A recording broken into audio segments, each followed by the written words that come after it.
The Wandering Wolf. Arcanosile. Summary. It is said that the flutter of a butterfly's wing in one place can unleash a storm in another. What if Eddard Stark's bastard son is trained by one of the greatest heroes of Nurm?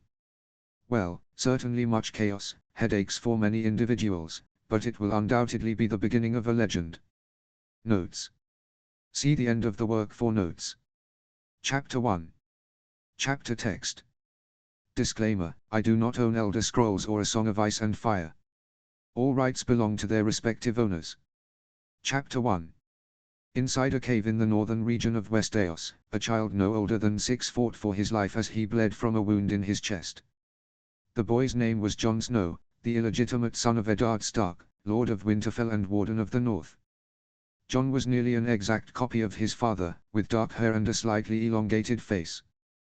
The only difference was the color of his eyes, which were not grey but a peculiar shade of purple, leading many to believe he was the son of Lyanna Stark and Rhaegar Targaryen. However, this was far from the truth. He was the son of Eddard Stark and Ashara Dayne. The young Jon, clinging to life with all the determination he could muster, wore grey clothing, a leather tunic over a wool one, black woolen pants, and good quality leather boots.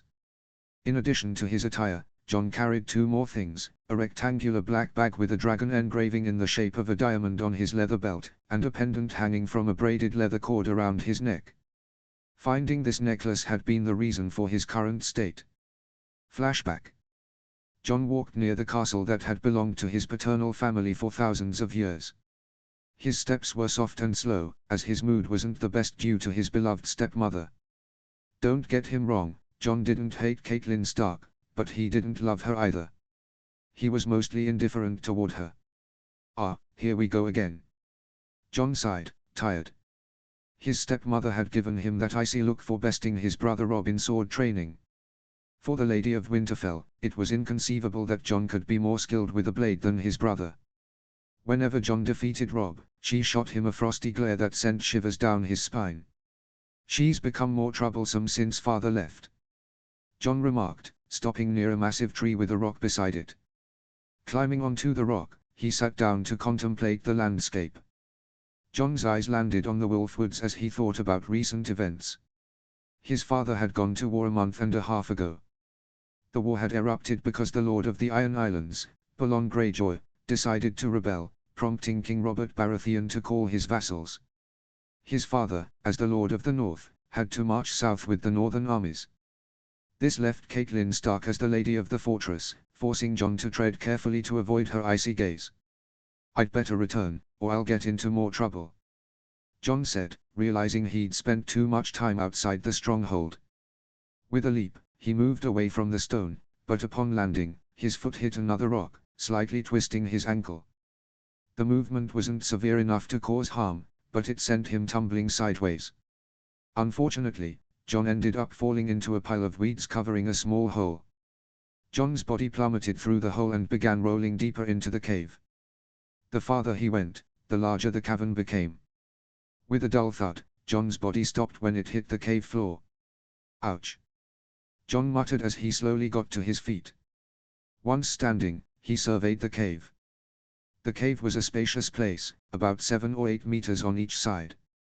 Strangely, it was well lit, though not at the same level as the surface, but enough to walk. What is this place? Jon wondered. His eyes saw that the cave continued several meters westward. Part of him wanted to run back, but another part, the wolf's blood, as his father called it, urged him to keep going. So, in the end, his wolf's blood won, and he began walking deeper into the cave. Jon walked what he thought were hours, though only half an hour had passed. He saw nothing but moss, earth, roots, and smelled the constant musty odor. This was nonsense, Jon said, already tired. However, after those words, his jaw dropped as he saw the cave walls transition from earth to stone. Putting a smile on his face, Jon began to run toward the deepest part of the cave. Carvings started appearing on the walls. Stopping, Jon saw one that depicted dragons burning villages, and a person facing and defeating a very large dragon. Who could this person be? Jon wondered, intrigued. He continued to the next wall and saw another carving. In this one, the same person rescued a woman and traveled with her through various scenarios, eventually battling a creature that seemed like a cross between a human and a bat. This being resembles the creatures from old Tatter's tales. John thought, feeling fear. He decided to stop looking at that carving and moved on to the next. He saw the same man traveling to an island and fighting furry giants with fish-like heads. At the end of the carving, the man faced another figure, both wearing identical armor. John saw the man meeting a woman, and together they embarked on more adventures, getting married and starting a family. The subsequent carvings showed further adventures of the couple, including the man taking other wives, some with wings and others with tails. But then, the carvings became blurry and illegible. John continued his path to the end of the cave, finding only a small rectangular bag and a necklace. Approaching, John decided to take both objects. I can use the bag and maybe get some silver deer or even silver moons. John thought, examining the necklace more closely. The necklace had a braided leather cord and a silver pendant with an engraved circle surrounded by 8 spear-like points, with a dark purple gem in the center. Putting the necklace in his pants pocket, John began to search for the way back to Winterfell, unaware that the gem on the necklace briefly glowed purple. End of flashback. Despite feeling blood seeping from his body, John refused to give up. However, his willpower wasn't enough, and soon his mind felt lighter as he saw a black spot at the bottom of his vision. Father, Robb, Sansa, John thought as he began to see the mentioned individuals in his mind. The last thing he saw before losing consciousness was a brilliant purple light. In another chamber of the same cave, not far from where John had lost consciousness, a person observed the child. The observer was a man in his 30s, with long black hair like the night. His green eyes had an unusual feature, the pupils were not round but shaped like a cross. A trimmed black beard adorned his serene face. He wore clothes made from animal skins and exuded a strange golden aura. The name of this man was Edzard Rowlandson, and currently, he was a soul bound to an object. Edzard watched as the child, whom he had saved from bleeding to death, rested peacefully on 2 layers of skin taken from the enchanted bag the child had found. Well, this was unexpected. Edzard said, looking down at the child. I wonder who you are, brat, and how you ended up in such a state. Although you've been lucky, if it weren't for finding my amulet and enchanted bag, you'd be dead right now. After these words, Edzard closed his eyes to rest a bit, knowing the boy wouldn't wake up soon. Hours passed before Edzard opened his eyes and saw that the child had already awakened. Well, it seems he's already awake. Edzard thought as he approached the child. Quickly taking him by the arm, Edzard placed his left hand on the child's head and, in an instant, read his mind with magic. A grimace appeared on Edzard's face as he realized the child hadn't had an easy childhood, though it hadn't been overly difficult either. He learned that the child's name was Jon Snow and that he was the illegitimate son of the local lord. Edzard also gained insights into Jon's family, the society they lived in, their origins, and more. Seriously, this world is strange. I don't understand why they've created a society where everything revolves around your birth status rather than your achievements. Yes, this world is going to hell. Edzard thought as he withdrew his hand from Jon's head, having learned all he could. Stepping back, he noticed Jon looking at him with fear. To calm him, Edzard put on the friendliest smile he could muster. I hope this works, she always said it did. Edzard watched as Jon stared at him for what seemed like hours, but the fear in the boy's eyes began to fade. Hello, sir. Jon stammered, glancing around cautiously. Where am I? How am I still alive? Upon hearing the child, Edzard sat down in front of him and replied, You're in a chamber not far from where you were bleeding out. He pointed to Jon's chest. By the way, I've healed you. Jon's eyes widened in surprise, but he let out a relieved sigh. Seeing the boy calmer, Edzard decided to introduce himself properly. My name is Edzard Rowlandson Cumberland. It's a pleasure to see you awake, Jon Snow. Jon's eyes widened even further upon hearing his name. Part of him was scared, he hadn't expected to be recognized so quickly. However, what came next astonished him even more.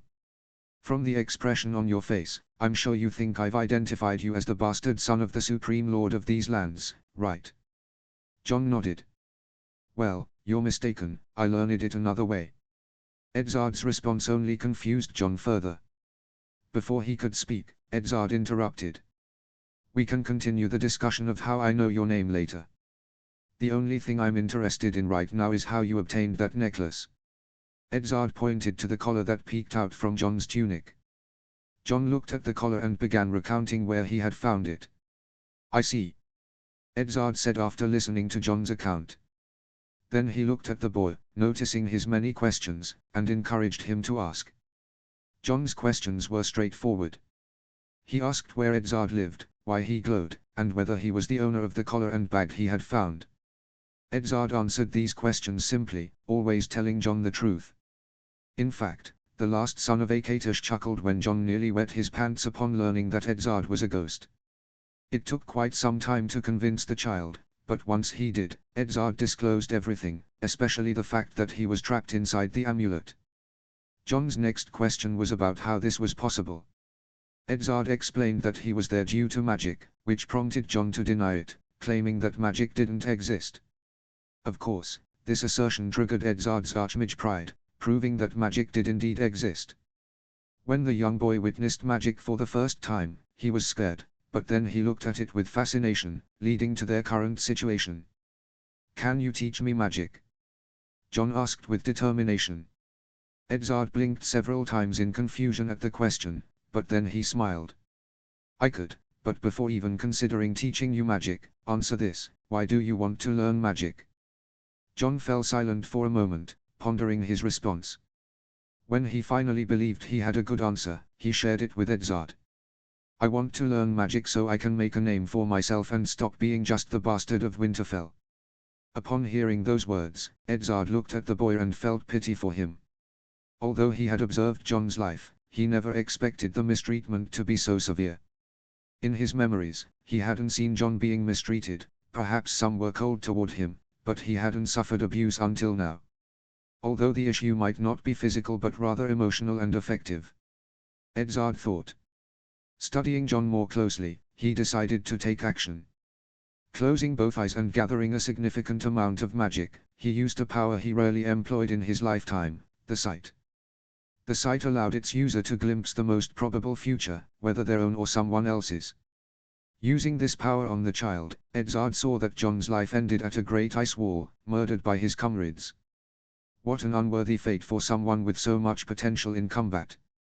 Edzard thought, observing how John had proven to be a skilled swordsman in the vision. He had excellent abilities, but his mindset thinking less of himself due to being a bastard led him to suppress his potential, both in combat and with magic. Magic that I've never seen before, if I'm honest with myself. After these reflections, Edzard continued to gaze at John until he finally decided to do something for him. Tell me, John, would you be willing to leave your family behind and embark on a journey to become someone who can make a name for themselves? Edzard asked seriously. Edzard's words left John stunned. He hadn't expected that question. Could I leave Winterfell and everyone behind? John thought, images of his siblings, father, Maester Lewin, Sir Roderick, Old Nan, and many others flooding his mind. I. No, John. You must be strong.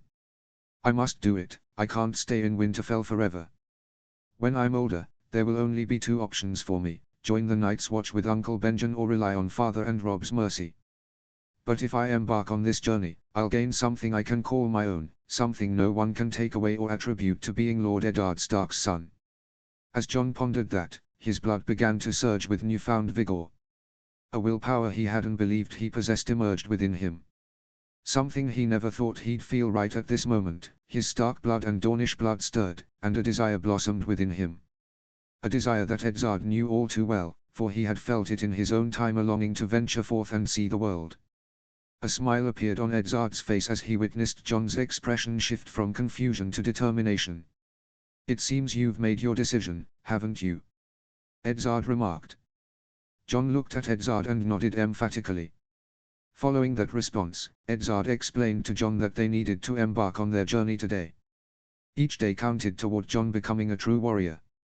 Moreover, they had to find a suitable place for training, as neither this cave nor the north was conducive to their purpose. This, of course, left John perplexed. Why isn't it suitable? Edzard gazed at the ceiling and sighed before answering.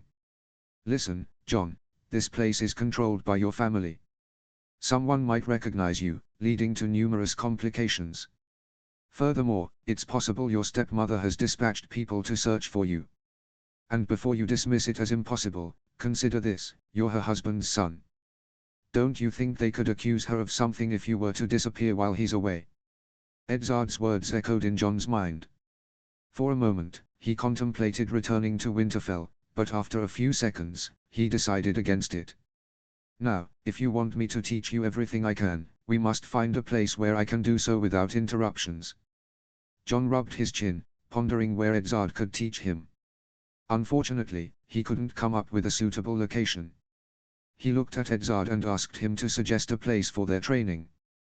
Edzard stood up, moved his right hand, and reached into the bag John had carried. From it, he retrieved a small golden box adorned with green gems. John was astonished. He noticed that he no longer had the bag. For a moment, he was tempted to ask Edzard to return it, but then he remembered that the collar belonged to Edzard, so the bag must be his as well. Well, why don't we determine the best location? Edzard said, placing the box on the ground and pressing one of the gems. The box glowed and disassembled, forming a 9-pointed star. From each of the points, where a gem had been, a white beam emerged. These rays merged into a single one, ultimately directing itself toward the cave's ceiling. There, a complete map of the Westeros continent materialized. Home. As I mentioned earlier, we can't stay in the north, your father's vassals would recognize you quickly. Riverlands is out of the question, it belongs to your stepmother's family, and they'd kill you on sight. The other places are unfamiliar to me, given your limited knowledge, but I've learned that the Faith there would burn you alive if they discovered you practicing magic. That leaves us with only one option. Edzard pointed with his finger to a location far to the north, beyond a wall.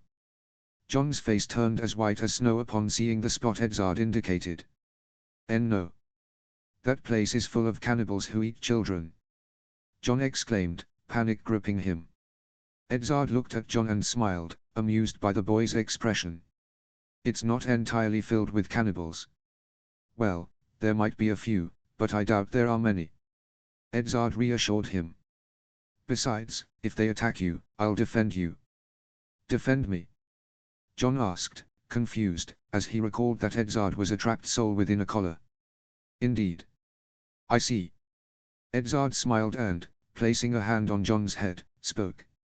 Calm down, by the time your training is complete, there won't be anyone in this world who can stop you. After those words, Edzard removed his hand from John's head and, bending down, picked up one of the cloaks on which the boy had been resting. Well, it's time to go. Edzard said, tossing a cloak to John. John caught the cloak and putting it on, began to follow Edzard, who had already started walking. Chapter 2. Notes. See the end of the chapter for notes. Chapter text. Disclaimer, I do not own Elder Scrolls or A Song of Ice and Fire. All rights belong to their respective owners. Chapter 2.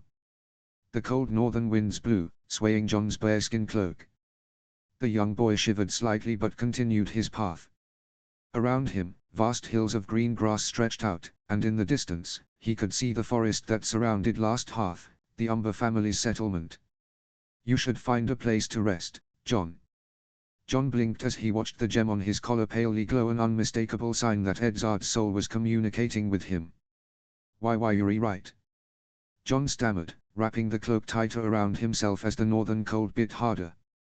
After those words, John kept walking north, scanning in all directions, searching for a suitable place to rest. Fortunately, he didn't have to search for long. Not far from where Edzard had spoken to him, he spotted the entrance to a cave, seemingly carved into a large hill. Quickening his pace, John reached the cave, which, to his surprise, was blocked by some planks. Frustration welled up, he'd have to find another spot to escape the cold. The frustration grew until he kicked one of the planks, and it fell from the force of the blow. John looked at the planks in confusion, then repeated the action with another, watching it also tumble down. Smiling, he continued to strike two more planks, which also collapsed, leaving an opening large enough for him to pass through. Once inside, John approached one of the walls and sat down. As he released the first sigh of relief, the gem on his collar glowed intensely, illuminating the space. After this brilliance, John saw Edzard taking form. "It appears to be an abandoned mine," Edzard remarked, surveying the dimly lit cave. "Why do you think that?" John asked. "The walls are too smooth to be the work of nature," Edzard replied, walking toward the cave's exit. "Rest, John. I'll find some food for you to eat." John nodded, watching as Edzard phased through the wall as if it weren't there. Edzard sprinted through the Umber Territory's forests at great speed, leaving only a brilliant trail behind him. As he searched for provisions for John, he observed the forest more closely. The pine-filled woods stirred a hint of nostalgia in him, reminiscent of the forests of Falkreath. A small snowflake landing on his nose snapped him out of his reverie. Realizing he was nearing a village, Edzard abruptly stopped and assessed the area. The village itself wasn't large, but it wasn't small either. It consisted of about 20 houses and was surrounded by several wheat fields ready for harvest. To avoid causing panic by appearing as a ghost, Edzard cast an invisibility spell. As he walked through the village, he overheard typical small-town gossip, pregnant women, cuckolded husbands, and other mundane matters. However, what truly caught his attention was what he heard from a woman buying supplies. There was a band of thieves nearby, harassing the King's Road, the route from King's Landing to the wall. This meant they were attacking the very path John would cross in a few days. Although Edzard had advised John to take the main road to avoid getting lost, they would need to find a way to cross the wall once there. Sigh. "Well, as much as I'd rather not, if they are staying there, they might attack John," Edzard muttered as he headed toward the area where the robberies were taking place. After a few minutes, Edzard arrived at the bandits' camp. The camp was situated in a cave, deep within the forest. "They don't seem like many, maybe just 5. Edzard thought, quickly counting. To confirm, he used the Detect Life spell. After tallying the red energy orbs that appeared in his vision, Edzard knew there were only 7 bandits. This will be a piece of cake, Edzard thought as he approached the location. 3 bandits sat on guard outside the cave, drinking beer, part of the loot they had recently acquired. "Ha, ha, ha. That fat bastard nearly wet himself when he saw us," one of the bandits chuckled, recalling how the portly merchant had urinated in fear when his escort was massacred in the ambush they had set up. "You're right. His stench reached us," another replied, taking a sip of his beer. As the liquid flowed down his throat, a bound arrow pierced his windpipe, causing him to choke on both blood and drink. "What the hell?" exclaimed one of the bandits, dropping his beer mug. The sudden attack put him and his still-living companion on high alert. They scanned their surroundings, hands reaching for the axes at their belts. "Rolf, sound the alarm," one of the bandits ordered. His companion nodded and reached for a horn. Unfortunately, he never got to blow it, as another arrow flew, piercing his hand and then his thigh. "Ah! My leg! My hand!" the bandit screamed in pain, futilely attempting to free himself. But it was in vain. The arrow had shattered his bones, causing excruciating agony. His scream ceased when another arrow embedded itself squarely in the center of his forehead. The last surviving bandit witnessed this and, filled with fear, sprinted toward the cave's interior. He didn't even manage 10 steps before 2 arrows struck his knees, immobilizing him. Unable to continue running, he fell face first to the ground. Desperate as he realized he couldn't move, the bandit began to crawl in a futile attempt to escape death. His desperation intensified when he heard footsteps behind him. His movements abruptly ceased when a bound sword pierced his brain. Edzard withdrew his bound sword from the bandit's skull and left the corpses in the forest for wolves and scavenging birds to feast upon. Unconcerned about the bodies, he continued walking through the cave, silently dispatching the remaining bandits. By the time he had killed them all, several minutes had passed. "These bandits really aren't much of a challenge," Edzard thought as he made his way toward the supposed bandit storehouse. Arriving at the cave's far end, Edzard found it filled with smoked food and several barrels, presumably containing beer. Shrugging, he took inventory of the goods. Once done, Edzard began storing everything in the enchanted bag John had found. He also crafted a small leather wallet, intending to enchant it so John could keep his money safe.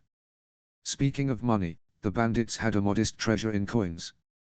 After tallying them up, Edzard knew there were about 50 gold dragons, 200 silver stags, and over 1,000 copper stars. Not much, but if used wisely, this could be useful in the future. Edzard thought as he stowed away the money. Having dispatched all the bandits and secured their treasures, the last blood of the dragon exited the cave and returned to where John was waiting. The night had fallen upon the known world, and in the abandoned mine where they camped, John rested on several layers of fur while the cave was warmed and illuminated by a small fire. Beside him, Edzard sat close to the flames. The firelight reflected on Edzard's face, revealing a worried expression. The reason for this concern was mere inches from his face. "It seems I'm running out of strength," Edzard thought as he observed his hand gradually becoming transparent. "Well, it's not surprising. I've spent over 8,000 years in these lands, 8,000 years since I fell into those eastern mountain ranges." With this thought, Edzard's mind began to recall his days since arriving there. Initially, nothing out of the ordinary happened, or at least, he couldn't know, as long as his collar remained ownerless, preventing him from interacting with the outside world. So, after arriving in this realm, he remained without contact with anyone for many years. Until that fateful day, the day he was discovered by a young shepherd. Flashback. The winds rustled the clothing of a silver-haired youth with violet eyes. He wore a white linen tunic and black pants of the same material.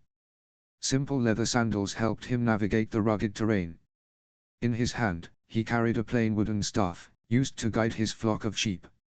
As the young man walked the trails, he noticed one sheep straying from the rest. To prevent it from getting lost, he followed it. After a few minutes, he found the sheep digging a hole with its hooves on one of the mountain slopes. Seeing it there, he wasted no time and moved to catch it. With the sheep in his arms, the young man glanced at the small hole it had made. There, he noticed a leather cord protruding. Guided by curiosity, he lowered the sheep and cautiously approached. Kneeling down, he extended his hand toward the cord. When he grasped it, he gave a gentle tug and pulled out a collar. Seeing what he had found, the young man smiled and promptly put it on. As he admired the jewel around his neck, he returned to his flock, unaware that his discovery would alter the world's fate for the next millennia. End flashback. To think that young man would lead me to his village and convince me to teach magic to the children of the 40 families there. Edzard thought as he settled in. The power I taught them allowed them to build an advanced civilization in just a few generations. However, their dealings with the magicians and witches of that shadow city changed them completely. Finishing that reflection, Edzard clenched his fists in anger, recalling how those he had once seen as apprentices betrayed him. They imprisoned him almost permanently in the collar, preventing him from seeing the world. To achieve this, they used blood magic and the power generated by sacrificing over 100,000 souls. Once sealed, they attempted to seize all his powers, but without prepared bodies, many died in gruesome ways. Nevertheless, they persisted, corrupting part of his powers using the witch's knowledge and making them their own. Fortunately, the stolen power was significantly degraded and not as potent as what he had mastered.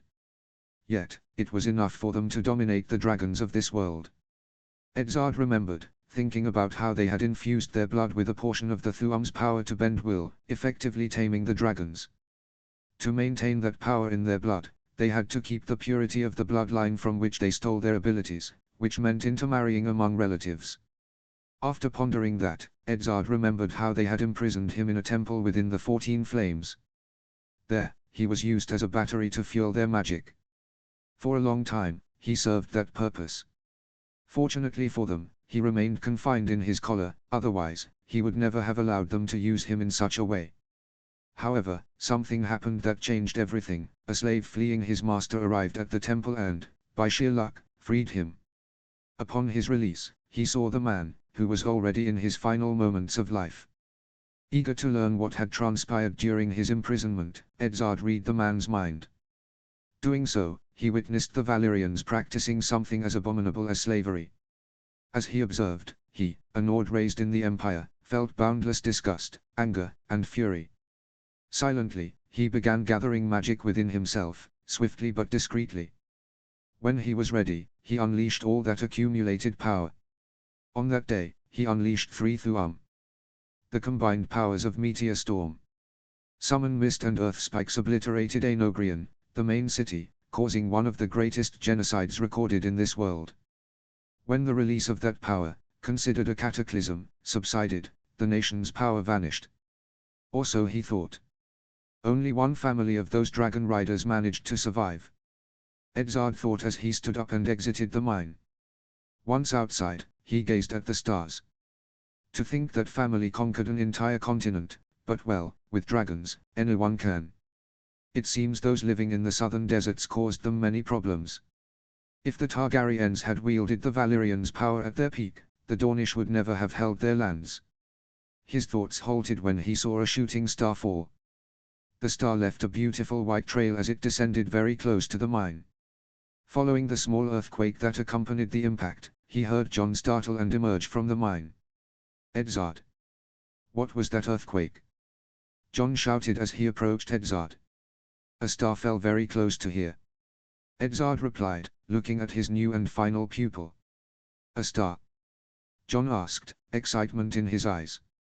Indeed. Edzard answered, curious about Jon's enthusiasm. Why are you so excited about this? Jon looked at Edzard and began recounting the story of his mother's family. When he finished, he watched as Edzard started walking north. Edzard. Where are you going? I'm going to see that star. Do you want to come? Jon's eyes widened, and without hesitation, he entered the mine, retrieved his cloak, and began following Edzard. The teacher-student duo walked peacefully through the forests, and after several minutes, they reached the star's impact site. The place was now a large crater, about 200 meters wide. Wow! Jon exclaimed, astonished by the massive crater. It doesn't seem very large. Edzard said, using magic to examine the star. How can you say it's not large? Look at the destruction. Surely it was a huge star. Jon protested, incredulous at Edzard's words. No, Jon. You see, falling stars travel at such speeds that they create large craters about 100 times larger than their actual size. I see. Jon said, understanding Edzard, but he was once again amazed as Edzard walked toward the center of the crater. Seeing that the descent wasn't as steep as it appeared, Jon followed his master. When they reached the impact site, Jon saw it for the first time. The star wasn't very large, perhaps the size of a melon. Its color was entirely black, or at least it seemed so. Looks like the rock covering it has turned into obsidian. Edzard remarked, approaching. Obsidian? Jon asked. It's a material made of molten stone. It's not very suitable for combat, but it can be used to create many decorations. Edzard replied as he took the star and, using his immense strength, managed to break the obsidian layer that covered it. Upon seeing the star's contents, Edzard smiled. It seems the gods are smiling upon you, Jon. Edzard's words puzzled Jon, who looked at his master with confusion and asked why. There are many types of shooting stars, Jon. Some contain crystals inside, while others hold metals. Metals? Yes, metals. Some are useful only for specific purposes, things your civilization still cannot achieve. But there are others that contain metals like gold, or even rarer ones. Jon continued staring at his master, surprised and confused, especially when Edzard mentioned that his civilization couldn't yet use certain metals. However, when he heard the word gold he began to understand better, and upon hearing a metal rarer than gold he started imagining a metal that would be incredibly valuable. What kind of metal? Iron. Edzard replied simply and directly. Iron? Jon asked skeptically. Yes, iron. But there's iron everywhere. Common iron, yes, but the iron that falls from the sky is different, Jon. Edzard said, bringing the iron ball that composed the star closer. What's the difference between them? Jon asked, mesmerized by the star's heart, so black he could barely distinguish it. The iron that falls from the sky is called meteoritic iron. There are many types, but some, like this one, are excellent for crafting high-quality weapons and armor. Edzard explained, crouching to be at eye level with his apprentice. You told me your mother's family has a sword made from a star's heart, right? Jon nodded. Well, when your training is complete, you'll have one too. John's eyes widened. He hadn't expected that. And I, John stammered, trying to find words to thank Edzard. Don't thank me, John. Edzard said, ruffling the boy's chestnut locks. I just want to know one thing. What will you name your future sword? Edzard's words echoed in John's mind as he engaged in deep internal debate. While thinking of a suitable name, he remembered that Housedane's sword was called Dawn, a white blade that radiated its own light. My sword won't be a white blade, it'll be a black sword. A black sword gifted by the stars, John thought, then smiled shyly, as he already had an idea of what to call it. And what will you name it? Edzard asked, observing John's shifting feet. John looked at Edzard with a touch of embarrassment and, leaning closer to his ear, whispered the name. That name made Edzard smile playfully, as it still reflected John's childlike nature. Ned Stark's son had chosen Starsgift as the name for his future sword. Starsgift, Edzard thought, savoring the name. It might not be the most epic name he could imagine, but it wasn't bad, it reflected what the sword would be. However, while a name might not sound impressive in one language, it could sound better in another. Yes, I think that name will suit it better. Edzard thought, crafting a suitable name using his knowledge of Nurm's various languages. Both John and Edzard's eyes widened as they beheld the immense wall rising before them. Your ancestor initiated the construction of this, didn't he? Edzard asked, gazing at the colossal ice structure. Why yes. John stammered. Do you know if he was mad or trying to compensate for something? No. I see. After that brief exchange, the master and apprentice duo began walking toward the enormous wall. It had been over a month since they left the mine, and during the entire journey, Edzard had been training John in languages and runic writing. Now, they stood before the last obstacle that would lead to John's true training ground, the lands beyond the wall. A place where Ned Stark's young son would have only two options, grow stronger or perish. After walking several kilometers, they finally arrived at Castle Black. The castle, serving as the Night's Watch's main command center, was anything but a typical castle. From the southern side, it lacked any defenses other than a simple, small wooden palisade. As they approached, Edzard cast two spells on John, Muffle and Invisibility. With this combination, they managed to go unnoticed by the Order's members. Walking through the training yard, John witnessed the truth about the Night's Watch. It wasn't like the tales told by his Uncle Benjen or Old Nan. Instead, it felt more like a prison than a place to earn honor. Passing by some recruits, John overheard someone mention that they were criminals who had chosen to wear black rather than face castration, loss of limbs, or death. Saddened by this revelation, John decided to keep walking, pushing aside thoughts of what might have been one of the worst decisions he could have made in the future. After crossing the yard, Edzard and John reached a tunnel-like structure that seemed to be the passage through the wall. Fortunately, they found it open. Without wasting time, John began walking swiftly, fearing that the spells cast upon him might wear off and leave him exposed. Fortunately, that didn't happen, and after a few minutes, Ned Stark's bastard stood in the lands beyond the wall. When he was about 5 meters from the gate, it began to sound and slowly closed, cutting off any attempt to retreat. John watched as the door that would allow him to return to Westeros closed completely. With a sigh, he turned his gaze back to the vast forest rising before him. Taking small steps at first, he eventually broke into a run, disappearing among the trees. Notes. Author's note. To those who have made it this far, thank you for reading. To be honest, my English writing skills are not strong, and I'm relying on Google Translate and the dictionaries that come with Office 2019. Well, let's keep translating this, at least for now. XD. The first 10 chapters are easier to translate because they have 3,000 words per chapter, but after that, it will get a bit complicated for me, as they are 6,000 each. If we add that my other fic has between 9,000 and 11,000 words per chapter, well, I wouldn't be able to translate everything in the normal time, something that even now is complicated for me. Even so, I will continue translating as I have time. Hopefully, this translation will catch up with the Spanish version. Although if I continue doing it, I hope to maintain an acceptable level in the translation. XD. Even so, thanks for the comments. It's good to see that this translation, which only came about as something to distract me a bit from my day-to-day life, is being enjoyed by some people. I apologize for any spelling errors. Please don't forget to leave a comment if you enjoyed the chapter, or if there's something that needs improvement, or if you have any questions about the story. Any constructive advice is welcome. With nothing more to say, see you in the next chapter. Chapter 3. Notes. See the end of the chapter for notes. Chapter text.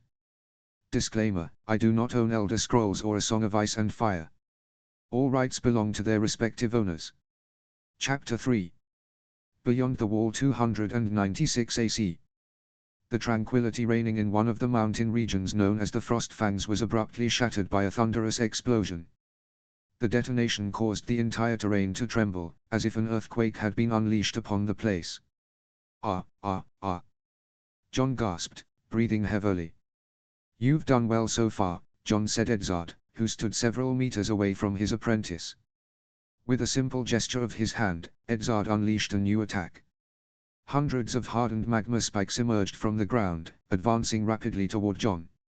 Seeing the attack approach, Jon tightened his grip on his practice sword and, focusing all his senses, launched himself to meet it.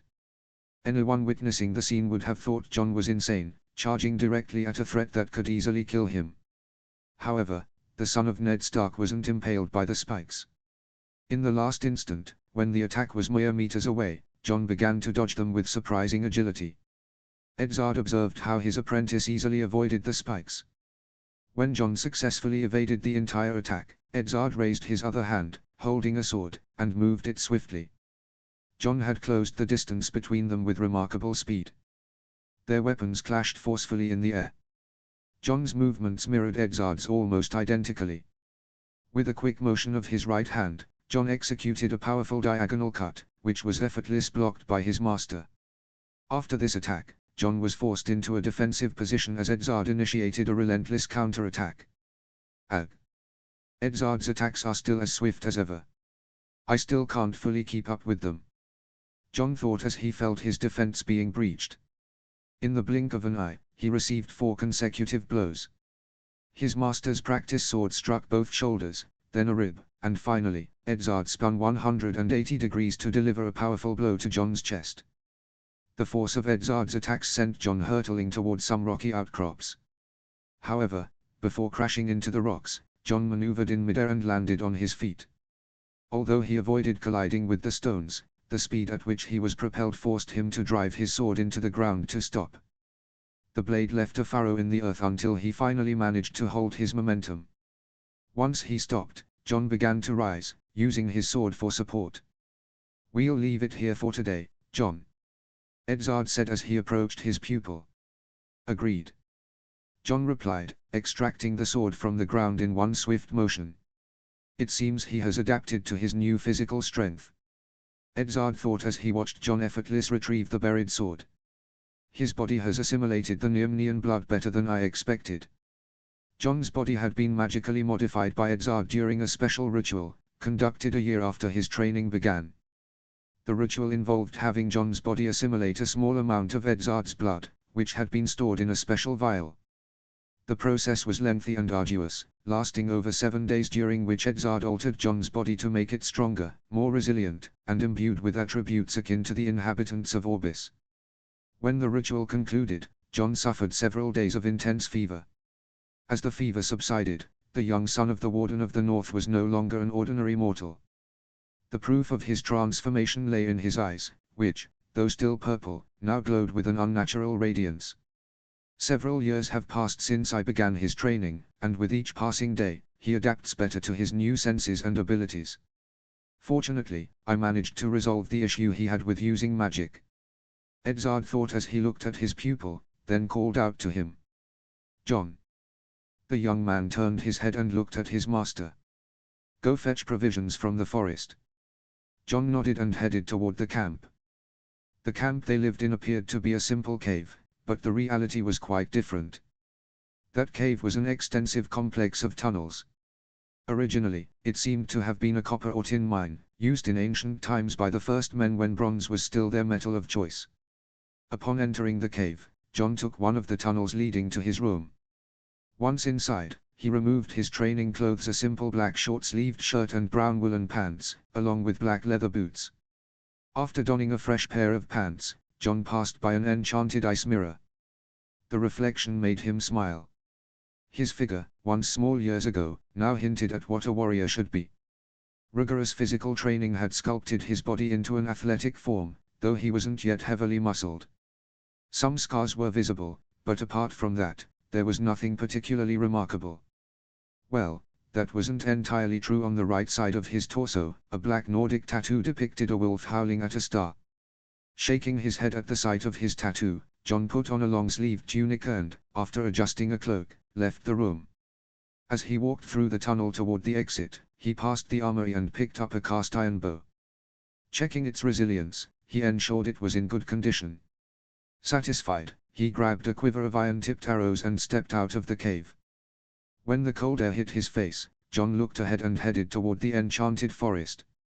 "I hope I don't encounter any wildlings," John thought as he passed by his master and bid farewell. Once he was about 100 meters from the camp, he started running and soon disappeared among the trees. The night had fallen, and an intense snowstorm raged outside the camp, the wind seeping through as if it were the howl of a wolf.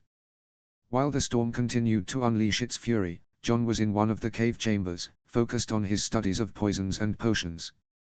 "So, the best way to know what a plant does is to eat it?" John asked, looking at his master skeptically. "That's right. After all, what better way to understand the effects of something than by experiencing them firsthand?" Edzard replied with an unsettling calm. "Are you crazy? By the old gods, why on earth would I eat something I know will make me sick?" Edzard merely stared at him, as if John had just said the most absurd thing in the world. "Then tell me, how would you know what effect that plant would have on a person?"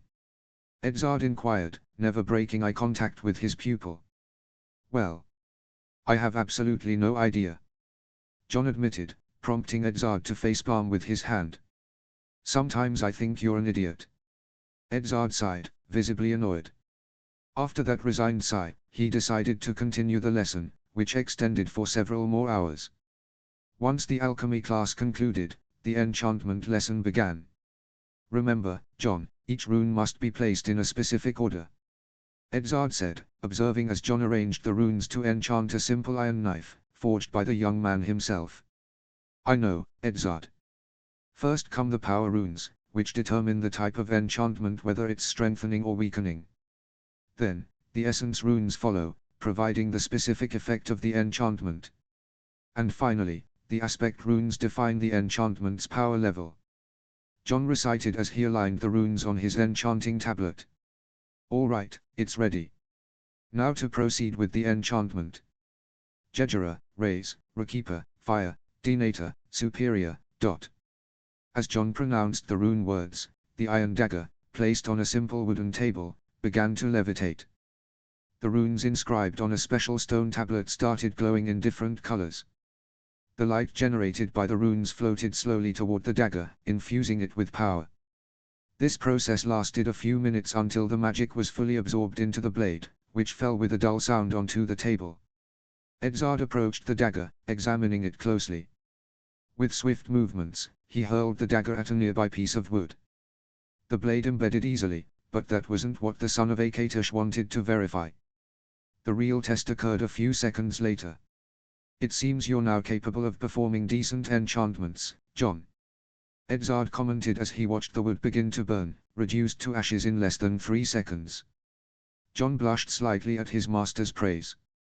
"Thank you, master." Edzard observed his apprentice and, giving him a gentle pat on the head, offered a smile before offering advice. "John, remember something crucial. The power and ease of enchanting objects depend not only on the runes you use but also on the amount of magic present in the location where you perform it." "I understand. I suppose enchanting something here isn't the same as doing it in Winterfell," John replied, grasping his master's message. "Exactly. Although your childhood home holds much magic within its walls, it doesn't compare at all to the magic present in this place." Edzard's words made John start thinking about places where significant concentrations of magic might exist. After a few minutes, he remembered one. Surely in Valyria, enchantments would be much more potent. John thought, unaware of how accurate he was. Valyria, despite being destroyed and cursed, was a place where magic permeated the air. However, venturing into those lands was not a brilliant idea for most mortals in this world. If the beasts dwelling there didn't destroy you, the stone men would, and if you survived that, the mist enveloping the place would eventually devour your soul, leading you to hallucinate about futures that would never materialize, mere projections of a mind succumbing to imminent destruction. It seems it's quite late, John, Edzard said as his figure began to fade, becoming translucent, a sign that he was about to return to the collar. See you tomorrow. Yes. See you tomorrow, John replied, watching Edzard disappear. Left completely alone, John headed to his chambers to rest. Beyond the wall 297 AC. The noonday sun illuminated the mountains known as the Frostfangs, and in some remote corner of those rugged peaks, Edzard sat on a rock, observing his pupil as John trained his magical and swordsmanship skills. The way he fights reminds me of the Dragon Knights among the Akavrai soldiers, Edzard thought as he watched John transform his bastard sword into a whip of fire, then launch it to shatter a medium-sized rock. Over the past year, John seems to have honed many of his abilities. He's now capable of using some high-level spells, although his casting time is still slow, something expected in someone who has become a hybrid artificially. As for weapon combat, he's more than competent with the spear, halberd, pike, axe, whether one-handed or two-handed, mace, and, of course, warhammers. But where he truly excels is in blade weapons, the dagger, short sword, longsword, bastard sword, and, of course, great swords. In those disciplines, he won't find many rivals in this world. Edzard reflected while glancing at his hand, noticing how it began to fade slightly as a mild ache coursed through his body. Taking a deep breath, the last son of Akatosh began to absorb some of the ambient magic. Time is running out. It's time I start resolving my affairs in this world. I don't want to leave anything to chance. With that resolution in mind, Edzard stood up and approached his apprentice. Upon reaching John, he saw him sprinting toward a group of wooden and straw dummies arranged to simulate enemies surrounding someone. Edzard observed how John, upon arrival, wielded his bastard sword with both hands and, with a powerful 180-degree spin, cut down all the dummies around him. Looks like those dummies are already dead, Edzard commented with a smile, catching up to his pupil. John lowered the sword and, looking at his master, returned the smile playfully. Yeah, they didn't stand a chance. Hey, hey. Seems that way, Edzard replied, contemplating how his pupil had changed over the years. Young John had grown, becoming slightly taller than average for his age, but the most notable change was in his personality. He was no longer as reserved, now he often made sarcastic remarks or pointed out the obvious just to exasperate others. I fear his personality resembles that of someone I always wanted to punch, although, if I recall correctly, I did punch him. Although I can't quite remember when that was. Sometimes I hate having so many thousands of years under my belt, it makes my memory fuzzy in certain parts. So, Edzard, what do you need from me today? John asked, resting his sword on his shoulder. I need you to fetch a few things, Edzard said, proceeding to list the specific objects he required. Why do you need so many things? John asked curiously, as the list Edzard provided was long and very specific. For some matters, Edzard replied with an enigmatic smile. I see. Well, I won't ask further, I'll find out eventually anyway. Edzard smiled as he watched his pupil depart to retrieve the requested items. John was training with a great sword, cutting through several oak logs. These logs were arranged as if they were soldiers in formation. Although they should have been stationary, they were enchanted and connected to a device that made them move randomly, thus increasing the training difficulty. It's been 3 weeks since Edzard asked me for those materials, John thought as he cleaved a log that had been launched toward him at high speed. I have no idea what he's up to. He requested various types of wood, iron ore, plants that could be turned into fiber for ropes, and some materials suitable for making waterproof resins. Refocusing on his training, John sliced through 4 logs that appeared in his field of vision, moving his great sword in a horizontal arc. Increasing his speed, he leaped and transformed his great sword into a whip of fire, incinerating several logs that had been arranged in a phalanx formation. He landed gracefully and continued his training, cutting through all obstacles in his path. After finishing, John took a deep breath, recovering his breath after the long session. He rested the great sword on his shoulder and began heading back to his shelter to freshen up and see what Edzard was working on. However, after a few steps, he had to react quickly to defend against an attack that came from behind. The assailant didn't appear human, it was a humanoid shadow, enveloped in a black miasma that absorbed sunlight. Its face was unrecognizable, covered by a black mask with two tusks resembling those of a mammoth. "He's strong," John thought as he noticed how the enemy's blow had sent him sliding several meters backward. "Who are you? Why are you attacking me?" John asked, gripping his great sword with both hands. The shadow didn't respond and simply assumed a combat stance with its own weapon, a nearly translucent white greatsword.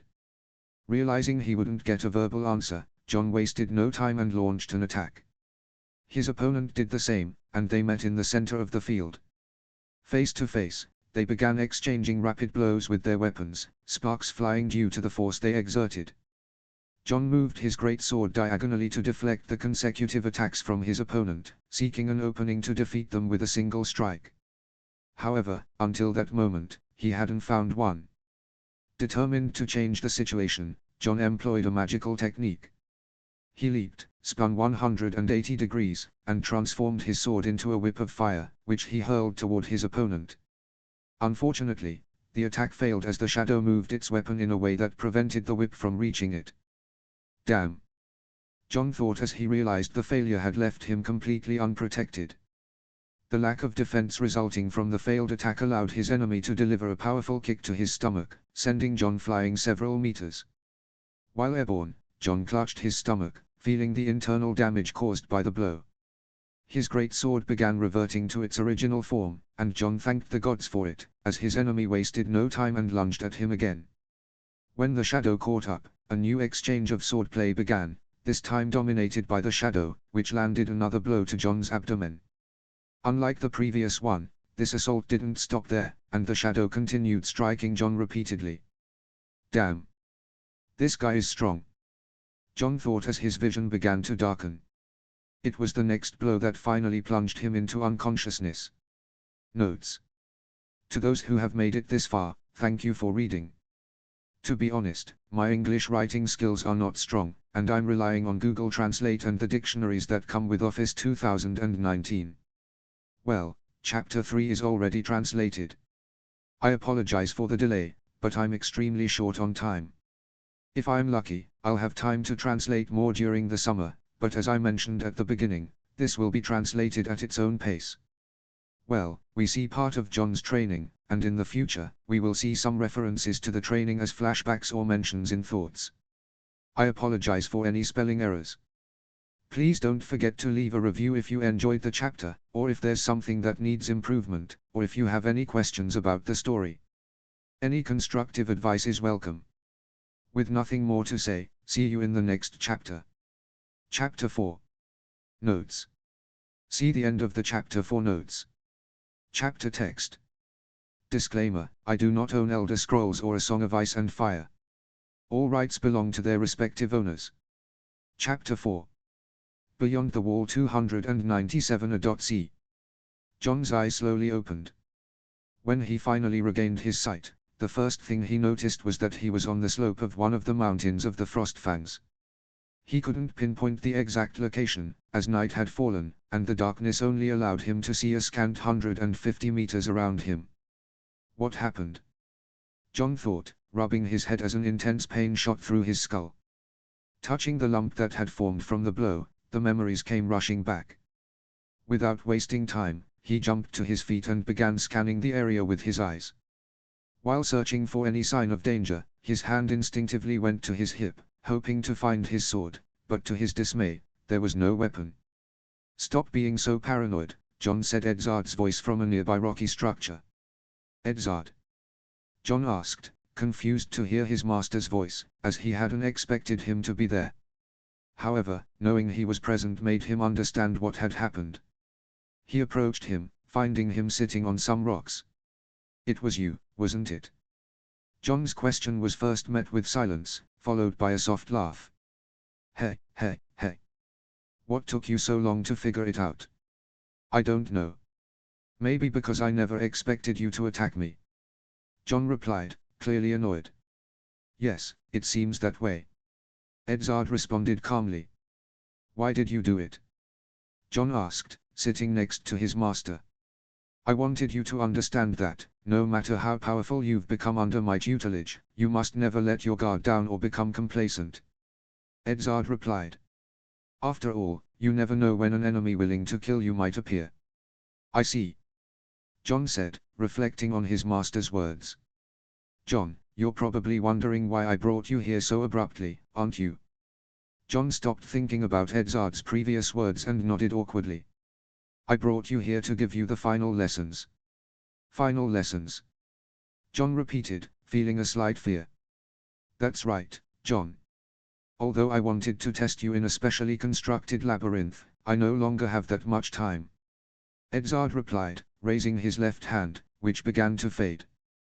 John watched as Edzard's hand faded, but it was different from the times it returned to the necklace. It took him a few minutes, but he managed to deduce what was happening. When he did, he felt his stomach sink. Stop making that face, John. Edzard said, seeing the sad expression on his pupil's face. Noticing that his words didn't cheer him up, Edzard moved his right hand and placed it on John's head. Don't be sad, John. Although I never told you, you knew I wouldn't be with you forever. I know, BB, but, TT, that doesn't help, John replied, his eyes filled with tears. Don't cry, John. You know as well as I do that death is a natural part of the cycle of life. Although I remained in this world as a ghost, that doesn't mean we can't see each other again in the afterlife. Especially now that your soul is no longer so normal.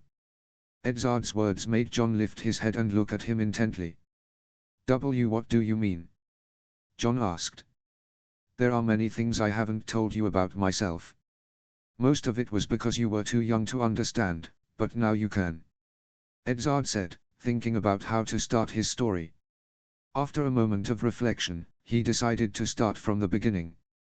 He began to tell him about his arrival in this world, his encounter with the first Valyrians, the training he provided them, and the betrayal he suffered at their hands. When John heard that his master had been the one who trained the first Valyrians, he was excited to learn something that even the Maesters didn't know. However, upon hearing about the betrayal, John began cursing the Valyrians in several languages. Stop, John.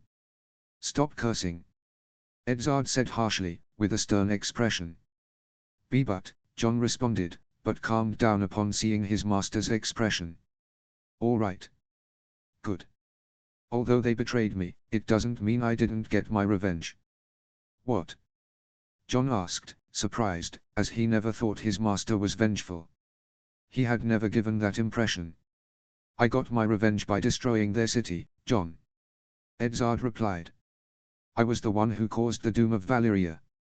Edzard's words echoed in John's mind for a moment. In the end, when he understood what he had heard, he did the only thing he could. Wait! John shouted, jumping up while pointing at Edzard with a trembling finger. Why you destroyed VV Valyria? Yes. Edzard responded casually, in an almost bored tone, as if destroying an empire was as common as eating bread. John was stunned by the coldness and indifference in Edzard's response. It seems you don't like what I did, do you? Edzard asked, observing John. No, I really don't like it at all. But I understand why you did it. John replied as he sat back down and looked at his hands. Really? Edzard asked skeptically, noticing that John hadn't fully understood. I don't know if it's to justify myself, but besides slavery, the Valyrians were also creating monstrosities using slaves, blood magic, fire magic, and the knowledge they learned from me. By destroying their civilization in one blow, I prevented them from continuing to create more of those things. Although I couldn't destroy them completely, I had to lock them up there. John's eyes widened upon hearing that. He had never imagined the Valyrians doing such things. However, as he processed the information, he vaguely remembered something Maester Lewin had taught him about Princess Aeya, who supposedly flew to Valyria on the back of Balerion the Black Dread.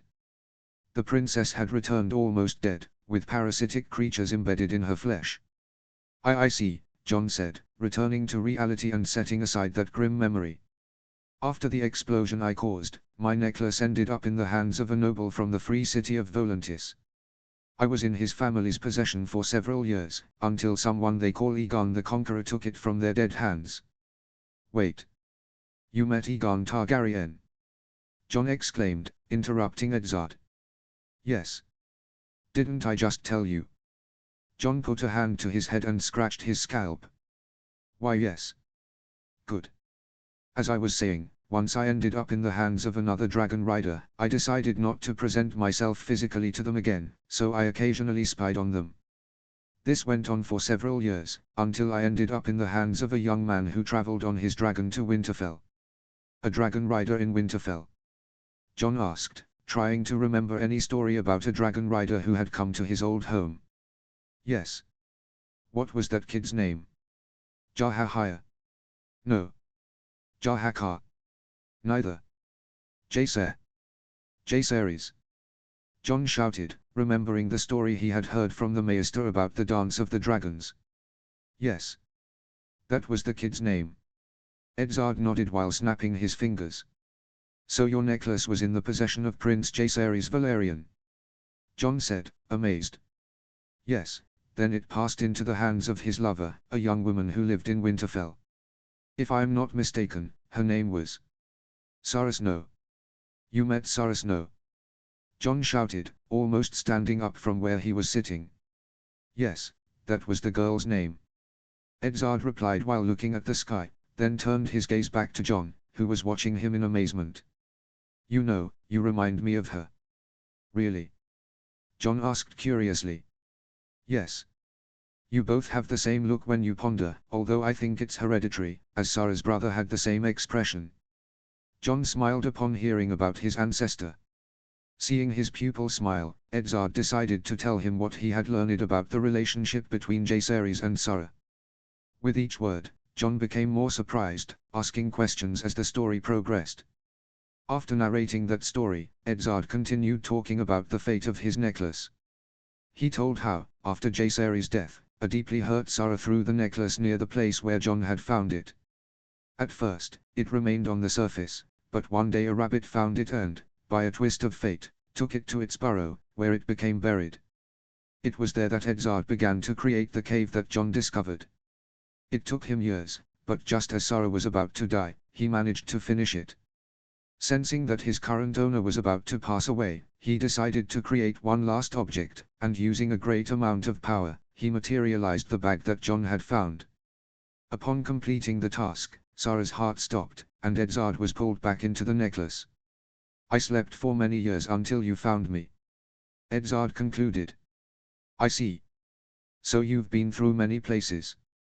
John said, assimilating everything his master had told him. Yes, but this is just the beginning. Edzard added, earning a confused look from his pupil. Now I'll tell you about my life when I was still breathing. With those words, Edzard began to narrate his life in Nome, his days as an adventurer and hero. When he finished the story, John looked at him as if he were in the presence of the old gods. Incredible! John exclaimed excitedly. You were a god. Demigod, to be precise. Edzard corrected. What's the difference?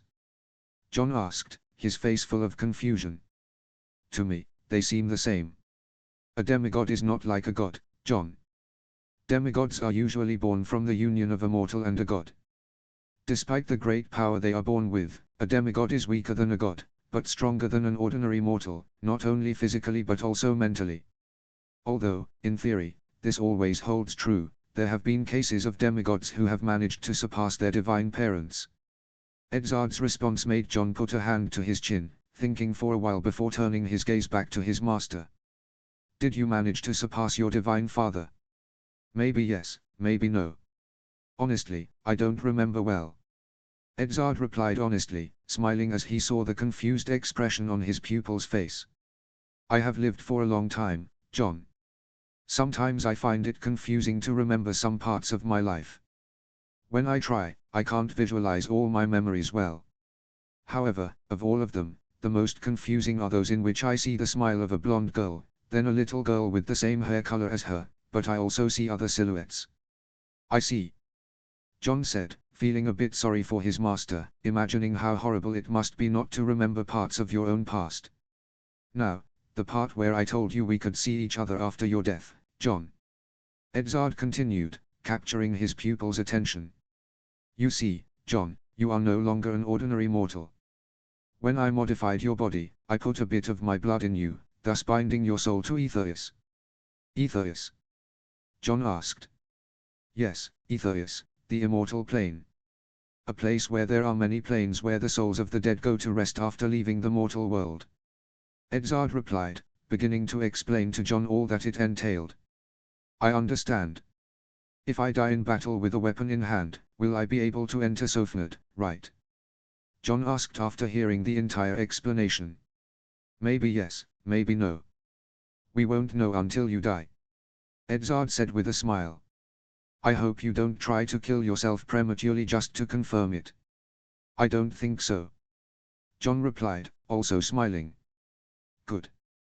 Edzard said as he stood up and, with a movement of his right hand, used telekinesis. Before John's eyes, a sword was drawn to Edzard's hand. Do you remember what I promised you a few years ago, John?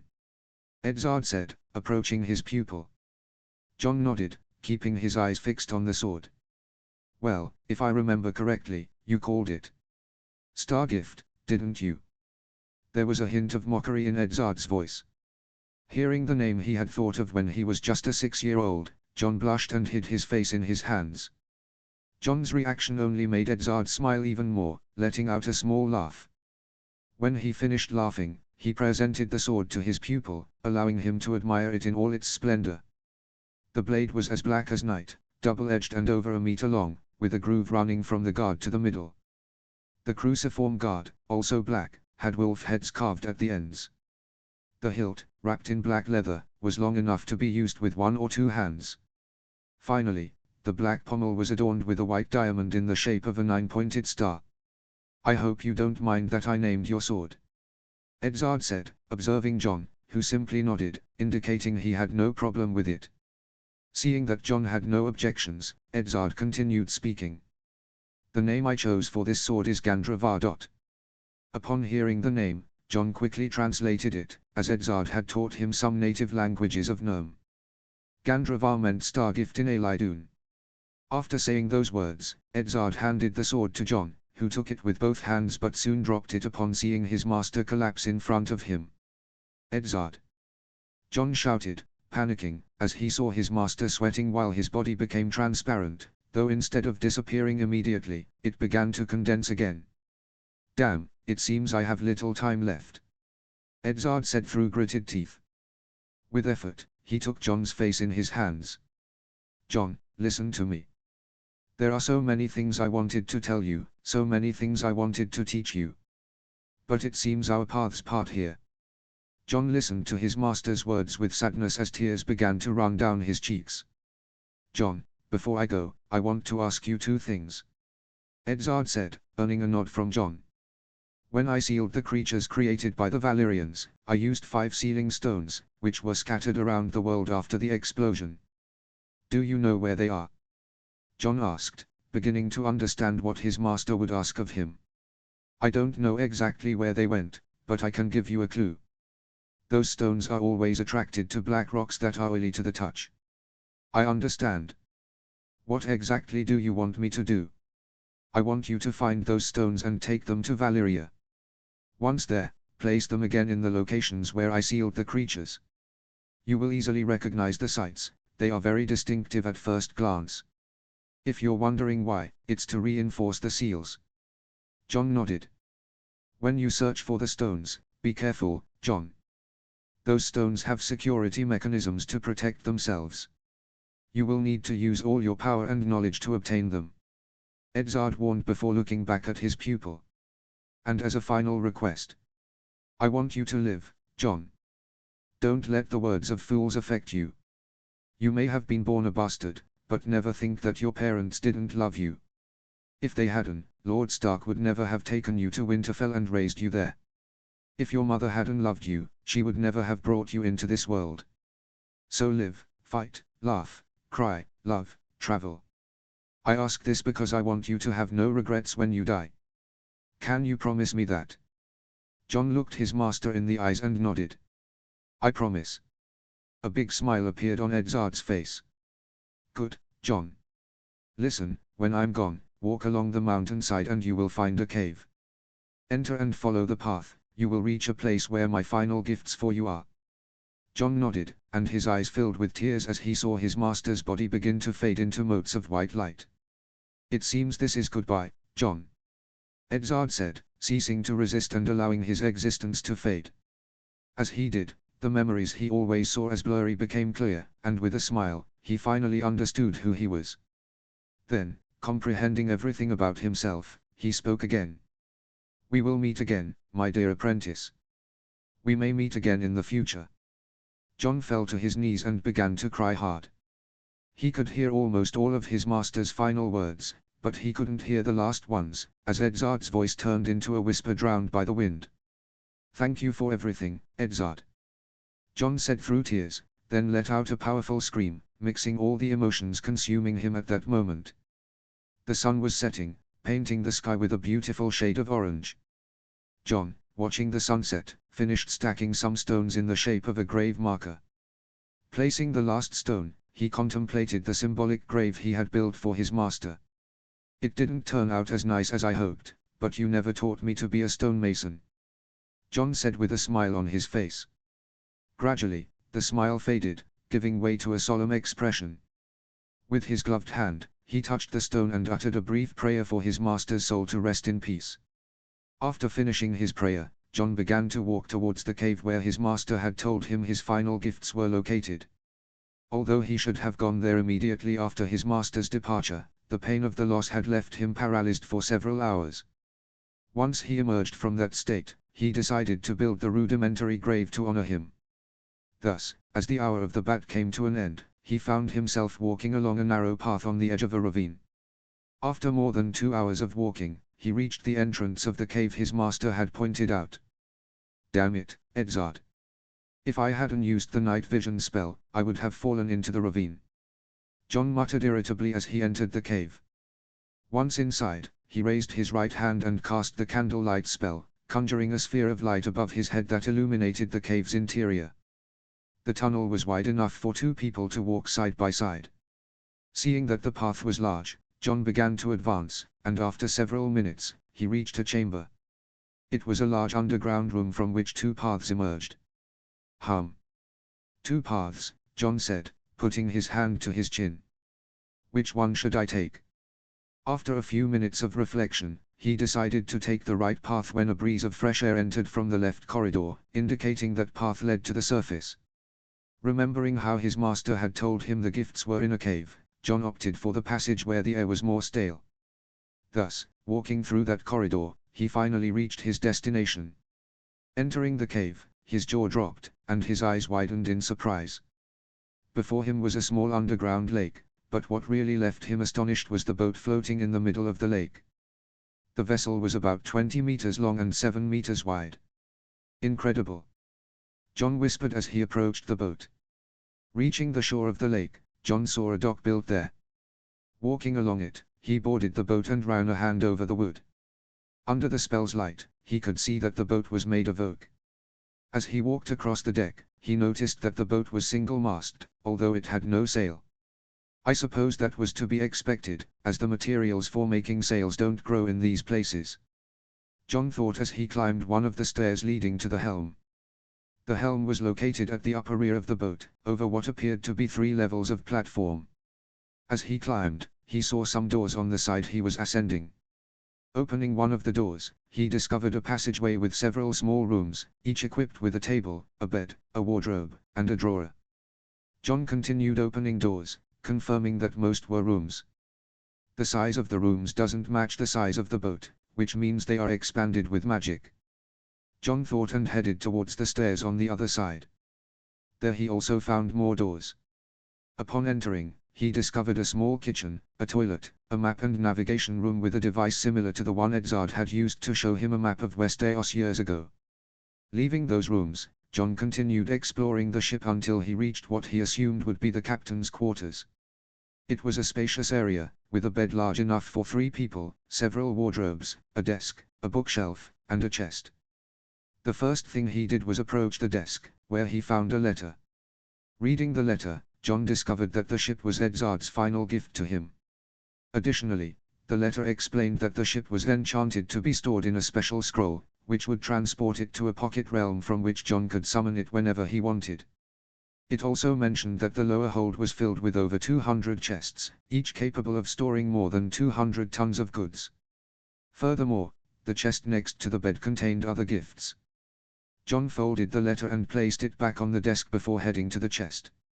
Opening it, he took out a few items, a bag he had found next to Edzard's necklace, filled with tools and food according to the letter, and a leather pouch containing some money. Jon attached both items to his belt and left the ship. Once outside, he took the scroll Edzard had left him and imbued it with magic, causing the ship to be absorbed by a purple vortex, disappearing from that realm. With his master's final gift in his possession, Jon decided it was time to begin his journey south. Dawn was breaking, slowly illuminating the vast lands that made up the territory granted to the Night's Watch. A small breeze blew, rustling the thick wool and bear fur cloak Jon wore. The Dothraki apprentice stood atop the great ice wall that divided the continent in two. He had climbed that wall all night since he arrived at its base. 3 days since I left the place where I trained. And now, I must climb down this thing. Jon said irritably, for while climbing it had been somewhat easy, descending would be the hard part.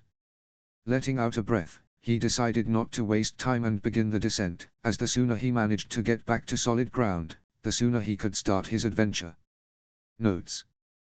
To those who have made it this far, thank you for reading. To be honest, my English writing skills are not strong, and I'm relying on Google Translate and the dictionaries that come with Office 2019. Well, and this chapter is like a bonus XD. Here, Jon's training by the Dothraki finally ends. However, this doesn't mean that Jon will stop growing in the future. He still must learn about the world and other things, as well as put into practice everything he has learned. I apologize for any spelling errors. Please don't forget to leave a review if you enjoyed the chapter, or if there's something that needs improvement, or if you have any questions about the story. Any constructive advice is welcome. With nothing more to say, see you in the next chapter. Chapter 5. Notes. See the end of the chapter for notes. Chapter text. Disclaimer: I do not own Elder Scrolls or A Song of Ice and Fire. All rights belong to their respective owners. Chapter 5. The North 297 AC. The midday sun illuminated the path of the King's Road, which stretched from King's Landing to the Wall. Jon walked along this path, his face reflecting clear displeasure. I really am an idiot, he muttered to himself as he continued walking. How could I think I could manage a ship by myself? No matter how magical it is, it takes at least 5 people to sail the Starwolf. I need to find 4 more companions. After crossing the wall, Jon had headed towards the Bay of Ice. Fortunately, the place where he crossed was only a few kilometers from the bay, so it only took him half an hour to get there running at high speed. Once there, he smiled with satisfaction as he took out the scroll and summoned the ship Edzard had left him. When the ship appeared in the water, Jon made a great leap from the shore, landing on the deck with an impact that made the vessel sway slightly. However, the ship remained stable, proving its resilience. He climbed to the helm and began to turn it, but the ship did not move. It was then that he remembered there was no sail on the mast.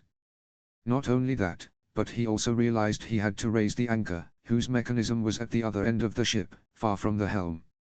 Additionally, he would need someone in the crow's nest to function as a lookout. Realizing he lacked manpower, Jon disembarked and returned the ship to the pocket dimension where it was stored. He decided it would be best to continue foot, as he still needed to reach a village with a good blacksmith to buy armor. At that moment, he was wearing only a blue wool tunic, brown pants, black leather boots and gloves, and his cloak. Putting aside the recent failure with the ship, Jon focused on the road. One of the things Edzard had always taught him was never to let his guard down, especially on deserted paths like this one, where bushes could hide unexpected dangers. As he passed near a fallen tree, his keen ears caught the snap of a twig breaking.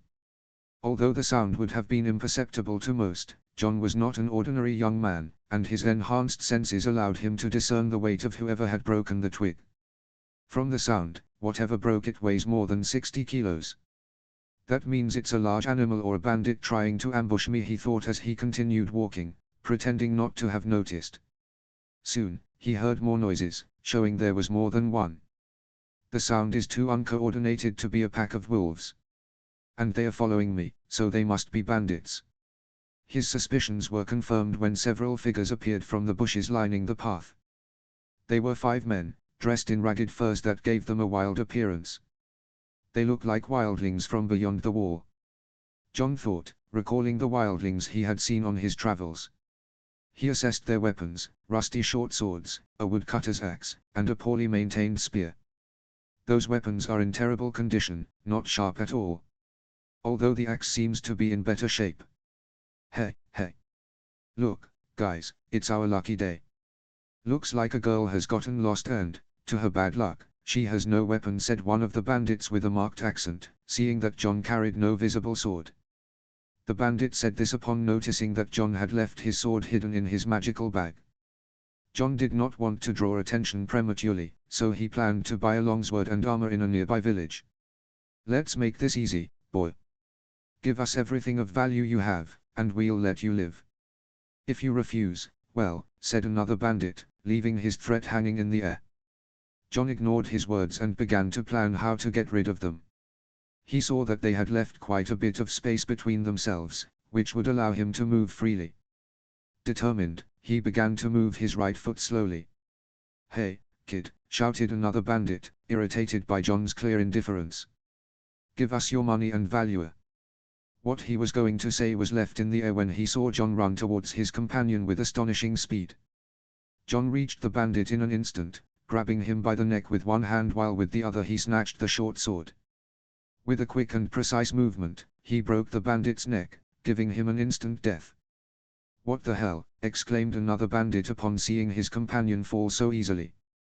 Damn son of a bitch, shouted another, charging at John, followed by 2 of his companions.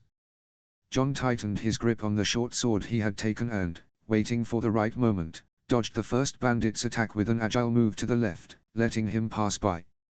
Seizing the opportunity, he made a quick and precise cut that decapitated the bandit. The efficiency with which John killed his companion made the other 2 stop dead in their tracks. But that pause only made them easy prey. John ran towards them and, in the blink of an eye, also decapitated them. The last bandit, seeing his companions die so easily, panicked and ran away. However, he didn't manage to advance even 10 meters before falling dead to the ground, with John's short sword embedded in his skull. John walked towards the bodies of the bandits, piling them up on one side of the King's Road. Once he had them all together, he launched a small fireball that ignited the furs they were wearing, starting to burn them. Then, John examined the weapons he had collected. He had not only taken the weapons but also the purses and any other valuable items. They only had a few copper coins and 1 silver coin, he murmured as he placed the short swords, the spearhead, and the axe head on the ground in front of him. Observing more closely, he added, if I remove the rust and melt everything down, I might have enough metal to forge a great sword. With those words, John set out to find a cave where he could improvise a forge and begin forging a new weapon. John rode a brown Garon with a cross-shaped mark on its forehead, trotting gently along a path that cut through the dense forest known as Wolfwood. It had been more than 7 days since he killed those bandits in the Night's Watch territories. After disposing of them, John tried to forge a weapon from their arms, but without a proper forge, he couldn't control the heat of the fire, resulting in the complete melting of the metal. I can't believe I wasted so much metal. John thought with some frustration. Of all the teachings Edzard had imparted, one of the most important things about blacksmithing was not to melt metal more than once. Flashback. A 10-year-old John was sweating profusely as he worked in front of the forge, heating a piece of iron. Keep your eyes fixed on the metal, John said Edzard, watching his apprentice hold the metal with tongs inside the forge. John nodded, focused on the iron. When he saw the metal turn red hot, he decided not to take it out, as it was still too hard to shape on the anvil with the hammer. He decided to let it heat a bit more. When he felt it was hot enough, he took it out and brought it to the anvil. Still an apprentice in blacksmithing, his task was to forge a dagger. For 5 hours he hammered the metal, shaping the blade. When he finished, he brought it to Edzard for examination. "Edzard, I'm done," John said, handing him the dagger. Edzard took the blade and examined it. Although it was not yet tempered, it should be strong enough to withstand some blows, or at least that's what John hoped, but that was not the case. "Ah," Edzard sighed, showing a slight smile. "This dagger is no good, John." John's eyes widened in surprise. Looking at his master, he asked why. "You overheated the metal, John," Edzard explained, crouching down and pointing to some spots and bubbles on the blade. "Do you see this?" John nodded silently. "These marks indicate that you almost melted the metal again, and that's not a good thing." "Why?" John asked curiously. "Metals are fickle, John. Normally, they shouldn't be melted more than once because they lose much of their strength properties, making them brittle. And a brittle weapon is dangerous." Edzard replied, ruffling his hair kindly. "Remember this, and all the weapons you make will be useful, both for you and for those you sell them to." End of flashback. A sad smile appeared on John's face as he remembered his master. However, despite the nostalgia, he did not let his guard down. As he continued riding, he recalled how he had bought that horse at the first stable he found after leaving the Night's Watch territories. He paid 3 gold coins and a few more silver ones, coins with the inscription of a stag. Although John knew a lot about combat and magic, his knowledge of commerce, or rather the equivalents of Westeros coins, was almost nil. He didn't know how to pay well, but fortunately, the seller was honest and explained the equivalencies of the different coins to him. After buying the horse, the stable owner recommended shoeing it and directed him to the local blacksmith. Fortunately, the blacksmith also sold weapons and armor, so in addition to shoeing the horse, John bought basic armor. This consisted of a brigandine with a simple chainmail underneath, steel bracers and greaves, along with a pair of pauldrons. He also bought a tent and some travel utensils. In the end, the entire purchase, excluding the horse, cost him about 2 golden dragons and several silver stags. Once ready, John set off to continue his journey and, when he was out of everyone's sight, stored the items in his enchanted bag. He took Gandravar out of the bag and placed it on his back. The journey had gone smoothly so far. However, it seemed the world conspired to annoy him, for as he passed by a stump with dried blood on its surface, John felt a bad premonition. Leaving that place behind, he continued riding, and the further he went, the more it seemed he had been there before. However, before he could remember anything, he heard a soft whimper. Looking in the direction of the sound, John felt a tug on his soul. It was something unknown, but so strong that it compelled him to ride towards that place. He dismounted, tied the horse to a trunk, and walked until he discovered a small ball of white fur, curled up on itself. Approaching stealthily, John took it in his right hand and, to his surprise, discovered it was a wolf pup. The little animal was as white as snow and had its eyes open, a red as intense as blood. As he gazed at the pup, time seemed to stop for John, who felt his soul and the wolf's unite, almost as if they were forming a pact. "This is strange. I've never felt anything like this," John thought in amazement. This was something new for him, but his instincts told him he should keep this pup as a travel companion. Following his instincts, he decided to adopt it. John took a cloth from his magical bag, improvised a small basket for the pup, and once secured, returned to the horse and continued his journey south. As he rode, his mind wandered in search of a place where he could find the information his master had asked for. The sound of the Garon's hooves that John rode echoed lightly as he advanced through the lands of the north of Westeros. With the hood of his bear cloak covering his face to avoid being recognized, he continued his journey south. Beside him, trotting silently, was the wolf pup he had named Ghost, a proper name, as the animal made no sound, neither to ask for food nor to howl at the moon. The young bastard had been riding for more than 2 weeks since he found the wolf in that forest. After picking it up, he continued on his way, and fortunately, he reached a small village with an inn. As he approached, he saw some guards dressed in chainmail and fur cloaks, following a man wearing a pink cloak adorned with red tears. Not recognizing the sigil, he decided to head to the inn to eat something before continuing his journey. Aware that his wolf would attract attention, John hid it in the same sack he had used to carry it when he found it. He entered the inn and sat at a table, asking the waitress for some bread, a wedge of goat cheese, and some beer. The waitress looked at him curiously but accepted the order. While waiting for his food, he sharpened his hearing to listen to the conversations around him. Although he found no clues about where to look for the information he needed, one particular conversation caught his attention. A young man mentioned his plans to travel to Old Town to study and forge links of different metals, thus proving his vast knowledge. The word knowledge made John realize that Old Town was his destination. He unfolded a poorly drawn map showing the location of the main cities of West Eos. Old Town was far to the south, much farther than he had planned to go, but a smile appeared on his face as he realized he finally had a lead on where to head first. After eating, John quickly set off, resuming his journey that brought him to the place where he now found himself. As he rode, his keen ears picked up the sound of erratic footsteps heading towards him. It sounds like a hunt.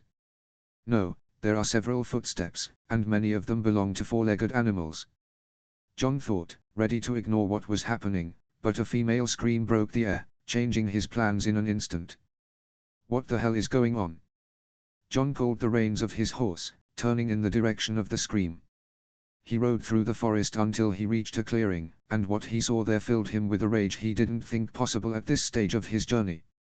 In the center of the clearing, a group of men were cruelly laughing at a young naked woman, lying on the ground and surrounded by several dogs. 4 of the men wore chainmail and had long swords at their belts, while the 5th, dressed in a black leather vest over a pink doublet, carried a different sword. This one was wider at the tip, giving it an even more threatening appearance. A sword that widens at the end of the blade is usually single-edged. John thought as he watched one of the men, who had several boils on his face, begin to pull down his pants while 3 of the remaining men bent down and held the girl. The last of them, the one wearing the black vest, just smiled and seemed amused by what was happening to the girl. Ghost bared his teeth, sensing his companion's growing anger, but remained in place as he saw John raise a hand to stop him. "Easy, boy," John whispered, not taking his eyes off the men. After those words, he began to walk towards them, sliding a hand to his belt to take a throwing knife.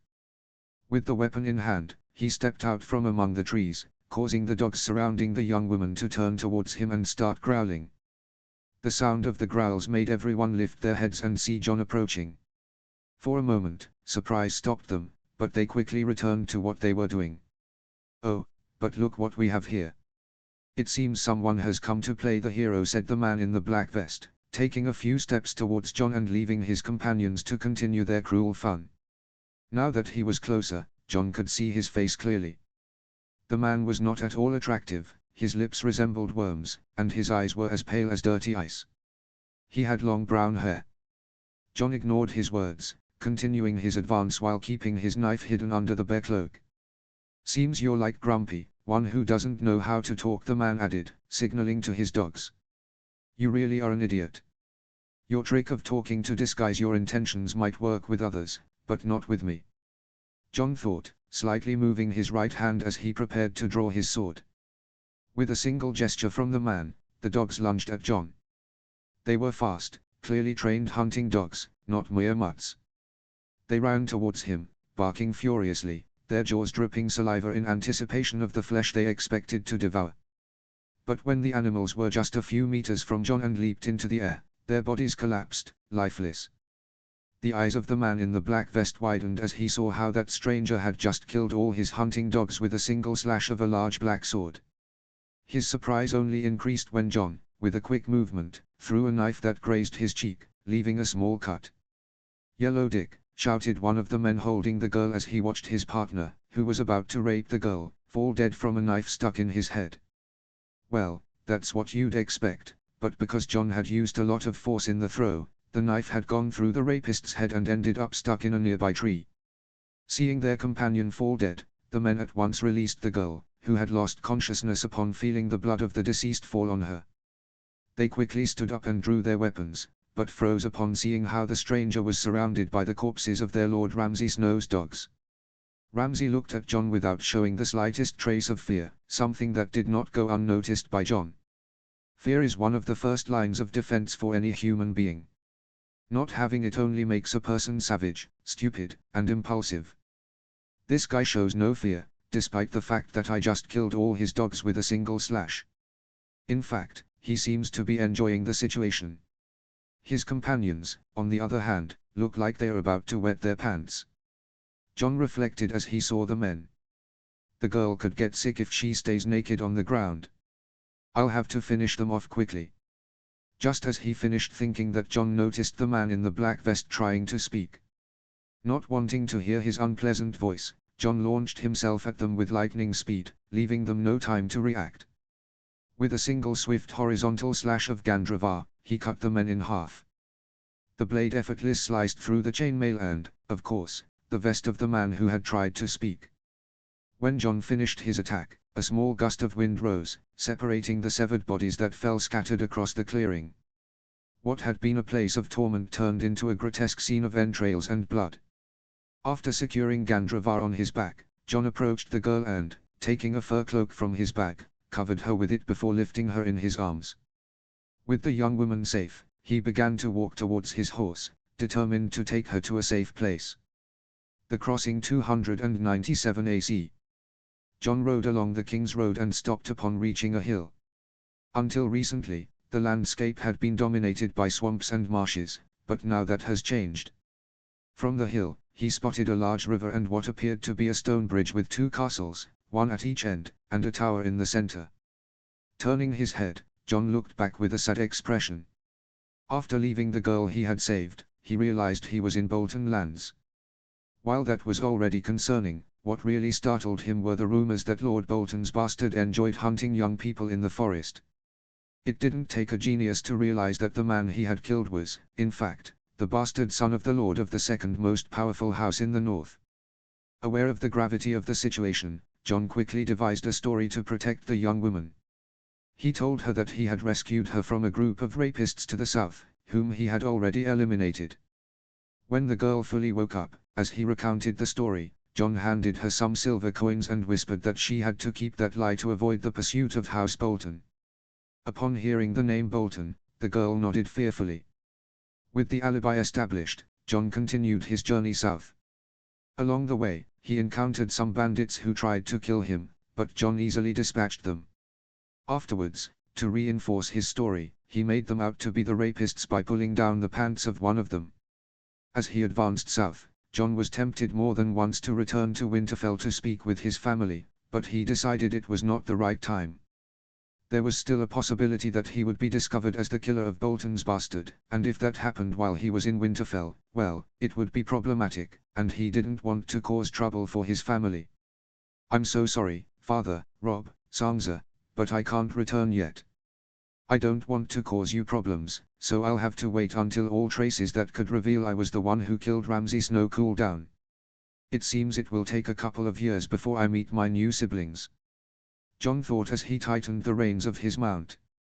Stopping looking north, he began to ride towards the bridge, followed by his faithful wolf, Ghost. John rode for a while until he reached the entrance of the bridge. In the distance, he saw a long line of people and merchants waiting their turn to cross. As he approached, John covered his nose with one hand, trying to stifle the smell. What a stench here! It smells of greed, envy, cruelty, and selfishness. John thought, feeling disgusted by the atmosphere emanating from that place. As his horse advanced, John saw a merchant arguing with some guards dressed in armor and surcoats with the emblem of two blue towers joined by a bridge on a silver-grey background. With his sharpened senses, John began to listen to the conversation. "I can't believe they've raised the toll so much. This is robbery," the merchant shouted indignantly, looking at the guards with fury. One of the guards looked at him with a mocking smile. "Orders from Lord Free, idiot. All merchants must pay a little more if they want to use the bridge." The merchant gritted his teeth, enraged. "You should pay, unless you want to travel south to the Ruby Ford crossing," added another guard. The merchant glared at them with such intensity that it seemed he could set them on fire with his gaze alone. Despite his evident anger, he took out a bag of coins and paid the toll, cursing the gods as he did so.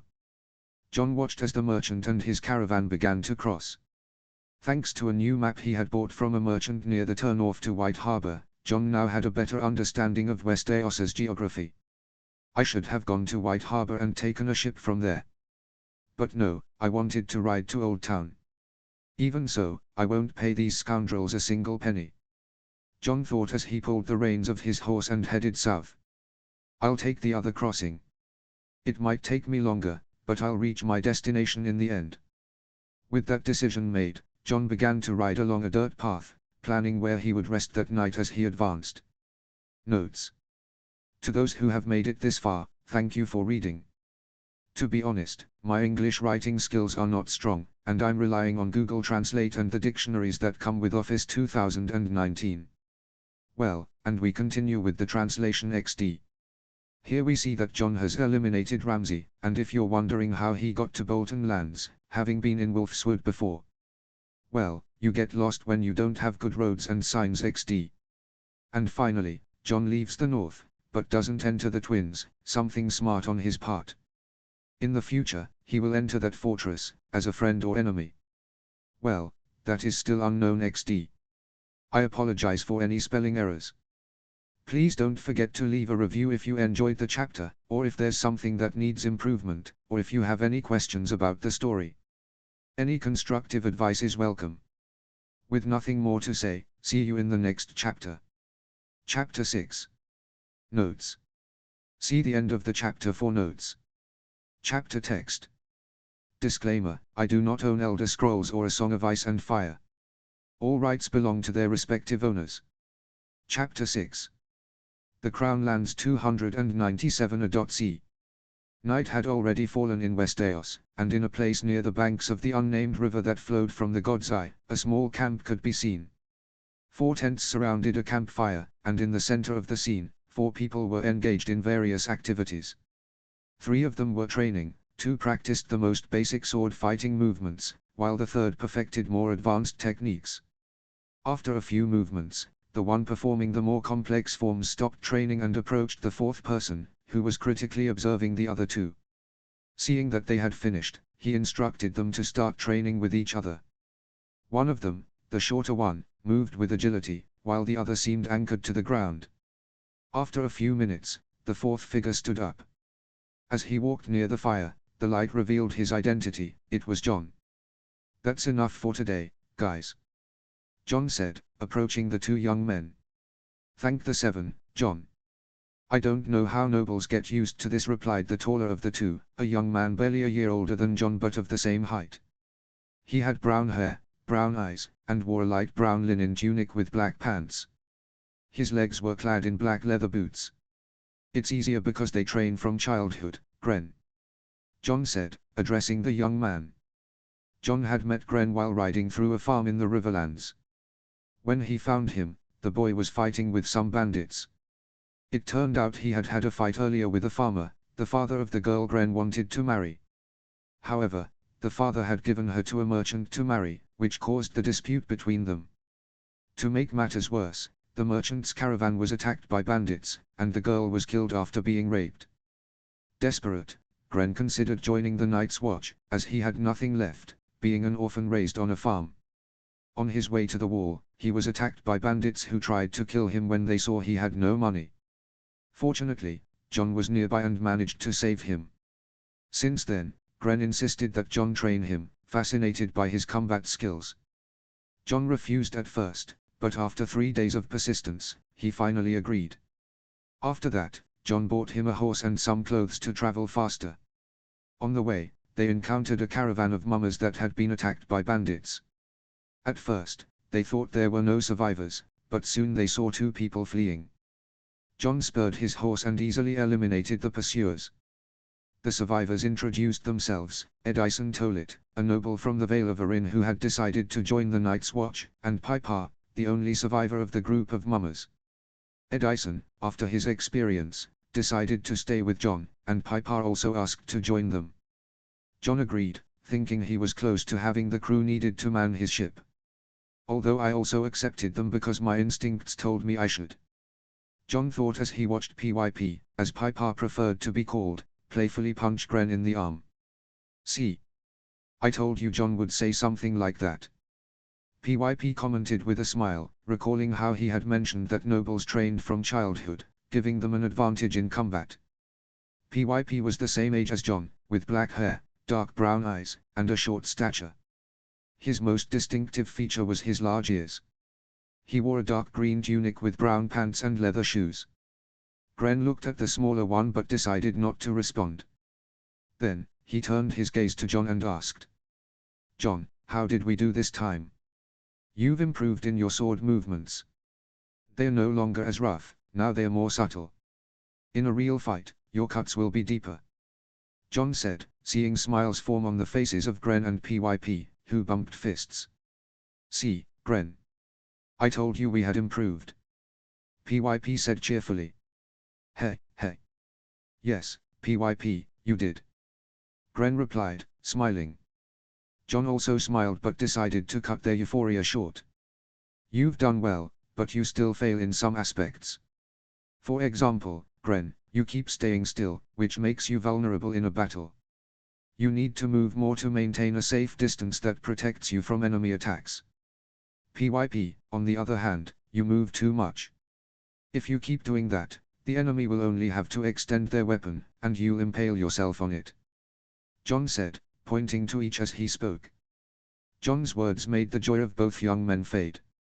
"Relax, your mistakes are common errors, but with practice, you'll correct them. Despite having only trained for a little over a week, you've improved a lot. If you continue like this, in a few weeks, you'll fight like the men-at-arms of noble houses." John's words lifted the spirits of both young men, who smiled again. "That's good. I already want to fight properly," Gren said, looking across the fire at their other travel companion. "And how is the noble of our little group doing?" John turned his head and looked at Edison Tolit. The son of House Tolit was the oldest of the group, although his age did not exceed 20 years. His appearance, however, seemed more mature due to the grey hairs in his hair. He wore a simple doublet with his house's heraldry, grey pants, and black leather boots. "Ed is doing well," John said, devising a way to motivate the other two. "In fact, he's the best of the three and is far ahead of you." "Hooray! I'm the best," Edison murmured flatly, without true emotion. That was one of Edison's peculiarities. He spoke with total indifference and dry humor, often reflecting his pessimism towards life. Edison's tone, combined with John's words, ignited the competitive spirit of Gren and PYP, who promised to surpass Edison soon. John watched his travel companions and let out an amused laugh. Then, he sat down again and began to stroke the head of his direwolf, Ghost, who had been resting quietly next to his owner while he supervised his companions. King's Landing 297 AC. The bustling capital of Westeros was something none of the four young men had seen before, much less were accustomed to. The large city, almost rectangular, was protected by high walls that commanded respect. According to PYP, who had been there before, the city was full of mansions, granaries, hundreds of docks in the port, and many other wonders. "Those walls are imposing, but I don't think they would withstand Edzard's spells for long," John thought as he passed through the gate that connected the road they had traveled with the city. The entrance was wide, and beside him were his companions, along with Ghost, who attracted the curious gazes of many. Fortunately, the wolf was still small and could go unnoticed, easily mistaken for a dog. "This city stinks of shit," Edison commented, bringing a hand to his nose to cover it. "Ed is right," said PYP, imitating his friend, followed by Gren. "Think of the smell of pines and freshly fallen rain," John thought, who, with his sharper senses, endured torment, although he managed to stay calm thanks to the training he had received. He knew that without it, he would be vomiting non-stop. After crossing the gate, the group headed to some stables, where John bought 2 more horses, one for PYP and one for Ed. "We were unlucky and didn't find anyone selling horses since I found them, so we had to travel on foot all the way here," John thought as he paid the 8 dragons the horses cost. With this, we can move faster, and Gren and PYP can start learning to fight on horseback. Well, this is the first time I've had my own horse, thanks, John. PYP said cheerfully as he settled into his saddle. Yes, thanks, John. Now it's just a matter of counting the days until this horse throws me to the ground, added Ed as he mounted his horse. John looked at them and smiled, shaking his head. He mounted his horse with an agile movement and began to ride south, followed by his companions. Night had already fallen over King's Landing, bringing the city's nightlife to life. Hundreds of people walked the streets, enjoying the treats sold at night stalls, watching mimes and other street performances. Some, however, visited the Street of Silk in search of more carnal pleasures. But John was not one of them. He rested in a room at an inn, alone, while Gren, PYP, and Ed visited a nearby brothel. If I hadn't sold those gems, I would only have 20 gold dragons and some pieces of silver and copper. Luckily, the sale gave me quite a bit of money, and I didn't spend much on the chainmail armor, greaves, gauntlets, gorgets, pauldrons, and helmets I bought for Gren, PYP, and Ed. They only cost 4 gold dragons. They look simple, but whoever made them knew what they were doing. John reflected as he got up upon hearing footsteps approaching his door. From the sound, it was a child. He walked to the door and saw a small note being slid under it. A note. John murmured, bending down to pick it up. Upon reading it, he knew someone had discovered him, as the note mentioned something only he knew. Go to the inn near Flea Bottom. When you arrive, rent the attic. Do not try to escape, or all of King's Landing will know that the bastard of the Warden of the North is in the city. A friend. After reading the note, John was angry enough to destroy it with a fireball he created in his hand. Taking a black cloak from his enchanted bag, he left the place, not without first leaving Ghost there, guarding the room and waiting for his companions, although John doubted they would return before dawn. Already on the street, John began to walk towards the place indicated in the note, asking occasional passers-by for directions. After several minutes of walking, he finally arrived at the mentioned inn. Upon entering, John observed that it was a typical inn, with several tables occupied by people drinking and laughing. Without paying them any attention, he walked towards the bar where the innkeeper was. "Good evening, I would like to rent the attic," John said as he approached. The innkeeper, a man of about 50 years, with simple clothes and a bald head, looked up, nodded, and began to guide him to the attic. Upon arrival, he left him alone and returned to the bar. John looked at the attic door and, closing his eyes, used his sharpened senses to find out who was inside. He sensed that there was only one person. With that certainty, John entered. The man waiting for him was elderly, with long, tangled hair and an equally unkempt beard. He emitted a slight stench, similar to that of the city's sewers, although John detected a subtle aroma of perfume and makeup powders used by some ladies. "It's a disguise, and a very good one. If it weren't for my enhanced senses, I wouldn't be able to tell that this man is not who he appears to be," John thought as he approached the table where the man was sitting. "Well, if it isn't the bastard of Winterfell," the man said in a deep voice, emphasizing the word bastard. "Provoking me from the start. A typical attempt to gauge reactions," John thought, taking the chair opposite the man and sitting down comfortably. "I didn't tell you to sit," the man said, seeing John take a seat. "I don't need your permission to do what I want," John replied mordantly, accompanying his words with a mocking smile. "Besides, why do you have a second chair if not for your guest to sit?" The man observed him for a few moments before letting out a thunderous laugh. "Ha, ha, ha," he laughed, amused. "It's clear that your Dornish blood makes you different from your father." John frowned slightly at the subtle insult towards his father. Deciding to cut the game short, he began to release his killing intent, an intimidation technique he had learned from Edzard. It was so effective that the man's mocking smile disappeared, and small drops of sweat began to form on his forehead. The man brought a hand to the collar of his doublet, tugging at it uncomfortably. "So, why have you summoned me here?" John asked, ceasing to emit his killing intent. The man seemed to calm down and, letting out a sigh, responded. "I was just curious to know why the legendary son of Lord Stark is so far south of his father's lands." John frowned, noting that the man was not lying. I'm just fulfilling a promise I made to someone.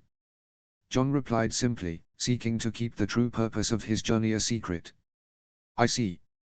I suppose that person must have been very important to you, for you not to have returned to your family's home in so many years, the man said, adopting a sad demeanor. I imagine the good warden of the north doesn't know that the son he believes dead is more alive than ever. It seems you're very interested in my life. John replied, not taking his eyes off him. Why is that? I'm just a man who serves the realm and is concerned that his grace's best friend, Robert Baratheon, might die of depression, the man said, placing special emphasis on the phrase die of depression. Upon hearing that, John let out a wolfish smile. Die of depression. Ha, ha, ha. I don't think my father is that weak. He is stronger than he appears.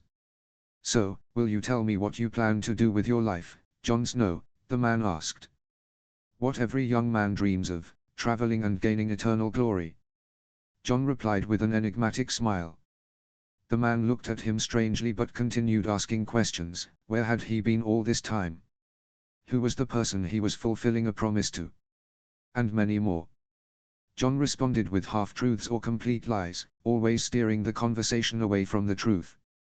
Finally, the man seemed to grow bored of the interrogation and stood up. After saying goodbye, he left. When Jon was sure he was completely alone, he also stood up and left the place. As he returned to his inn, he passed through the infamous Street of Silk. Several women offered him entry into their establishments.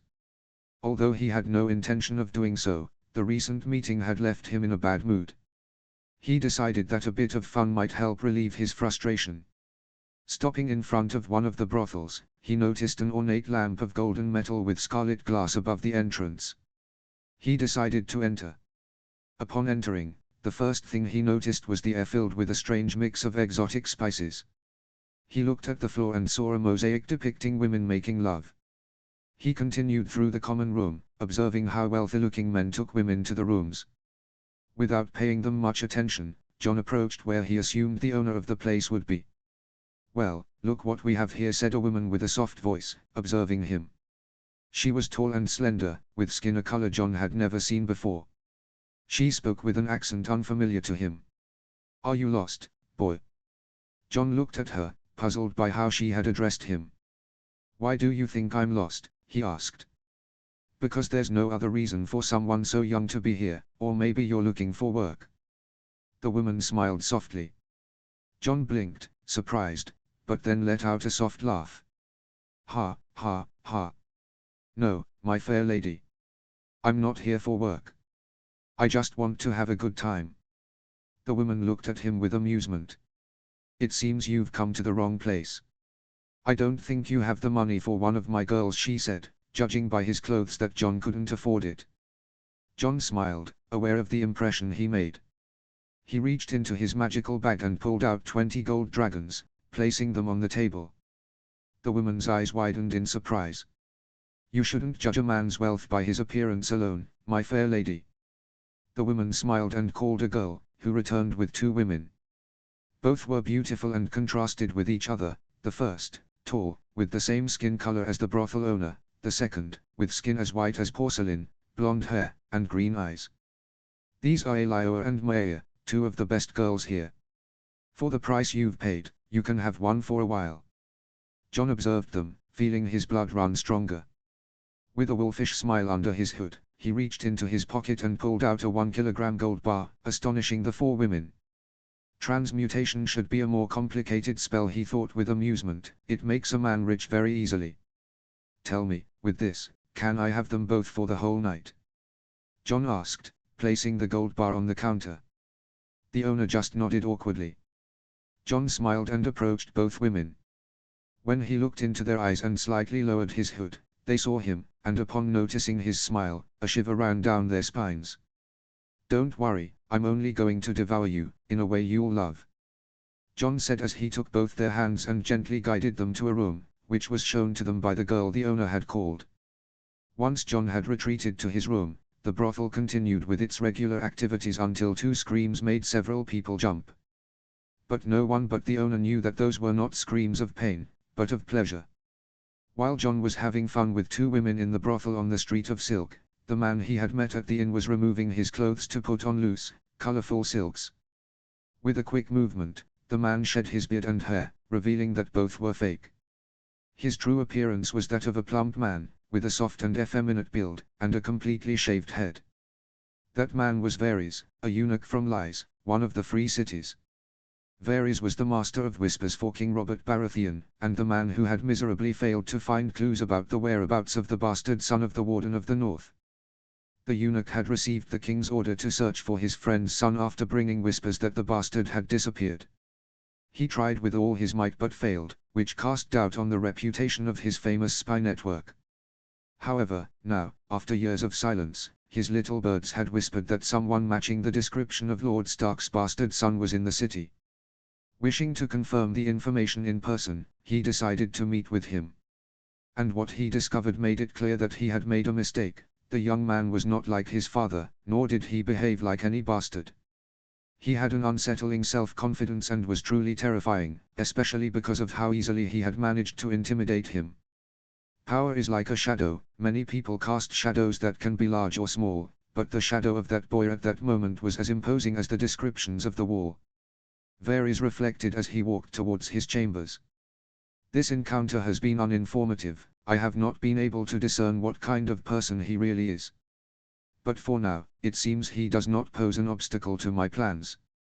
So, I will not get involved with him, but if those changes, well, the roads are always dangerous. Notes. To those who have made it this far, thank you for reading. To be honest, my English writing skills are not strong, and I'm relying on Google Translate and the dictionaries that come with Office 2019. And we continue, now with Jon's group meeting XD. It may be a bit strange, but I feel Jon should always have his friends with him, at least so he doesn't go alone. We also see that Jon has entered Shatea's brothel, and that he made a good impression. In the next chapter we will see how it all ended there XD. And poor Varys, it's not good to mess with someone who has literally been in the wildest and most primitive part of the world, and who has a master capable of destroying civilizations as easily as blowing out a candle XD.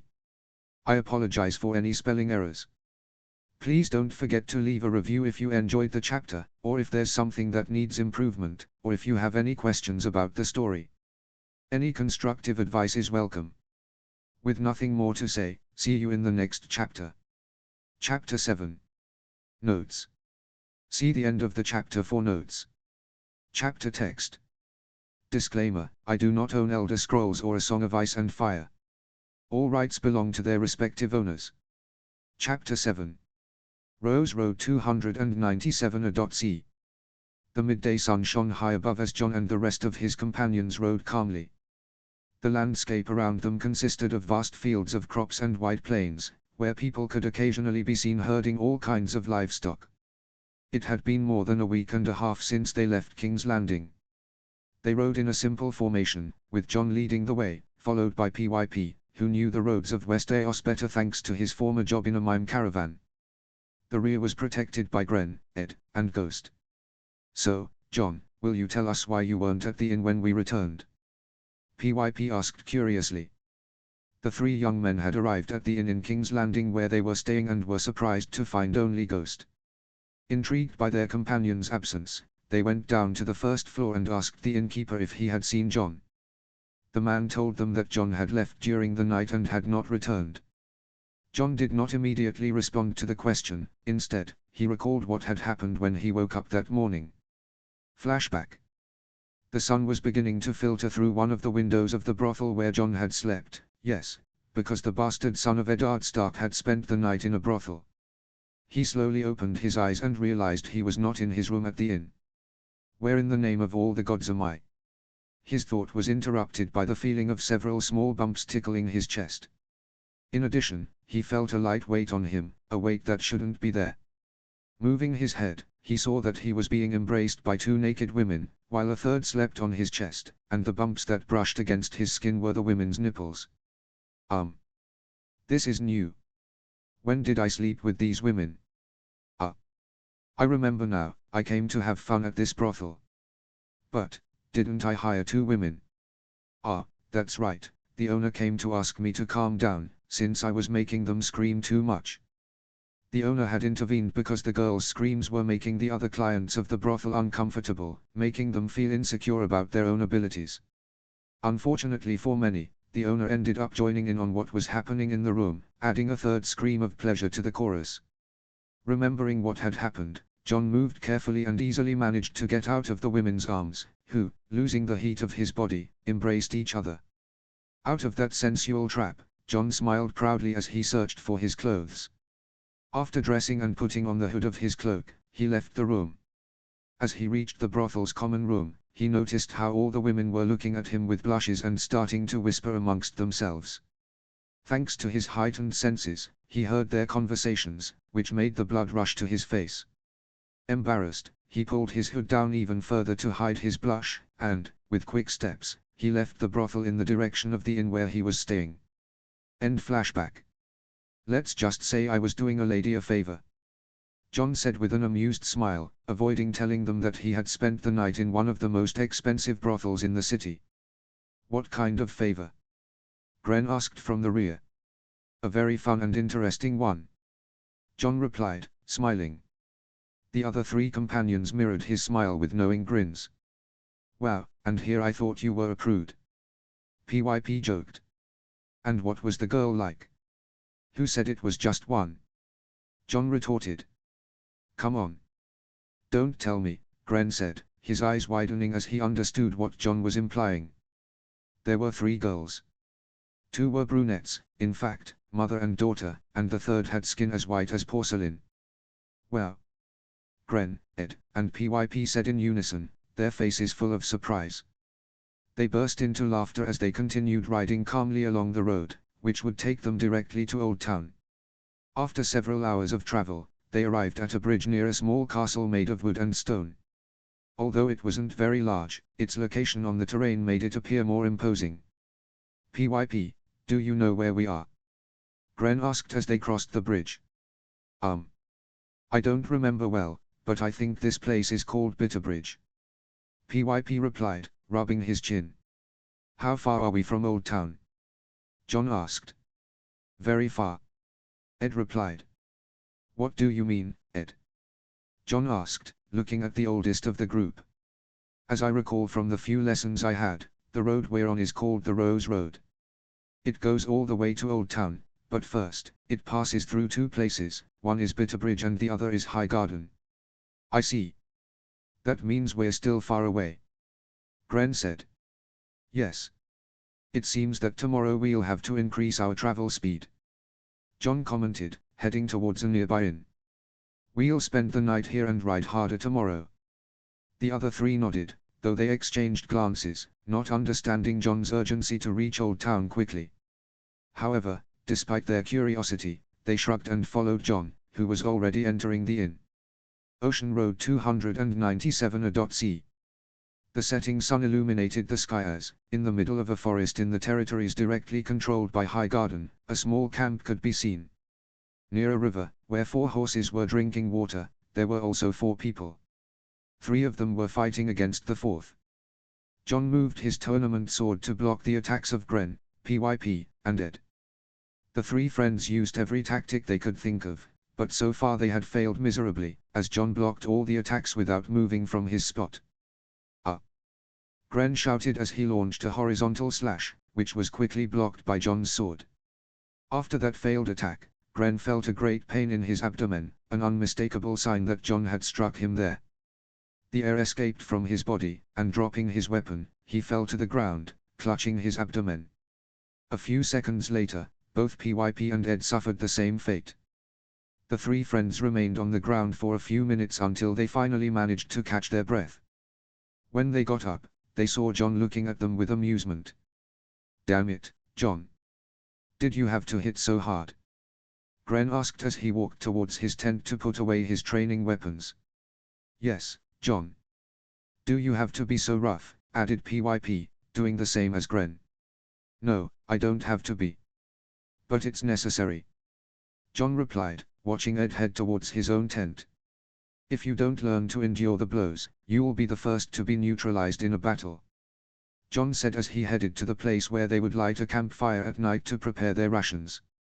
The three boys nodded and entered their respective tents. When they came out, they had changed the clothes they wore under their chainmail armor, which they still kept on.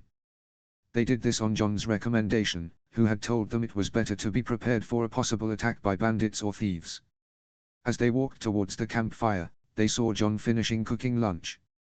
Noticing that John was finishing cooking, the three decided to do other tasks. Gren went into the forest to hunt some rabbits to replenish supplies and get some fat for the maintenance of their armor. PYP also went into the forest to gather firewood for the night's fire. And Ed, who complained that he had been left with the worst task of the day, approached where the horses were grazing, under the care of John's wolf. "Come on, Ed. Just go get the horses. Ghost won't eat you," Ed said cynically, imitating his friend's words. "Of course he won't eat me. He'd eat the horses first and then, if he's still hungry, he'd try to eat me." After complaining, Ed continued on his way and finally reached where the horses were.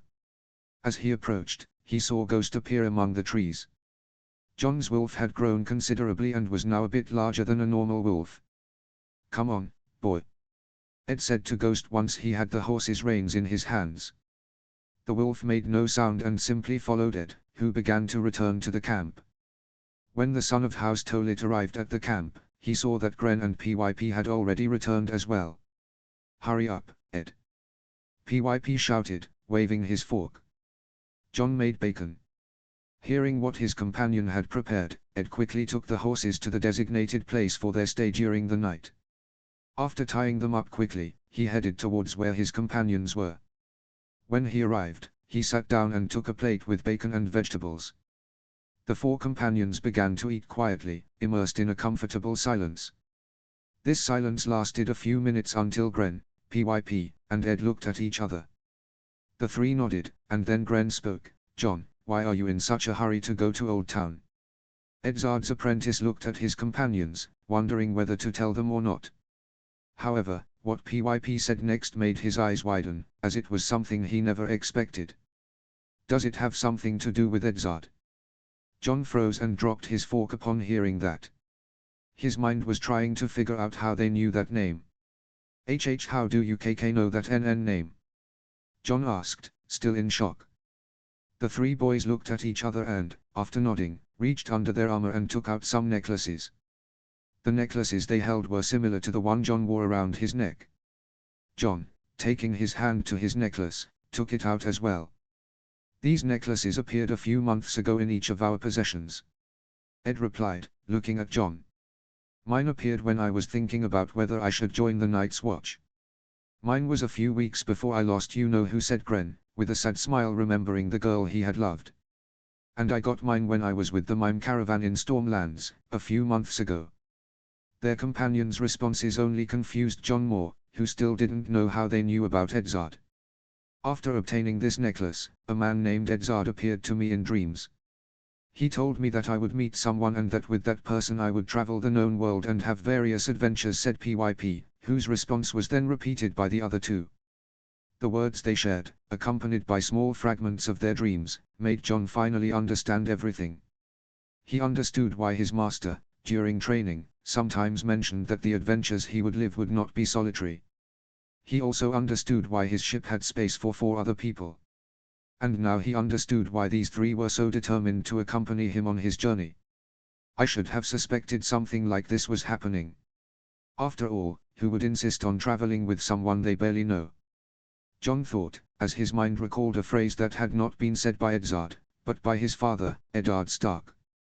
"When the snow falls and the white winds blow, the lone wolf dies, but the pack survives." "I never felt like part of the pack in Winterfell," John thought sadly. But, a second after thinking it, the words Edzard had once said to him when he mentioned that phrase came to his ears. "Lone wolves have only 2 options, John. Continue alone and fight until they become capable of surviving on their own, until something more powerful knocks them down, or, travel alone, strengthen themselves, and found their own pack to rely on. No matter how much we try, John. Mortals are social beings by nature, sooner or later we find another pack to belong to. Could this be the new pack I will get? Will they be the ones I can call brothers and friends? I hope so. I will trust your judgment again, Edzard." John thought, then realized something. Wait, there are supposed to be 4 more people and there are only 3 now. That means 1 more is missing. Maybe it would be best to tell everything when we are all together. With that thought, John looked back at his travel companions. Seeing them watching him expectantly, he sighed and was about to tell them about Edzard's request, but decided to leave the magic part for later, when they found the last of those who were supposed to be their travel companions. However, just as he was about to speak, he saw Ghost stand up and bare his teeth toward the front. The wolf's behavior caught the attention of the 4, who stood up abruptly. "What's wrong, boy?" John asked as he approached Ghost. The wolf responded by baring his teeth and tensely advancing forward. "John, what's wrong with Ghost?" Gren asked. "I don't know, it seems he's picked up something," John replied, closing his eyes and concentrating to focus his senses in that direction. A second later, his ears caught the faint sound of a struggle, or at least what seemed to be the prelude to one. "John?" PYP asked, seeing John frown. "It seems there's an ambush to the south, about a kilometer away," John replied seriously. John's response surprised everyone, as no one expected him to be able to hear something so far away. However, no one could say anything, as John continued. "Get your weapons. It seems you'll have your first test of blood and death today," he said, approaching his tent and taking his sword. Gren, PYP, and Ed mimicked John's action, quickly running to their tents to grab their weapons. Once they had them, the 4 quickly headed to where their horses were. Untying the reins swiftly, they mounted and, ready, rode off to try to save those being ambushed. "Ghost, track the place," John ordered his wolf. The direwolf made no sound and simply sniffed the air as he ran. When he seemed to catch the scent of something, he began to run southeast, in the direction of the road to Old Town. "Ed, Gren, PYP. Let's go," John shouted. The 3 mentioned nodded and, at the same time as John, spurred their horses, beginning to gallop at full speed, always following Ghost. A small group of about 6 people was being surrounded by a large group of bandits. The 6 people in that group wore armor of different qualities, but all were full plate, that is, they had breastplates, greaves, braces, gauntlets, gorgets, and closed helmets. Additionally, 5 of them carried spears, longswords, and shields, while the 6th only had a longsword at his belt. The spears bore pennants that displayed the same color and heraldry as the surcoats worn by these riders. The surcoat was grey and had a white watchtower with fire at the top. The bandits surrounding them were not the typical poorly dressed and armed idiots, no, these bandits were suspiciously well equipped. All of them, without exception, wore chainmail and boiled leather armor. There were 20 of them in total, half armed with good quality longswords and round oak shields reinforced with steel. The other 10 only carried one-handed war axes but had strange crossbows that did not shoot a single forged iron bolt but fired 3 bolts per discharge. The leader of the 6 armored men, who wore noticeably different armor from his companions, more decorated, with beaten silver engravings and a closed helmet whose crest was shaped like the tower on his surcoat, looked at the supposed bandits and recognized where one of the weapons they used came from. "Mirish crossbows," thought the leader of the group. "Sir Humphrey," shouted one of the armed men as he approached the mentioned one. "What are your orders, sir?" Sir Humphrey Hightower was the 4th and youngest son of Lord Lytton Hightower, the Lord of Old Town. The young knight was no more than 22 years old, but despite his youth, he was a knight of some renown, having won 1 or 2 minor tournaments in the Reach region. However, being a tournament knight had not prepared him for a real battle. He and his group had departed from Highgarden, the castle where his sister was the lady, as she was married to the lord of that castle, who had become the supreme lord of the Reach. They had started their journey back to Old Town when they learned that there would be a tournament in a few weeks. He set out only with his own travel companions and did not wait for his good brother and his family, who also planned to go to Old Town in about 4 days. That decision was something he now regretted, as just 3 days after starting their journey back home, they were ambushed by this group of bandits. The bandits fired as they rode along the ocean road, killing the horses they were riding.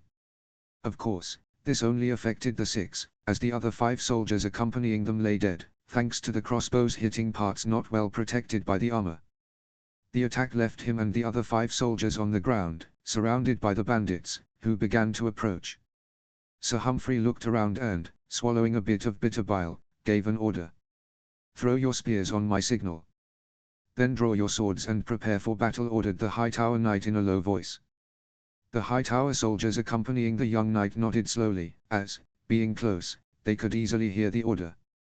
Well, it seems you are not the person we were tasked to eliminate, but it doesn't matter," said the leader of the bandits as he approached the Hightower group.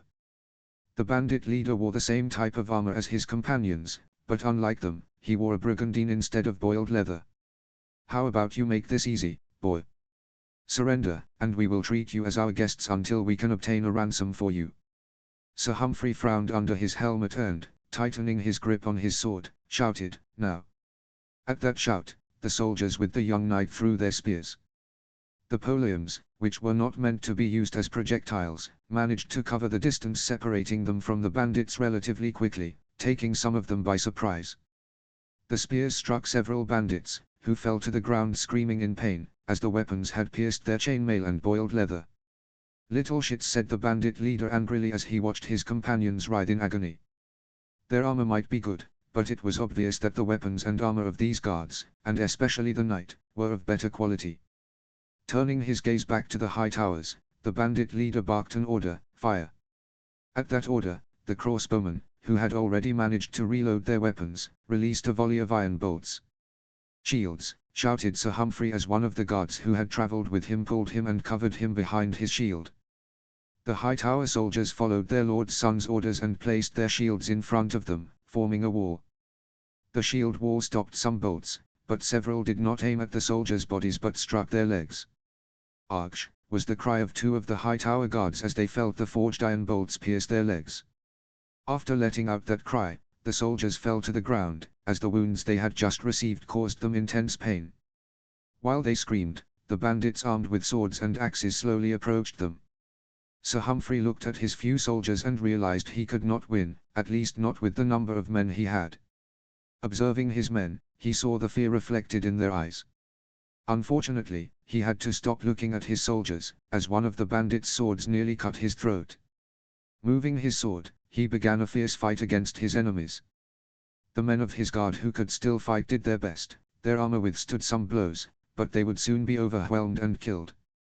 Looking ahead, Sir Humphrey saw the crossbowmen preparing to launch another volley of bolts. Time seemed to slow down as he watched the bandit leader raise his hand, ordering the final attack. Lord Lytton's son closed his eyes and began to pray to the 7, the gods worshipped by the Andals, for his soul to find peace in the other world, as it seemed he would not survive. Thus, after reopening his eyes, Lord Lytton Hightower's youngest son charged with his weapon in hand, seeking death in battle. Moving his sword quickly, Humphrey managed to cut the throats of 2 bandits before being hit by several crossbow bolts. The impact made him stagger, and he ended up tripping over his own feet. As he fell, he saw his remaining guards being killed by the large number of bandits. While the young knight was on the ground, he did not hear how the voice of the bandit leader, who had been giving orders to his men, faded away. A white wolf, slightly larger than a normal wolf, pounced on him and, with a single movement, tore out his throat. This caused astonishment among the crossbowmen, who, upon snapping out of their stupor, aimed at the wolf, which stood still in front of them, baring its teeth. The crossbowmen placed their fingers on the triggers of their weapons to finish off the wolf, but just as they were about to shoot, a small tremor shook the place, causing them to lose their balance and fire randomly. The iron bolts flew in all directions, managing to wound a few bandits but also killing some unfortunate ones.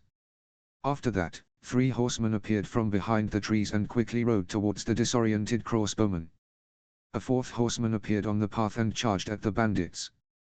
John pulled the reins of his horse and made it jump, reaching the place where the sounds of battle were coming from. Upon arrival, he saw a group of soldiers with unknown heraldry fighting against another group of soldiers without insignias. That's strange. Why would a group of soldiers attack those of a noble house?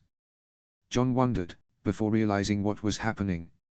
Of course, unless they aren't guards, but very well-equipped bandits.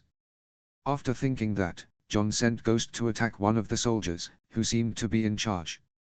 When his dire will forbade, he saw the crossbowman preparing to shoot his wolf, so, concentrating his magic, John sent a spell through his horse's legs and created a small tremor. The tremor caused the crossbowmen to miss and end up killing some of their own comrades. After that event, John saw Gren, PYP, and Ed emerging from the trees behind the crossbowmen and charging at them. That had been John's plan from the beginning. He had separated from his companions upon realizing there could be several enemies. While riding, he devised this risky plan and sent his companions to surround the area. And it was a good thing he did, as otherwise, he would have had to use magic to finish them off. Seeing his companions fight, John spurred his horse and quickly charged at the remaining bandits, who were still disoriented by the tremor, making them easy prey. Grabbing his great sword, he made a quick slash, killing 4 bandits in one stroke. After that, he dismounted and, starting to run, charged at the remaining enemies. His adversaries, who had somewhat recovered, charged at him, but they couldn't do anything against the Dovahkian's apprentice, as their attacks missed, leaving openings in their defenses. John saw these opportunities and, using his enhanced skills, quickly killed them. While eliminating the nearby soldiers, John observed that his companions were almost efficiently finishing off the crossbowmen. The word almost was used because they didn't kill them in one blow but required 2 or a few more. Fortunately, the initial charge managed to surprise the enemies, preventing them from counter-attacking quickly. However, John knew they still couldn't fight well against the bandits, so, with a soft whistle, he called Ghost to rush to their aid. While running towards the crossbowman, John noticed an idiot trying to flee, so, with a quick movement, he threw a throwing knife, which lodged in the unprotected part of the bandit's neck, causing him to fall and start choking on his own blood. Ignoring the dying bandit, John continued his run, and when he reached the crossbowman, he used his sword and easily killed several of them. A few minutes later, all the bandits had been eliminated. "Hey, John. Does it always stink like this when people die?" PYP asked, approaching while covering his nose with one hand. "Yes. When we die, we always smell like shit," John replied, crouching down and taking a piece of cloth from one of the bandits' garments to clean his sword. "That proves the gods hate us by making us fart when we die," Ed said, approaching. "Seems like it." Gren agreed as he began walking among the corpses. "Gren, we can loot the dead later," John said, seeing his companion trying to scavenge from the fallen. "First, help me see if there are any survivors." Gren looked at John for a moment but finally decided to obey. "All right." After that, the group of 4 companions approached where the members of House Hightower had been killed, and as they approached, they talked. "Hey, Ed. Which house do they belong to?" John asked while moving a body to check its pulse. "According to the sigils, they must be from House Hightower," Ed replied, recalling the teachings he had received. "They are the family that rules Old Town." Hearing that, John nodded while continuing to search for a survivor. "I hope there's at least one alive. If we manage to save a Hightower, we might get some help that facilitates access to information," John thought as he kept searching. Unfortunately, it seemed luck was not on his side. However, just when he was about to lose hope of finding a survivor, he heard a voice. "Help me," said a soft, almost choked voice filled with pain. John and the rest of the group looked in the direction the voice came from. Seeing a man lying down, seemingly moving his arm, they all ran towards him.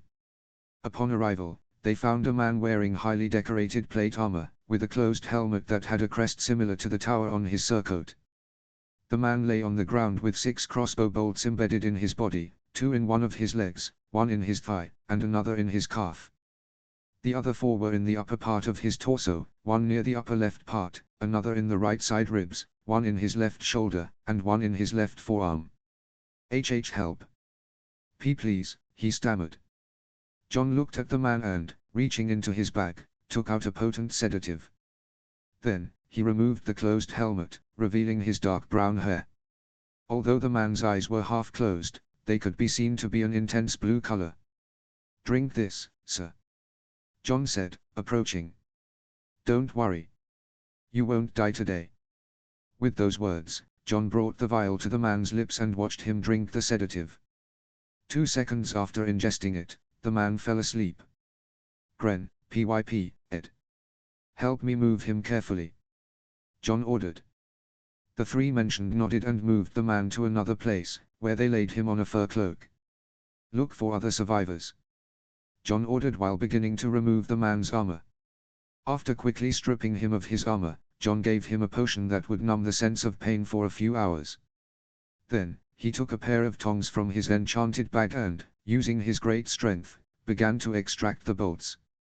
When all the bolts were removed, he started applying small amounts of a regeneration potion to the wounds.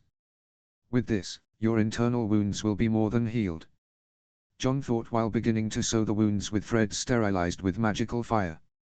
While sewing, he heard his companion's footsteps. Turning his head, he looked at them and saw them shaking their heads. "I see," John said, understanding that there were no other survivors. After finishing treating the only survivor of the ambush, John covered the man with a cloak and then left Ghost to guard him.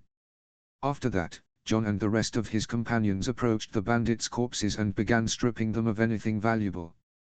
"I didn't know you were half a maester, John," Gren said with amusement while taking one of the bandits' swords. "I'm not half a maester, I'm just good at healing," John replied as he began searching for something valuable in the bandit leader's pockets. As he reached into one of the armor's pockets, he found a letter. "What's this?" John thought as he opened it. "I hope you follow the instructions and kill the fat flower by any means necessary. If you fulfill this order, you will have much gold. And remember, failure is not an option." Fat flower. Who would be called that? John wondered as he looked at the note. Shrugging, he decided not to give it much importance. "They're not after my head, so it's not my business." After deciding not to do anything about it, John put the letter in his bag and continued stripping the corpses of anything valuable. Notes. To those who have made it this far, thank you for reading. To be honest, my English writing skills are not strong, and I'm relying on Google Translate and the dictionaries that come with Office 2019. Well, let's continue with the translation. Now we're getting into some West AOC politics. You know, hiring people to kill you on the way sounds pretty normal for West AOS. As for which house is behind this, well, the Tyrells aren't very appreciated by some houses. And about the fight, I'll just mention this: none of John's friends are veteran warriors or even decent ones anymore. They fight like that thanks to some rings John gave them, so they can fight better. I apologize for any spelling errors. Please don't forget to leave a review if you enjoyed the chapter, or if there's something that needs improvement, or if you have any questions about the story. Any constructive advice is welcome. With nothing more to say, see you in the next chapter. Chapter 8. Notes. See the end of the chapter for notes. Chapter text. Disclaimer: I do not own Elder Scrolls or A Song of Ice and Fire. All rights belong to their respective owners. Chapter 8. Ocean Road 297. Humphrey Hightower's eyes began to move as he felt the rays of the sun on them. Slowly, the last male son of the Lord of Old Town tried to get up, but as he did, he felt several stabs of pain in different parts of his body. "Ugh," the knight groaned, clenching his teeth in pain. "I recommend you don't move too much," said a nearby voice. Humphrey turned his head towards the voice and saw a young man of about 14 or 15 years old watching him with slight concern. "I need you to stay still. With the movement you made, I fear you might have broken some of the stitches," the young man continued, approaching him. "Where am I?" Humphrey asked as he lay back down, grimacing in discomfort. "You are a few meters from where you were attacked," so the young man replied while carefully checking the stitches. "It seems none of them have come loose." Humphrey nodded, relieved, and then remembered his guards. "What about my guards?" "I regret to inform you that you are the only survivor of that attack, sir." "I see," Humphrey murmured, sadness in his voice. He had known those men, had hunted and trained with them, and felt a bond with them. Despite the sorrow that engulfed him, he did not allow himself to cry. It was not something a knight like him should do. Turning his gaze back to the young man, he decided to speak again. "It seems I owe you my life, young man. May I know the name of the one who saved me?" The young man shook his head but answered nonetheless. "My name is John," he said as he stood up. "Don't worry, sir. In a few days, you will be as good as new." With those words, John left, leaving Humphrey to continue resting. John left the tent where he had left Humphrey Hightower recovering. He knew who the knight was because he had read his memory using mind magic. Unfortunately, he wasn't as skilled as his master in that magic, so he had only managed to capture a few memories, but they were enough to know the knight's name, his family, and, as a bonus, learn some things about the known world, various places and the houses that ruled them. It seems this encounter has already been fruitful. John thought as he walked towards where his companions were resting. They had set up camp about 2 kilometers from where the ambush had occurred. John had brought Sir Humphrey while his companions set up the camp. They then travelled south for a few hours and camped by a river, where they waited until the knight could ride again. According to my estimates, he'll be able to ride again tomorrow. So, tomorrow we'll continue our journey to Old Town. While it would have been easier to leave him at an inn to be taken care of, accompanying him to his home will earn us some points with his family. John reflected as he approached his companions. Has the knight woken up? Gren asked, stirring a spoon in a pot where he was cooking a rabbit stew with onions and radishes. Yes, but he's still groggy from the medicine I gave him. John replied, sitting down next to them. When can we continue the journey? PYP asked while breaking loaves of bread. Tomorrow morning. Great, we'll have to ride until our asses are chafed again. Ed said with a sarcastic smile, taking several clay bottles containing northern beer. Everyone laughed at Ed's comment. When they calmed down, they continued chatting. And John, what's the plan when we get to Old Town? PYP asked, looking at their group leader. John put a hand to his chin, thoughtful, and after a few seconds, replied, the first thing will be to find a way to get information from the Citadel. Are you talking about the place where the Maesters study?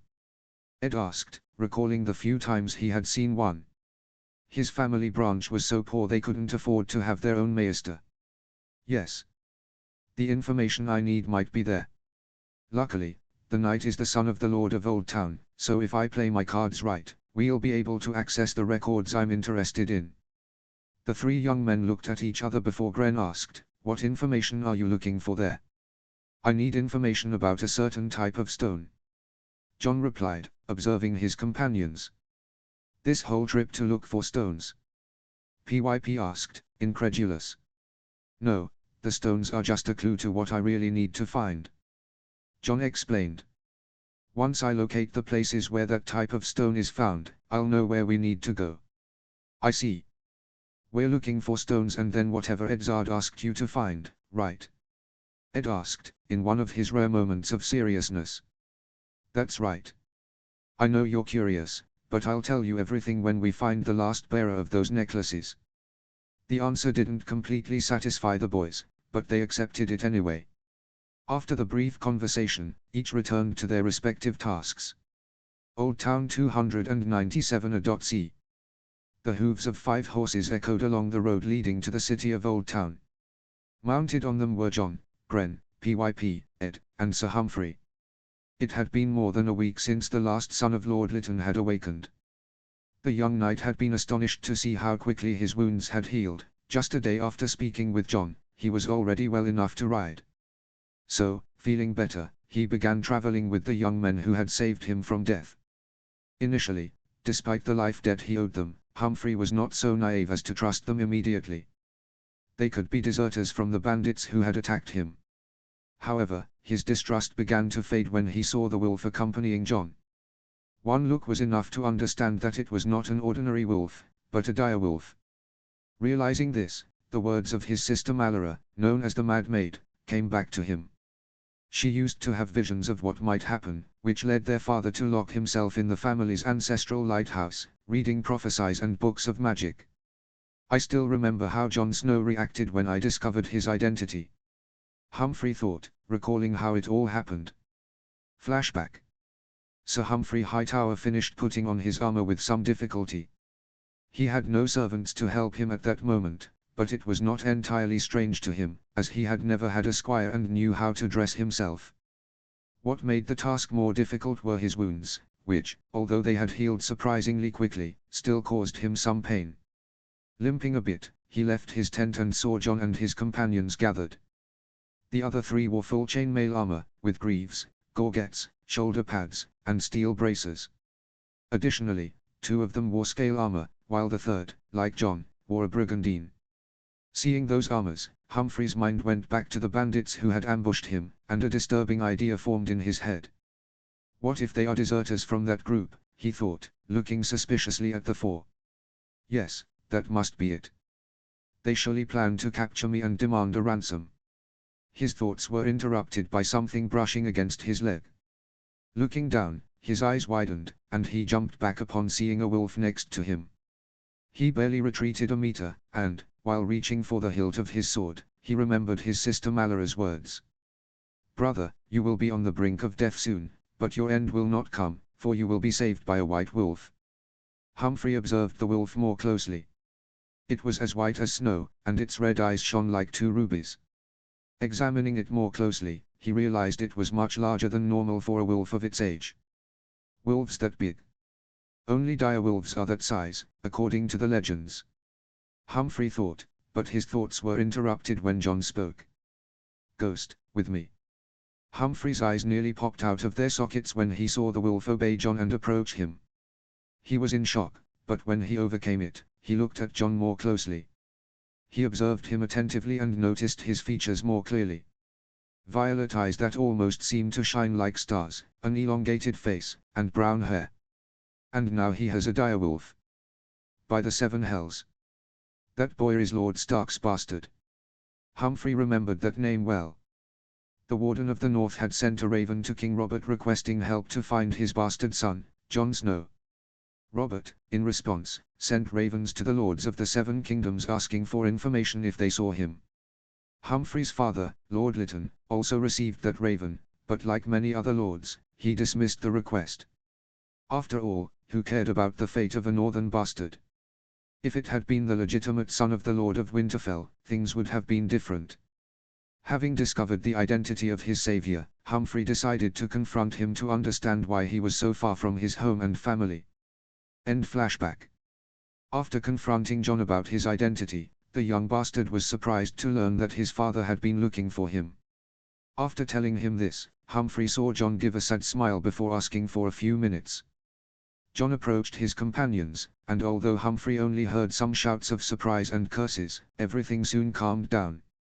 "He told me the commotion was because he had just revealed his true identity to them," Humphrey recalled. After that incident, he decided to trust them. After all, any son of the Warden of the North had to be as honorable as his father. Since then, he had been thinking about how to reward John and his companions for saving his life.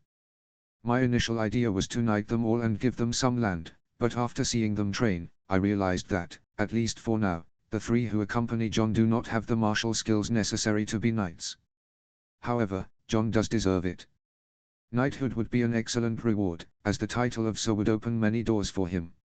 Humphrey thought, just before PYP interrupted him with a question. "Sir Humphrey, how far are we from Old Town?" "Not far, really. We will be able to see the city when we cross the hill in front of us," Humphrey replied, pointing to the mentioned hill.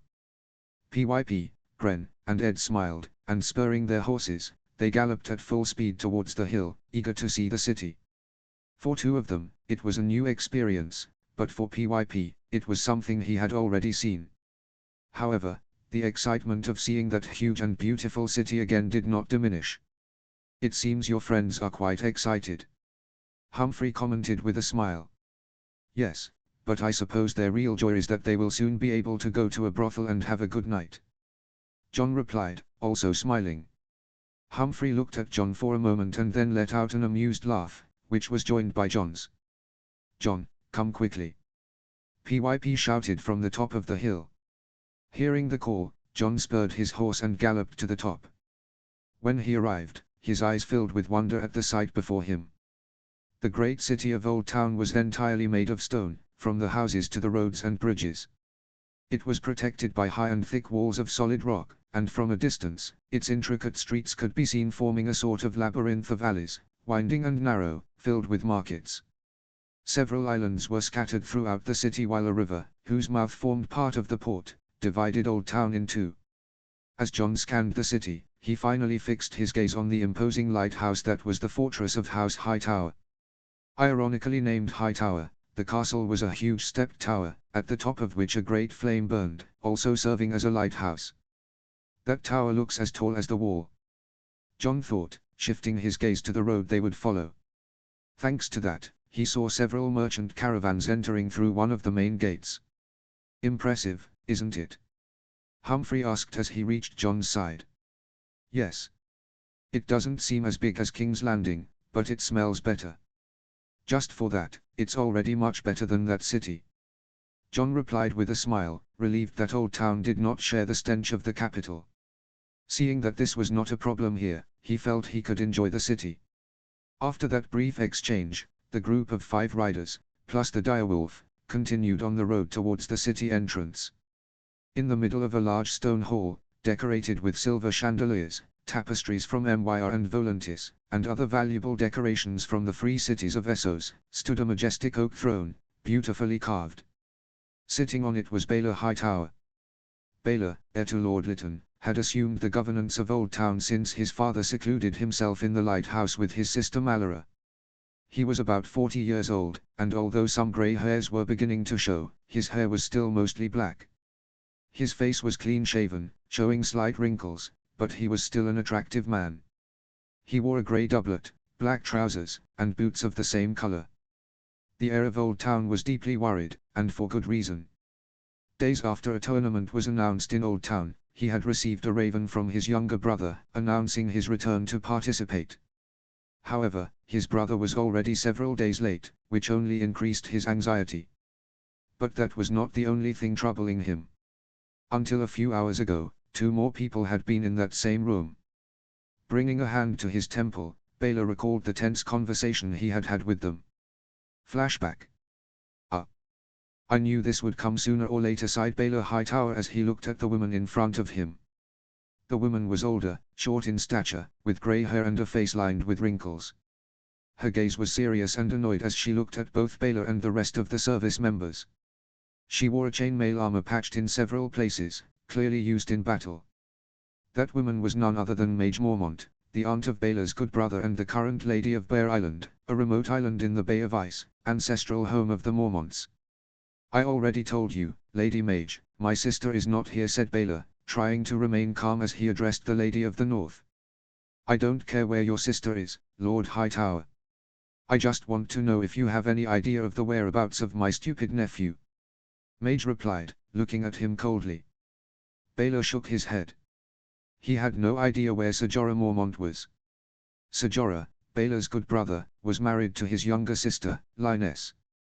Their marriage had been allowed by his father after the Greyjoy Rebellion, and she had moved to the north with her new husband. But that had not gone well. Lyonesse had always been a spoiled girl, obsessed with luxuries. Although House Hightower was wealthy, Baelor and some of his siblings were more moderate, but Lyonesse was different. She could spend 50 gold dragons on a single whim without a second thought.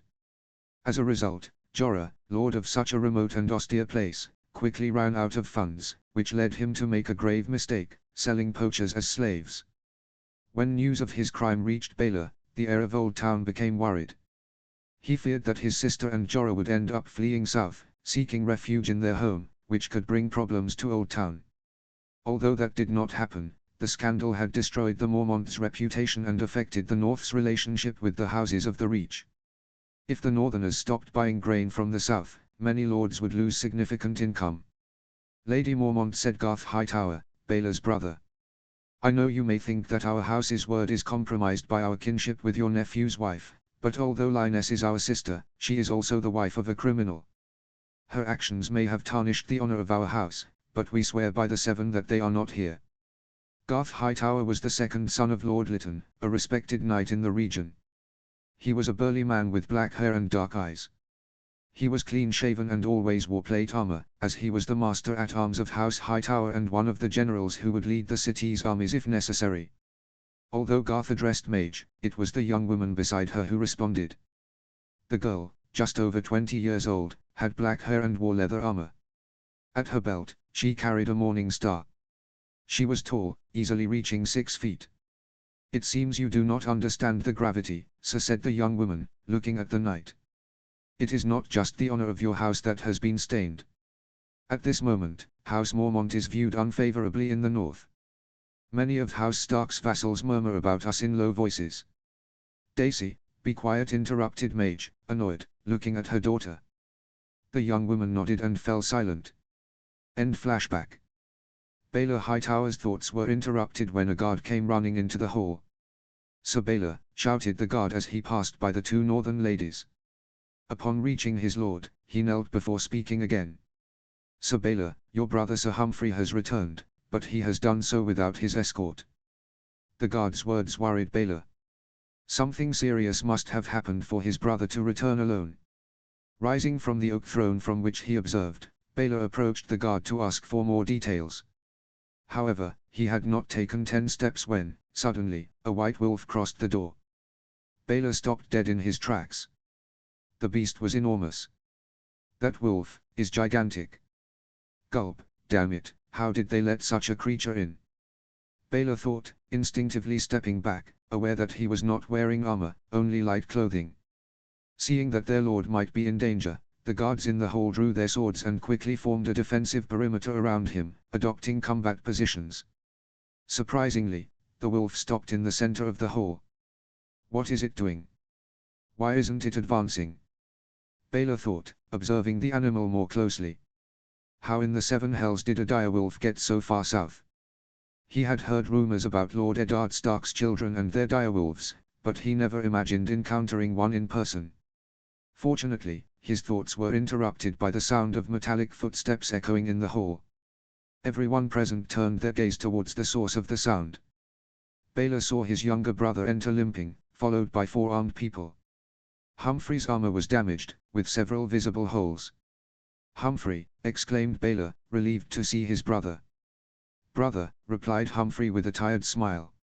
Seeing him limp, Baelor broke through the perimeter of his guards and quickly approached. When he was just a few meters away, he hugged him tightly. "By the 7, when you were delayed, we were all worried. And when they told me you had arrived without your escort, I feared the worst," said Baelor with a frown as he separated from his brother. Humphrey smiled and replied, "Your fears were not unfounded. I am injured, and if it weren't for these people, I would probably be dead." Baelor's eyes widened upon hearing those words, observing the strangers accompanying his brother. "What do you mean by that, Humphrey?" "You see, brother, I fell into an ambush by some bandits, but curiously, they were very well armed." Humphrey's words made Baelor look at him gravely, seeking confirmation in his gesture. Humphrey nodded, causing Baelor to let out a growl of anger. Someone had tried to kill his brother. "It seems our house owes them a debt, larger than we imagined," said Baelor, turning his attention to the young men before him. "Humphrey, who are they?"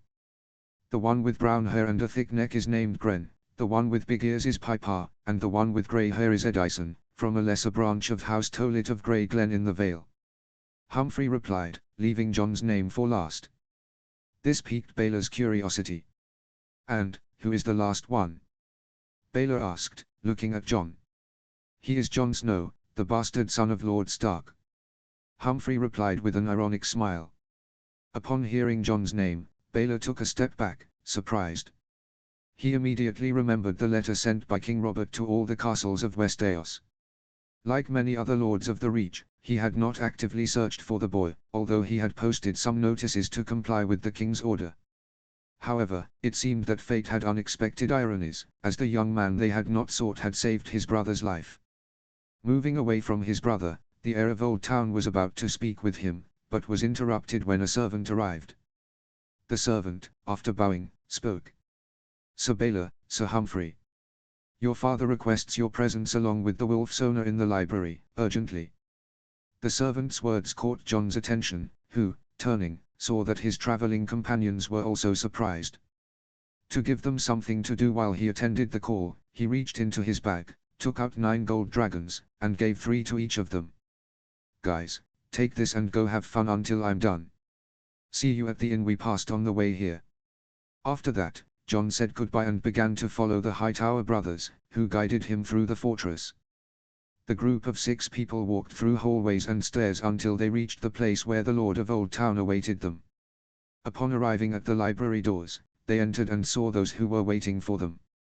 Sitting at a table was an old man. He had long, snow-white hair and a thick, equally white and well-groomed beard. His eyes were a light brown, and he wore an elegant white doublet, accompanied by brown linen trousers and black boots. The clothes were exquisitely embroidered with gold threads. "Father!" Baylor and Humphrey said in unison, looking at the old man. The man stood up from his chair and approached his younger son. Placing his hands on his shoulders, he gave him a strong hug. Then, he approached John, looked him in the eyes, and spoke. "Thank you for saving my son's life, Jon Snow," said the Lord of Old Town. Jon's eyes widened. He did not expect the old man to discover his identity so quickly. "It seems you are surprised how I know who you are, right?" Jon nodded. "It's simple.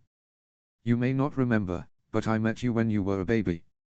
I saw you when I was in King's Landing for King Robert's marriage to Queen Cersei," Lytton explained, observing Jon from head to toe. "Besides, you resemble your uncle quite a bit. Not in the face, as there you resemble your father more, but the eyes and the way you walk remind me of Sir Arthur. That makes me pity the fools who face you in combat." After those words, the old man sat down again and indicated for everyone to take a seat. When they did, he looked at Jon and then at his sons, asking them to recount what had happened. Humphrey was the first to speak, recounting what had happened until he fell from the crossbow attack. Then, Jon continued the story, mentioning the details of the confrontation and how they managed to defeat the bandits. Of course, he omitted the part about his magical abilities, not wanting to be labeled as crazy. When he finished, he handed over the note he found in the bandit leader's pocket. Lytton read the note and let out a tired sigh. "It seems the original target was Lord Mace Tyrell," he commented, dropping the note on the table. The old man's words worried Baylor, who feared for his sister's safety, but before he could move, Humphrey reassured him. "Brother, I know you and father are worried, but the threat no longer exists. Jon and his companions eliminated all the bandits." "Really?" Baylor asked, looking at Jon.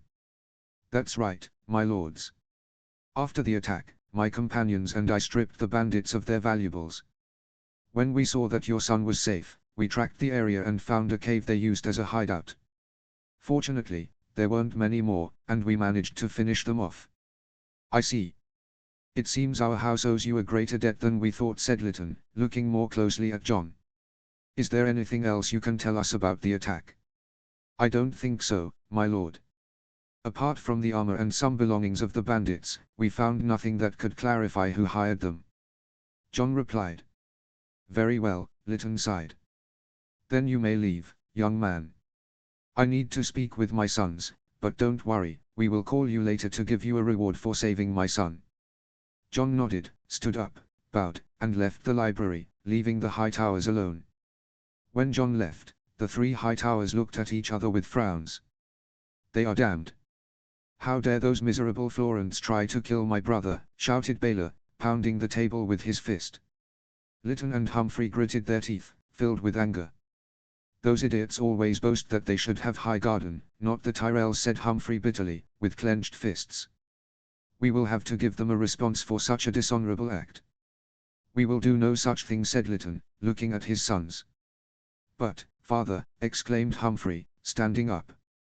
"Sit down, Humphrey," Lytton ordered firmly. The young knight looked at his father for a few seconds and then sat back down. "The Florents may be behind this, but we have no proof. This paper has no symbol confirming their involvement in the attack, son.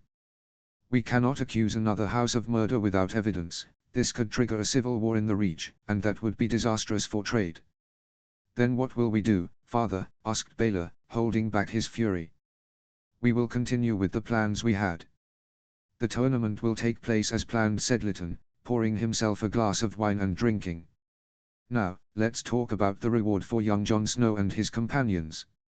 After those words, Baylor and Lytton looked at Humphrey. "Do you have any suggestions, son?" asked Lytton. "I've thought of several things, but I think I know what we could give him." "Go on." "A bit of gold wouldn't hurt for the 4 of them." But I also think we could grant Jon Snow the title of Knight, proposed Humphrey. That's a good reward, but why only Jon and not the four of them? Asked Baelor. It's simple. Of the four, Jon is the best swordsman. The others are good, but they still need to improve. Besides, if we knight Jon, he can knight his friends when he deems them ready. That makes sense.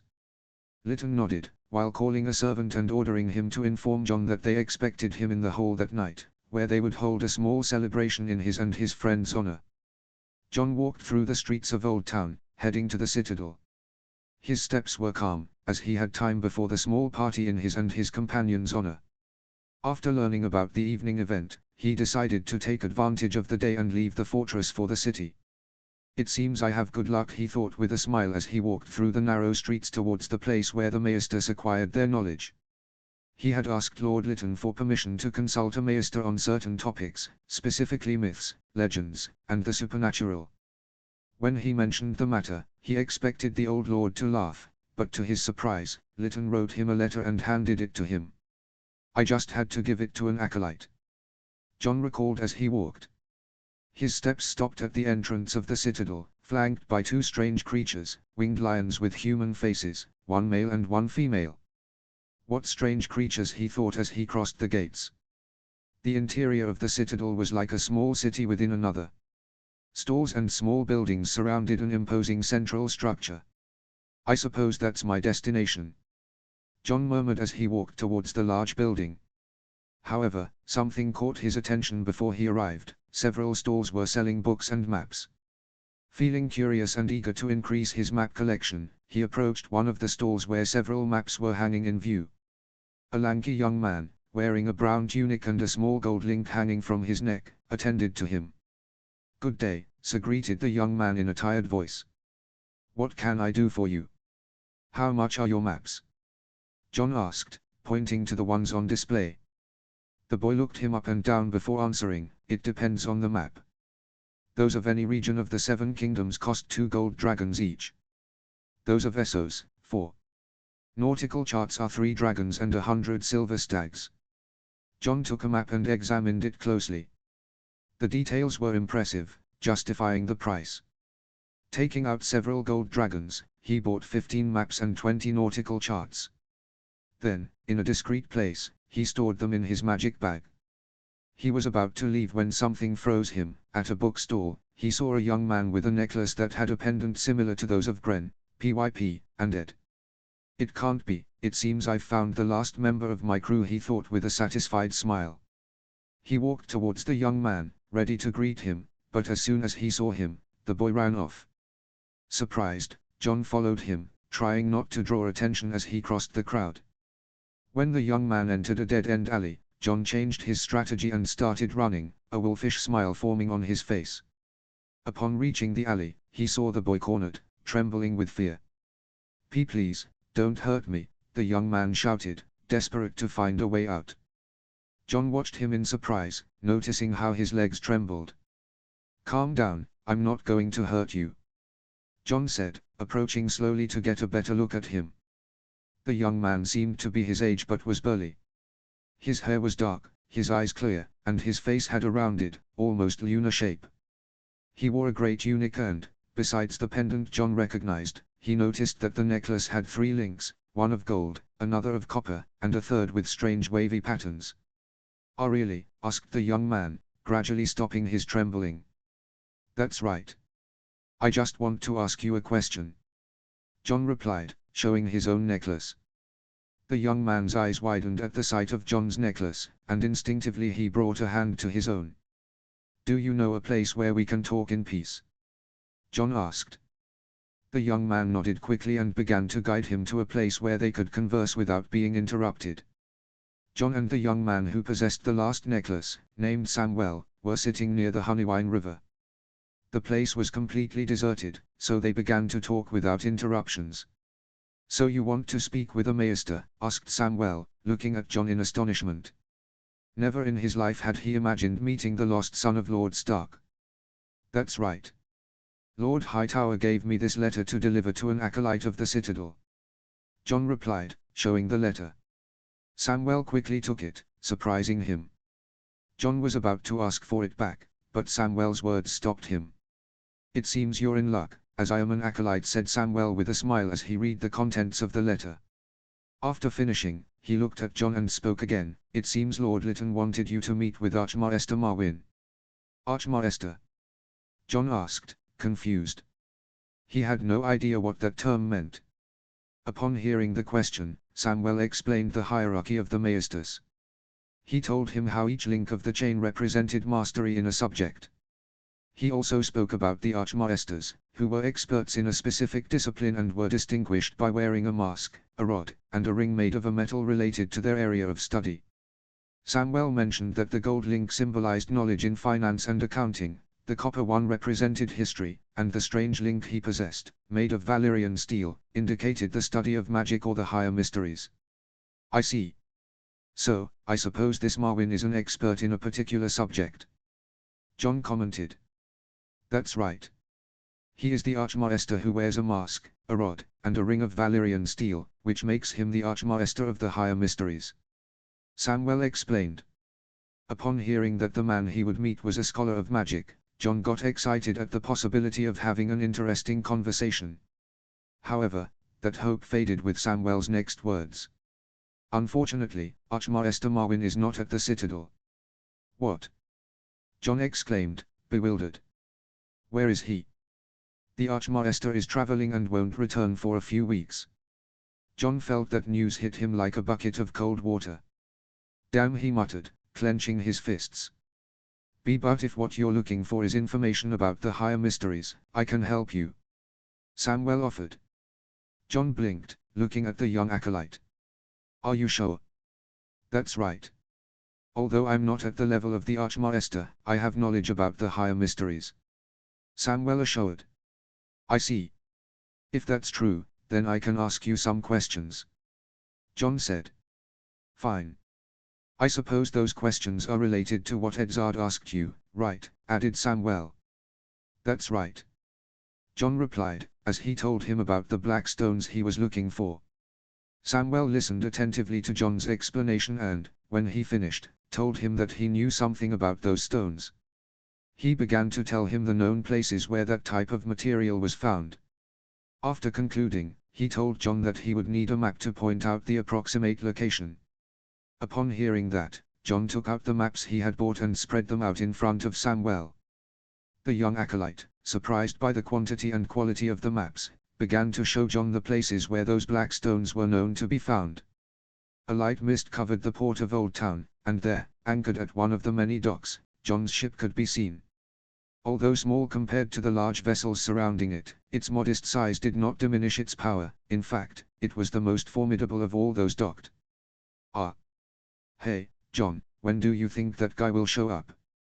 Gren asked from the deck, looking at the plank connecting the ship to the port. "Soon," John replied, also observing the hustle and bustle of the port. "I told Sam we would leave this morning, and if he wants to join, he should arrive before we set sail." "Do you really think he'll come?" PYP asked, peeling an apple with a dagger. "I mean, he himself told you he's a coward and gets seasick. Why do you think he would agree?" "To escape his father," John answered bluntly. The response made everyone on board sigh with frustration and anger.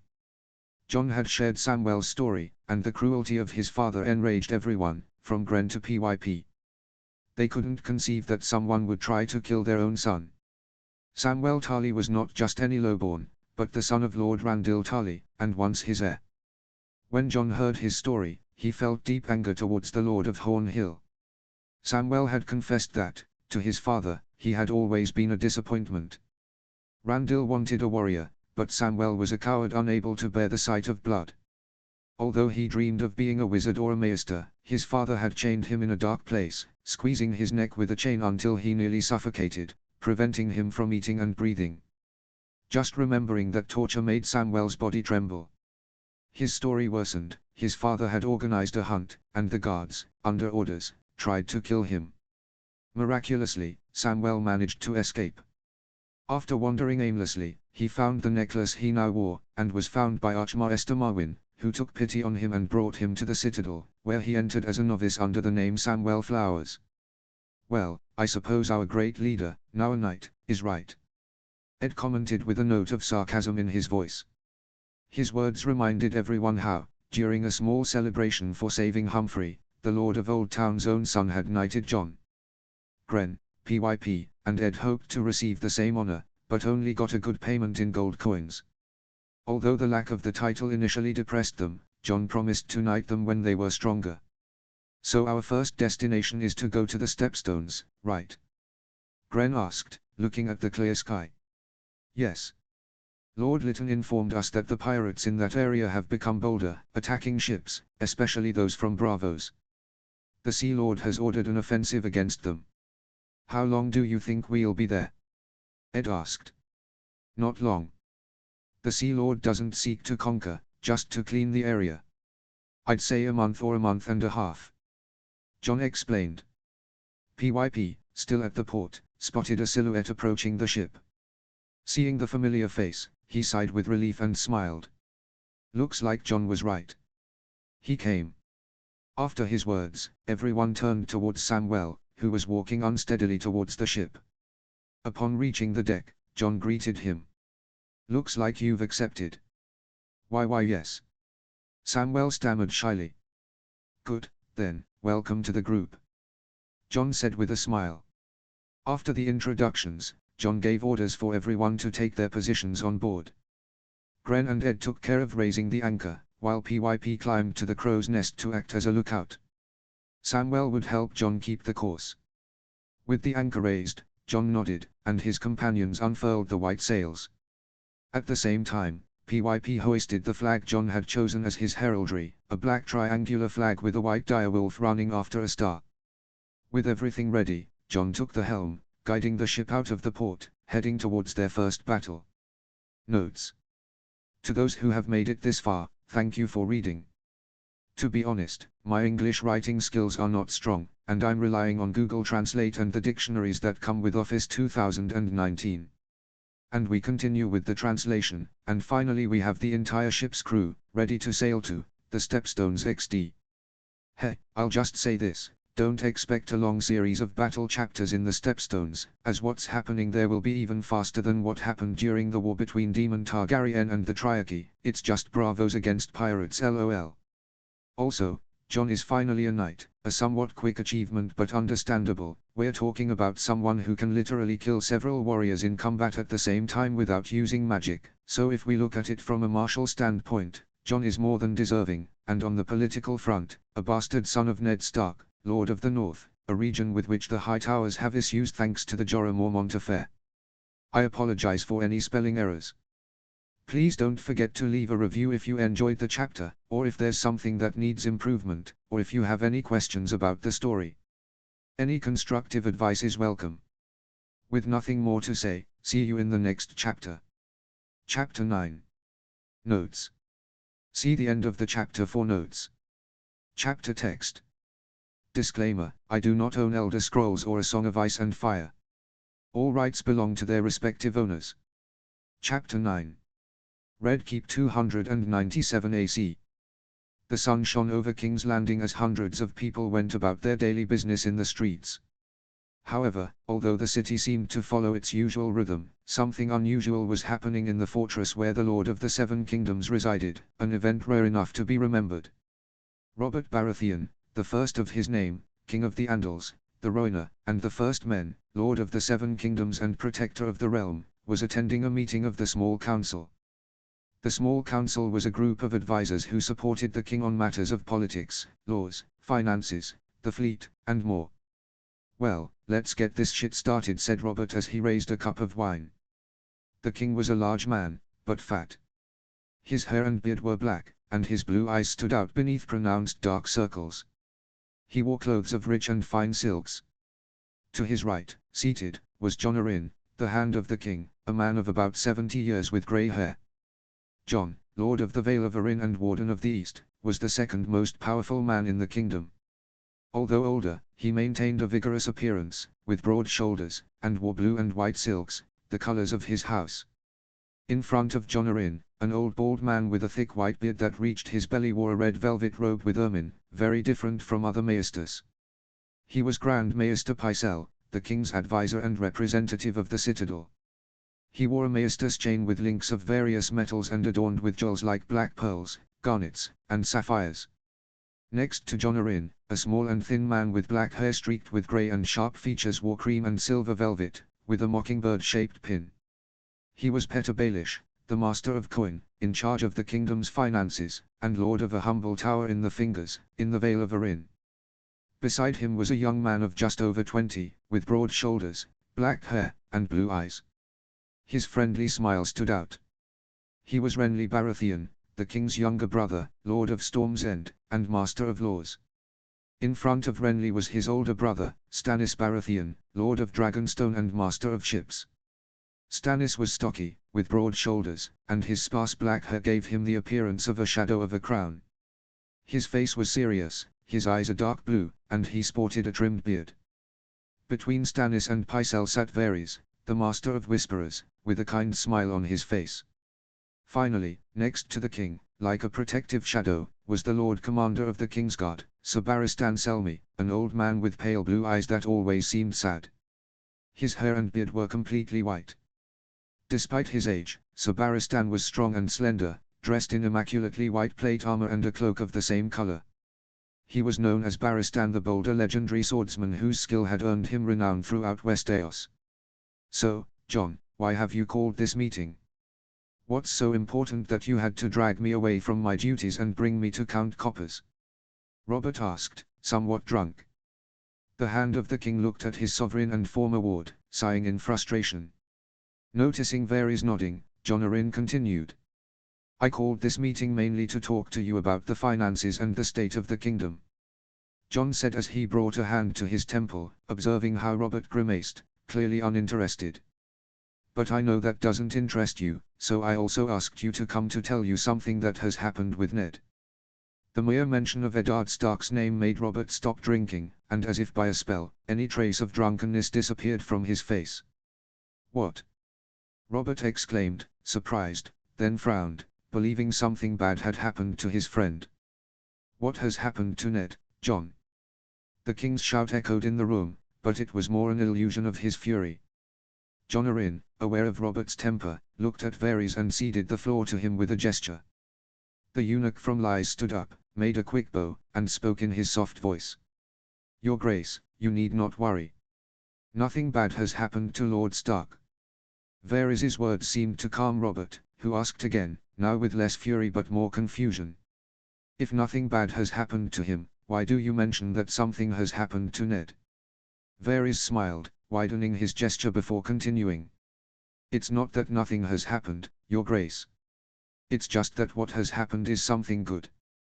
The Master of Whisperers' comment sowed confusion among those present. No one understood what could have happened in the icy north to be considered something positive for the Lord of Winterfell. "What has happened, Lord Varys?" asked the Master of Coin in a honeyed voice. "Well, my good Master of Coin, I suppose you and everyone present remember young Jon Snow, don't you?" the eunuch replied. "Lord Stark's bastard son who disappeared and was presumed dead." "What about him?" Renly intervened, not understanding why Varys mentioned someone supposedly dead. "It seems the young man is not as dead as was believed." Varys's response made Robert's eyes, as well as Barristan's, widen in surprise. "What the hell are you talking about, Varys?" Robert asked, frowning at the eunuch. "A young man with the same characteristics was seen on Ocean Road not long ago." Varys replied calmly. If the first news had surprised the king and the Lord Commander, this left them in shock. However, in Robert's case, the astonishment soon gave way to anger, as his mind quickly jumped to a hasty conclusion. "Those damned perfumed roses of shit!" Robert shouted, standing up abruptly and hitting the table with such force that the wine cups overturned, spilling their contents on the table. Baelish hurried to remove his account book before the wine reached it. After shouting, Robert turned to the Grand Maester, who seemed to pale at the sight of the king's fury. "Pycelle, send a raven to those damned Tyrells to bring their perfumed asses here." "Enough, Robert," Jon Arryn shouted, also standing up. "Calm down and let Lord Varys continue. As much as I want to believe this is true, it might just be someone who looks like him." The king looked at his former tutor, and they engaged in a brief battle of wills. Finally, it was Jonarin who won. Robert slumped back into his chair, as did John. Apologies for the interruption, Lord Varys. Please, continue. Jonarin said. Of course, Lord Hand. Varys replied, inclining his head slightly. It seems the young man appeared on Ocean Road and thwarted an ambush that nearly took the life of Sir Humphrey Hightower. The eunuch's words caused a stir in the room. Not only had he just announced that the son of one of the richest lords of the Reach had almost been killed, but he also suggested that someone presumed dead had resurfaced as a storybook hero. How many bandits were there? Robert asked, more focused on the story. According to what Sir Humphrey himself said, there were more than 20 bandits, all well armed and equipped. They carried decent steel weapons and chainmail armor. The archers had Mirish crossbows. Robert let out a laugh. Ha, ha, ha. By the gods, he exclaimed between laughs, looking at Jonarin. It seems your namesake is quite the warrior, John. John gave a small smile. Although he didn't show it, he had been worried about Ned's son when he heard of his disappearance. The boy had been named in his honor, a gesture that other nobles might have taken as an insult, considering he was a bastard, but John didn't see it that way. He knew the boy was Ned's son and his first love, a love destroyed by war. Not only did John smile, under his beard, Sir Barristan Selmy did too. He remembered well the day the news of Jon Snow's disappearance arrived. It had been a hard blow, not only because he had known the boy's uncle but because he had loved his mother. Young Jon was the last thing left of the beautiful Lady Ashara in this world. Hearing that he was alive and seemed to be a warrior like his father and uncle gave him some peace. What else happened in that battle? Baelish asked, with an enigmatic smile. Although it's a great achievement, the young man did not fight alone. He was accompanied by 3 other young men, and with them, a white direwolf with red eyes. The mention of the direwolf dispelled any doubt. Everyone knew that Eddard Stark's children had direwolves, living symbols of their house's emblem. After the skirmish, the young man helped Sir Humphrey, who was gravely injured. He healed his wounds and, along with his companions, escorted him to Old Town, where he was knighted by Sir Baelor, son of Lord Lytton. Robert banged the table, laughing. Ha, ha, ha. Incredible, he's already a knight at his age. How old is he? He's almost 14 years old, Your Grace. Sir Barristan replied. The king looked at the old knight and nodded, noticing the nostalgic smile on his face. Sir Barristan, what do you think of Ned's bastard being knighted so young? Robert asked. Barristan looked at his king and responded without hesitation, it doesn't surprise me, Your Grace. His father is a good warrior, and his uncle was a true legend on the battlefield. Barristan's words were full of truth. However, as always, there was someone willing to disturb the calm, and this time it was Baelish who spoke. Well, I don't know how legendary that warrior can be if another good warrior killed him in single combat. Baelish commented with a mocking smile. No one laughed. Although some questioned Sir Arthur Dayne's actions during Lyanna Stark's abduction, no one dared to deny that the Dornishman was a legendary warrior and a true knight. Seeing that his joke had not been well received, Baelish stopped smiling and apologized for his comment. After the interruption, Robert ordered Varys to tell him where Jon Snow was so he could send him a letter asking him to come to King's Landing immediately. However, Varys's response did not please the king. The eunuch explained that Jon had sailed to the Stepstones on his own ship, accompanied by his travel companions and a new member, a young bastard from the Reach named Samwell Flowers, a former acolyte of the Citadel. Why the hell is he heading to the Stepstones? Renly asked, looking at Varys with evident confusion. The young lord had understood what his older brother was planning. Robert wanted to bring Jon Snow to King's Landing to give Lord Stark a reason to come to the capital. However, it seemed the gods had other plans. It seems he is going to join the Braavosi fight against the pirates in that area. Varys replied with his characteristic calm. Braavosi. That's right, Lord Renly. Varys confirmed before continuing. Apparently, the pirates of the Stepstones have become bolder and have started attacking Braavosi ships sailing those waters without shame.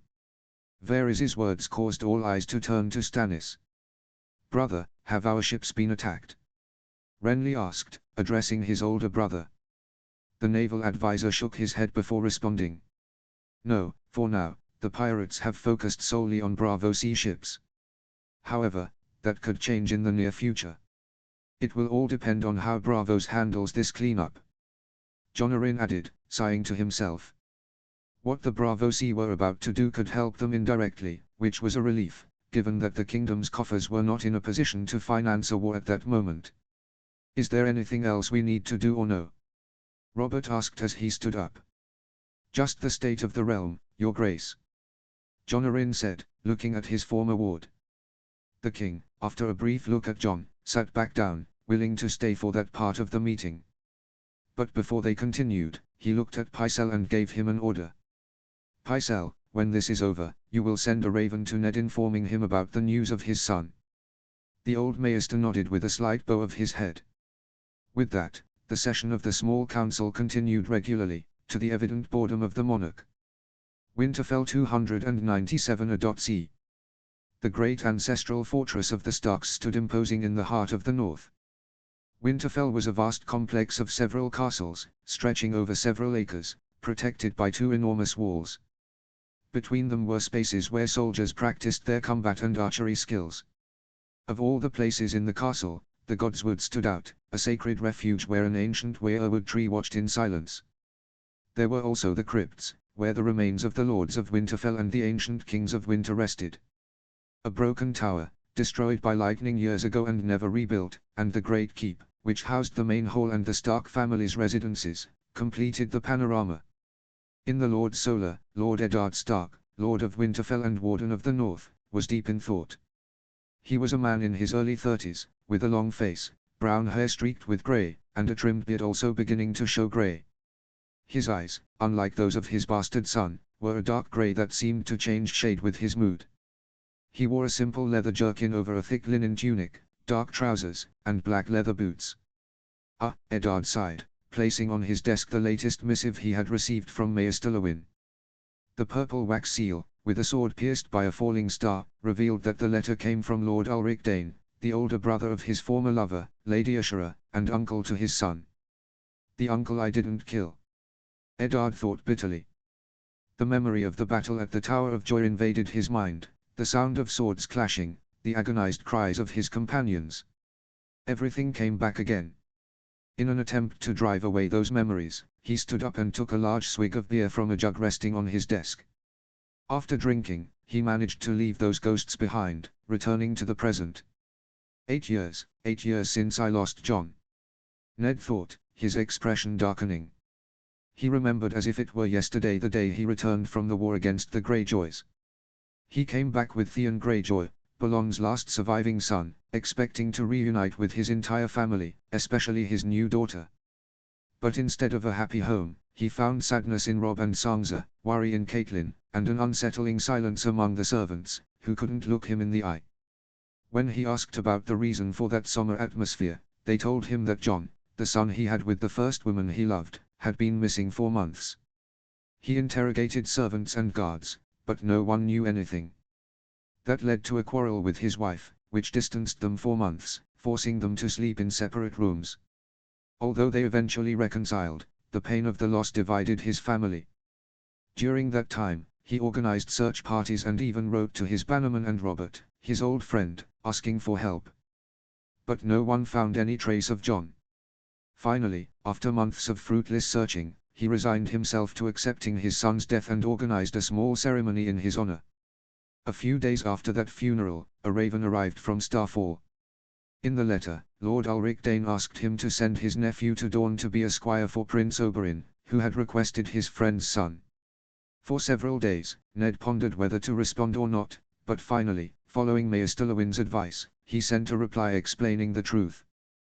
The letters that followed that response were filled with hatred and anger, not only from the Lord of Starfall but also from his younger sister, Lady Elrea Dane. The young woman reproached him for breaking the promise he had made to their family about raising John. She also wrote that Shirley Ashura was cursing him from the other world for losing their son. Those words plunged him into a deep depression, which was only alleviated by the birth of his last 2 children.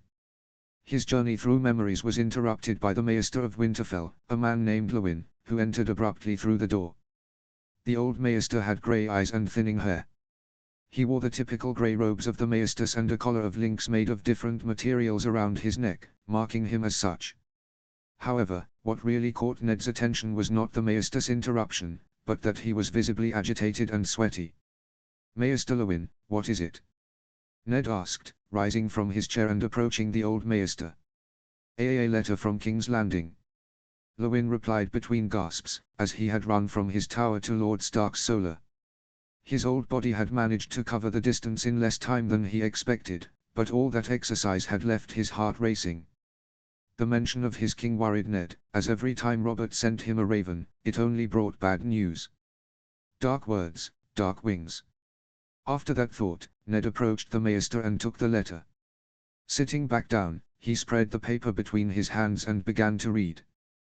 With each word, surprise and emotion filled him, but as he neared the end, concern began to creep in. However, despite that fear, joy began to fill his being. When he finished reading the letter, it slipped from his hands onto the desk. "He's alive," Ned whispered, as his eyes welled up. "It seems so, my lord," said Lewin, who, having been so close to Ned, could hear what he murmured. Additionally, he had read the letter earlier when the raven arrived at the bird colony in the castle. Ned immediately stood up and, without thinking twice, began to write 2 letters. One to Robert and John Arryn, to thank them for finding his son. The second was to the Danes, to let them know that John was still alive. When the Warden of the North finished writing, he quickly sealed the letters with wax and handed them to Maester Lewin. "Maester, send these letters. The one on the right to King's Landing and the one on the left to Starfall.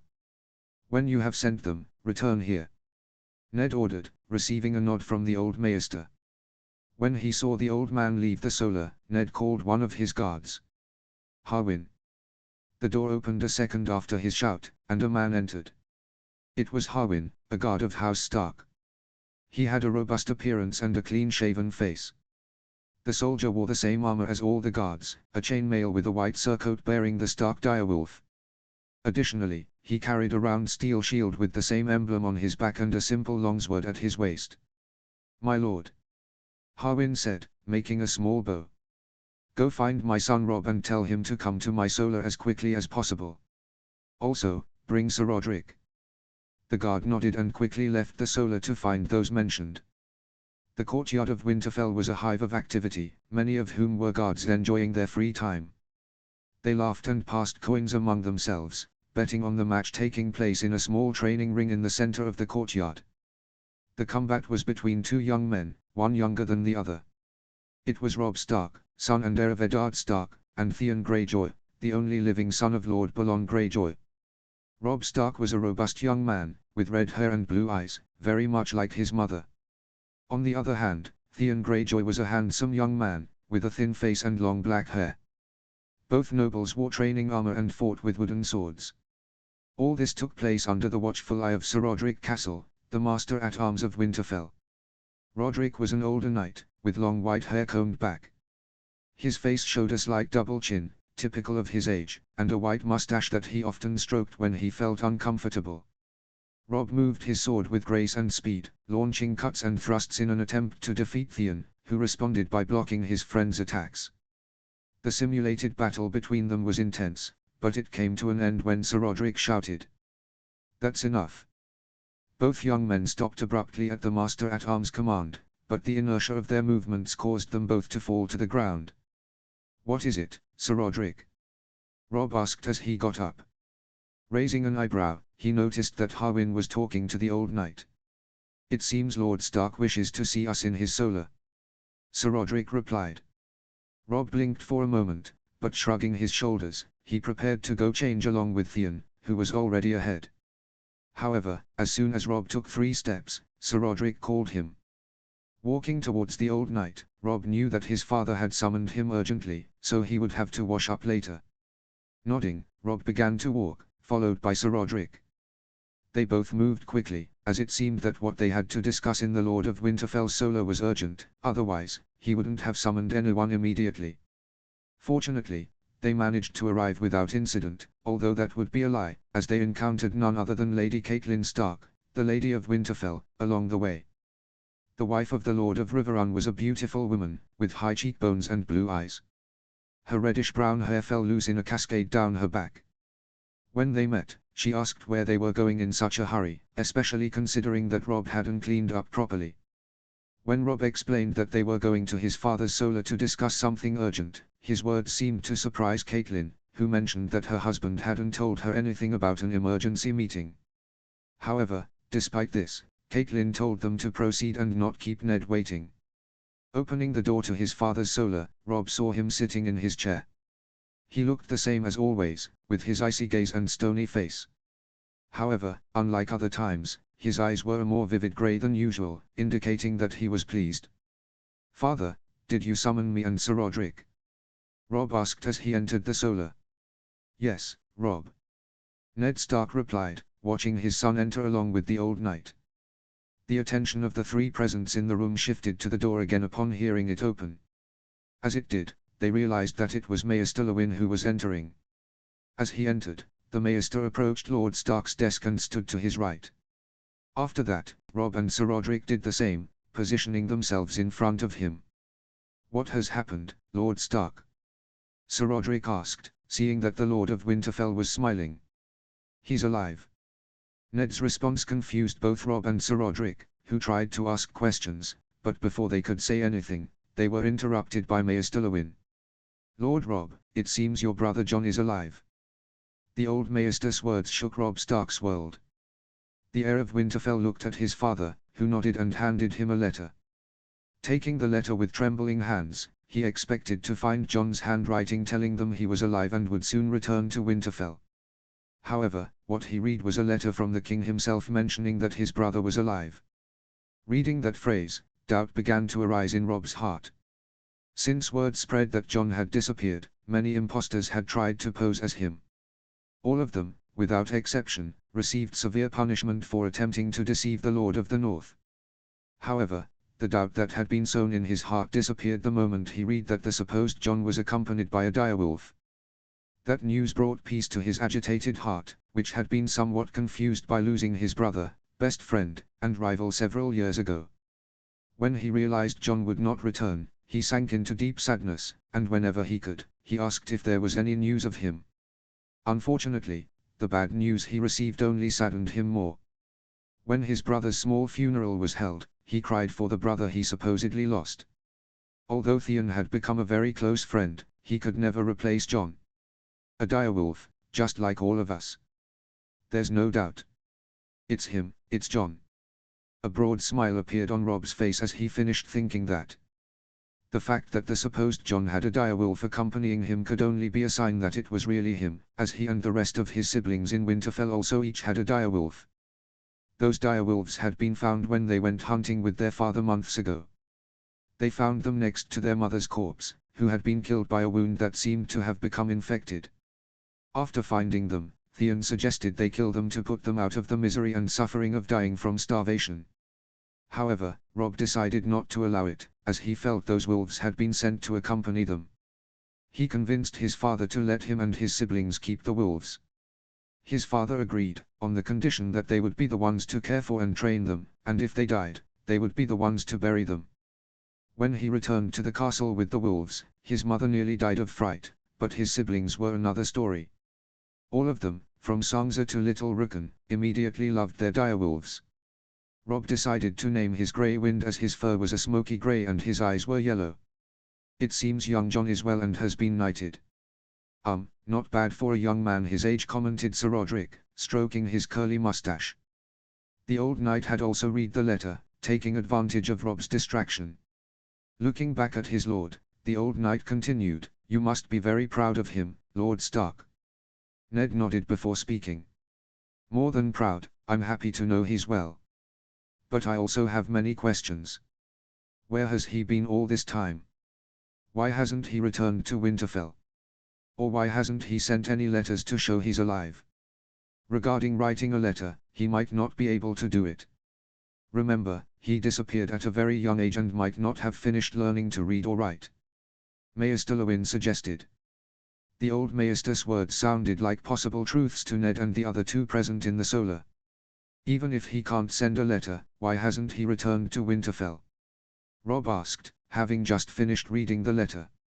Robb's question made everyone start thinking about a reason why the young man wouldn't want to return to Winterfell. That search led them to the same answer, Lady Catelyn.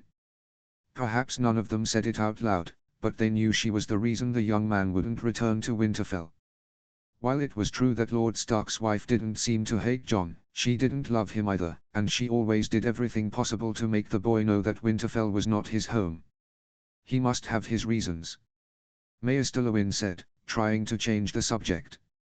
Ned, Robb, and Sir Roderick nodded, internally grateful to the old man, who had managed to divert the question without creating misunderstandings. As for where he might have been, I suppose he could have gone to a place where he couldn't contact us. He might even have been kidnapped, but what we know for sure is that he hasn't been in the north. After all, if he had been in this region, he would have been found easily. Sir Roderick pointed out. However, despite where he might have been, I'm sure of one thing. Of what, Sir Roderick? Robb asked, looking at the Master-at-Arms. That he has been trained in combat with weapons. Unlike the title of Lord, the title of Sir is usually earned through martial skill. While it's true that in some cases the title can be bought or given as a political favor, he doesn't have that. Although Lord Stark is the Supreme Lord of the North, it's assumed that Jon never used his full name until recently. Otherwise, Lord Varys would have found him in the blink of an eye. Ned Stark nodded at Sir Roderick's words, they were true. That had been the reason he asked Robert for help, as he trusted that the spider could find Jon. However, it seems Jon had managed to stay hidden and in the shadows. Those thoughts sent a chill down his spine, as his mind pictured Jon being trained to avoid being followed, becoming a shadow undetectable by anyone's senses. However, he decided to ignore it, as it would be almost impossible to disappear in that way.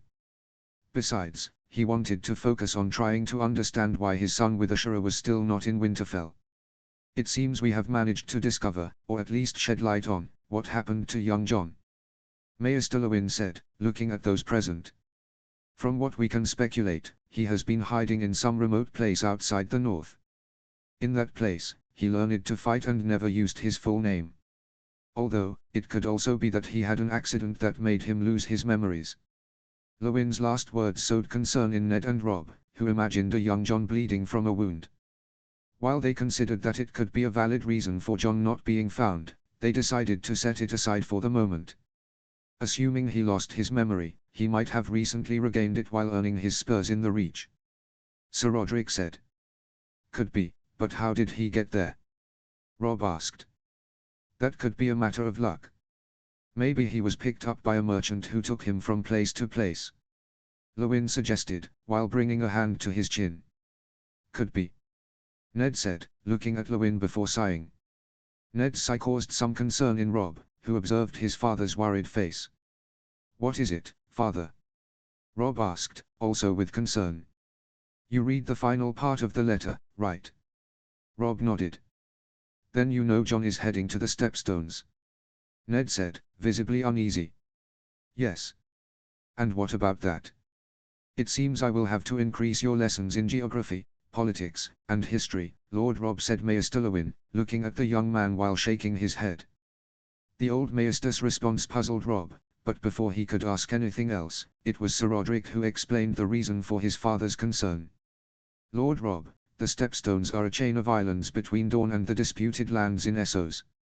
It's a place where bandits, pirates, mercenaries, and all kinds of scum nest. Robb's eyes widened in surprise upon hearing that, and raising his voice, he shouted, by the gods! What madness drives Jon to that place? It could be the pursuit of glory, Lord Robb. Lewyn replied. What do you mean, Maester Lewyn? Eddard Stark asked, looking at his maester. Rumors have come from White Harbor that the pirates of the Stepstones have become bolder and have been actively attacking all kinds of merchant ships passing through there.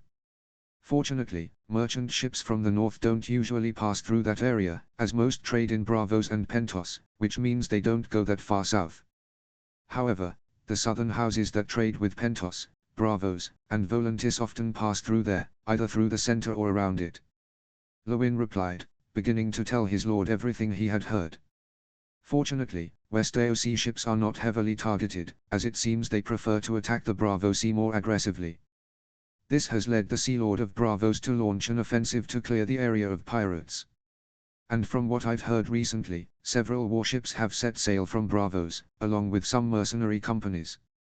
So, said Ned, looking at his maester, it seems your son is going to fight pirates. Summer Sea 297 AC.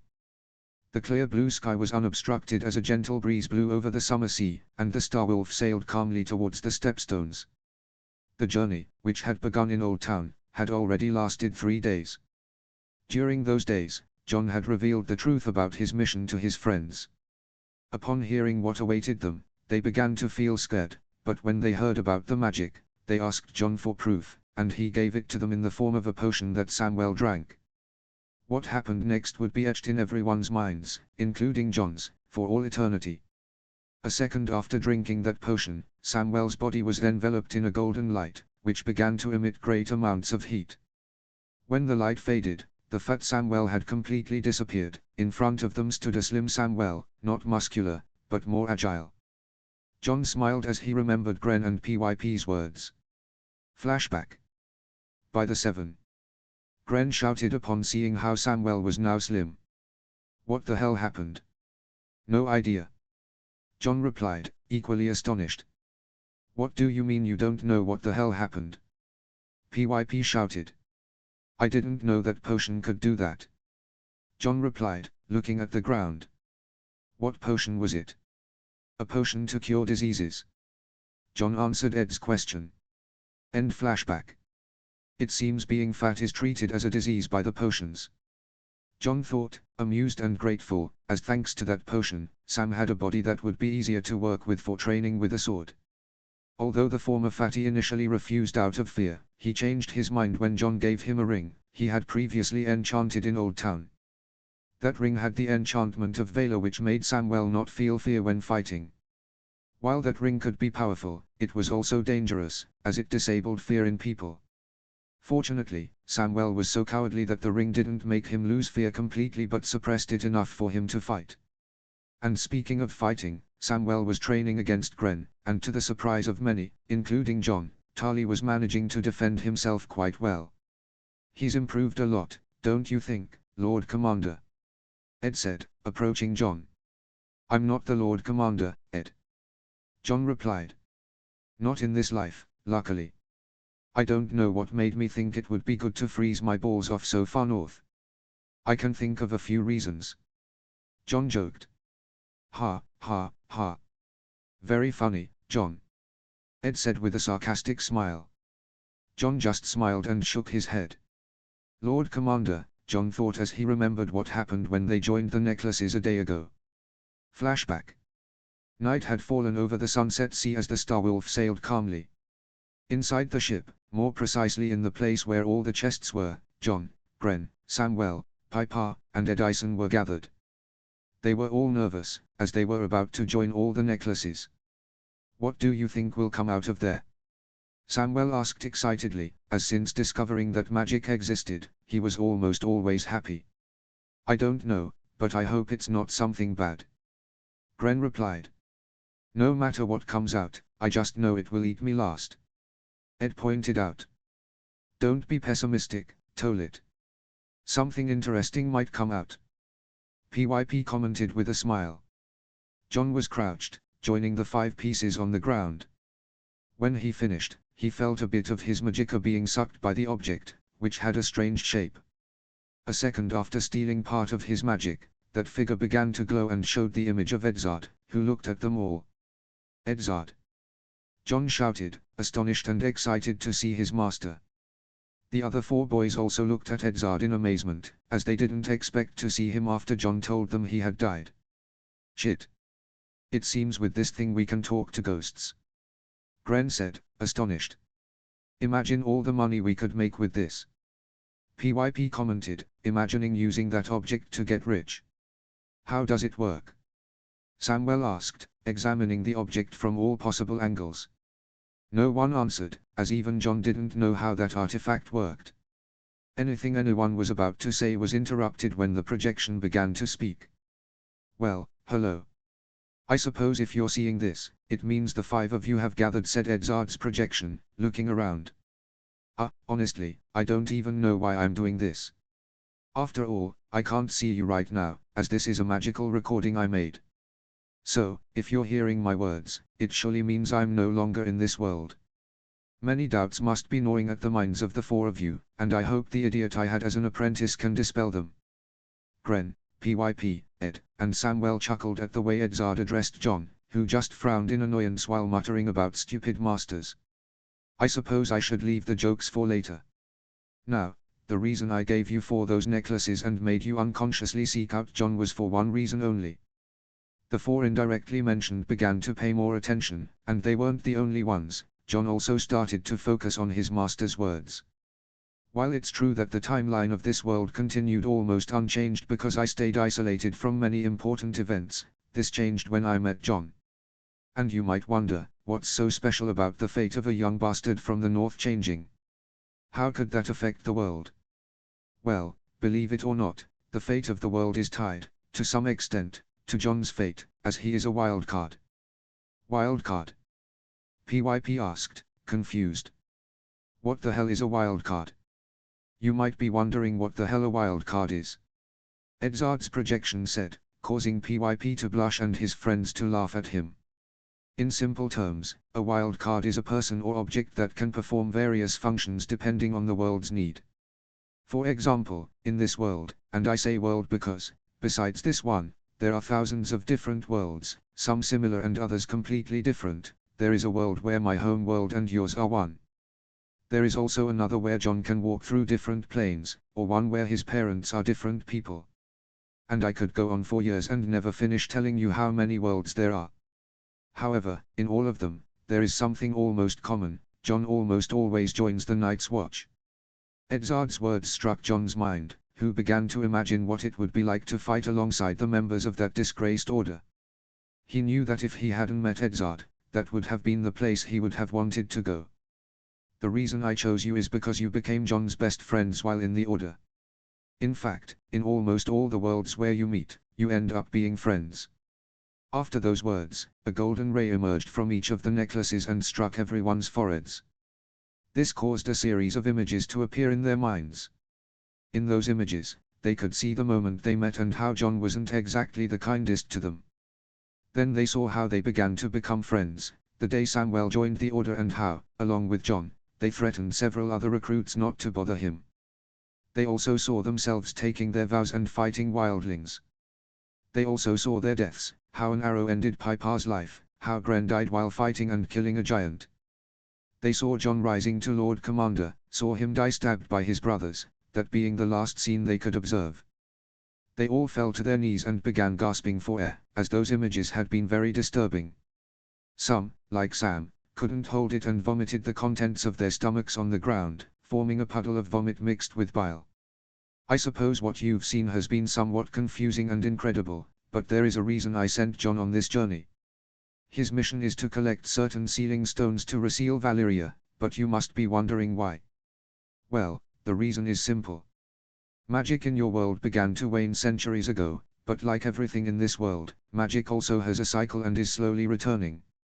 While that seems like good news, I'm afraid the barriers I placed in Valyria have weakened and won't withstand the attack of what's inside, as those creatures may have strengthened with the gradual return of magic.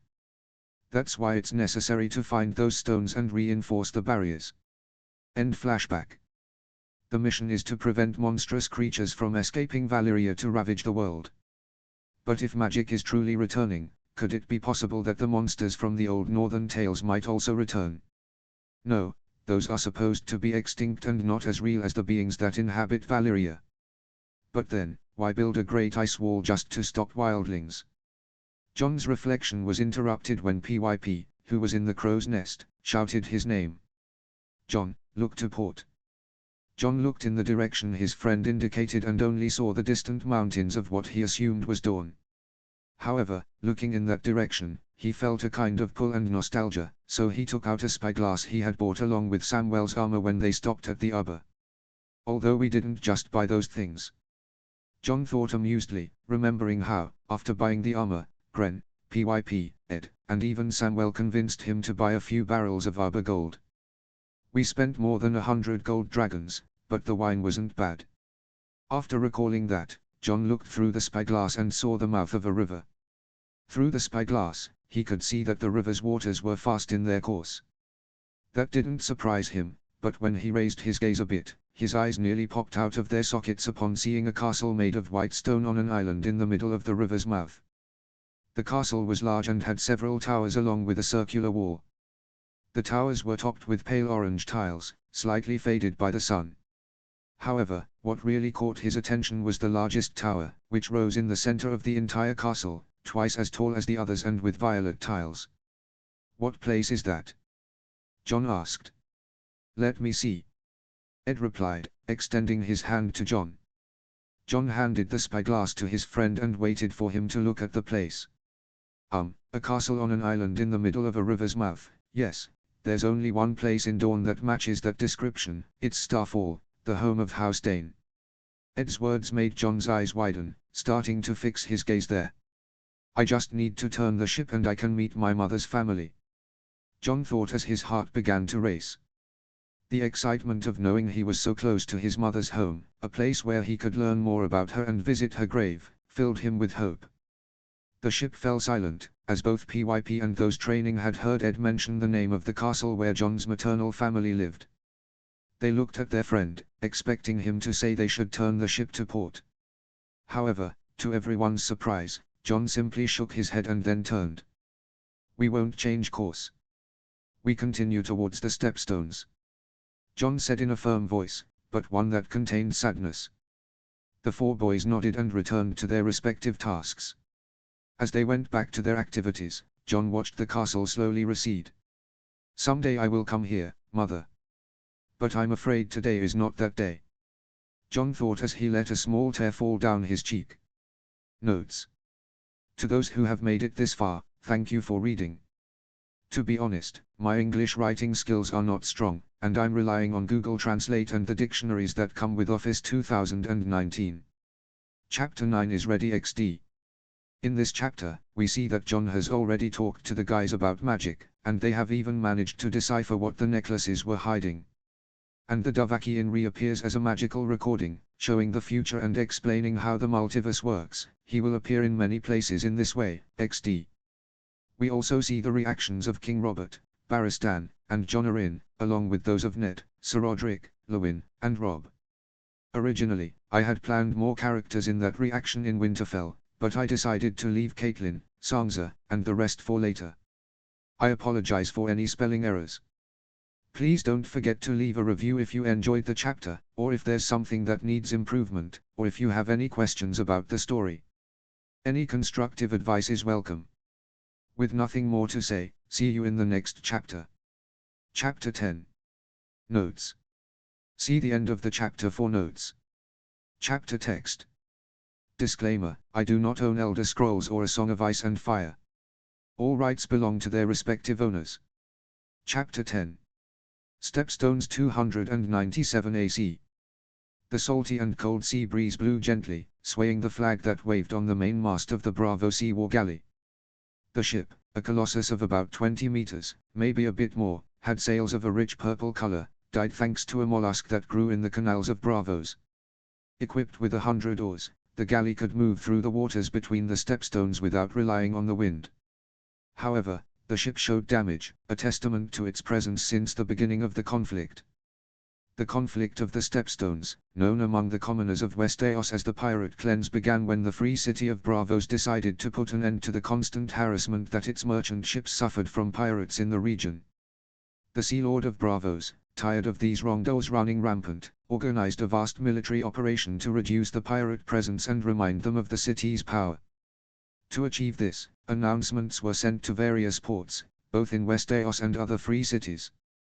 Braavo's call attracted free people, independent mercenaries, and small, unnamed companies. Some more recognized mercenary companies also participated, although their reputation, good or bad, was irrelevant in this war. Many of these soldiers traveled to Braavos to enlist, while others joined during the journey across the narrow sea. Some, like John and his group, arrived from the Summer Sea. he and his friends disembarked at Saltshore, the ancestral settlement of House Gargallan. In its small port, an anchored Bravo Sea warship was recruiting Dornish mercenaries. Seeing this, Jon steered his own ship towards the Reach. When out of sight, they docked on a beach, where Jon hid his ship in his pocket dimension. Then, he, his friends, and Ghost headed to the Bravo Sea ship, where they enlisted as mercenaries. They spent one more day in Saltshore before setting sail for the Stepstones. While sailing, the captain, a Bravo Sea man of about 40 with black hair, informed them that their destination was Bloodstone. Bloodstone, the largest island of the Stepstones, had been treated as the capital of the countless pirate kingdoms that arose over the centuries. According to the captain, the Bravo Sea vanguard had captured the island with relative ease thanks to its size and strategic location, just a few kilometers from Teosh. Upon arriving at the island, the group was sent to the camp where all the men destined for war gathered. There, they were separated into different groups. Gren and PYP were sent to the island of Grey Gallows, while Ed and Sam went to Torturer's Deep. Jon was assigned to the main group, tasked with clearing the 3 central islands of the Stepstones. At least, that was the plan. What followed were mostly failures, the first being at Torturer's Deep, where the pirates mostly managed to escape. That mistake extended the conflict from a planned month to 3, as the pirates, upon fleeing, alerted others of the Bravo Sea attacks, allowing them to form a coalition against Bravo's power. This resulted in a series of guerrilla attacks by the pirates, who harassed the Bravo Sea fleets and then disappeared, leaving casualties in their wake. These wrongdoers, knowledgeable about the islands, knew well where to attack. After striking, they fled into the morning mist, taking advantage of the thick fog that enveloped the sea a few hours after dawn. Fortunately, these tactics only delayed the inevitable, as the pirates did not have Bravo's funding. Over time, the Bravo Sea managed to turn the situation around, and now they were close to ending the conflict. It's been a long few months, but the experience gained is something no one can take from me. Jon thought as he stroked Ghost's fur. The direwolf lifted his head to look at Jon before resting it back against the ship's deck. It seems this is about to end, don't you think, old friend? Jon said, looking at the sea. From where he was, he could see the horizon thanks to his position on the deck, leaning against one of the railings on the right side of the ship. Well, if it isn't our favorite bastard knight, said a mocking voice approaching him. Jon didn't need to look to know who it was. After all, only one person dared to call him that. The others on the ship feared and respected him after witnessing his skill as a swordsman in battle. Flashback. The cloudy sky lit up with lightning, while thunder rumbled miles away. The rain fell heavily, and the wind threatened to run aground both the Bravo Sea ships and the pirates. The sea, stirred by the gusts, rocked the ships trying to ram each other. The naval battle pitted a Bravo Sea war galley against 3 pirate ships. Although the large size of the Bravo Sea ship was an advantage, it also represented a weakness. The smaller, more maneuverable pirate ships could keep a safe distance, avoiding the galley's ram. Jon was taking cover with Ghost behind some barrels, while the enemy pirates shot arrows at the ship. Although he could easily eliminate the attackers with magic, casting fireballs or lightning was not a viable option at that moment. However, he did not remain inactive. In his right hand, he held a carved Nordic bow, a unique piece made not of wood, but of steel. The bow was composed of 3 sections, a handle and 2 limbs. The handle, made of hard steel, was covered with leather strips for a better grip, and adopted an S shape that culminated in 2 roaring wolf heads. The limbs, connected to these heads, were made of softer, more flexible steel. The bowstring, made of bear tendons reinforced with magic, was strung between the notches at the ends. Jon knocked an arrow and, after aiming precisely at the pirate ship, released it.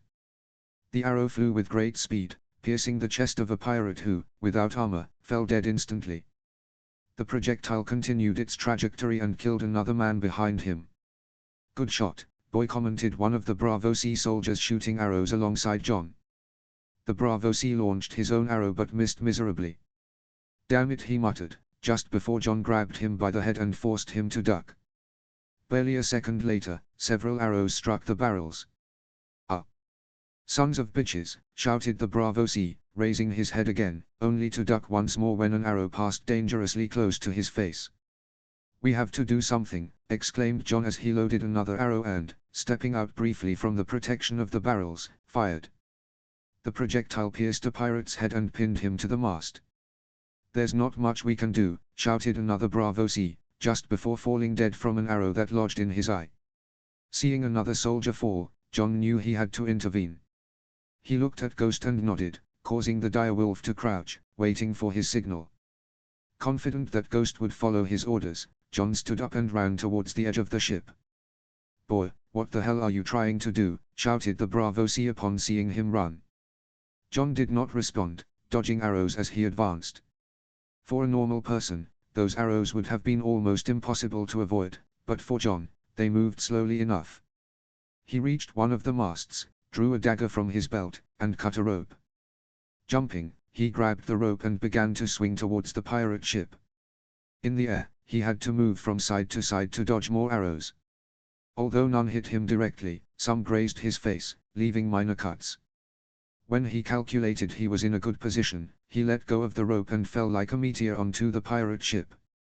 The moment his feet touched the deck, he drew his sword and, with a 180-degree spin, killed 7 pirates in one blow. Let's finish this shit," John murmured, gripping the hilt of his sword. "Die, you damn bastard," shouted a pirate, drawing his cutlass as he charged at John. With a quick movement, John dodged the attack and, in a single strike, split the pirate in two. Blood splattered the deck, causing the pirate's companions to retreat in fear. "Hey, that's all," John whispered, preparing to attack again. Stepping forward, he launched himself with great speed, taking the pirates by surprise, who mistakenly thought his armor would make him slow.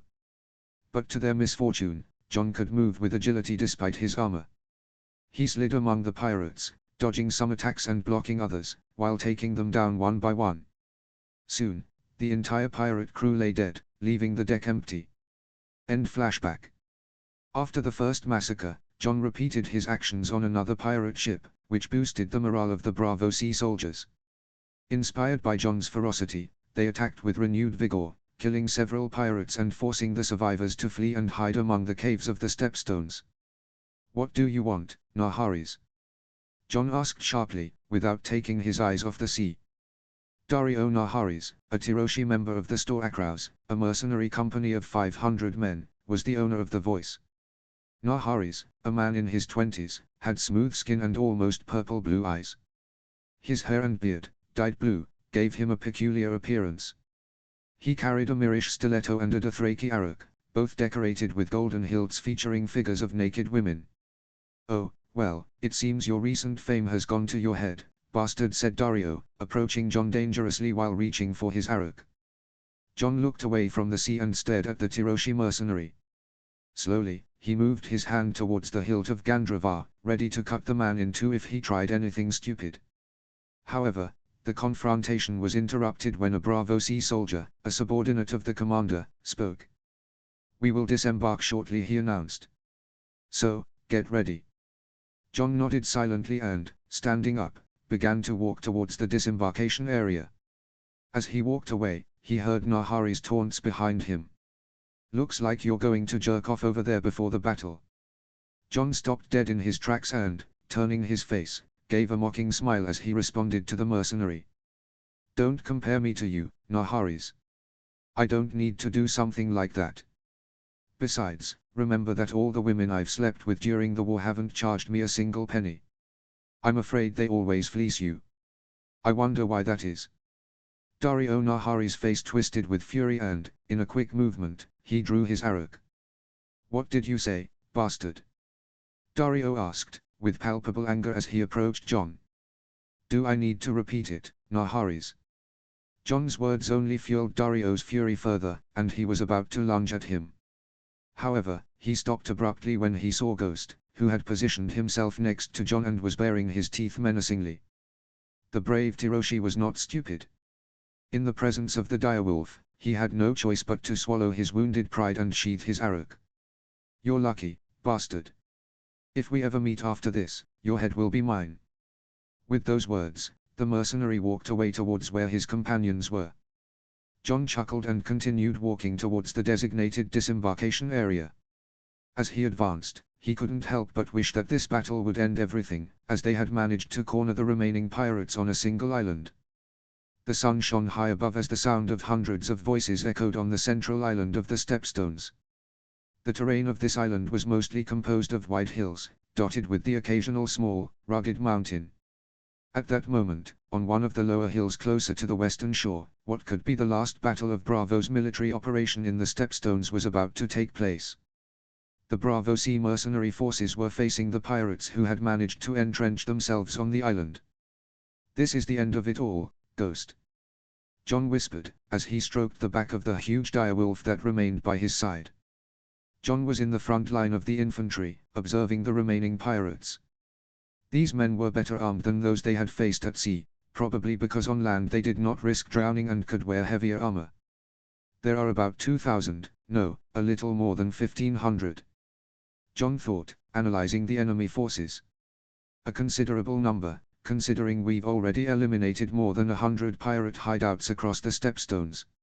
Looking around, John could see that the groups where Ed and Sam were located were to his right, while PYP and Gren were to his left. A smile appeared on his face as he saw that his friends were still alive, although he hadn't seen them much since the war began.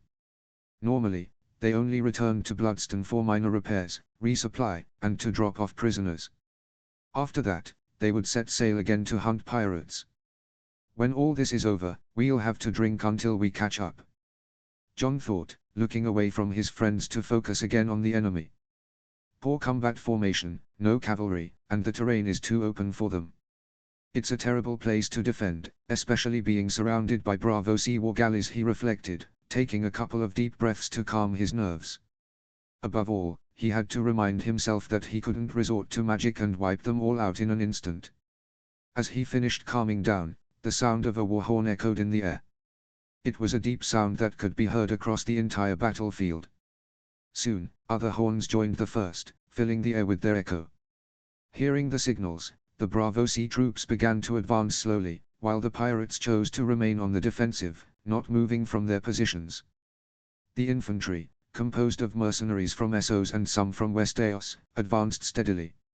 On both flanks, 2 companies of horsemen covered their movements, totaling about 600 horses, 500 belonging to the Storakraus, and the rest to small mercenary companies. In total, the Bravo Sea attack force numbered 2,000 soldiers, although there were more troops on the ships surrounding the island. As the 2,000 men advanced, dust began to rise under their feet. They were in no hurry. Although they were mercenaries, they were not untrained recruits. Despite the tensions and quarrels among some of the members, they knew they had to work together if they wanted to emerge victorious. In the end, for a mercenary, life boils down to spending what they've earned by killing others. As the Bravo Sea troops approached, on the other side of the battlefield, the pirates were more than terrified by what was happening. "This shouldn't be happening," one of the pirates thought with concern as he saw the combined forces of the Bravo Sea mercenaries. The Magisters of Pentos were supposed to bring more pirates from the Basilisk Isles. But they never arrived. The pirate recalled the talks several captains had with the Magisters of the Free City of Pentos. Pentos, a rival of Bravos, if it could be called a rival to a city already defeated several times by Bravos, had lost many of its freedoms after the last war with the northern city. Among those freedoms was the ability to hire mercenaries or have their own troops. The blow to trade that Pentos had suffered caused great discontent among its merchants, leading them to ally with the pirates of the Stepstones to weaken Bravo Sea trade. This request worried the pirate captains, who were not foolish enough to think they could escape Bravo's vengeance unscathed. But Pentoshi gold and promises of support with mercenaries and more pirates eventually seduced them. His thoughts were interrupted when the pirate captains ordered the archers to fire at will. Hearing the order, the pirate drew his bow, the only weapon he knew how to use. Aiming forward, he released his arrow, which joined hundreds more. The arrows flew through the sky and began to fall on the Bravo Sea troops, causing some casualties, especially among those with low-quality armor or who were unlucky enough to be hit in an unprotected spot. John raised the shield he had bought in Saltshore, a round shield made of oak wood reinforced with iron. In the center, his personal heraldry was engraved. The shield blocked the arrows falling on him, but John also moved it occasionally to protect Ghost from the projectiles. "Infantry, charge," shouted the mercenary captains when the rain of arrows ceased. It wasn't the only shout, as the projectile captains further back gave the order to fire at will. Arrows and bolts crossed the air, hitting the pirates who had no shields. The first volley took down several, creating gaps in their faulty formation. After this initial attack, the Bravo Sea infantry charged forcefully against the unprotected pirate troops. The mercenaries advanced at a good pace, while the archers managed to launch 5 volleys of arrows and the crossbowmen, 2 more. When the infantry was less than 100 meters away, the pirates finally charged as well. Both sides clashed, and the casualties began to pile up. In the midst of the battle, John found himself at the heart of the combat, killing pirates left and right with Gandravaa. As he advanced, cutting down enemies, Ghost tore through the pirates that crossed his path with his fangs. Despite the wolf being less than a year old, his size was already comparable to that of a colt, making him a killing machine. John dodged a horizontal slash from a pirate and, spinning around, cut him in two. Blood began to splatter his armor and Ghost's fur as they carved a bloody path through the enemy ranks, leaving only mutilated corpses in their wake. John's eyes moved quickly, scanning the entire battlefield. Seeing another pirate approach, he cut him diagonally from shoulder to hip. "Ghost, with me!" John shouted as he ran towards where a pirate had just killed a Storakrau's rider with a javelin to the chest. As he advanced, John continued to eliminate any pirate that stood in his way, while Ghost, always by his side, kept tearing throats. When John reached the spot, he saw that the pirate had mounted the fallen mercenary's horse. Up close, he could see that the pirate had silver hair and blue eyes that, under the sunlight, almost seemed lilac. He wore scale armor, but what really caught John's attention was the sword he wielded, a long Valyrian steel blade, smoky gray with wavy patterns. "Looks like today is my lucky day," John thought with a smile as he recognized the sword. A bloody Valyrian steel sword. Maybe one of the many famous swords whose trail has been lost. Surely this one fell into pirate hands a long time ago, but today it changes owners. And, luckily, no one seems to have noticed. Better for me, it saves me trouble with idiots who might want to kill me to steal it. Wasting no more time, John ran at great speed, using a bit of his power to quickly close the distance and take the pirate by surprise. Upon reaching him, he delivered an upward slash that killed both the horse and the pirate, who was distracted looking for an escape route. The pirates and the horse's bodies fell heavily to the ground. John moved quickly, pretending to trip over the corpse while, in an agile roll, he snatched the sword from the pirate's dead hands and discreetly stored it in his magic pouch.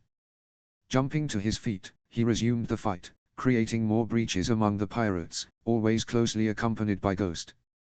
While John fought in the center of the formation, on the left flank, PYP and Gren battled fiercely, taking down every enemy in their path. Both friends wore more elaborate armor than before, Gren donned a brigandine and PYP a scale armor, both obtained in the looting after defeating the bandits who tried to kill Humphrey.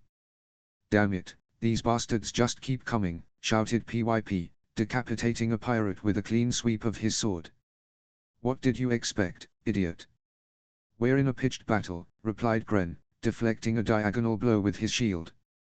He then plunged his sword into a pirate's chest, piercing his heart. "I don't know. Maybe that this would be over by now," PYP retorted. Gren nodded without stopping fighting, both covered in the blood of their enemies as they continued killing, not just for victory, but to survive. Thank the seven that John enchanted these blades, otherwise they wouldn't be sharp enough to keep killing, thought Gren, as he deflected a pirate's attack and slashed his abdomen, spilling his guts. Although he had already taken down the enemy, Gren didn't stop until he drove his sword between the pirate's eyebrows. Even a fallen enemy is dangerous. The only way to be sure is to finish them off. Without hesitation, Gren kept advancing, ready to face more pirates. PYP, for his part, gutted another pirate who fell to his knees, vainly trying to keep his intestines inside his body. The effort was interrupted when PYP decapitated him with a clean cut. "What the hell is going on?" The Storakraus should have already flanked the pirate archers, thought PYP, annoyed to see the arrows still flying towards them. He blocked a couple of arrows that nearly hit him with his shield. Looking towards the flank, to his surprise, he saw the 300 Storakraus standing still, not intervening. PYP's eyes widened as he noticed they were subtly retreating from the battlefield. Why the hell are they doing this? His thoughts were interrupted when a pirate threw an axe at him, forcing him to hastily raise his shield. Damn it, I forgot the first rule of combat, never let your guard down, he reprimanded himself as he stepped back to gain space. The pirate, thinking PYP was cowering, charged recklessly with the axe held high. PYP moved his shield, blocking the attack by deflecting the blade towards the iron reinforcement, causing the weapon to bounce off and leave the pirate unguarded. With a step forward, PYP drove his sword into the pirate's heart. Pulling the sword from the body, PYP looked around, searching for a new enemy to take down.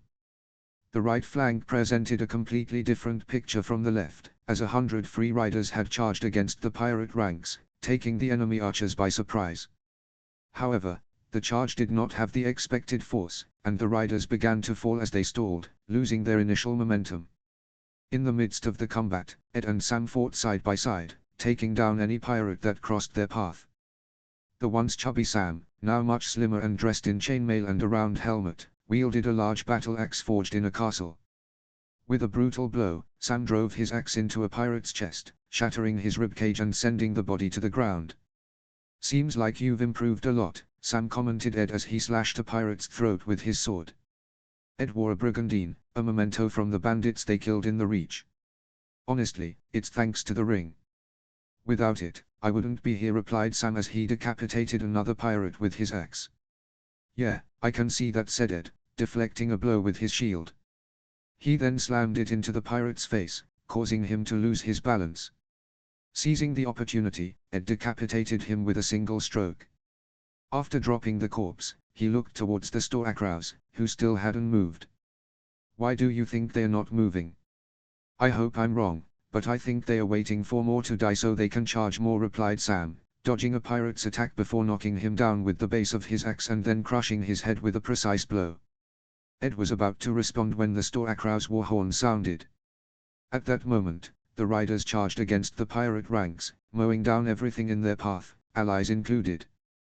Bloody mercenaries, said Ed, with a mix of anger and disdain as he watched them crush both pirates and comrades. In the midst of the charge, they both saw Dario Nahari slashing throats with his arrow. The Tiroshi mercenary moved skillfully, eliminating any pirate who dared to face him. He's good, commented Sam, blocking a pirate's attacks until he managed to knock him down with a kick and finish him off with a blow to the chest. Yeah, but compared to John, it's like watching a worm trying to kill a dragon, replied Ed, dodging another attack. Besides, his weapon is made for fighting on horseback, whereas John's isn't as much. Ed recalled for a moment how John had fought on horseback in the Reach, a vast difference. Although Dario was fast and his arrow was made for mounted combat, he couldn't compare to John's strength and his sword, capable of slicing through Dario and his horse like butter.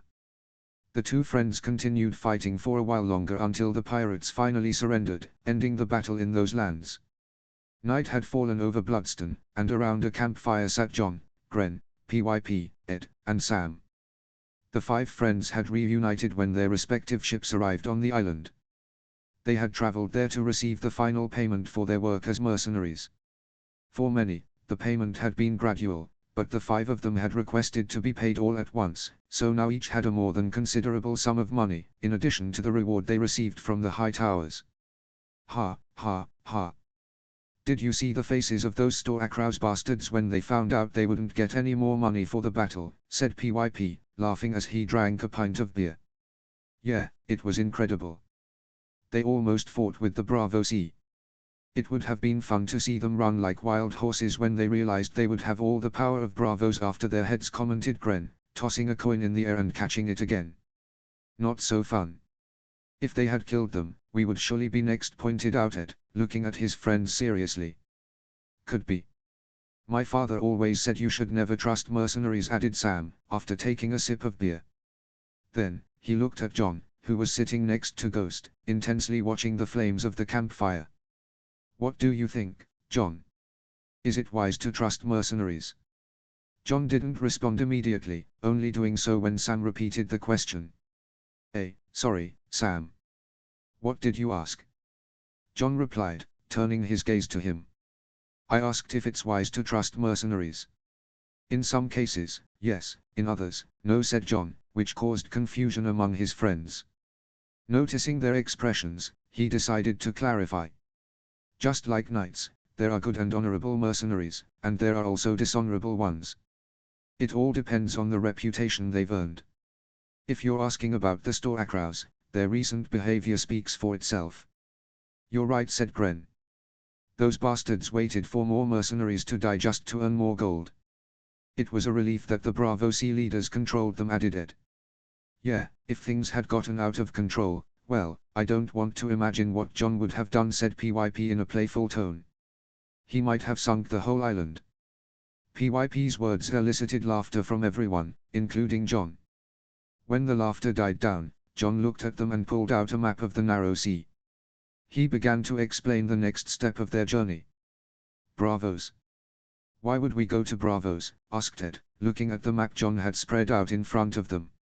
For something specific, replied John, now pulling out a map of the city of Bravos. He pointed to a specific spot on the map. We will go to this place before continuing our journey.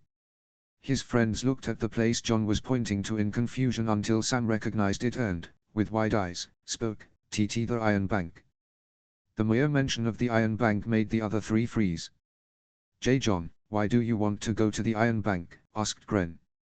As you know, our journey will take us to various regions of the known world. One of them is somewhere near the Thousand Isles. To get there, we will have to pass through Bravos, and I think it would be better to do it first, as the rest of the places where the stones are located are to the south. We can go for them from the Summer Isles. John's explanation began to make more sense to his friends. Besides, if we pass by the bank, we could open accounts for each of us. That way, we can keep part of the treasures we collect safe from pirates and thieves, added John with a smile. His friends smiled at the idea. Yeah, sounds like a good plan, said Gren with a smile. No problem for me, said PYP, laughing. Count me in, added Ed. I've always wanted to see the architecture of Bravos, said Sam, smiling. Their friends' responses made John smile as well. Good, then we'll go to Bravos, and then we'll head to the Thousand Isles. Notes.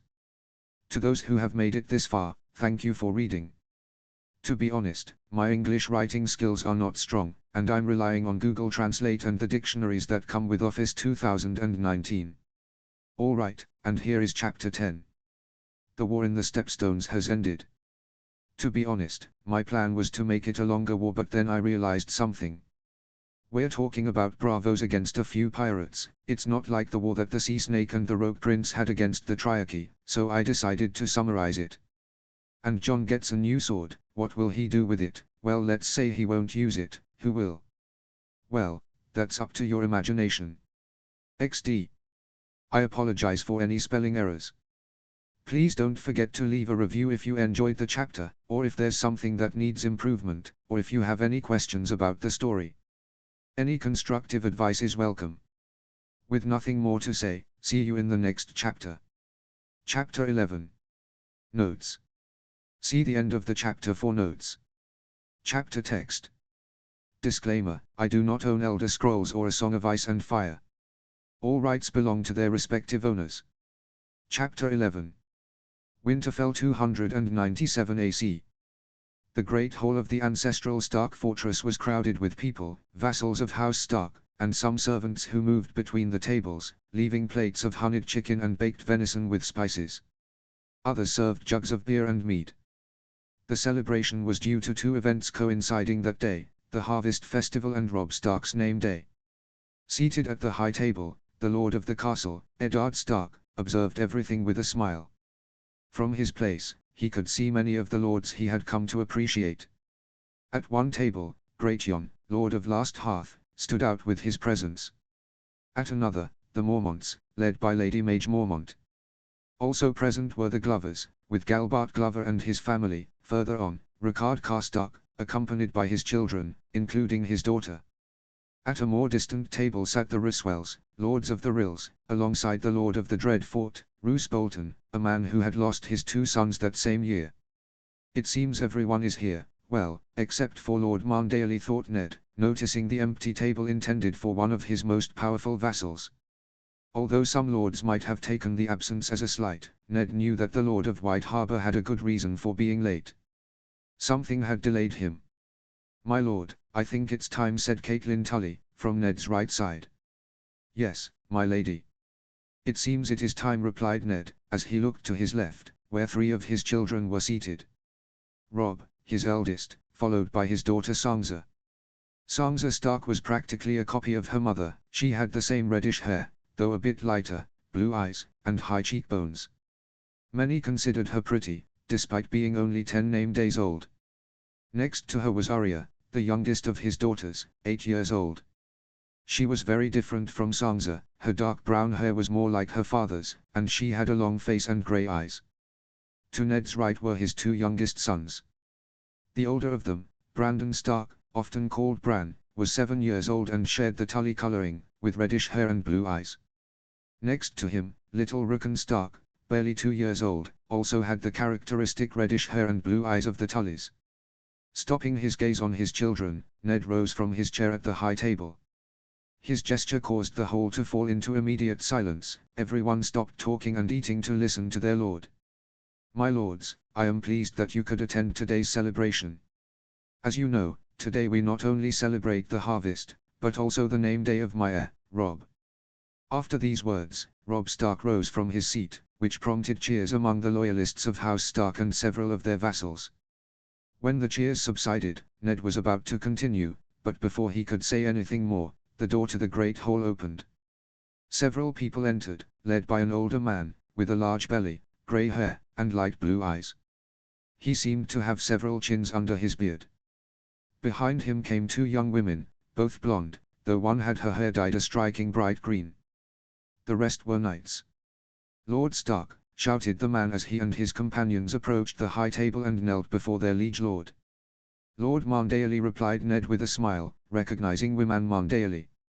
Lord Marndeali rose with difficulty and greeted Caitlin. "Lady Caitlin." "Lord Marndeali," replied Caitlin with a smile, returning the greeting. The Lord of White Harbor greeted the rest of those present at the high table, especially Robb, and then introduced the 2 young women, who turned out to be his granddaughters, Winifred and Wyler, the latter being the one with the green-dyed hair. After the introductions, Lord Wyman's granddaughters, along with the knights, went to their assigned table. "Lord Marndeali, may I know the reason for your late arrival?" asked Arya, without much prudence. Arya's words caused both Sansa and Caitlin to frown slightly, annoyed by the lack of courtesy. Lord Marndeali chuckled before responding, "Of course you can know, Lady Arya." After his response, Wyman looked towards the door, where a servant of his house entered the hall. Although his presence did not cause much commotion, many looked at him when they saw he was carrying a wooden box. When the servant reached the high table, he placed the box in front of Robb, who looked at it, puzzled. "What is this, Lord Marndeali?" asked Robb, looking at the box. "It is an ebony wood box," replied Lord Marndeali. "What's inside?" asked Ned, observing the beautiful carvings of wolves running in a pack. "I don't know." Wyman's answer confused everyone. "What do you mean you don't know?" asked Caitlin, with a hint of concern in her voice. "This box arrived with a letter," explained Wyman, pulling out a letter and handing it to Ned. Eddard Stark took the letter and read it quietly. "Lord Marndeali, you may not know me, but I still need you to do me a small favor. You see, this note is attached to a small package that I need to be delivered to the Starks, more precisely to Robb Stark, and if it is on his name day, even better. The reason I ask this of you and not send it by a messenger is because its content is something of great value that could almost be considered priceless, and it is something I could only entrust to one of Lord Stark's most loyal vassals. A wandering wolf." Upon finishing reading the letter, Ned's eyes slightly welled up, which did not go unnoticed by his family, who looked at him worriedly. "Ned, what's wrong?" asked Caitlin, seeing her husband so vulnerable. "Nothing, Cat, nothing," replied Ned, passing a hand over his eyes before looking at his son and heir. "Robb, that box contains a gift for you." "From whom?" asked Robb. "From Jon." Robb's eyes widened in surprise, but he wasn't the only one. The entire table looked equally shocked. Sansa observed the box in amazement, while Arya looked at it with anticipation, not knowing what to expect from her lost older brother, of whom she only knew the rumors told by the servants. Bran gazed at the box with curiosity, and Rickon, too young to understand what was happening, just followed the atmosphere. Caitlin, for her part, looked at the box with suspicion, not knowing what to expect from her husband's bastard son. The Starks' surprise was justified. Everyone knew Jon was not dead, news that Ned had revealed months earlier when he gathered his family to announce that Jon had been found alive. The reactions were varied. Arya and Bran expressed their immediate desire to meet their older brother, while Sansa and Caitlin took it more reservedly. Caitlin, in particular, received it coldly, incredulous that the bastard had survived after so many years missing. What puzzled her most was the news that Jon had prevented the assassination of the Lord of Old Town's son and had been knighted despite his young age. This last part worried her, fearful of the possible alliance it might trigger. So? Yes, Robb. It seems the conflict in the Stepstones is over. I see, said Robb, now looking at the box with growing anticipation. He moved his hands over it, searching for a way to open it, as he saw no visible lock. As he ran his fingers over the carving of a lone wolf, a latch released with a soft click, revealing a small handle. Everyone watched in silence, expectant. Robb took the handle and, with a gentle pull, opened the box. Wow! Arya and Bran said in unison upon seeing what was inside. The rest of the Stark family shared the children's amazement, though they did not express it verbally. The cause of their surprise was a beautiful longsword, sheathed in a night-black scabbard, with decorations of silver direwolves at both ends. The sword's hilt was silver, with a crossguard shaped like roaring direwolf heads at each end, their eyes adorned with amber. The grip, covered in black leather, ended in a lobed silver pommel, inlaid with sapphires. Robb, fascinated, took the sword by the hilt and the end of the scabbard. As he pulled it from the box, he attracted the attention of everyone in the hall. Curious glances multiplied, and murmurs began to spread among those present, wondering who could have sent such a gift. From afar, the sword already looked like a true work of art. Lord Robb, called the voice of Jon Umber. Robb's eyes settled on the Lord of Last Hearth, an imposing man over 2 meters tall, with a muscular body and fists the size of hams. Yes, Lord Umber, responded Robb. Who gifted you such a beautiful sword? Asked Great Jon. Robb smiled before replying, my brother, Jon Snow. Robb's words sparked whispers at the tables. No one knew how Jon had managed to get enough money to send such a fine sword. However, the curiosity to see the blade grew, and soon shouts began to fill the hall. Sword! Sword! The shouts were repeated, accompanied by the sound of vassals pounding their fists on the tables. Robb, somewhat nervous from the sudden energy in the room, almost jumped in surprise when he heard the pounding near him. Around him, he saw Arya and Bran pounding the table, and a few seconds later, even little Rickon joined them. Looking at the sword in his hands, Robb took a deep breath. With a quick and fluid motion, he unsheathed the blade. The hall fell into total silence. Robb, noticing everyone's anticipation, looked around and saw everyone's eyes wide open, even his mother's. Feeling a slight panic, he lowered his gaze to the blade, and what he saw made his own eyes widen. The sword was not ordinary. The blade had a smoky wavy pattern, an unmistakable design he had only seen on ice, the ancestral great sword of House Stark. The midday sun shone over the northern sky, illuminating the Lord's chamber in Winterfell. In that space were gathered Ned, Caitlin, Robb, Sir Roderick, and Maester Luwin. A week had passed since Robb's name day, and there were no Stark vassals left in the castle. They had all left 3 days after the feast, filled with questions but with very few answers. How did Jon get a Valyrian steel sword? Asked Sir Roderick, looking at the unsheathed blade on Ned's desk. I don't know, but this gift is dangerous, replied Caitlin with a trace of fear in her voice. The sword might be stolen, which could put House Stark at odds with another noble house. Caitlin's words cast a heavy atmosphere over the room, as her assumption was not far-fetched. If the sword belonged to a noble house, they could demand its return, and if refused, a war could break out. I don't think that's the case, my lady, said Maester Luwin, looking at his lord's wife. Why do you think that, Luwin? Asked Ned, fixing his gaze on the old man. The Maester pulled a letter from his sleeve and handed it to Ned. What is that? Asked Sir Roderick, seeing the letter. This letter was in a hidden compartment in the box, replied Luwin. As you can see, the sword wasn't the only thing Jon sent. Ned examined the letter, noticing the black wax seal that closed it.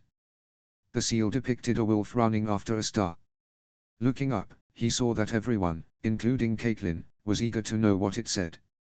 Without further delay, he broke the seal and began to read. Father, I hope this letter finds you and my siblings in good health. If you are reading this, it means my gift for Rob arrived on time, or at least it reached Winterfell. You might be wondering how I got a bloody Valyrian steel sword, right? How rude, interrupted Caitlin, frowning.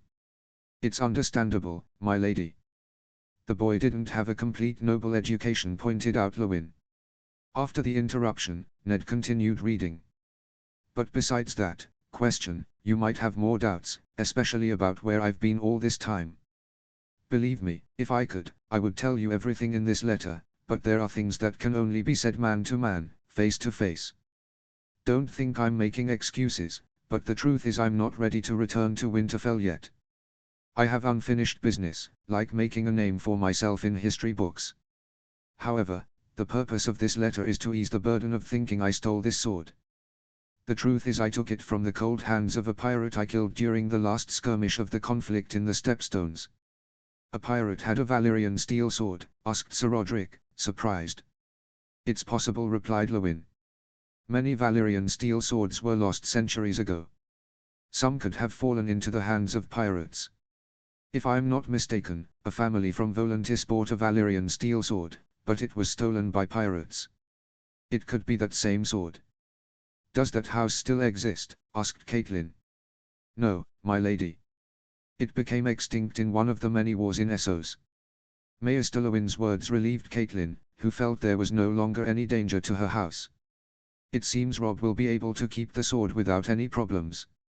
Ned nodded, but a doubt still lingered in his mind. Why would Jon give Rob a Valyrian steel sword? Why not keep it for himself? My lady, although it's great news, there's something that worries me, said Sir Roderick, drawing everyone's attention. Why would Jon give me this sword and not keep it for himself? Asked Rob, reflecting his own curiosity. It seems the answer is in the letter, said Ned, before continuing to read.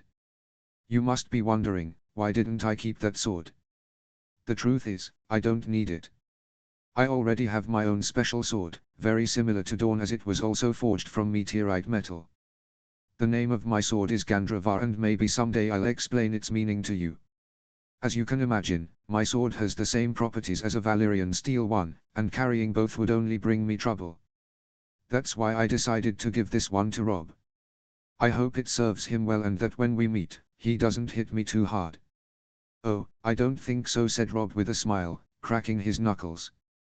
The day I see him again, I'll give him a punch he won't forget for days. Despite the threatening tone, everyone in the room knew Rob wasn't serious. The last thing he wanted was to be at odds with his brother. Rob's words brought a smile to Ned and those present, except for Caitlin, who didn't share in the moment's joy. A sword similar to Dawn.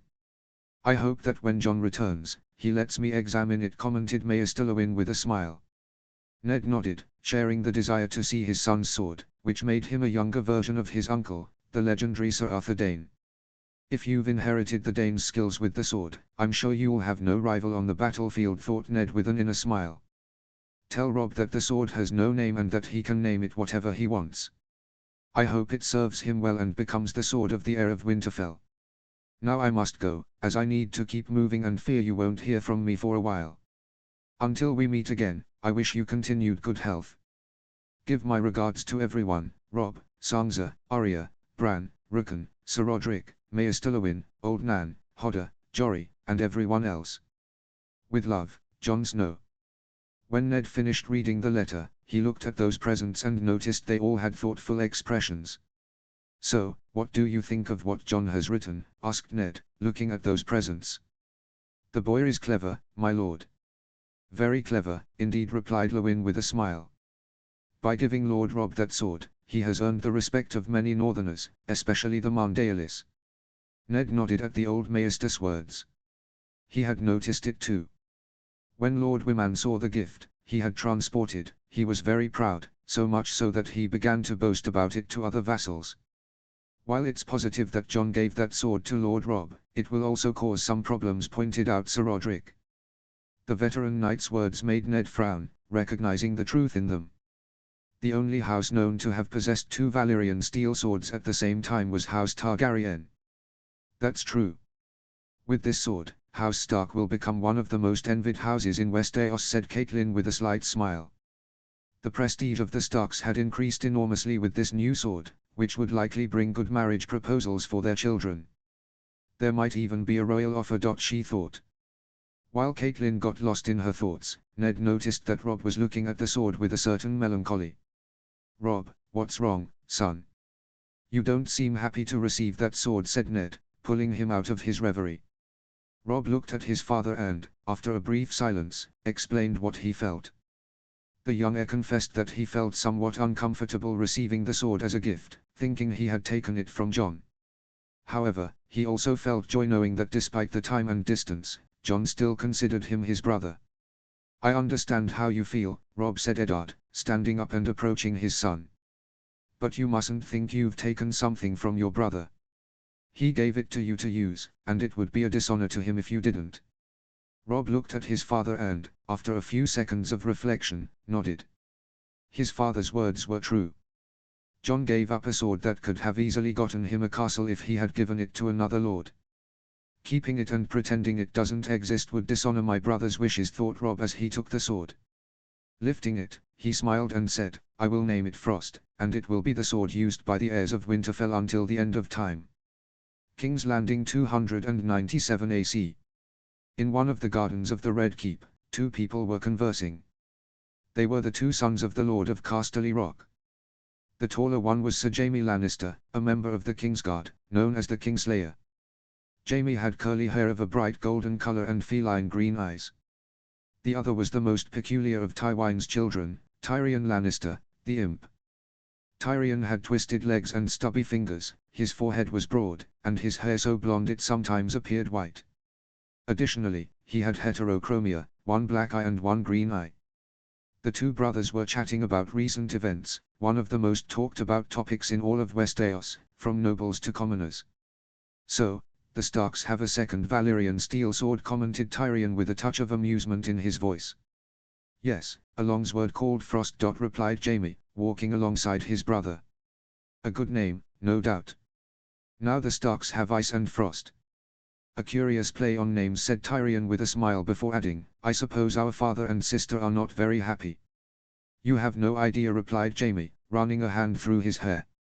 Cersei was furious. She started yelling that the Starks should hand over that sword as tribute, so Joffrey could use it. Cersei Lannister, Tywin's only daughter, was the current queen of Westeros, and Joffrey, her son with the king, was the heir to the Iron Throne. Upon hearing that his sister wanted the Starks to hand over the sword to Joffrey, Tyrion grimaced. He knew Cersei thought herself clever, but even he, a dwarf, could see that forcing the Starks to hand over a Valyrian steel sword could spark a rebellion. It seems our sweet sister needs new lessons from the Maesters. She should learn that she won't achieve anything by demanding a Valyrian steel sword, especially when not even our father has been able to obtain one. Jaime nodded. It was well known that Tywin Lannister desired a Valyrian steel sword, but his attempts to acquire one always failed. Even when the Old Lion offered mountains of gold to lesser houses that possessed one, they refused to sell it to him. Do you know where they got it from? Asked Tyrion. Yes, Pycelle received a letter from the Citadel. They explained that the sword was a gift from Stark's bastard, Sir Arthur's nephew, replied Jaime, with a note of joy in his voice. Tyrion looked at his brother and smiled as well. He knew how much Jaime admired Sir Arthur Dayne. Apparently, he got it from the hands of a pirate he killed in the Stepstones. Wow. That is incredible, said Tyrion, smiling. I'm sure father is riding in anger at Casterly Rock. Why do you think so? It's simple, brother. Our father always tried to buy Valyrian steel swords. It never occurred to him to obtain one any other way, replied Tyrion with a sarcastic smile. I bet he now regrets not sending mercenaries to the Stepstones when the conflict broke out. You might be right, conceded Jaime, as they both entered Maegor's Holdfast, the main structure of the Red Keep. You know that boy, Lord Stark's bastard, seems to have the mettle of the legends of old, commented Tyrion. I wonder, who would be more skilled with the sword? You or him? Hearing that, Jamie gave a mocking smile. Please, little brother. You don't think that boy could defeat me, do you? I couldn't say, brother, but if it comforts you, I'll always bet on you. Shivering Sea 297 AC. The Stairwolf sailed through the cold waters of the Shivering Sea, located north of Essos and northwest of West Eos. At that moment, they were several miles from the island where the free city of Lorath was located. In the ship's navigation room, everyone traveling on it was gathered around a table on which a map was projected. It showed their location in real time. How many days until we arrive? Asked Gren, visibly irritated. About 2 or 3 days, replied Sam, comparing the map in his hand with the one projected on the table. Good. Not to sound whiny, but traveling by ship is a real hassle, commented PYP. Yes, but at least we're close to our destination, said Ed before turning to Sam. Sam, what do you know about the place we're going to? The Thousand Isles are islands inhabited by people who don't trust outsiders. I see. That means we'll have to make our way through potential enemies, noted Gren. I don't think we'll need to fight to get where we need to go. John intervened, catching everyone's attention. What do you mean, John? Asked Ed. If we carry out this mission stealthily, we'll avoid unnecessary problems and fights, replied John. That would be the most sensible thing, as we don't know what awaits us at the place where the seal stone might be. John's words made everyone understand what could happen. Do you think we'll face monsters? Asked PYP, with a trace of fear in his voice. Could be, or maybe it's just the island's inhabitants. I hope so. I don't think I can face monsters, said PYP. Don't worry, if things get ugly, we'll retreat while I cover the rear, said John with a smile. The group members nodded, a bit more at ease knowing John wouldn't leave them behind. That sounds good. I don't want to die without having spent all the money I have in my Bravos bank account, said PYP. Yes, PYP is right, added Gren. Gren and PYP's words made John recall his recent dealings with the Bravos bank, just a week ago. Flashback.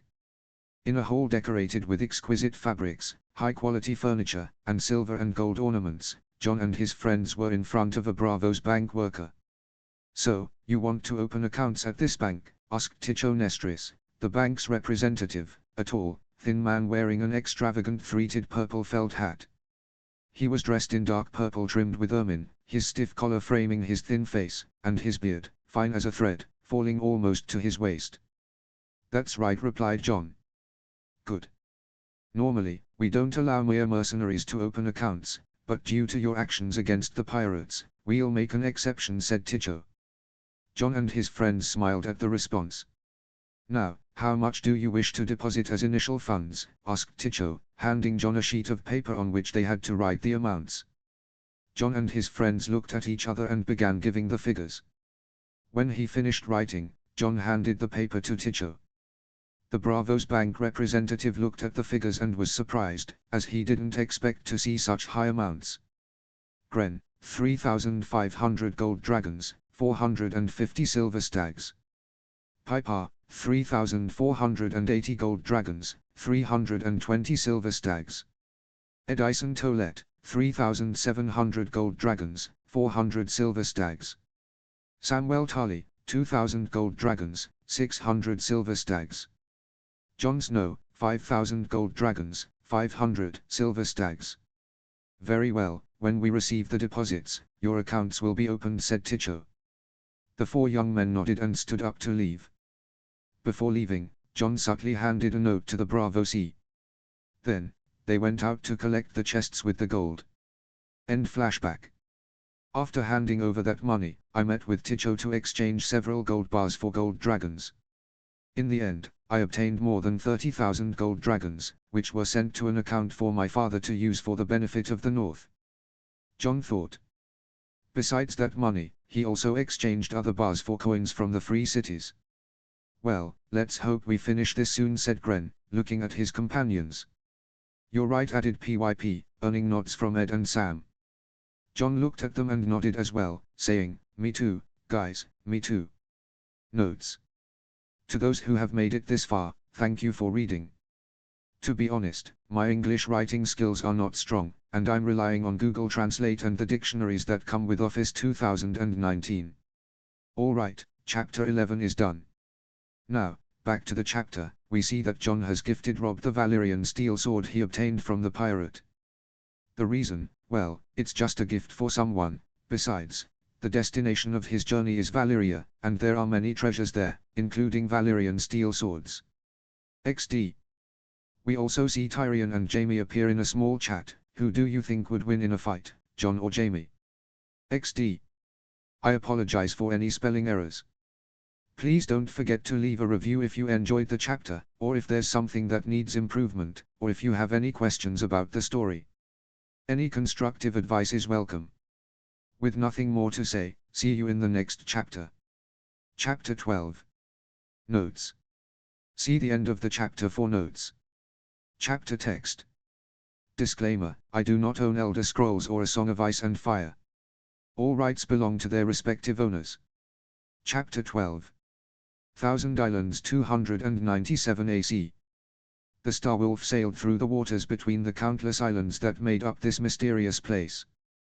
The ship had advanced at great speed, managing to arrive in just 3 days. Unlike common vessels that relied on wind or oars, the Starwolf had a unique artifact, a magical engine.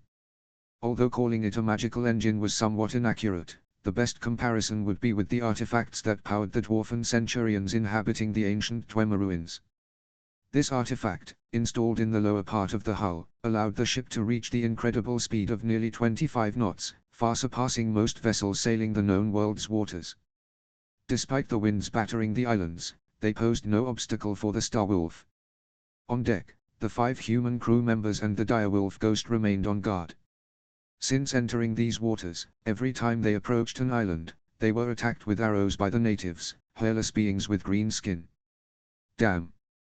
Bloody bastards, growled Gren, keeping an eye on the sea, worried about the possibility of an enemy ship appearing. Calm down, Gren said John calmly. Ned Stark's son was sitting by the helm, meditating, while trying to sense the magical anomalies in the area. This was the only way to find the place where the stone they were seeking was hidden. John is right, Gren intervened Sam, who was holding the helm until John rejoined. As much as it bothers us, we can't go down and kill all the natives attacking us. Gren growled, clearly frustrated, but accepted his friend's words. How much longer until we find the stone, John? Asked PYP, looking at his friend. I couldn't say. Magical anomalies are not easy to detect when they are so far away. Then we just have to wait for John to sense something, commented Ed, while looking ahead. As he did, he saw something strange on the horizon. Sam. Ed called his friend. What is that? Sam followed the direction Ed was pointing. Before his eyes appeared a figure on the horizon, a floating tower in the middle of an island. I think my sight is failing me, murmured Sam. Well, because it looks like I'm seeing a bloody flying palace. Hearing that, everyone, including Ghost, looked in the same direction. Looks like we've found it, said John, standing up. The tower was a simple structure, square and made of stone, but with a wider base than the rest of the building. How the hell is there a bloody tower floating here and no one knew about it? Asked Gren, astonished. I don't know, stammered Sam, as surprised as the rest. Although they all knew of the existence of magic, none expected to see something like this. How was it possible that no one in the world knew about this place? Even the sea snake, Lord Corlys Velaryon, had sailed these seas years ago, and if he had seen something like this, he would have talked about it. While his friends wondered why no one knew about the tower's existence, John analyzed the magic surrounding it. Although he wasn't a mage of his master's level, he had enough skill to discern that the structure was enveloped in pure magic. There was no doubt it was Nurnian magic. They had found the place where one of the 5 stones they needed to find was hidden.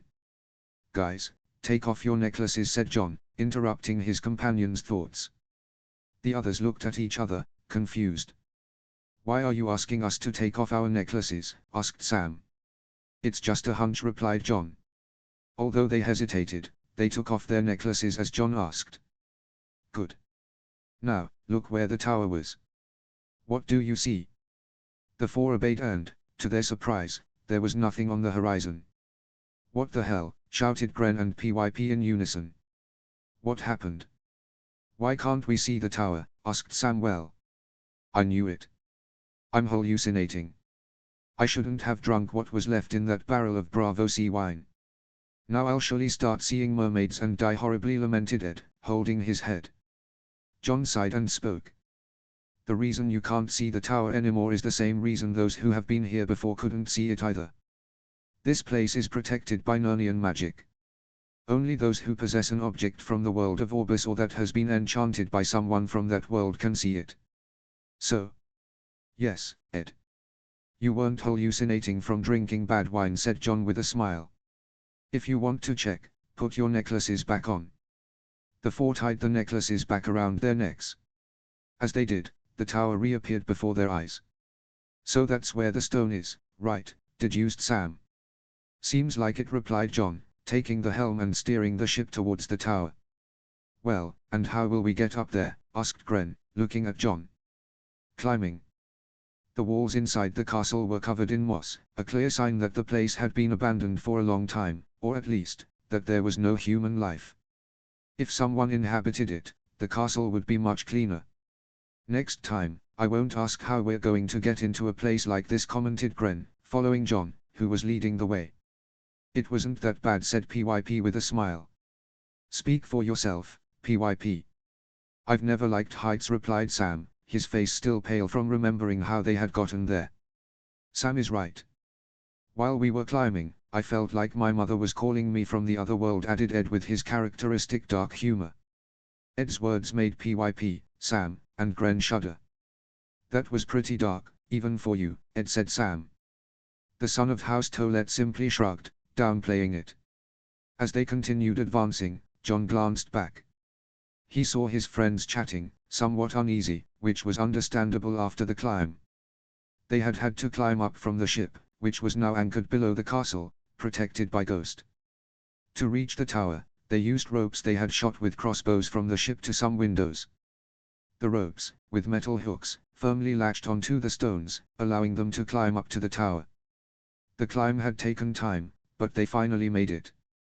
Once inside, they began to explore the corridors. They passed through several rooms filled with gold and silver objects, which they didn't hesitate to collect before reaching the passageway they were now walking through. Guys, stop talking and stay on guard, ordered John, noticing his companions were relaxing too much. Even though this place seems empty, there could be dangers when we find the stone. His four friends looked at each other and nodded. They had let their guard down since they hadn't encountered anything so far, but John's words reminded them they were still in dangerous territory. They could be attacked at any moment. They checked their armor, which was now more sophisticated. They no longer wore simple chainmail but steel breastplates with bracers, pauldrons, and greaves, all made of steel. These armors had been enchanted by John with several specific spells to ensure their survival: health regeneration, stamina regeneration, one-handed improvement, two-handed improvement, cushioning, and water breathing. When he felt his friends were alert again, John focused his attention back on the path ahead. There are no marks or signs indicating where the stone might be, John thought, observing every corner without success. For the next 5 hours, the group explored the entire tower without finding anything. Damn it, we haven't found anything of that damn stone, complained Gren, leaning against one of the walls. Don't remind me. We've been searching for hours with no results, added PYP, looking at John. Are you sure that stone is here? Yes, replied John confidently. This place is full of Nernian magic. From what I know of that magic, it's very likely the stone is here. Ed sighed and, visibly exhausted, leaned against a wall. Well, it seems we're out of luck because... Ed's words were cut off when, as he leaned his hand, a part of the wall slightly sank. Immediately, a soft tremor ran through the place, and to everyone's surprise, a section of the wall slid open, revealing a secret passage. Wow, said Gren, PYP, and Sam in unison. Looks like Ed has found the way to the stone, said John as he approached the passage. As he passed by it, he patted him on the shoulder before entering the new tunnel. The others followed him, hoping this passage would finally lead them to the stone they had been searching for. They wanted to return to a city as soon as possible, whether in Essos or Westeros. The hidden passage Ed had found was extremely narrow, forcing the 5 friends to walk in single file. If they didn't, they wouldn't be able to move forward. This arrangement would be a problem if they suffered a surprise attack, as the narrowness of the corridor prevented them from using their swords to defend themselves. If we get attacked, I'll have to fight with magic because in this tight space, I won't be able to use Gandharva. John thought as he extended his hands and began channeling Magicka into them, preparing for any threat.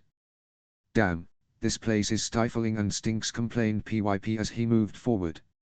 Everyone nodded in agreement, as the corridor smelled of ash and decaying moss. How much longer? Asked Sam from the rear, closing the line. Almost there, I can see the end of the passage, replied John, who was leading the group. Thank goodness.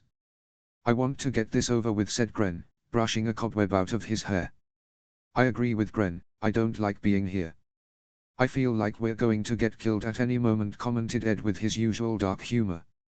The group continued advancing until they finally reached the end of the passage. Wow, exclaimed PYP, amazed at what lay beyond. It's impressive, commented Samuel, observing the architecture of the place. Yes, agreed Gren and Ed in unison. John said nothing, but he was also surprised by what his eyes were seeing. The room at the end of the passage was enormous, almost the size of the Great Hall of Winterfell where John used to eat in his childhood. The walls were made of the same grey stone as the rest of the tower, but unlike the rest, there was no moss here. Although it wasn't completely clean, as there were cobwebs and accumulated dust, the place was much better maintained than the rest of the castle. This is incredible. I've never seen anything like it, commented PYP while admiring the place. Me neither, added Sam. Stop getting distracted. Look for a large circular stone with some runes you haven't seen before, ordered John, catching his friend's attention. Resigned, the 4 sighed and began searching the entire room. They had barely started when suddenly, the place was illuminated with a purple light that blinded them. When they could see again, they were left speechless. 4 of them almost lost their composure, as fear and terror took over their bodies at the sight of what had appeared before them.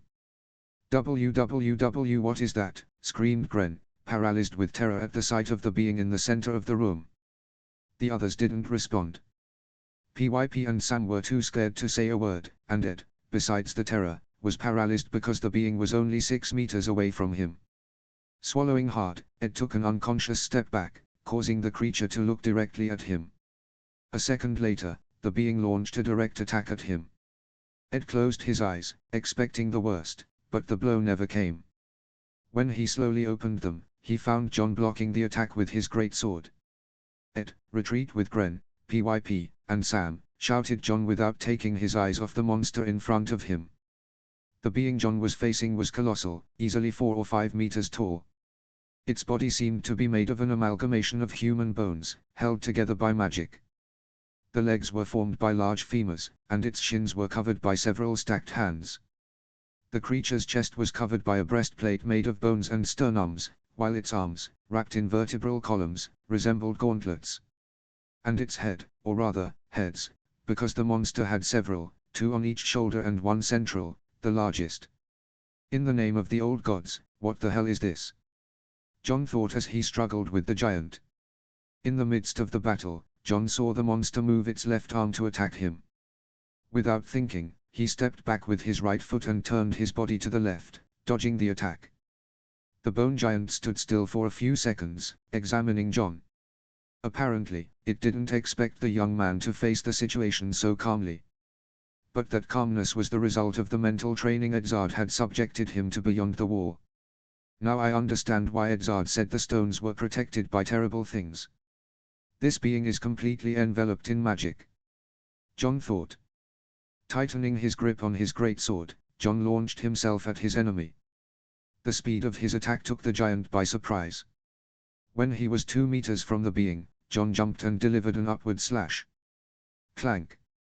The metallic sound resonated as Gandharva's blade clashed against the giant's bony gauntlet, stopping his attack. John was forced to retreat when the monster tried to crush him with its other arm. Phew. That was close, said John, watching as the giant opened its mouth and let out a deafening roar. Roar. The roar shook the entire room, making the structure tremble. When the echo faded, John heard something that chilled him, the sound of skeletons crawling from the ground, armed with swords. Damn! John thought as he saw them surrounding him. This is getting complicated. I'll have to use magic. Before he could cast a spell, Gren's voice stopped him. John, you take care of the giant. We'll handle these skeletons. John saw his friends draw their weapons and charge at the skeletons. Seeing his companions dealing with the undead, he smiled and focused again on the bone giant. I hope you're ready because I'm going to turn you into dust. While John fought against the giant made of bones, Gren, PYP, Sam, and Ed faced the skeletons that had appeared. Gren swung his sword, deflecting the attacks of his opponent, a skeleton with clenched teeth, almost as if they had been sharpened by hand. Although fear gripped him at the sight of the reanimated creature, the courage John showed in facing the bone giant inspired Gren and the rest to keep fighting. Focusing on his combat, Gren used his sword to deflect a diagonal attack from his enemy. Then, he struck the skeleton's face with his shield, making it stagger backward. Seeing it vulnerable, Gren launched a quick horizontal slash intending to finish it off.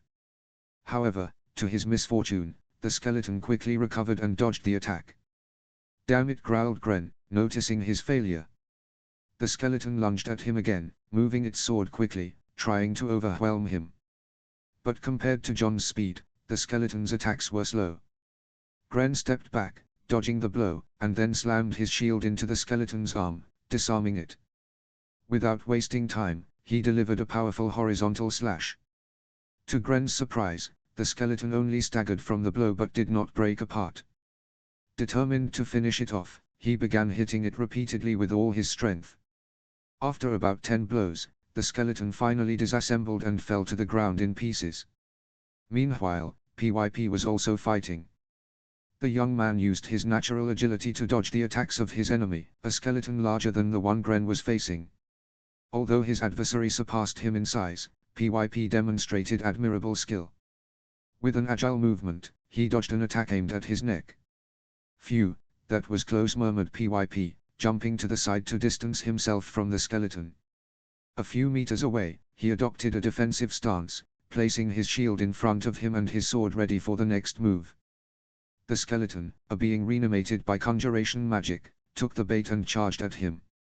Its slowness did not surprise PYP, who calmly waited for the first strike. When the skeleton was less than 2 meters away, PYP moved his shield and blocked the attack.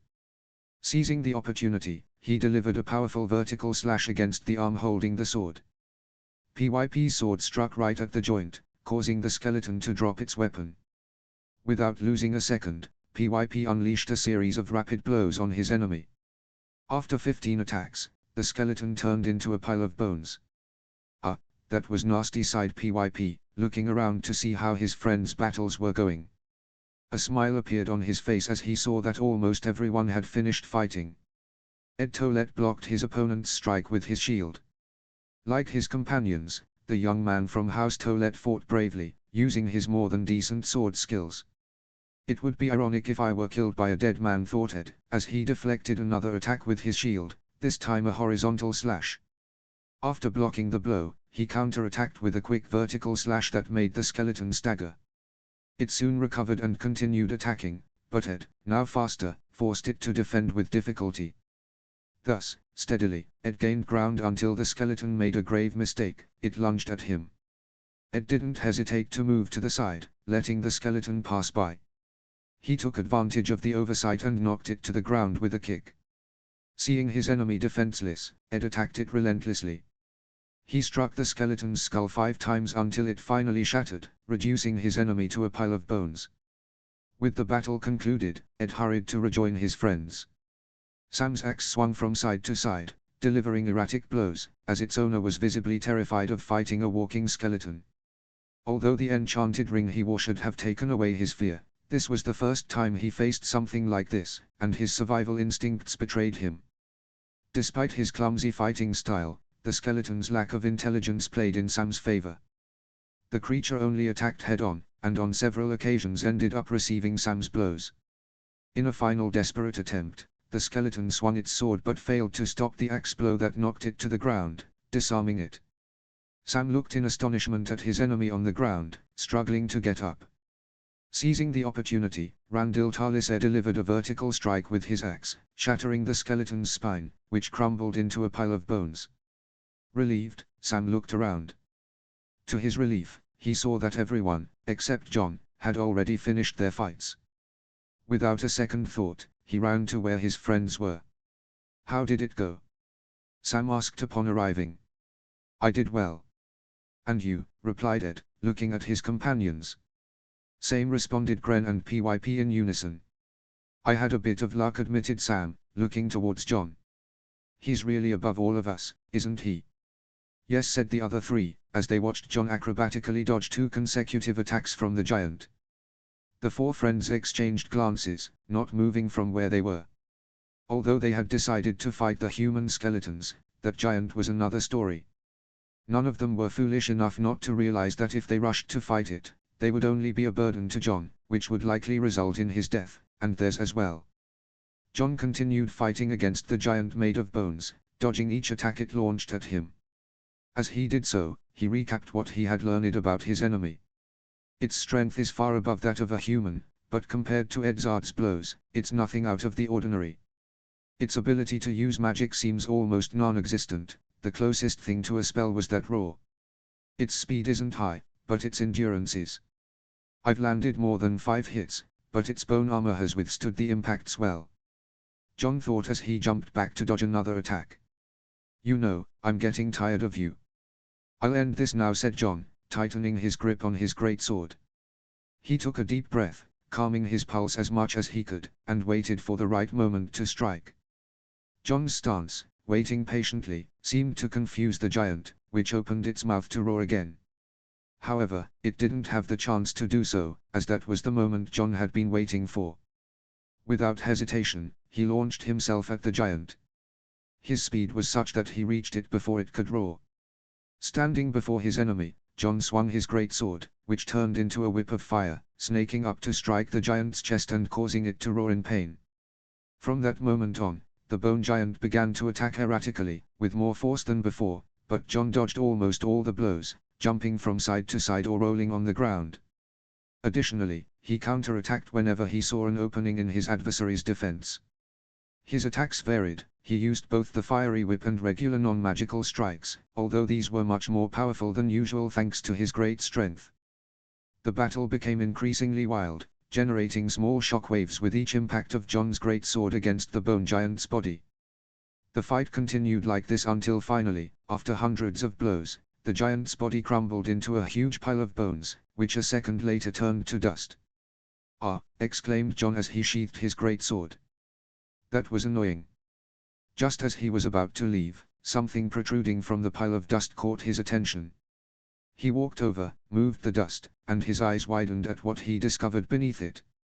There, under all that dust, was a polished red stone. It was round, and its surface was so smooth it almost looked like a mirror. However, instead of reflecting the surroundings, it allowed a view inside, revealing a multitude of engraved runes. If someone else had seen those runes, they might have thought they were simple marks made by an animal's claws. But John, who had learned several languages unknown to the humans of this world from Edzard, immediately knew what it was. Incredible. This is in the Dover language. John thought as he examined the stone more closely. Although its appearance was astonishing, what truly surprised John was the presence emanating from the stone. He felt a great amount of magicka, much more than he himself possessed. Swallowing hard, Ned Stark's bastard extended his hand and took the stone. The instant his fingers touched the surface, hundreds of images flooded his mind. John saw hundreds of tall, emaciated beings, with skin as pale as milk, marching towards several wilderling villages. He watched as they massacred entire villages and then raised the corpses as undead. The vision seemed to last for hours, and with each image he saw, anger began to invade his body. The scenes changed, and now John saw the wall, but it was much smaller than the one he knew. In the vision, men dressed entirely in black spoke with other people wearing furs to protect themselves from the cold. They walked to a weirwood tree, in front of which they wrote something on a stone tablet that they then buried under the tree. What is this? What do these images mean? John thought, bewildered, not understanding why he was seeing all this. Before he could ponder further, words echoed in his mind. The voice speaking was deep and severe, yet kind and contemplative. When the Empire of Dragons falls due to its ambition. When the dynasty of dragons loses its throne. When the stag dies and a bleeding star streaks across the sky. When 5 crowns vie in rivers of blood. That is when the cold gods will return and the fate of humanity will rest on the last apprentice, the last son of the Lord of Dragons. After hearing those words, Jon blinked and found himself back in that room in the tower. He fixed his gaze on the stone, trying to understand the meaning of those words, but many of them didn't make sense to him. He decided it would be best to talk to Sam about this later. Without wasting time, he took the stone and began walking towards where his friends were, while thinking about what their next steps would be. Notes. To those who have made it this far, thank you for reading. To be honest, my English writing skills are not strong, and I'm relying on Google Translate and the dictionaries that come with Office 2019. And here is Chapter 12. XD. In this chapter, we see the acquisition of the first stone, which was obtained in a magical tower. Yes, I know the battle could have been better, but I couldn't think of another way to do it. The upcoming battles of this kind will be better. After all, more dangerous places are coming up. XD. Another highlight, a new prophecy has appeared, and we have the inclusion of the others in the story. XD. I apologize for any spelling errors. Please don't forget to leave a review if you enjoyed the chapter, or if there's something that needs improvement, or if you have any questions about the story. Any constructive advice is welcome. With nothing more to say, see you in the next chapter. Chapter 13. Notes. See the end of the chapter for notes. Chapter text. Disclaimer, I do not own Elder Scrolls or A Song of Ice and Fire. All rights belong to their respective owners. Chapter 13. The Wall 297 AC. The morning light fell on the imposing structure of the wall, making it look like a majestic column of white stone. At its base stood Castle Black, a pseudo-castle without walls to the east, west, or south, filled with buildings and towers connected by underground passages. In one of these towers, known as the Lord Commander's Tower, a meeting was taking place between 3 people. Inside the tower, in the Lord Commander's quarters of the Night's Watch, was the room where the meeting was held. Seated around the table was Lord Commander Gia Mormont, also known as the Old Bear. At 69 years old, Gia had lost much of his hair, though he still had a thick white beard. He wore the black attire characteristic of all the brothers of his order. Next to him was the Maester of Castle Black, Aemon, a man who secretly belonged to the ancient royal dynasty of Westeros, Aemon Targaryen, son of one king and brother of another. Over 100 years old, Aemon was born in 198 AC as the 3rd son of Kingmaker I and was sent to the Citadel to become a Maester. After years of study, he earned the title and served faithfully until his father's death triggered succession problems. A great council chose his younger brother, Aegon, as king under the name Aegon V. To avoid being used in plots against his beloved brother, Aemon decided to join the Night's Watch. With his advanced age, Aemon was bald, wrinkled, and hunched. His blind eyes were as white as milk. The third participant was Benjen Stark, first Ranger of the Watch and responsible for the defense of the wall. Benjen, younger brother of Eddard Stark, was about 30 years old, with sharp features and blue-grey eyes.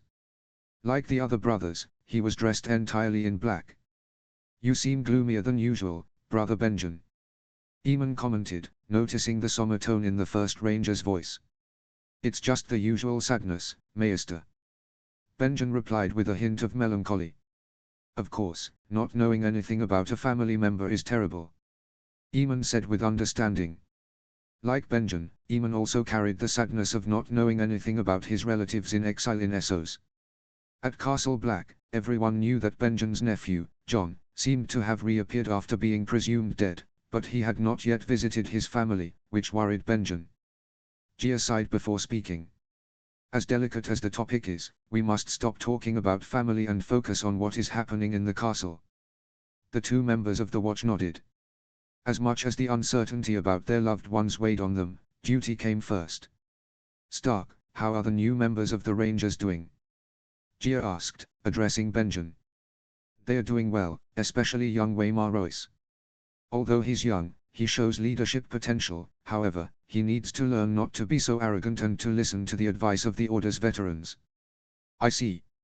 Although I'd like to discipline him, I'm afraid doing so would anger his father, and we'd lose one of the few allies the Watch still has in the Vale.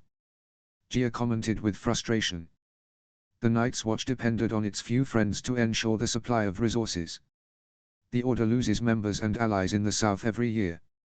I'm afraid that in less than a decade, only the north will help us, the rest of Westeros seems to have forgotten us. Aemon added with a tone of anger and frustration.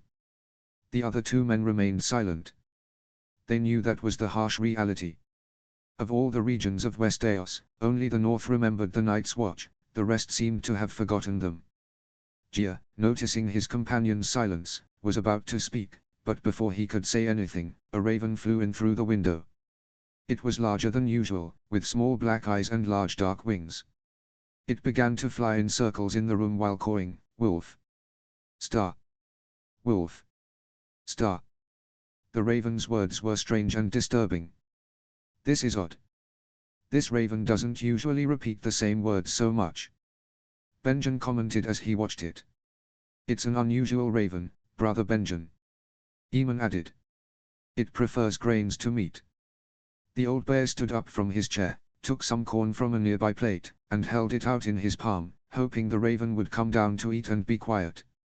However, to his surprise, the raven did not descend and continued cawing in the air. "Wolf! Star! Wolf! Star! Damned animal, stop cawing!" Gia shouted, losing his patience. At that moment, the door to the room opened, and an agitated black brother entered the room. "Lord Commander," exclaimed the man, who appeared to be about 30 years old, with black hair and green eyes. "Catch your breath first, Kenneth. Then tell me, why are you so agitated?" Kenneth was a brother who had joined only a few months ago but had proven to be a more than decent warrior, earning him a place among the Rangers. "A large caravan is approaching from the south," Kenneth replied after catching his breath. "A large caravan?" Benjen asked, rising from his chair. "It's strange. Supplies from the north don't usually arrive for another 2 or 3 months." Aemon noted, somewhat puzzled. "Kenneth, stay here with the Maester. Stark, come with me. Let's see what's happening," Gia ordered, taking his cloak and then a longsword.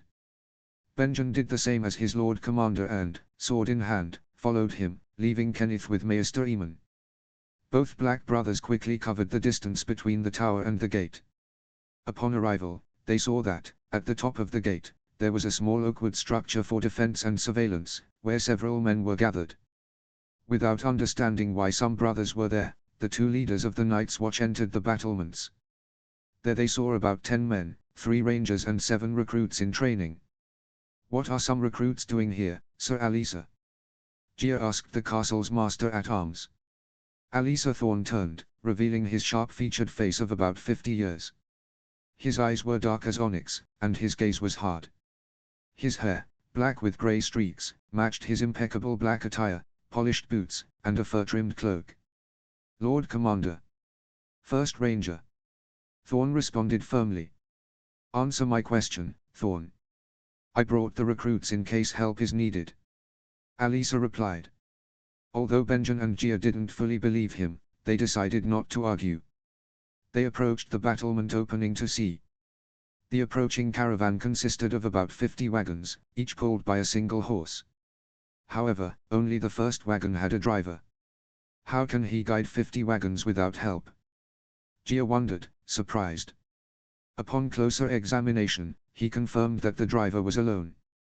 While Gia tried to understand how one man could manage so many wagons, Benjen watched the driver with suspicion, as he couldn't see his face, hidden by a hood. He wore black wool pants, leather boots of the same color, and a brown tunic cinched with a belt from which a sheathed dagger hung. His cloak was made of brown bear fur, and the fur hood concealed his face. "Stranger, what brings you to Castle Black?" Gia shouted. The driver, sitting on the wagon, brought a hand to his mouth and, after a long, sharp whistle, replied. "I'm just a traveler coming to visit a relative." His voice, clear and youthful, revealed that he wasn't very old. Gia and Benjen exchanged a look upon hearing the response. "Who is your relative?" Benjen shouted, watching the young man. The young man didn't respond immediately, remaining silent until a white blur approached the wagon. The horses stirred slightly, but none bolted. Benjen's eyes widened as he saw the approaching creature, a large wolf. With each step the animal took, Benjen's breathing grew heavier. Finally, when the wolf stopped beside the young man, he removed his hood, revealing a face very similar to his brother Ned's, but much more attractive. Although the wolf was already a clear sign of the young man's identity, it was his purple eyes that confirmed it. "John," Benjen whispered, loud enough for Gia to hear. The old bear's eyes widened in surprise, not expecting to see Eddard Stark's prodigal son. "It's been a while, hasn't it, Uncle Benjen?" John asked with a smile on his face.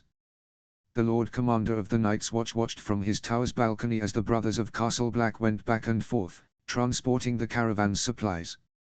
"Marsh, what has Benjen Stark's nephew brought us?" Gia asked, stopping his observation of the courtyard and turning his attention to the mentioned Marsh. Bowen Marsh, a man with a body as round as a pomegranate, was the Lord Steward of the Night's Watch and thus responsible for the Order's vital functions, such as obtaining supplies. "Many things, Lord Commander," Marsh replied. Gia's expectant look made it clear he wanted more details. Swallowing, Bowen continued. "To be more specific, he has brought us 15 wagons full of high-quality iron. Enough for all the brothers in the castle to have 2 complete sets of steel plate armor with their respective weapons. And if we use it for chainmail, we could equip the entire order with new armor." The old bear's eyes widened in surprise. He didn't expect such an amount of iron in just 15 wagons. "Apart from that, 10 wagons are filled with barrels of wine and beer, enough to supply us for about 3 months, even if we drank non-stop." A smile appeared on Gia's face upon hearing that. It would be good for the brothers to enjoy good drinks occasionally, to make their lives more bearable. The rest of the wagons are filled with salted meats and fish, along with sacks of wheat flour and some assorted vegetables. Gia's smile widened. He could finally enjoy good food. "Lastly, we'll keep all the wagons and almost all the horses. The first ranger's nephew will use one to travel to Eastwatch, where he will leave it." With those words, Bowen concluded the report on the supplies brought by Jon Snow. Gia nodded and, satisfied, headed to a chair to sit, knowing there were still a couple of hours before his meeting with young Snow. While Gia Mormont was receiving information about what Jon had brought, in a separate room, uncle and nephew were conversing. When Benjen Stark saw that the young man who had arrived with the caravan was his prodigal nephew, he ordered the gates to be opened. As the caravan entered, he and Jon shared a strong embrace as soon as Jon got off the wagon. Then, Jon presented himself to the Lord Commander and explained that the goods in the caravan were a gift for the watch. After this, Benjen asked his Lord Commander for a place to talk with his nephew. The old bear agreed, mentioning that he also wanted to speak with Jon, to which the young man agreed, as he himself wished to converse with Gia about something. Both Starks were seated, looking at each other. Jon, who had come alone, saw his uncle in one of the rooms of Castle Black. His friends were waiting for him at Eastwatch, aboard the Star Wolf. When he told them he planned to go to Castle Black, they all asked why, to which he responded by talking about the vision he had had. Flashback. The crew of the Star Wolf was gathered in the navigation room, discussing the reason, Jon's desire to go to Castle Black to talk to the Lord Commander and his uncle, to confirm certain things. "You can't be serious, Jon," Gren shouted. "You want to go to the same place where they betrayed and stabbed you." "Gren is right, Jon. It doesn't matter if you saw a vision of something marching towards that place, that's no excuse for you to go," PYP exclaimed. Jon, along with Ed and Sam, remained silent. "Gren, PYP, I know you're upset, but it's something I have to do," Jon said firmly, sending a shiver down both their spines. "Jon is right, but first, let's calm down," Samwell intervened, trying to mediate so the situation wouldn't escalate. "Sam is right. We need to calm down and think clearly. We can't lose sight of our goals just because of visions of a possible future," Ed said, surprisingly calm and mature. Gren and PYP looked at Ed, surprised by his calm and serious tone. The atmosphere relaxed enough for everyone to speak more calmly. "So, Sam, what have you discovered about those words I told you?" John asked, looking at his friend. It's a prophecy, John. One that mentions several historical events that have already happened. Sam replied, looking at the paper where he had written down what John told him about the vision. When the Empire of Dragons falls due to its ambition clearly refers to the Valyrian Empire and its curse. The next phrase, when the dynasty of dragons loses its throne, is a reference to Robert's rebellion, when the Targaryens lost the throne. Then, when the stag dies and a bleeding star streaks across the sky. I fear it might refer to the death of King Robert or some family member of his in the future. When 5 crowns fight in rivers of blood, seems to speak of a war of succession or independence. And finally, when the cold gods return and the fate of humanity rests on the last apprentice of the last son of the Lord of Dragons. I don't know how to interpret it fully, although the cold gods is an ancient expression used to refer to the others. The enemies against whom the wall was built. So, to know more about these cold gods, we should look for information at the wall, right? John asked. Sam nodded. But aren't the others supposed to be just stories to scare children? PYP asked, with a touch of fear in his voice. Are you really going to deny their existence after what we saw in that floating tower? John replied. Hey, well, if we see it that way, then those things must be real. PYP responded with an awkward smile while scratching his neck. I don't understand why we need to worry about this now. Gren commented. We can leave it for later, right? When we finish Edzard's task. PYP nodded, relieved to avoid the wall, as no one in their right mind would want to return to the place where they knew they had died in an alternate future. I have to go. Although this may happen in the future, it's better to warn them and even leave them some provisions. That way, if this happens soon, they'll be prepared to fight and prevent those creatures from reaching the south. John said. End flashback. After that, they headed to Braavos, where they bought a large number of provisions. They used part of the fortune they had found in the tower, as upon leaving, PYP discovered a secret door where they found piles of gold, jewels, and other valuable items. After putting everything in their enchanted bags, they left with a great haul. Almost everything was distributed among them, who deposited most of it and kept some for personal use. The undistributed part was used to buy 2 galleys that would transport the horses and wagons with provisions for the night's watch. They also donated the 2 galleys to the order. John's thoughts were interrupted when his uncle asked him a question. Sorry, Uncle Benjen. I didn't hear you, what did you ask me? The first ranger sighed and repeated the question. Where did you get the money to buy everything you gave to the watch, John? John smiled and calmly replied. I got it on my travels. Benjen raised an eyebrow, expecting John to give more details. Tell me something, Uncle. Have you been to Winterfell recently? Yes, I went shortly after Rob's name day. I see. Did he like my gift? John asked with curiosity. Like it? No, he loved it. He named that sword Frost. Benjen replied with a smile, remembering how his nephew had shown him the sword, a true beauty. I'm glad to hear that. By the way, John. Why haven't you returned to Winterfell? Benjen asked seriously. John looked at his uncle and felt a pang of sadness seeing the melancholy in his eyes. It's not the right time to return yet. John replied, with a hint of regret. The first ranger looked at his nephew with pity, sensing that it truly pained him not to be able to return. Why can't you go back, John? Is it because of Caitlin? Benjen asked. No. It's for another reason. John quickly responded, uncomfortable with the cold tone his uncle used when mentioning his brother's wife. What is that reason? John sighed before answering. All right, Uncle, I'll tell you, but swear by the new gods and the old that you won't tell anyone. Benjen looked at him with concern, noting the weight of John's words. After a moment of thought, he nodded. Seeing that his uncle had agreed, John began to recount his mission, where he had been, and who had raised him. Valyria, Benjen murmured as he brought his hand to his forehead, astonished. What John had told him left him speechless. His nephew had been living beyond the wall, in the lands where he himself used to hunt wildlings. But the most astonishing thing was that John could use magic. At first, Benjen didn't believe him, but John demonstrated it by using a spell on his direwolf, making it shrink in size until it looked like a puppy. Yes, the place I must go to at the end of this journey is one of the most dangerous in the world.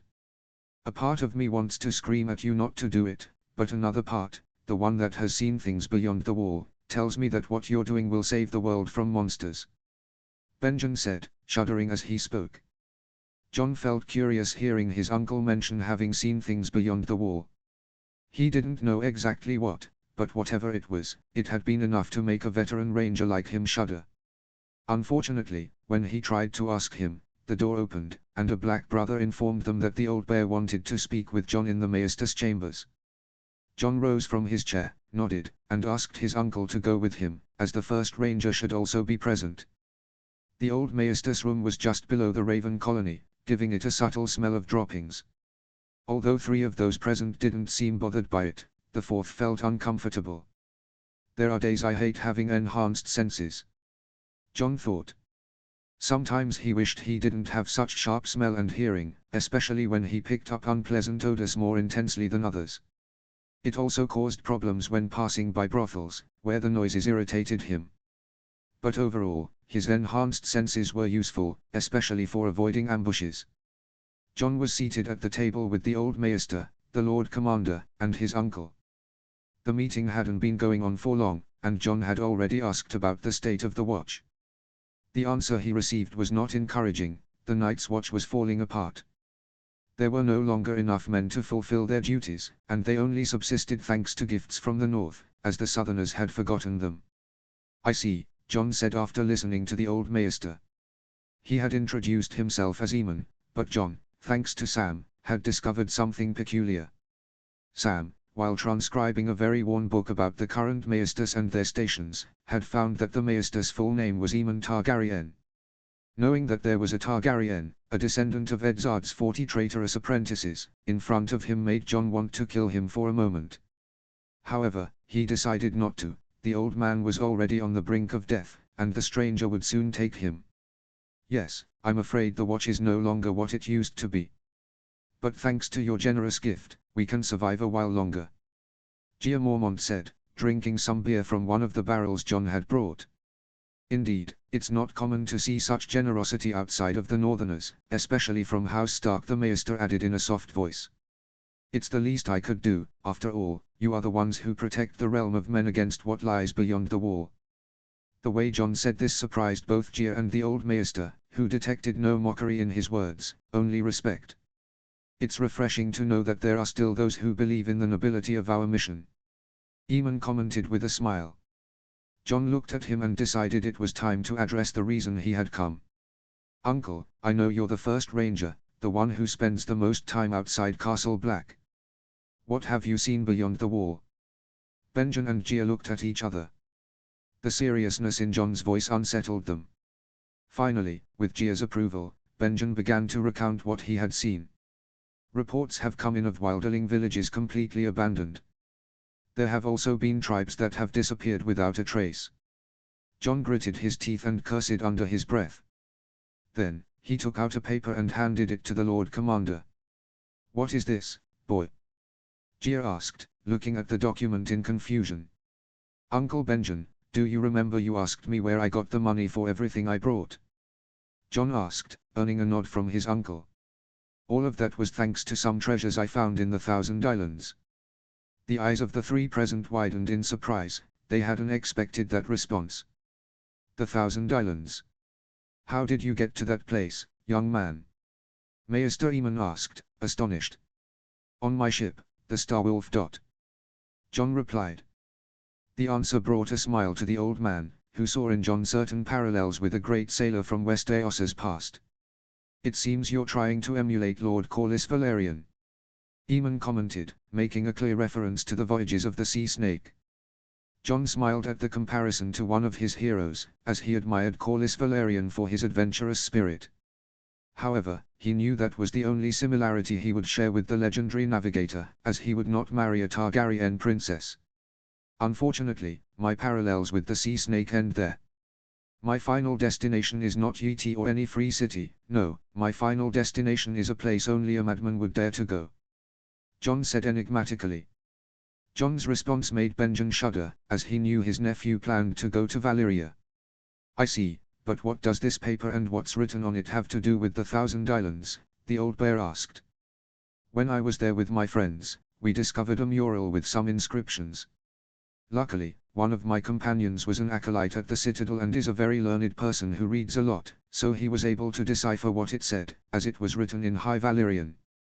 John lied, not wanting to mention anything about magic. "Something from Valyria in such a remote place?" Eamon commented curiously. "Lord Commander, could you read what it says?" Gia Mormont looked at the Maester and, without delay, began to read the contents of the sheet. When he finished, both he and Benjen Stark were as pale as snow. This is a prophecy, no doubt," Eamon declared, with a look of sorrow. "A prophecy?" Gia asked, intrigued. "Yes, a prophecy that seems to have been unfolding for over 300 years. Eamon replied. "Why do you believe that, Maester Eamon?" Benjen asked. "The first two lines have already come true. The first refers to the doom of Valyria, the second, to Robert's rebellion," the Maester explained, his voice hardening at the mention of the rebellion. Eamon's words left the room in tense silence. "The last part, which speaks of the cold gods, is a clear reference to the others," John added, capturing everyone's attention. "Are you sure, John?" Benjen asked with concern, remembering that his nephew had shown him he could do magic, which made the threat of the others more real. "My friend, the one who translated this, confirmed it," John replied, then directed his gaze to the old Maester. "What do you think, Maester Eamon?" The old man remained silent for a few moments before responding. "I'm afraid the reference is real. In some texts, the others are called cold gods." The old bear looked at John and finally understood why he, the bastard son of Ned Stark, known as the Wandering Wolf among the Northerners, had come to the wall instead of returning to Winterfell. Rising from his chair, Gia Mormont looked at him intently and asked clearly. "You came here to show us this prophecy because you believe those things are going to return, right?" "That's right," John replied firmly. "If it's true that those creatures are going to return, the Night's Watch is the first shield of humanity. If they fall, the entire world will succumb afterward." To reinforce his point, John raised his right index finger. "What I'm saying may sound like magic or superstition, but magic is returning to the world.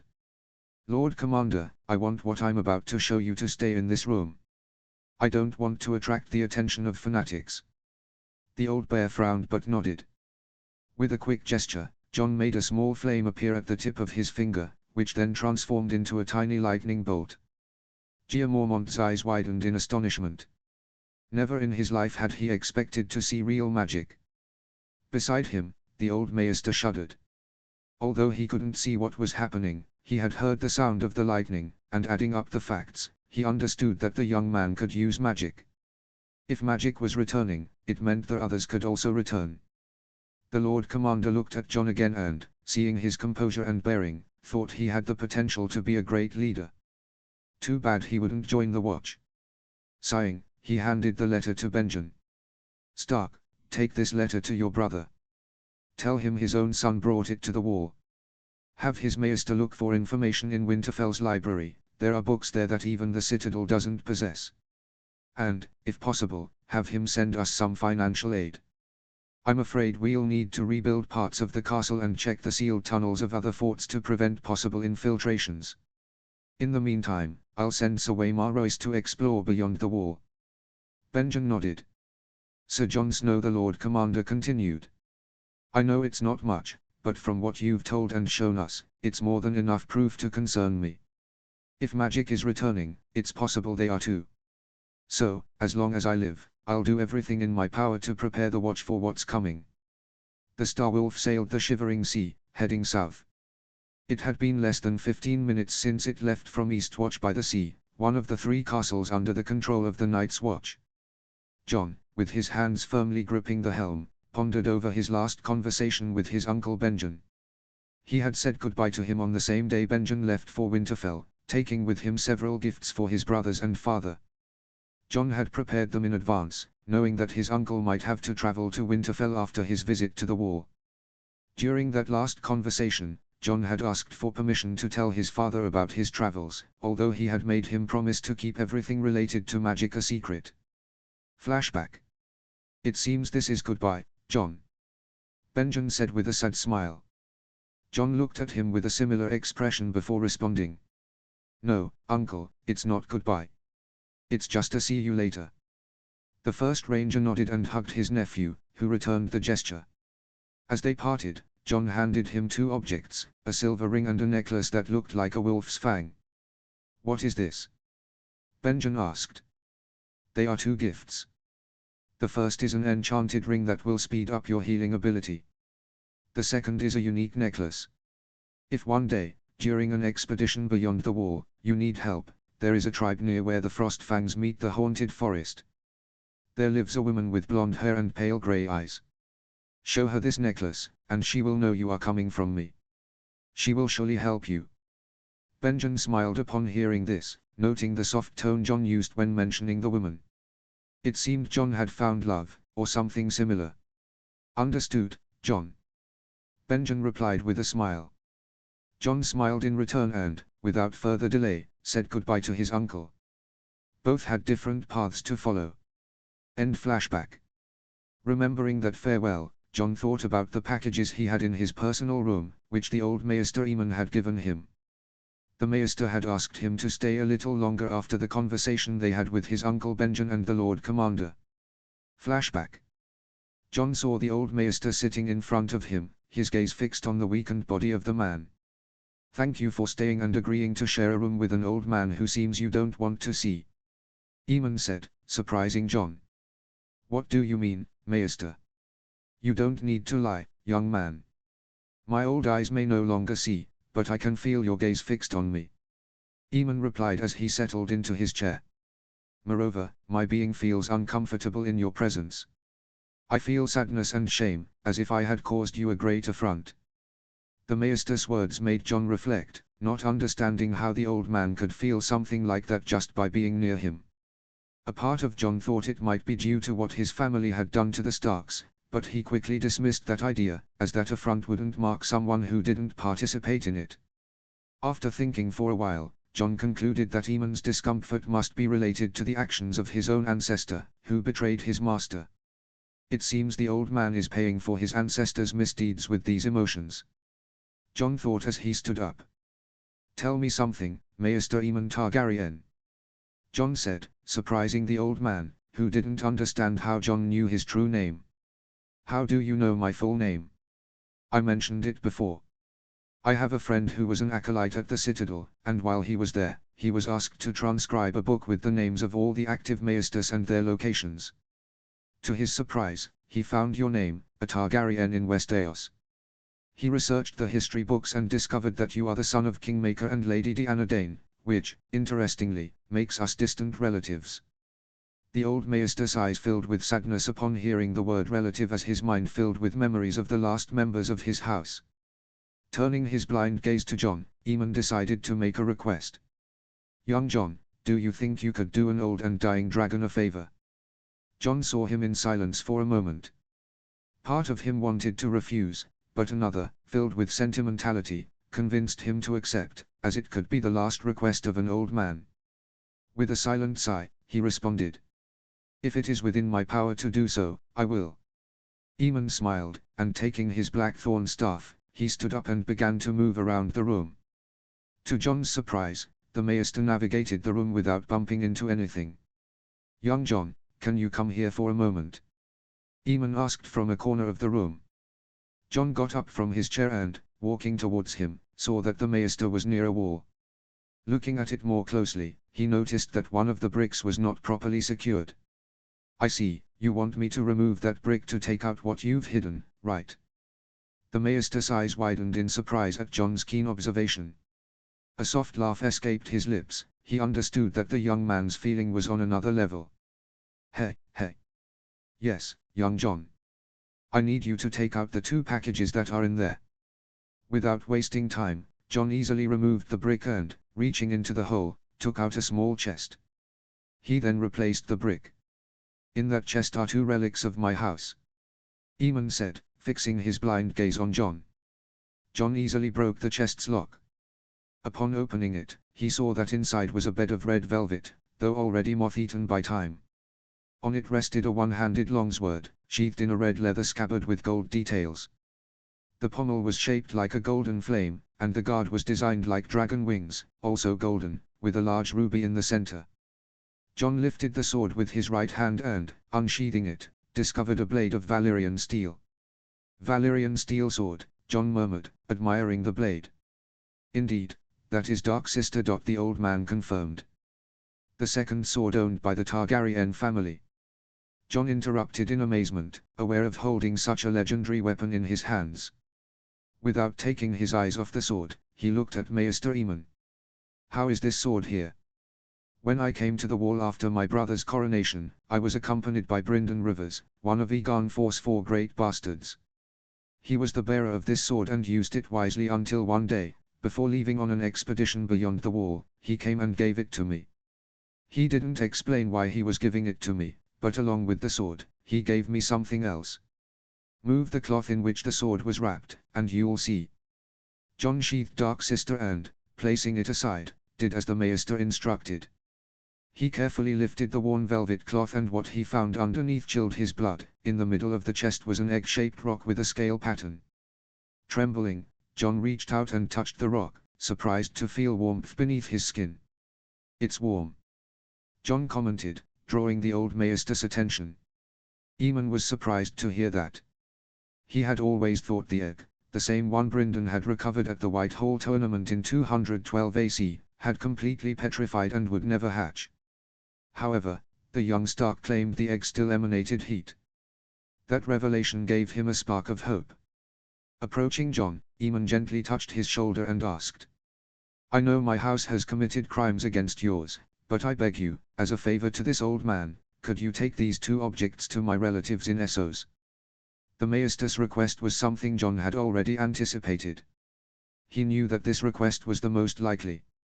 Looking at the old man, John paused to consider his options. He could refuse or accept the favor. After a few moments of reflection, he decided to accept it. A broad smile illuminated the old Maester's face, and he thanked John. End flashback. After that, John stored both objects in his magic bag and said goodbye to the Maester. "I only accepted that Targaryen's request because he's an old man, and even if that egg could be hatched, the methods to do so were lost when Baelor the Blessed burned the books he considered heretical. Now that egg will just be another ornament." John's thoughts were interrupted by the sound of approaching footsteps. "John, where are we going now?" Sam asked, looking at his friend. "We're heading to Lys, but first, we'll make a stop in Pentos. We need to stock up on more provisions." Notes. To those who have made it this far, thank you for reading. To be honest, my English writing skills are not strong, and I'm relying on Google Translate and the dictionaries that come with Office 2019. We see a reunion between John and his uncle, along with the indirect mention of Val. XD. We see that John is trying to take measures to strengthen the Night's Watch, because if they fall, everything south of the Wall is lost. While it may seem that I will only focus on the Night's Watch for the Wall storyline, the truth is that the Wildlings will also have a role to play in that plot. XD. Finally, we can see that John harbors some hatred towards the descendants of the 40 families of Dragon Riders. I apologize for any spelling errors. Please don't forget to leave a review if you enjoyed the chapter, or if there's something that needs improvement, or if you have any questions about the story. Any constructive advice is welcome. With nothing more to say, see you in the next chapter. Chapter 14. Notes. See the end of the chapter for notes. Chapter text. Disclaimer: I do not own Elder Scrolls or A Song of Ice and Fire. All rights belong to their respective owners. Chapter 14. Pentos 297 AC. Located in the Bay of Pentos was the free city of Pentos, one of the 9 free cities of the continent of Essos. The city was surrounded by tall, massive walls that, despite their formidable appearance, made Pentos the most vulnerable among the free cities. Within its walls stood many towers and walled buildings, residences of the Magisters. The Magisters, the wealthiest people in the city, wielded the real power, although, nominally, Pentos was governed by a prince. On one of the roads leading to the port, John and his group walked towards the city. Alongside them was Ghost, enchanted to appear as a normal wolf pup. John had enchanted him this way to avoid problems, as the inhabitants of Essos, upon seeing the direwolf, often attacked it, considering it a threat. The more harmless appearance of the wolf avoided these incidents. "Whoa, we knew it was hot in Essos, but this is another level," PYP complained, fanning himself with his hand. "Obviously we're hot, don't you see we're wearing our armor?" Gren replied, also trying to cool off. "Now I know what ducks feel like in the oven," Ed murmured, wiping the sweat from his forehead. "It seems John is having the worst time," Sam pointed out, gesturing towards his friend. The others followed Sam's direction and realized John was sweating much more than they were. Kill me. I can't stand this heat," John thought, suffering from the scorching weather. Accustomed to life in the north, where the cold reigned, his tolerance for heat was non-existent, and his armor and brown cloak only made the situation worse. "We need to buy new clothes," Sam commented, fanning himself. "What we're wearing isn't suitable for this climate." "Thank you, Captain Obvious," PYP replied sarcastically. The 5 friends nodded and decided to find a clothing store before continuing. After wandering for a while, they finally found a suitable store and bought lighter garments. Then, they headed to an inn to eat something and explore the city before setting sail that same night for Lies, their next destination. Upon arriving at an inn that allowed Ghost's presence, they ordered food and settled at a table. The menu was nothing special, just a lamb stew accompanied by rye bread. To go with the meal, they ordered some beer. After finishing their meal, Ed, Gren, and PYP dragged Sam to a brothel, determined for the young man to have his first experience with a woman, as Sam had confessed he had never been with one. "It seems it's just you and me, huh, Ghost?" John said, watching his wolf, who was busy gnawing on a lamb bone. John continued sipping his beer in small sips. It wasn't the best beer he had ever tasted, but it was what was available. He had been sitting like that for several minutes when, to his surprise, a figure sat down in front of him. "It seems you don't like the beer much," commented a female voice, catching his attention. John looked up and saw a woman who appeared to be in her early 20s. She was slender, with a thin face and an aquiline nose that, although somewhat large for her face, was disguised by her haughty smile. Her short black hair framed a pair of dark eyes. Unlike many women John had known, she wasn't wearing a dress, she wore a sleeveless leather jerkin, half undone, revealing some skin. She completed her outfit with black pants, a studded belt, and high leather boots stained with salt. "It's not that I don't like it, it's just that this beer isn't the best I've had," John replied, looking her directly in the eyes, not letting himself be distracted by the skin she was showing. The woman's smile widened upon seeing that John wasn't easily distracted. "It seems you're not like the other men I've met," she commented while taking a sip of her beer. "What's your name?" John gave a playful smile. "Isn't it polite to introduce yourself before asking someone else's name?" The woman let out a small laugh, clearly amused by John's attitude. "Ha, ha, ha. You really are different," the woman laughed. "But I suppose you're right. My name is Eskred, and I'm a young woman who lives around here." John raised an eyebrow, intrigued. The name she gave didn't seem typical of Essos, but rather of the north. "A pleasure, my name is John," he replied. Eskred smiled coquettishly before continuing. "Tell me, John, how about a bet?" John saw her smile and, feigning confusion, asked. "What kind of bet?" "Let's have a drinking contest to see who can drink more." Sounds interesting, but what would the prizes be?" "If I win, you'll have to buy me several barrels of beer." Eskred replied with a smile. "And if I win, what do I get?" Eskred smiled even more widely and reached up to her doublet, exposing a little more of her cleavage. That was all John needed to understand what his prize would be if he won the bet. Taking a moment to consider his options, he finally decided to accept. Thus began the drinking contest. Many of the tavern's patrons gathered around, watching with interest and placing bets. To John's surprise, Eskred seemed to be famous for her drinking ability, as many commented that he wouldn't be able to beat her. However, what they didn't know was that John had a high tolerance for alcohol, making it difficult for her to win. John lifted his 15th mug of beer and brought it to his mouth, while watching Eskred also drink from her 15th mug. At a glance, John noticed that she was reaching her limits. On several occasions, he saw her hand tremble as she lifted the last mug. After taking another sip of his beer, John heard a dull thud. Looking towards the source of the sound, he saw that Eskred had fallen with her head on the table. "It seems I've won," John said, placing his empty mug on the table after drinking its entire contents in one gulp. "So?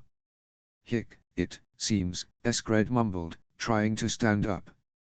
However, her drunken state overcame her, and she almost fell to the floor. Fortunately, John moved quickly and caught her before she collapsed. Hey. Thanks," she murmured.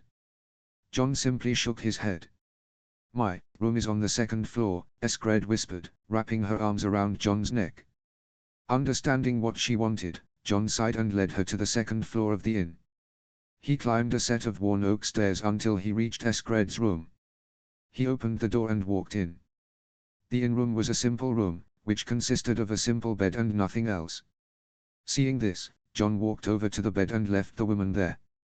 When he did, he was about to leave, but to his surprise, Eskred caught him with her arms and pushed him to the bed, then positioned herself on top of him. "What the fuck?" John thought in amazement, not expecting this. "Where do you think you're going, John?" Eskred asked in a flirtatious, amused voice, showing that she wasn't really drunk. "Will you leave without getting your prize?" John stood still and looked at the woman, who was beginning to move her face closer to his. The woman's breath smelled of alcohol, but that didn't bother John, who finally decided to claim his prize, so without hesitation, he captured Eskred's lips in a passionate kiss. The two began a furious battle for dominance, a battle that was won by John when he placed his hands behind the woman's thighs to spin her around so that she ended up face up on the bed with John on top of her. The kiss escalated in intensity as both began using their tongues to try and keep dominance, in John's case, or gain it, in Eskred's case. When they separated, neither of them wasted any time and quickly began to undress, removing their clothes so quickly it almost felt like they were being torn off. When they were both completely naked, Eskred laid back and spread her legs, allowing John to see her pussy, which was almost completely shaved, a small, neatly trimmed bush of black hair crowning it. Licking his lips, John began to descend until his head was between the girl's legs. His eyes could see that Eskred's pussy was a pale pink color with not very pronounced outer lips. Bringing his face closer, John began to use his tongue to stimulate the outer area of Eskred's pussy, earning a few small moans from the woman. The woman began to moan a little loudly, but John ignored her words, as he was very focused on his current task. Moving his tongue up and down, he began to stimulate Eskred's pussy more vigorously, causing him to release a lot of vaginal fluids. Tilda, you really are very good. Eskred moaned as she felt John insert his tongue into her pussy. Her body began to move smoothly, as the young man was very good at giving the Lord's kiss. That scene continued for several minutes, during which John continued to play with Eskred, bringing her to almost climax on more than one occasion, but always leaving her in suspense, because when she was about to reach it, he stopped using his tongue, which made Eskred's body relax and not reach climax. However, at this point John had already decided not to continue playing, so using his tongue more quickly, he began to make Eskred's body start to have small spasms. Tilda. Damn bastard, you're good at this. Keep going. Now. I'm almost there. Eskred screamed in pleasure as she felt herself getting closer to climax. She gave a silent scream as her body trembled and the inner walls of her pussy contracted as she felt an electric current run through her body. The woman's body fell onto the bed as her breathing became erratic as she gasped for air. However, before she could think or say anything, she felt her legs being lifted, causing her ass to rise a few inches off the bed. Looking in that direction, she saw that John was the one who had lifted her legs, spreading them a little. "Did you think we were just going to end it with that?" John asked with amusement. The woman looked at John and smiled too. "Good, since what you did earlier wasn't enough to satisfy me." The smile on John's face grew in intensity as he moved his hips and forced his cock into Eskred's pussy. John let out a groan as he felt the woman's tight inner walls surround his member. Beginning to move his hips, the room began to fill with moans coming from Eskred. Keeping Eskred's feet trapped in an upturned position, John began to increase the speed of his thrusts, causing the woman to feel more pleasure. And so, they were having sex for a few minutes until John decided to change positions, so lowering Eskred's legs, he wrapped his arms around the woman's waist and lay down on the bed, causing her to end up on top of him. In this new position, John continued his work, generating more moans from the woman, who at one point freed herself from John's arms and began to ride him as if her life depended on it. The strong and enthusiastic sex session began to make the bed creak, as Eskred moved her hips with great intensity, causing John to grunt with pleasure, who had his hands on Eskred's breasts. John kneaded the right breast and pulled the nipple of the left breast, causing Eskred to feel more pleasure. Tilda, you really are good at this boy, Eskred moaned as she placed her hands on John's chest, so that she had some sort of support so that she could move her hips better. Hey, yes, I have been told. John replied as he pulled not just one nipple, but both of Eskred's nipples, thus causing the woman to let out a loud moan. I hope you have good stamina, Tilda. Don't worry, this won't be over until dawn. John said as he abruptly stood up and made Eskred fall onto the bed. After that, John made a quick maneuver and ended up putting the woman on all fours, and without waiting a second longer, he began to penetrate her from behind, thus causing moans from Eskred.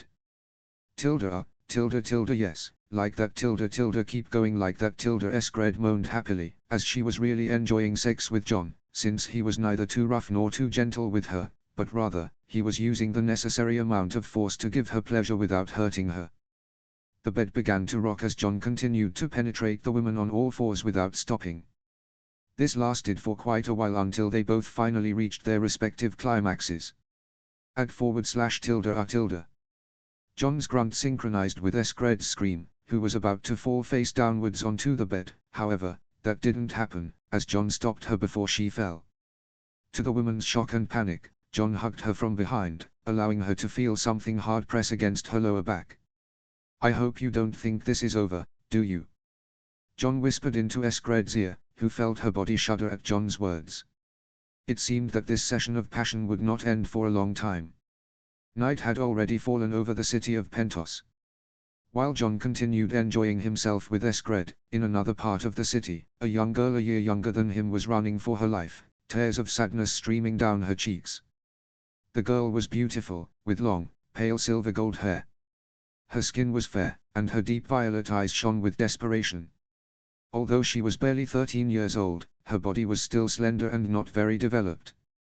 Her name was Daenerys Targaryen, the last daughter of the late King Aerys II, known as the Mad King.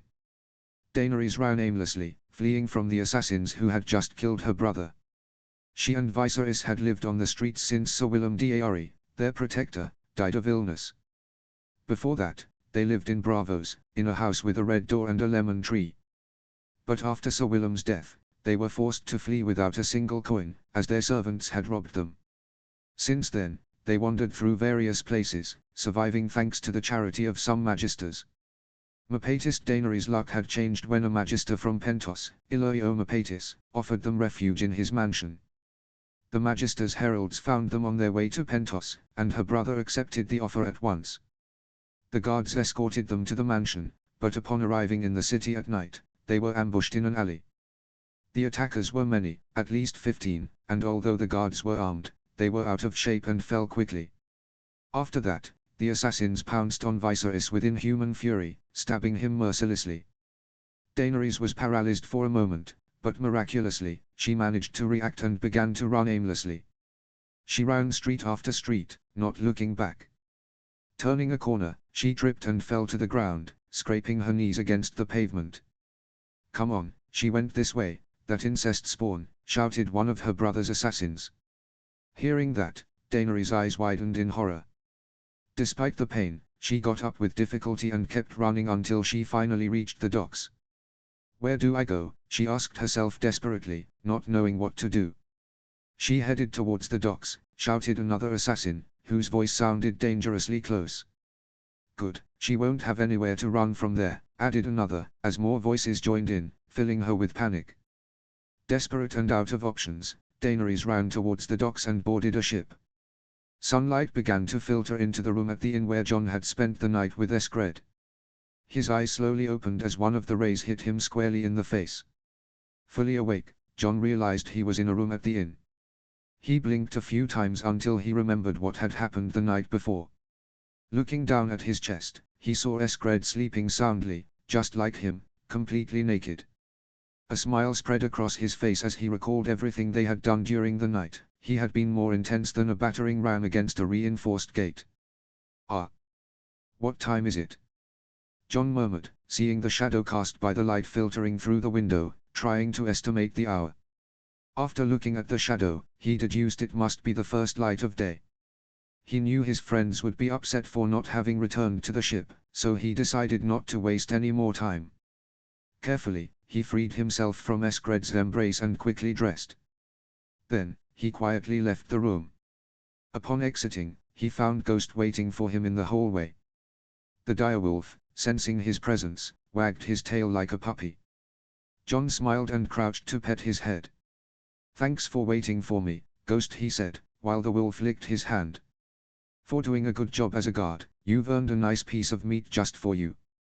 With those words, Jon and Ghost descended the stairs and reached the inn's dining room. As soon as Jon set foot there, many of the women present blushed upon seeing him, while the men looked at him with respect and envy. Jon didn't understand why they were looking at him that way, but he didn't give it much thought and headed towards the exit. However, just before leaving, the innkeeper stopped him. "What is it, good sir?" Jon asked. "I don't mean to trouble you, young man, but the girl you were with last night hasn't paid for her stay." Hearing this, Jon understood the situation. It seemed the innkeeper wanted him to pay for Eskred's stay. Although he could have refused, Jon decided to pay without arguing. After doing so, he left the place heading for the port. As he walked through the streets of Pentos, he noticed a group of people gathered in one of the alleys. Although he normally wouldn't have paid attention, the strong smell of blood piqued his curiosity, so he headed there. Upon arrival, he saw several corpses scattered in the alley. What really surprised him was that one of the corpses was decapitated. Confused by the scene, Jon decided to ask a bystander. "Excuse me, what happened?" The man looked at him and replied, "Some Unsullied guards have been killed, along with other people." Jon stopped looking at him and turned his attention back to the bodies. It didn't take him long to identify the Unsullied. They were the only ones wearing armor. Their armor wasn't bad, but they were in terrible physical shape. That's why they were killed so easily. Jon thought as he saw the multiple stab wounds on the Unsullied bodies. Then, he shifted his gaze to the decapitated corpse. "This is strange. If they wanted to give an example, why not take the whole body? No, this is clearly a revenge killing." Jon's thoughts were interrupted when he remembered he needed to head to the dock. He left the scene without much interest or desire to investigate the murder. After walking for several minutes, he finally reached the port. When the salty breeze hit his face, Jon smiled. That meant he would soon be leaving for Lyse. However, before going to the ship, he walked towards a building at the far right of the port. It was a simple three-story building with peach-colored bricks and red tiles. Upon entering, he saw several people moving back and forth, and others sitting in front of books, noting down commercial transactions. This was the customs control of the city of Pentos. Jon approached one of the men, sat down, and coughed slightly to get his attention. The man, about 40 years old, with thinning brown hair and a beard flecked with grey, looked up from his book and stared at Jon. "Oh. Captain Snow. I've been expecting you. You were supposed to set sail last night, but you didn't," the man said in an almost accusatory tone. "Yes, I know, and I'm very sorry for the delay. Something came up at the last minute, and I couldn't set sail," Jon replied, scratching his neck with some embarrassment. "I see. Well, if it was an unforeseen event, there won't be much of a problem. However, I'm afraid you'll have to pay a fine for not setting sail on the scheduled date." "All right, no problem.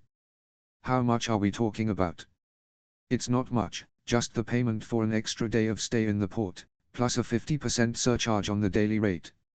"I see, so I'll have to pay for one more day plus half of the next, right?" The man nodded. John reached into his magic bag and pulled out a small pouch of coins. After placing the money on the table, the man began to count it. When he finished, he nodded and handed John a paper with several annotations. Then, he sealed the document with wax, and John left the building accompanied by Ghost. Upon reaching the dock where the Starwolf was anchored, John noticed the presence of several guards. They were responsible for protecting the ships during the night and ensuring that all vessels preparing to set sail had paid the docking fee. "Good morning." John greeted the guards. "Good morning, Captain," they responded in unison.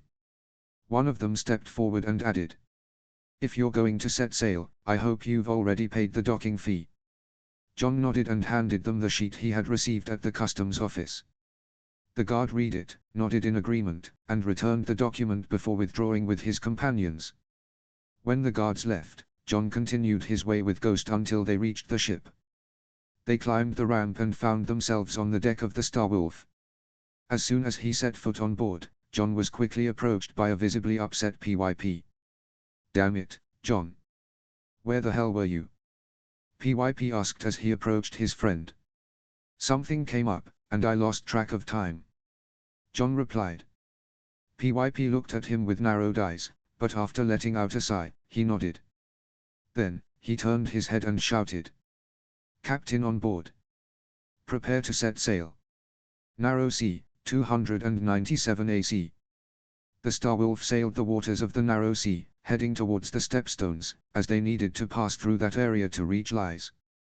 While John was at the helm, guiding the ship, Sam and the rest of the group were in the hold, checking the cargo they were transporting. The ship carried goods, specifically products that could only be obtained in Bravos and Pentos. However, the final destination was not Lies, but the Summer Isles, where they hoped to get a good price for them. "How much cargo are we carrying?" PYP asked, examining one of the enchanted chests. "If I am not mistaken, around 5,000 gold dragons," Sam replied, looking at a sheet where he had noted all the information about the cargo. "That's quite a lot, but if we're lucky, it will sell for 15 times its price in the Summer Isles," Gren commented, checking another of the boxes. "Yes, as long as it doesn't spoil, or we don't get attacked by pirates," Ed pointed out with his usual pessimism. "Stop being so negative, Ed. Remember that the pirates were eliminated from the Stepstones not long ago. Although they will return, the recent massacre will make them think twice before reappearing. That will ensure us a quiet passage for at least a couple more months," Sam said. "I hope so. I hate fighting on a ship," Gren commented. The others nodded in silence, sharing the same sentiment. None of them enjoyed fighting at sea. They discovered this when they fought in the Stepstones for Bravos. Without further words, the four friends continued checking the chests. Just as they were about to finish and leave the hold, they heard a noise coming from the darker areas. "What was that?" Gren whispered, instinctively reaching for his sword. His friends at once followed suit. "I don't know, but it came from the far right," PYP said, looking towards the darkness. "Maybe it's a monster from the Thousand Islands that has come to devour us," Ed said, looking with some fear towards where PYP had pointed. "I don't think so. If it were a monster, it would have attacked us already," Sam pointed out more logically. The four were preparing to approach when, suddenly, they heard something land behind them. "Please, don't eat us." "Yes, eat Ed, he's the juiciest of us." "No, better eat Sam." Those were the not-so-manly screams they let out after hearing the impact. However, to their surprise, they didn't hear the roar of a monster, but laughter. Looking back, they saw that the one who had fallen was none other than John, laughing heartily at seeing them so scared. "Damn it, John.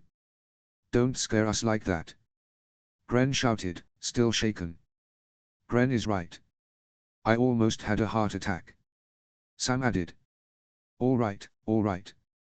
I won't do it again," John said, trying to have his laughter. "What happened? Why were you so defensive?" "We heard a noise and thought it was a monster," Ed replied with total honesty. "A monster? Hey. I don't think so, guys. This ship is enchanted, so it would be difficult for a monster to sneak in.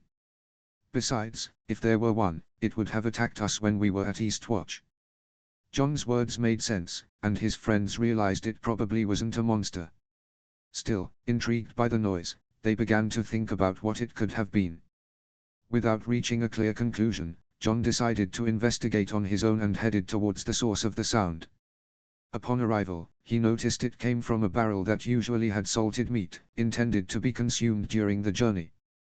With a sigh, John lifted the lid. What he found inside made his eyes widen in surprise. Instead of meat, there was a beautiful girl with pale skin, silver hair, and violet eyes, looking at him with a mix of fear and hope. Notes. To those who have made it this far, thank you for reading. To be honest, my English writing skills are not strong, and I'm relying on Google Translate and the dictionaries that come with Office 2019. Here we see that John and his group make a stop in Pentos, where things happen, XD. We also see that Viserys has left for the lobby, leaving his sister alone, who has ended up stowing away on the Starwolf. XD. In the next chapters, we will see what has happened, and why Viserys has died so early in the story. I apologize for any spelling errors. Please don't forget to leave a review if you enjoyed the chapter, or if there's something that needs improvement, or if you have any questions about the story. Any constructive advice is welcome. With nothing more to say, see you in the next chapter. Chapter 15. Notes. See the end of the chapter for notes. Chapter text. Disclaimer, I do not own Elder Scrolls or A Song of Ice and Fire. All rights belong to their respective owners. Chapter 15. Narrow Sea, 297 AC. The Starwolf sailed the waters separating the lands of Essos from those of Westeros. Night had already fallen, and an unusual meeting was taking place in the navigation room, involving 5 people and a wolf. Everyone watched in amazement as the young girl with silver hair voraciously devoured the food in front of her. How can so much food fit into such a small body? PYP asked, astonished as he watched the girl finish her 6th plate of lamb stew. No idea. Gren, Sam, and Ed responded in unison. John hadn't responded because he was observing the young girl closely. Something about her seemed familiar, though he couldn't quite place it. He felt 2 contradictory emotions simultaneously. The first was the certainty that he had seen this girl before. The second was a nagging curiosity, as he couldn't understand why such a young girl would stow away on his ship. When the girl finished her last part, she let out a long sigh of satisfaction. "Ah, that was delicious," she said as she placed the empty plate on the table. Then, realizing everyone was watching her, she felt a bit uncomfortable and looked straight ahead. "Well, now that you've satisfied your appetite, I hope you're willing to answer some questions. Although, I suppose we should introduce ourselves first," John commented, standing up to take a silver cup, into which he poured some watered-down wine, ensuring the girl wouldn't get drunk. After placing the cup on the table, he began the introduction. "My name is John. Jon Snow. The people with me are Gren, Piper, Edison Tollett, and Samwell Flowers. And this," he said, pointing to the wolf, "is Ghost." As he spoke, John accompanied his words with a hand gesture, introducing each of those presents. I see," the girl murmured, visibly scared upon seeing Ghost, who at that precise moment decided to yawn, showing his fangs. "Don't worry," John said, noticing the girl's discomfort. "He won't harm you if you don't try to hurt us." The young girl, seeing that the wolf only saw her for a moment before lying back down to sleep, relaxed. However, the calm didn't last long, as John began with his questions. "What's your name? Why did you stow away on my ship? Where are you from?" After mentioning the questions, John saw the girl lower her gaze for a few seconds before raising it again to respond. "My name is Daenerys, and I'm from Braavos," the young girl replied, looking John in the eyes before averting her gaze, visibly disturbed by their unnatural shine. She then continued, sobbing slightly. "I boarded the ship because I was fleeing from assassins who killed my brother recently." The mention of a dead brother made John recall something he had seen in Pentos before boarding the Starwolf. "I see, so that man was your brother," John commented, catching his friend's attention. "What do you mean, John?" Gren asked, intrigued by what had happened in Pentos while they were on the ship. When I was returning from the inn where I spent the night, I saw a group of people gathered in one place.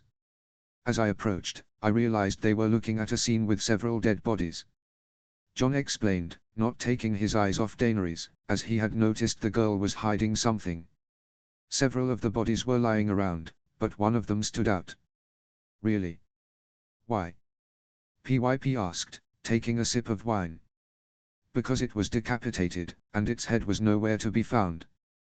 John's words made PYP spit out the wine he had just drunk, staining Gren's new jerkin. PYP.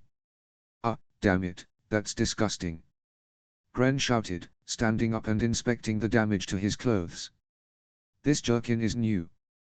Gren's shouts made PYP look at him, scratching his neck awkwardly. Sorry, Gren. Ah. How about I pay you for your jerkin? All right. Gren replied after a moment's thought. PYP took some coins from his purse and tossed them to Gren, who caught them and, seeing they were 7 gold coins, put them in his own purse. The way they resolved the jerkin issue made everyone present roll their eyes. After the brief incident, one of them decided to speak. John, do you know why they were killed? Sam asked, looking at his friend. No. No one mentioned anything about it. John replied, seeing Daenerys, who was still looking down, clearly affected by her brother's death. Why would someone want to kill you and your brother? The question made Daenerys shudder slightly, but after a few seconds, she began to answer. Because we are the last of our family. What do you mean? Sam asked, confused.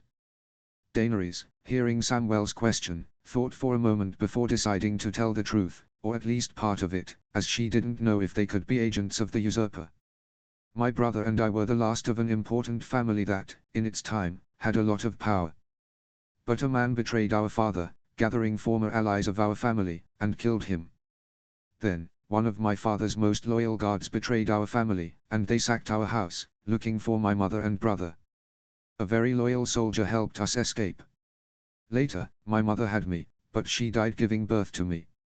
After those initial words, Daenerys recounted her life, how she had lived in hiding with that loyal man, how the house servants had stolen everything and left them on the streets, how her brother had begged to survive, and how a magister had offered them refuge in his home. Finally, she told how they were ambushed and how she managed to escape and hide on the ship. The 5 friends watched Daenerys with different expressions. Gren, PYP, and Ed looked at her with understanding and sadness, while John and Sam saw her with curiosity, suspecting that the young girl had not revealed the whole truth, but only part of it. What are you hiding, Daenerys? John thought, narrowing his eyes as he saw the girl. No matter. I can read her memories later. Poor girl. PYP said, looking at Daenerys with pity. Yes. Gren, Ed, and Sam responded in unison. John, for his part, said nothing, focusing on what to do with her. He spent a good while thinking, as he didn't know how to act. Without knowing Daenerys' true identity, he didn't know what else he could do.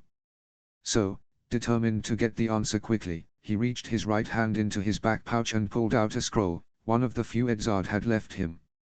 Among the scrolls his master had entrusted to him, there were some with spells for mind reading, memory reading, and aura reading. With the scroll in hand, John activated it subtly, making his palm glow faintly blue. With the spell already in motion, John stood up and cautiously walked until he was just a few inches from Daenerys. He moved his hand and gave her a friendly pat on the hair, starting to ruffle it. To any normal observer, the scene might have seemed like an act of comfort or affection, but to John's companions, who saw his hand glowing slightly, they knew their friend was using a spell. John kept his gaze fixed on Daenerys as images flooded his mind. In them, he saw Daenerys' childhood and past. With each fragment of information, he realized she had told the truth. She came from a powerful family that had lost its prestige and home. Additionally, her mother had died giving birth to her. He also saw how she and her brother had had to beg and suffer, and how her brother had been killed. But what surprised him most was the truth behind the young girl's lies. She had not been born in Braavos, but in Dragonstone, the ancestral home of House Targaryen, the former royal family of Westeros. He also saw that her brother was not the best person, who, while good in his childhood, became cruel and somewhat mad in his youth, starting to physically abuse her. "I see," Jon murmured, as he withdrew his hand from Daenerys' hair and took a few steps back to create some distance. "It seems you had a difficult childhood, didn't you, Daenerys Targaryen?" Jon's words caused the room to fall into a deathly silence. "Jon, what did you say?" Gren asked, rising from his chair, an action followed by his friends. "Daenerys' full name is Daenerys Stormborn Targaryen, Princess of Dragonstone and daughter of Aerys II Targaryen and Rhaella Targaryen," Jon said, looking at Daenerys, who shuddered with each word. Her brother was Viserys Targaryen, a claimant to the Iron Throne. Jon's words caused Daenerys to turn pale and begin to fear for her life, as Jon had discovered her true identity. How did he do it? How did he find out my true identity? Daenerys thought, panicking. Her young mind tried to find a way out of this predicament, but no matter how hard she tried, she couldn't think of a solution. However, her sadness soon turned to anger upon hearing what PYP mentioned. Targaryen. The daughter of the Mad King. When Aerys Targaryen's daughter heard PYP refer to her father that way, she realized that none of them were loyal to the Targaryen family. On the contrary, they seemed loyal to the usurper. The fear she initially felt disappeared, giving way to a more volatile emotion, anger. "How?" Daenerys whispered before raising her head and shouting at the top of her lungs. "How dare you call my father, one of the greatest kings of Westeros, Mad King?" Daenerys' shout surprised everyone, including Ghost, who jumped up and was tempted to bare his fangs at the young girl. However, before the direwolf could do anything, Jon placed a hand on his head, calming him. "Your father a great king?" Jon asked with some sarcasm as he approached Daenerys, who, although feeling fear again, was so full of anger that she felt braver than usual. "Your father was not a good king, girl," Jon said with a growl, emphasizing the word girl not as a pejorative towards her gender, but as a reminder that she was younger than him. "Your father was a madman who—" "Jon, stop." If the revelation about Daenerys' identity had surprised everyone, at that moment the surprise increased 1,000-fold. The person who had shouted, besides placing a hand on Jon's shoulder to prevent him from doing something impulsive, was none other than Samwell Tarly. "What do you want, Sam?" Jon growled, causing Gren, PYP, Ed, and even Ghost to step back a bit. "Stop talking, Jon," Samwell said in a mediating tone, trying to calm his friend. He also did it for Daenerys, who, despite facing Jon, showed clear signs of fear. Without thinking too much, Samwell asked Jon, "Let me talk to her alone." Sam's request took Jon by surprise, but he still nodded. At that moment, he didn't want to be near the descendant of one of his master's first 40 apprentices. Without saying anything else, he turned and, signaling Ghost and the rest of his friends, began to leave. Ed, Gren, PYP, and Ghost followed Jon and left the room, heading to the kitchen to drink something, leaving Sam and Daenerys alone. Samwell, seeing they were alone, sat in the chair and, gesturing, showed Daenerys to sit near him. Daenerys saw Samwell's invitation and, although she was tempted to refuse, decided to accept. With cautious steps, she approached the chair and sat down, looking at the young man. "First things first," Sam said, starting the conversation. "I want to apologize for Jon's and my friend's words." Sam's words surprised Daenerys, who hadn't expected an apology. However, after a few seconds of reflection, Daenerys looked at Samwell and nodded, accepting his apology. "All right, now I want to know a few things, if you don't mind," Samwell continued, waiting for Daenerys to nod. "Tell me, where did you get the idea that your father was a great king?" Daenerys looked at Samwell and, after thinking for a few seconds, spoke. "From my brother, Viserys. He always told me stories about Westeros, about how all the kings of our dynasty were just and very loved by everyone." "I see," Samwell said, letting out a sigh. Then, he reached into his enchanted bag and took out an object, which he presented to Daenerys. "Do you know what this is?" "A chain." Daenerys responded upon seeing the object Samwell showed her. "Yes, but this is not an ordinary chain," Samwell said, with an amused smile on his face. "Did your brother ever tell you about people who wear chains made of links of different metals?" Samwell's words triggered a memory for Daenerys, a story about a group of people who lived in Westeros. Yes, he told me that people called Maestas wore chains around their necks, and that these chains were made of links of different materials. Daenerys responded, and upon finishing, she realized the situation. She then raised a finger and pointed at him shakily. "Are you a Maester?" "No," Samwell replied simply and quickly, while a friendly smile appeared on his face. "I didn't become a Maester, but I was an acolyte, and I forged some links, one of them being the copper link, which symbolizes that the Maester has studied the history of the known world." The news that Sam had studied the history of Westeros made Daenerys forget her earlier anger and look at the young man with excitement. She had always been very curious about the history of Westeros. "I see you're eager to learn about the history of Westeros," Samwell said with a smile, before getting serious. He knew that what he was about to tell her would destroy everything her brother had told her. So, taking a deep breath, he decided to give her a small warning before starting. "I can tell you everything you want to know about some periods of the Targaryen dynasty, but to do so, you have to promise me that you won't scream or interrupt me." Daenerys looked at Samwell with some doubt, but in the end, her desire to know more about Westeros made her nod. "All right, then. I suppose I should start with the moment when Lord Aegon Targaryen began his conquest." Winterfell, 297 AC. The sun shone over the clouds in the northern sky, allowing the area to have some warmth, but it still kept that icy touch characteristic of the place. Riding alongside one of the carts Jon had brought to the Night's Watch, Benjen saw a landscape that evoked many past memories, memories of a summer childhood he had left behind long, long ago. The horses' steps were agile but not too fast, as unlike earlier times, they were not in a hurry to arrive. The Lord Commander had given him direct orders not to return to the wall until completing a treaty with Ned Stark, an agreement to prepare the wall for what was to come. "I hope Ned accepts the agreement," Benjen thought as he climbed the last hill before being able to see Winterfell. When he reached the top, he saw the town of Wintertown. This small town had several houses in very orderly rows. Most of the buildings were made of logs and hewn stones, with paths covered in mud. The main road led to a square near the main entrance of Winterfell. "It seems the town is empty, as expected in summer," said Kenneth, who was in charge of driving the cart. "Yes, but that will change in autumn and winter. This place will fill to the brim with people from all over the north who will come here seeking Winterfell's protection and help to survive the winter." "Yes, that's true. I hope the smoking log still has that dark beer from White Harbor." Kenneth's words received a nod from Benjen, as White Harbor's beer was famous and exported to Braavos and Ibben.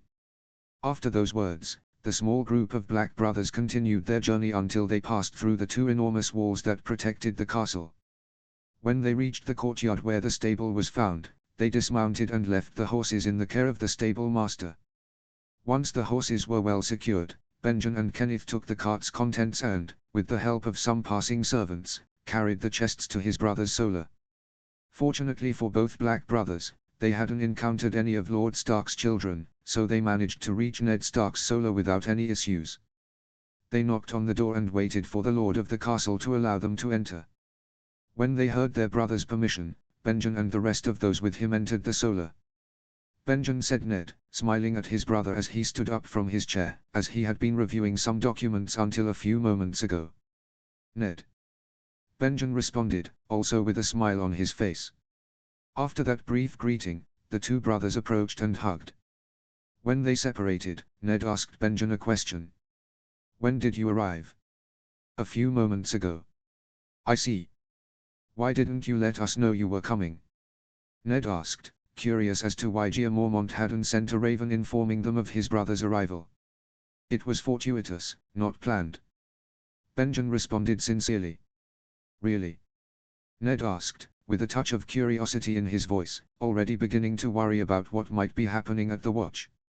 "Has something happened up there?"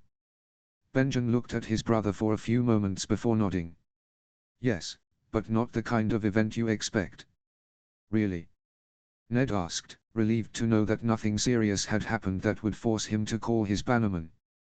"Yes, but before I tell you what's happening, it's best to call the children," Benjen said, and looking at Kenneth, he nodded. Kenneth began to carry the chests with the gifts inside the solar. What are those chests? Ned asked, seeing Kenneth bring the chests, moving them with such ease that it seemed he wasn't making any effort at all. Gifts for the children. Benjen replied while looking at his brother.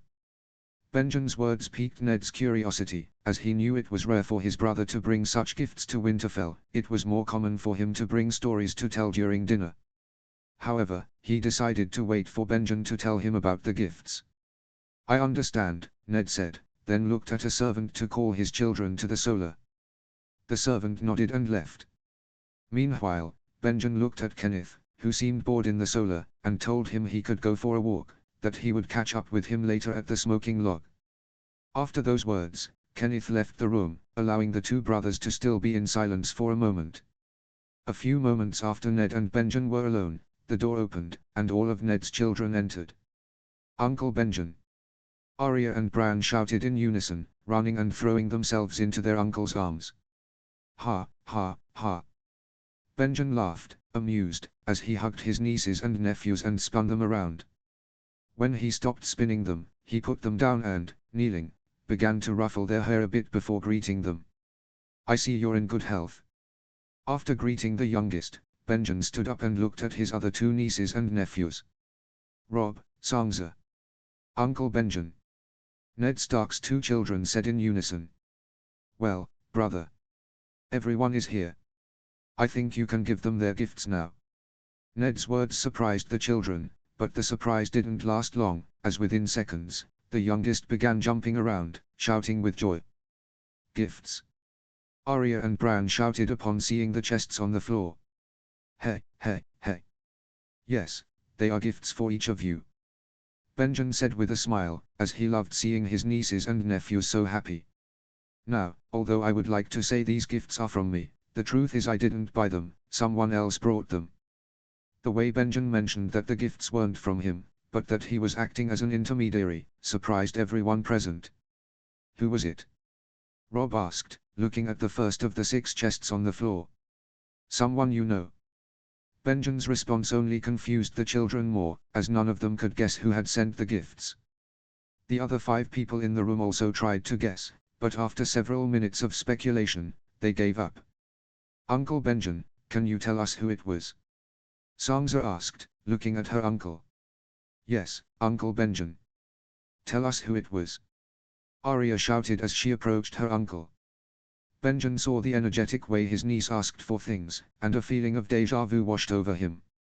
After looking at her for a moment, he realized that sensation came from a memory, one related to his older sister, Lyanna Stark. Uncle Benjen? Arya asked, catching her uncle's attention. Benjen blinked upon hearing his niece's words. Coming back to himself, he noticed everyone was looking at him with concern. It's nothing. I just had a déjà vu. Benjen responded, then looked at his family. Well, regarding Sansa's question, the person who gave me these gifts for you was Jon. The mention of Winterfell's bastard surprised everyone. Uncle, are you sure they're from Jon? Robb asked, confused, as he couldn't understand how his uncle could have seen his brother. Yes, I'm sure. Benjen said with a smile, which widened before he added. After all, do you think I wouldn't recognize my own nephew's face? Benjen's words left everyone in shock, as they understood what they implied. What Benjen had said about Jon at the wall shown that Jon had been in Westeros not long ago. What do you mean, Benjen? Ned asked, rising from his chair. The Lord of Winterfell's eyes shone with hope that there might be more news about his prodigal son. Have you seen him? Yes, Ned. I've seen him. When? Where? Robb asked, looking at his uncle anxiously. At the wall, several weeks ago. Benjen responded. The news that Benjen had seen Jon caused an uproar among everyone, except Sansa. Questions started pouring in. Did he look well? Was he healthy? Was he going to visit Winterfell? And many more. So, he's all right? Ned asked, with concern and curiosity. Yes, he looks healthy and well-fed. Benjen responded, bringing a cup of wine to his lips. I see, that reassures me. Eddard Stark said, feeling his heart calm a bit. He had always worried about his son's well-being, so hearing that John was well from someone he trusted was more than reassuring for him. "Uncle Benjen, what is our older brother like?" Arya asked, looking at her uncle with anticipation. She wanted to know if her brother was an idiot or someone cool. Although, deep down, she thought John must be cool, as only someone cool would give Rob a Valyrian steel sword. And a part of her hoped that her own gift would also be a Valyrian steel sword. Well, that would be hard to say. In appearance, he looks like Ned, though more handsome. Benjen said, smiling mockingly. "I'll have you know, brother, that I'm not ugly," Ned commented, looking at his younger brother. Hey. Yes, I know. Otherwise, she wouldn't have noticed you." The indirect mention of Ashur Dayne caused Ned to feel his body and mind return to the fateful tournament at Harrenhal, making him think of the woman he lost. However, he quickly snapped out of that state and, realizing everyone was looking at him with concern, he smiled and decided to speak. "Don't worry, I was just remembering the past." Although Ned's words were simple, they achieved their purpose. Those who were looking at him with concern were reassured. "Well, have you seen him fight?" Rob asked, eager to know if his brother was skilled with weapons. Rob's question caused Benjen to feel a shiver run through his body, shaking him completely. He remembered that during the short time John was at the wall, he trained with the young recruits. The training was nothing out of the ordinary, but what really surprised him was the way John fought. He faced all the recruits at the same time, defeating them easily and effortless. Although that was to be expected, it was the battle against Sir Alisa Thorne that really left him astonished. It all started when Thorne began insulting John, calling him a bastard several times. John didn't respond, but when Thorne insulted his mother, John challenged him to a duel. Thorne laughed, not thinking of accepting a bastard's challenge, but when John told him he was also a knight, things got serious. Flashback. The eyes of all the members of the Night's Watch widened in shock at what was happening. In front of them, a duel was taking place between two knights, Jon Snow and Alisa Thorne. Both wore chainmail, wielded swords, and carried shields, but there was a peculiar difference. Jon used a training sword, while Thorne wielded a real steel sword. The clashes of the swords resonated, sharp as screams, as both fought to subdue the other.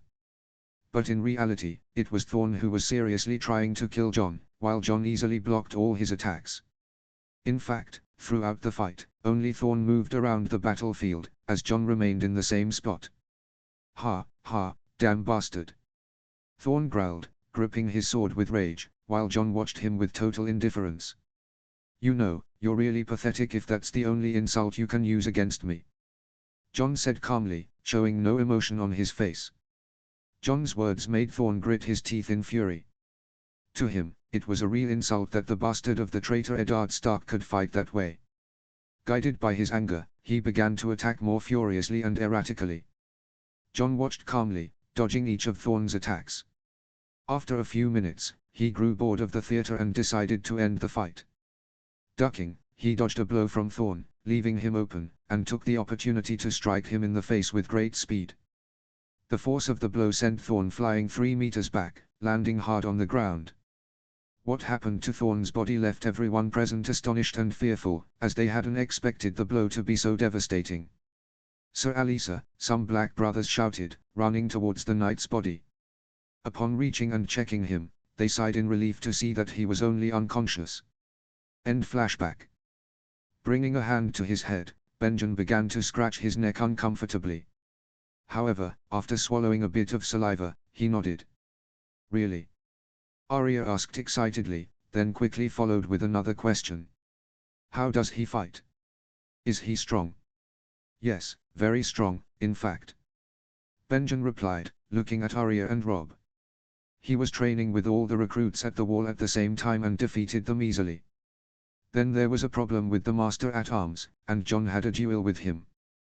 Benjen's words filled everyone with anticipation, but also with concern, especially Ned, who knew the identity of Castle Black's Master at Arms. Knowing his mindset, thanks to Benjen, he worried that Jon might have been injured. Without him knowing, all his children, including Sansa, were equally worried, as they didn't want to lose their brother. However, Benjen's next words would leave them stunned. Jon wiped the floor with him. What? Everyone asked in unison, their faces marked with surprise. Sir Alisa couldn't touch Jon throughout the fight. Despite Jon's sword being just a training one and Sir Alisa's being real steel. Benjen's words amazed Robb and the rest of those present, who began murmuring among themselves about what Benjen had mentioned. After a few minutes of commenting on how impressive Jon was, it was finally time to give out the gifts. Well, let's get to the good part. Benjen said as he walked to the first chest. Kneeling, he opened it. This one is for Rickon. With those words, Benjen reached in and took out several wooden toys, which he put back, as little Rickon was in the nursery sleeping, which was why neither he nor his mother were present. After leaving the first chest, Benjen approached the second one and, upon opening it, took out some items. These are the gifts for Bran. Benjen said as he showed Bran what was inside. The gifts consisted of a bow and a quiver with several arrows. The bow was composite, with a beautiful golden color that almost made it look like it was made of gold. The quiver, on the other hand, was made of black leather, stitched with silver threads, and shaped like a small box that could hold about 20 arrows. It's beautiful. Bran said as he took the bow in his hands. Yes, according to Jon, this bow is made of golden heart. Golden heart? Bran asked, confused, alternating his gaze between his new bow and his uncle. A very rare wood said to make the best bows in the world. Ned replied, approaching his son and, asking for the bow, took it to examine it. It's very difficult to obtain, as it only comes from the Summer Isles, and its sale outside the island is prohibited. Therefore, it can only be obtained through smuggling and at exorbitant prices. After those words, Ned smiled as he returned the bow to his son. It's a good gift, Bran. It's not on the same level as Robb's sword, but it's something a prince could receive. So, learn to use it wisely. Yes, father. I promise I'll work hard to learn how to use a bow. Bran replied with a smile on his face, then went to sit in his chair while holding his bow in his arms. All right, with Bran's gift done, now it's Arya's turn. Benjen said, chuckling. He saw his niece jump up from her chair and run towards him. When she was by his side, Benjen opened the box and showed her what was inside. Then he stood up and let his niece show her gifts. As soon as Arya saw what was in the chest, she felt disappointed, as inside the oak chest was a bed of blue velvet with some gold jewelry. These consisted of a polished silver necklace with a pendant at the end, bearing the Stark house sigil. The pendant's decoration was made of blue sapphires, perfectly arranged as if they were a single piece. In the center of the necklace was a set of silver earrings with sapphires, and there was also a silver cloak pin with a direwolf made of sapphires. Arya, what did Jon send you? Robb asked, approaching his sister, concerned to see her standing still like a statue upon seeing the gift. When the heir of Winterfell saw what was in the chest, he smiled and patted his sister's head, ruffling her hair slightly. It seems he sent you a gift worthy of a lady. I'm not a lady. Arya shouted, upset, as she removed Robb's hand from her head. The young Stark had slightly wet eyes, as she had hoped her other brother would at least be different from the rest, but it seemed she was wrong. However, as she wiped her eyes, she saw a folded piece of paper between the blue velvet and one of the chest's walls. Feeling the innate curiosity of children, heightened by her wolf blood, Arya reached out and took the paper. When she read what it said, she quickly threw it back into the chest and closed it. Arya's action caught her father's attention, who approached her and asked. What's the matter, Arya? Didn't you like your brother's gift? No, father. I loved it. Arya replied with a wide grin. Arya's response confused Robb, who had been the first to see the gift and, knowing his sister, thought she would probably hate it. Maybe she's just saying that to avoid upsetting father. Robb thought as he watched his sister. Although, maybe what was written on the paper pleased her. No, I don't think just a few words would calm Arya like that. She must be pretending for father's sake. Father, can I ask you a favor? Arya asked, looking at her father. Yes, what do you need, my daughter? I need the chest taken to my room. Arya replied, smiling at her father. I don't see any problem with that. Ned said, smiling as he saw his daughter beaming. Thank you, Dad. You're the best. Arya shouted, hugging her father, while remembering what she had read in John's note. "Arya, I know you won't like what's in this chest, as Uncle Benjen told me you're not the typical noblewoman who only likes to embroider, gossip, think about marriage, read fantasy stories, and eat lemon cakes. No, he told me you prefer men's things. While that is frowned upon in society, I'm not a Puritan, so I decided to use the jewelry as a cover. You see, the blue velvet fabric is not just fabric, but a very well-folded blue velvet cloak, inside which is your real gift. I got this gift from a Bravo C, with whom I had a duel. If you are the kind of woman I think you are, well, I'm sure you'll love it. With love, your brother, Jon Snow. When Ned and Arya separated, the young Stark ran to her chair and began swinging her legs impatiently, waiting for everything to end so she could go see her gift in her room. With Arya's gift given, only Sansa's is left. Benjen said as he approached the fourth chest, which he opened and took out everything inside. Sansa, like Arya, got up from her chair and approached the chest with her gift. When she stood before it, she had to have her excitement upon seeing her presents. Just like Arya, she also received many pieces of jewelry, but these were gold instead of silver and adorned with various types of precious stones. In addition to the gems, there were also several rolls of fine fabrics. Seeing his eldest daughter's excitement, Ned approached, and what he saw made him smile, as Jon seemed to have hit the mark with almost all the gifts so far, except in Arya's case. Kneeling, the Lord of Winterfell examined the fabrics and recognized some as lace from Myr, and other very expensive silks from various places. It seems these fabrics come from Essos, Ned said as he examined the fabrics more closely. Really? Sansa asked, excited, as she didn't have any dresses made from Essos fabrics. Yes, I can see Myrish lace, but the rest of the fabrics are beyond my knowledge, Ned replied with a smile. If I had to guess, I'd say there are quite a few gold coins worth of fabrics here. What do you think of the gift, Sansa? It's nice. They are very pretty, Sansa replied, though her tone lacked the expected excitement. Sansa's response irritated Arya, as her sister was so focused on the fabrics that she didn't respond enthusiastically to their father's question. Sighing, Ned returned to his chair and sat down, watching his daughter do the same. All right, now, I'm afraid for the last two gifts, I need to be alone with Ned and Robb, Benjen said, seeing how the nieces and nephews he didn't mention looked at him in confusion. Why, Uncle Benjen? Arya asked with feigned annoyance, as she was happy to be able to go to her room to see what Jon had really given her. The gifts they will receive are something you won't understand. While it's true that Robb might not fully understand either, he is the heir to Winterfell, and I'm afraid it's something he needs to know, Benjen explained. I understand, Bran said with a bit of sadness, as he wanted to see what his father and older brother would receive. All right. Then, return to your rooms, Ned said, calling some guards to carry the chests of the three young ones to their respective rooms, along with Rickon's toy chest. When the room was almost empty, Ned looked at his brother and asked. All right, Benjen. We're alone now. Good. The truth is the two chests there are just a decoy, Benjen said, lightly kicking the two empty chests on the floor, catching Robb and Ned's attention. What do you mean, Uncle? Robb asked, watching as both chests opened from the kicks, showing they were indeed empty. The gifts you will receive are these, Benjen replied, taking two papers from his cloak pocket and handing them to his brother. Ned took the two pieces of paper and looked at the first one. It was the paper having the prophecy Jon had brought to the wall.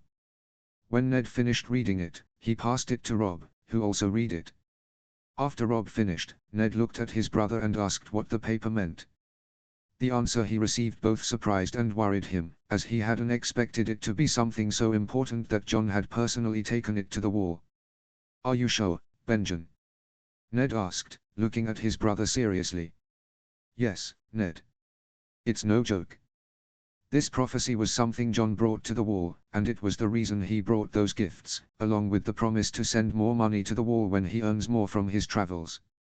Ned looked at his brother and felt a great sense of pride for his prodigal son, as Jon was demonstrating that he saw the Night's Watch not as the penal colony it had become, but as the noble order of guardians it once was. However, despite the pride he felt, he was also confused by what Jon had brought to the wall. While the prophecy's content was terrifying, he didn't expect it to be true, as no one could predict the future, and they didn't know if the others really existed. "Ned, you have to believe me," Benjen said, catching his brother's attention. "We don't know if the prophecy is real, but something is happening beyond the wall." Many rangers who go on expeditions return with news of completely abandoned villages, decimated tribes, and white shadows moving through the haunted forest. "Ben, I'm trying to believe you, but what you're saying is fantastical, almost bordering on the incredible. I can't fully believe you without physical proof, brother," Ned said, rubbing his temple, as he didn't know what to do. He wanted to believe his brother, but without tangible evidence, he couldn't. "Father, why not send more provisions to the watch?" Robb asked, who had been silent all this time. The young heir of Winterfell had been pondering the contents of his brother's letter. While he thought it was fantastic, he knew deep down that his brother wouldn't do what he did in vain, so there must be a reason for his actions. However, he couldn't know what they were. "It's not that easy, Robb. Maester Lewin has told me that the days are getting shorter. It may not be visible or felt now, but winter is coming, and I'm afraid that if we're not prepared, many lives will be lost. To have everything ready for winter, I'm afraid we'll have to reduce aid to the watch, at least until we can fill the stores with grains and dried meats." "But no, Robb. Your father is right. His primary duty as Warden and Lord Paramount of the North is to prevent the Northerners from suffering." Benjen interrupted his nephew. "Ned, while it's true that we're asking for help to prepare the watch for what's coming, we're not asking for it for free." With those words, Benjen took a letter from his pocket and handed it to his brother. "This letter contains a proposal from Lord Commander Gia Mormont," Benjen said as he handed the letter to Ned. Ned received the letter and, upon reading it, his eyes widened. He couldn't believe what was written in it. "Is what he proposes here true?" Ned asked, looking at his brother after finishing reading the Lord Commander's letter. "Yes, Ned. The idea is from the Lord Commander himself." After his brother's response, Ned sank into his chair, as his mind tried to process what was happening or, rather, the offer the old bear was making. "What's the matter, father? You seem surprised," Robb asked, observing how his father seemed absorbed in his thoughts after reading the letter. "And I am, Robb. If you want to know, read the letter," Ned said once he managed to return to reality. Robb obeyed his father, took the letter, and quickly glanced through it. When he finished, the surprise was clear on his face. "I can't believe it." "Neither can I, Robb. But it seems the old bear is willing to return the new gift in exchange for increased aid from the north, along with some other things your uncle will mention." "But why does it? It doesn't make sense." "It makes a lot of sense, nephew," Benjen said, catching his nephew's attention. "The lands granted to the Watch during the Targaryen dynasty have not been used and are now just wild lands. We don't have the manpower to exploit them efficiently, so the Lord Commander is determined to return them in exchange for more support from the north." "Wouldn't that cause division in the Order?" Ned asked, worried about a possible mutiny against the old bear. "I don't think so. Everyone in the Watch knows those lands are too far south to be used properly. Some may protest, but when they see more aid, they'll quiet down immediately," Benjen responded. "Besides, this is being carried out in absolute secrecy, so no one apart from us, the Lord Commander, and the Maester knows about this deal." "I see. I need to think about it, Ben. The proposal seems good, but it's necessary to evaluate how it could affect the rest of the realm. So, I'll discuss this with the Maester tonight," Ned said, looking at his brother. "Is it all right if we talk about this tomorrow after breakfast?" "That's fine with me." "Good. I suppose you'll be dining with us, right?" Ned asked. "Yes. In fact, I'll take advantage of everyone being there to tell you some things about Jon," Benjen said with a smile, which was quickly mirrored by Ned and Robb. Notes. To those who have made it this far, thank you for reading. To be honest, my English writing skills are not strong, and I'm relying on Google Translate and the dictionaries that come with Office 2019. And here is the chapter XD. We see that Jon has discovered that Daenerys is the daughter of the Mad King, which has led to an altercation where he told her the truths about what her father had done as king. We also see that the Old Bear is trying to reach an agreement with the Starks, all in preparation for the White Walkers. I apologize for any spelling errors. Please don't forget to leave a review if you enjoyed the chapter, or if there's something that needs improvement, or if you have any questions about the story. Any constructive advice is welcome. With nothing more to say, see you in the next chapter. Chapter 16. Notes. See the end of the chapter for notes. Chapter text. Disclaimer: I do not own Elder Scrolls or A Song of Ice and Fire. All rights belong to their respective owners. Chapter 16. Gulltown 297 AC. The always bustling city of Gulltown was noisier than usual that day, as there were more visitors. They were camping outside the city walls, as Gulltown, one of the 5 great cities of Westeros, was protected by imposing walls that would cause significant casualties to those who dared to assault the city. However, how effective were the walls really? That was in doubt, as Robert Baratheon managed to scale them and was the first to kill the defenders during the siege of the city in the early battles of the Roberts Rebellion. The large new influx of people was due to a tournament taking place in the city at that time. A large-scale tournament, although not as grand as the legendary tournament of Harrenhal. However, it was not a small tournament, as it had the presence of all the houses of the Vale of Arryn, or at least the vast majority. The sun shone in a beautiful clear sky, and on one of the many streets of the city, Jon walked accompanied by an excited Daenerys, who was wearing one of the newly purchased dresses that Jon had given her. If you wonder, how is it possible that Jon was walking with Daenerys when they seemed to hate each other not long ago? Well, it all started the day after she talked to Sam. Flashback. The Starwolf was gently rocked by the waves on its journey across the narrow sea. It was still daytime, so all the crew members were at their respective posts, performing their routine tasks. The salty wind blew gently, caressing Jon's brown hair, while he kept his eyes fixed on the ship's helm and remained alert, watching the surroundings for any underwater attacks. Fortunately, that hadn't happened, but you never knew when a dam kraken or a stray leviathan might appear out of nowhere and capsize the ship with some erratic movement. It seems like today will be one of those calm days, right, Ghost? Jon asked, diverting his gaze from the front and looking at his direwolf, who was sitting next to him. The direwolf just looked at his master, and after letting out a yawn, went back to watching the sea, letting the salty wind caress his tongue. The reaction of his wolf made Jon smile amusedly for a moment. When he was about to fix his gaze back on the sea to continue the journey to their destination, the free city of Lies, he heard Sam's footsteps approaching. Turning around, he saw his helmsman, who took over the task Jon was performing while he was in the navigation room, seeing the ship's course and thinking about which ports to dock at. "It seems you finally woke up, Sam," Jon said, looking at his friend. The son of House Tarly blushed and scratched the back of his neck awkwardly. "Yes, sorry, Jon," Sam said, with a tone of regret and fatigue in his voice. "But my talk with the princess lasted until very late at night." "Yes, I see that. How many hours have you slept?" "Not many, I'm afraid." "Are you awake enough to keep the course while I go to the navigation room?" "Yes, I think so." "Good," Jon said, releasing the helm and allowing Samwell to take it. Seeing that Sam could keep the course, Jon began to walk towards the navigation room. However, after taking a few steps, he heard Sam calling him.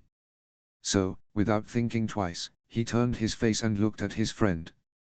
"Jon, Daenerys wants to talk to you right now," Sam said, looking him straight in the eyes.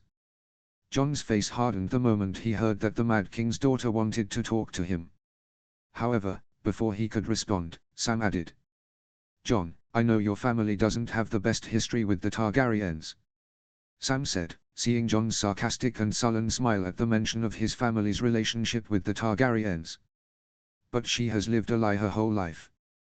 Those words made Jon look at his friend in confusion.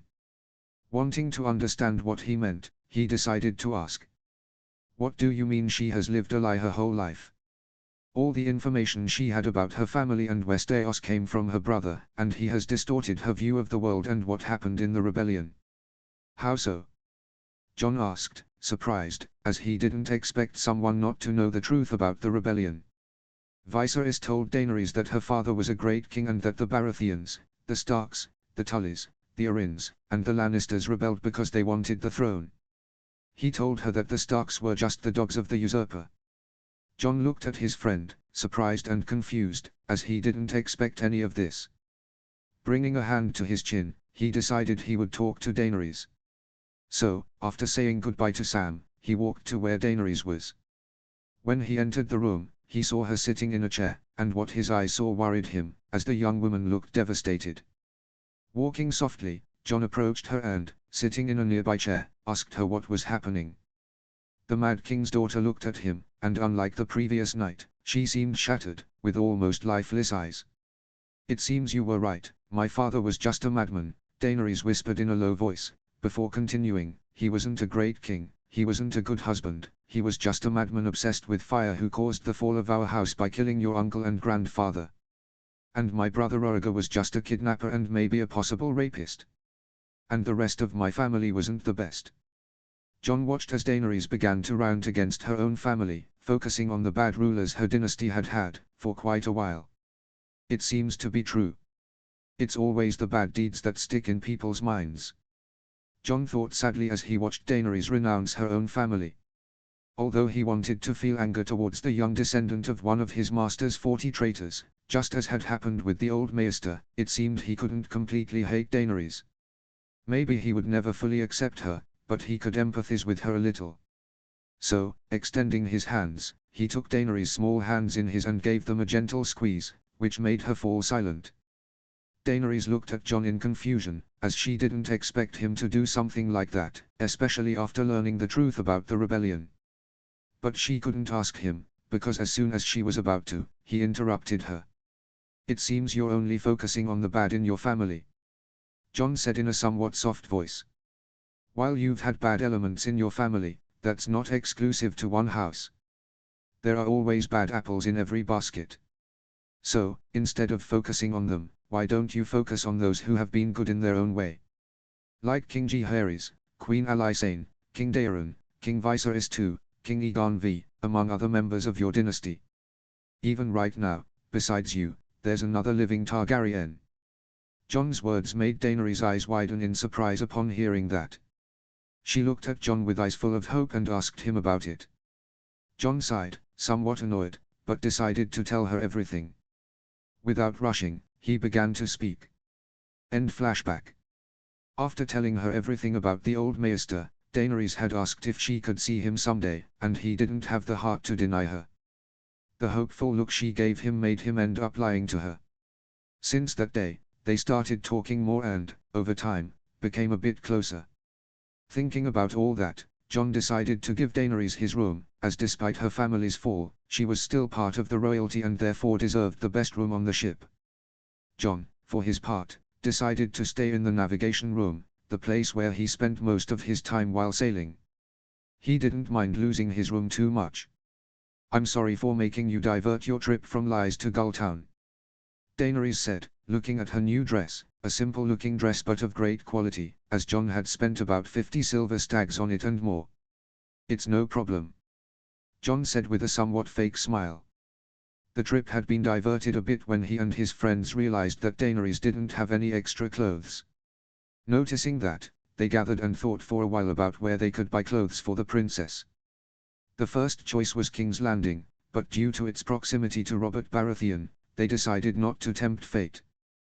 They thought of Duskendale, but because it was near King's Landing, they also discarded it. White Harbor was mentioned, but due to the distance, it was quickly dismissed.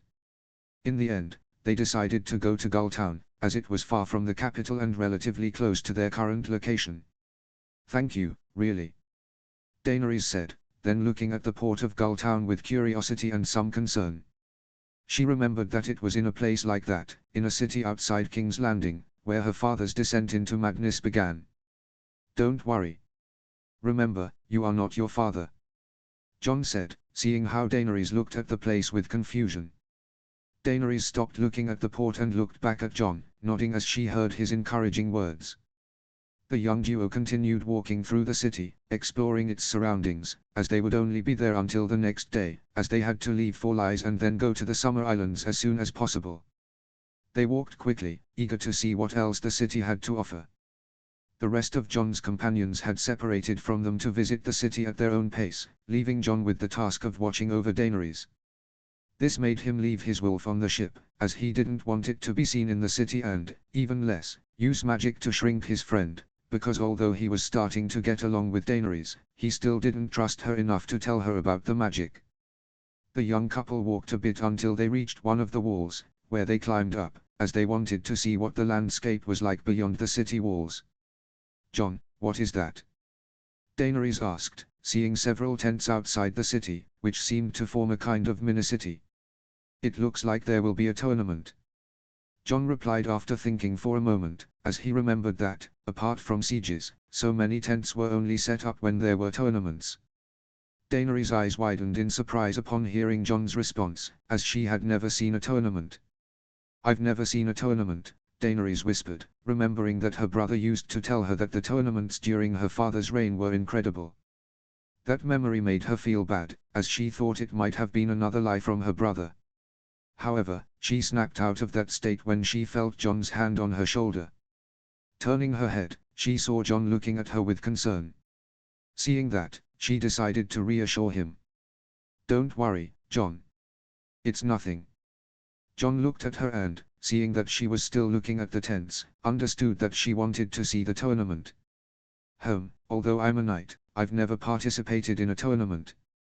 Will this be my first?" Jon thought, weighing whether to take part or not. In the end, he decided to do it. He had nothing to lose and, if he wanted, he could make the trip to Lys take half the time, so he could make up for the lost days. "Yes, I'm going to participate. After all, what could go wrong?" Jon rolled his eyes as he watched what was happening in front of him. This was because he was surrounded by several people, all dressed in armor and wielding real weapons. He was registered in the melee, but not in the joust, as it had already started days ago and was in its final stage. However, he managed to register in the melee under the name Sir Jon, omitting his bastard surname to avoid anyone finding out about his presence in the city.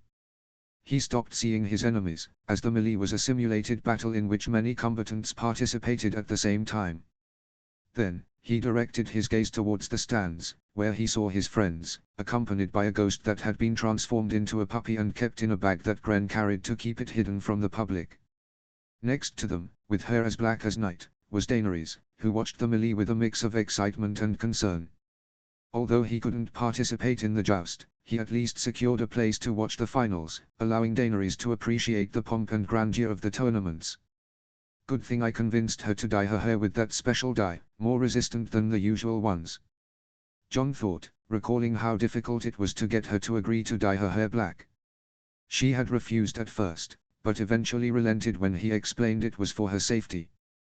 Those words weren't far from the truth. If it was discovered that she had boarded the ship in Pentos, some might think she was the Targaryen princess, which would bring trouble to him and his family, as many would believe the Starks supported the Targaryens. After this thought, Jon returned to reality and stopped seeing his friends to focus on his enemies. Placing his hand on his hip, he took the sword he would fight with in this battle, leaving Gandravar aside, as using that sword would draw too much attention. Instead, he opted for a common sword. Looking at his opponents, Jon examined them closely, analyzing who he would be fighting against. After finishing his evaluation, he felt somewhat disappointed, as he didn't expect them to be so weak. However, he remembered that he was much more powerful than normal humans, so he was careful not to accidentally kill anyone. He then decided to attack non-lethal points, but ones that would cause excruciating pain until they recovered. He was so focused on forming his plan that he didn't realize the fight had already begun. He was almost defeated at the start when a young man, a bit older than him, with blonde hair and dark blue eyes, attacked him. The young man wore armor with a surcoat adorned with white diamonds on a field of gules. However, luckily, the training Jon had done to improve his reflexes allowed him to detect the attack in time. He quickly moved his sword to block the blow, surprising everyone present, as no one expected him to be able to stop such an apparently unavoidable attack. How?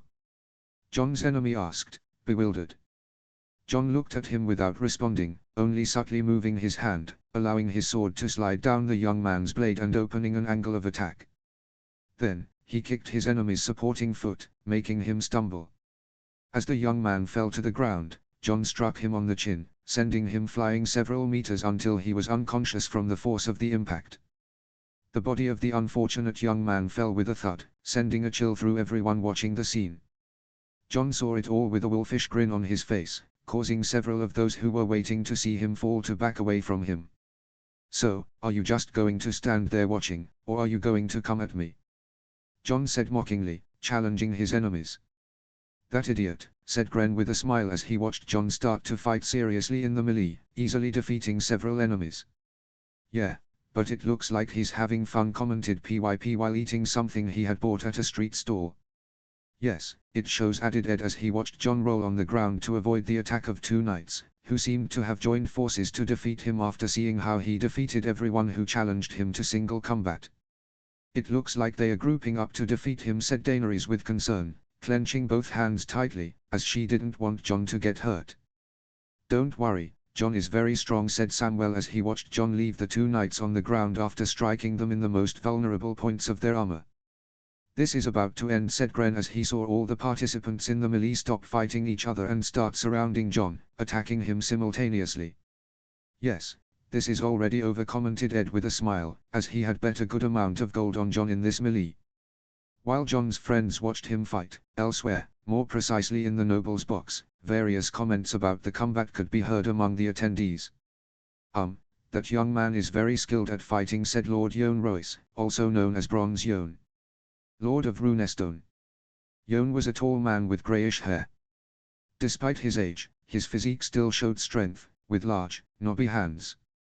His eyes were grey and his eyebrows very bushy. "It seems age hasn't left you blind yet," Yone commented, a woman beside him. She was an elderly woman with greyish hair, loose skin under her chin, and crow's feet around her eyes. Her name was Anya Wainwood, and she was the Lady of Iron Oaks. "But you're right, the boy is good. Too good for someone of his clear age." "It seems so. I believe the first one he defeated was your ward, right?" Yone asked, looking at the elderly woman. "That's right. Young Harold was the first to fall in this melee. But that was to be expected when you're a young man full of arrogance who thinks he can face more experienced fighters. I hope this defeat teaches him to be humbler and more sensible before rushing into combat."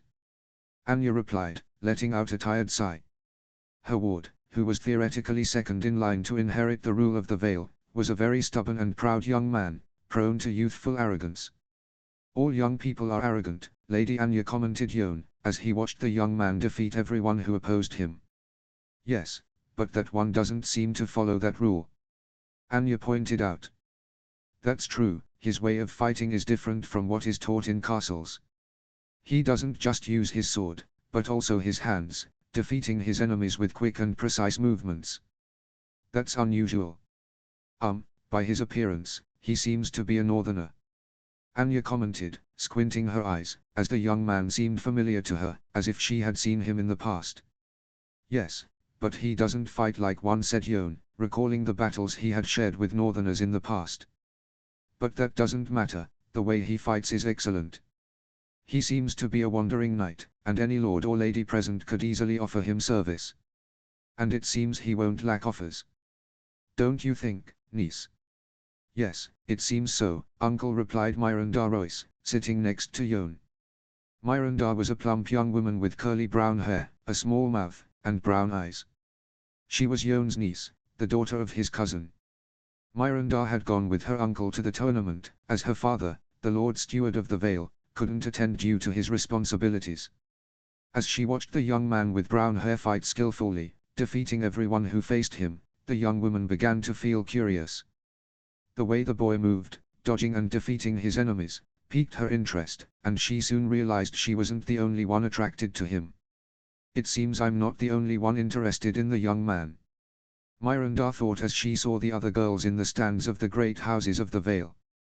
They were young women she had met at various parties, and now they whispered among themselves, surely talking about the boy. Putting the girls aside, she turned her gaze back to the young man who was now fighting the few remaining participants.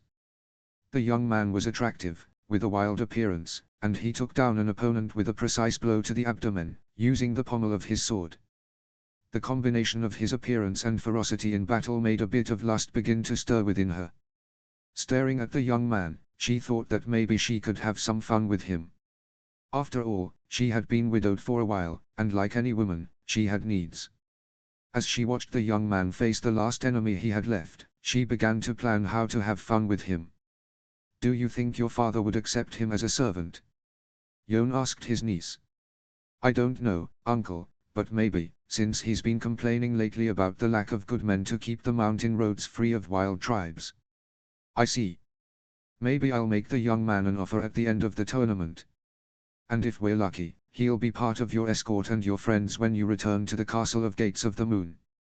"That would be interesting, uncle," said Myranda, smiling amusedly. Jon was leaning against one of the castle walls, watching the celebration taking place for the end of the tournament. Although he had been invited as the champion of the melee, that didn't mean he was liked by everyone present. "I suppose being a low-born knight is not the same as being a knight of noble birth," Jon thought, as he watched several couples dance in the center of the Great Hall. The Great Hall of House Grafton was very different from Winterfell's. It was not made of grey stone, but of white stone, and its floor was covered with polished marble tiles. "I suppose a house that owns one of the great cities of Westeros has enough money to afford such opulence." After these thoughts, Jon looked at his cup, and as he prepared to finish his wine, he brought it to his lips. However, before he could drink, he was interrupted by a hand that gently touched his tunic. Turning his head, he saw that the owner of that hand was a plump young woman, dressed in a white dress adorned with pale orange decorations, in which some ancient runes could be seen engraved.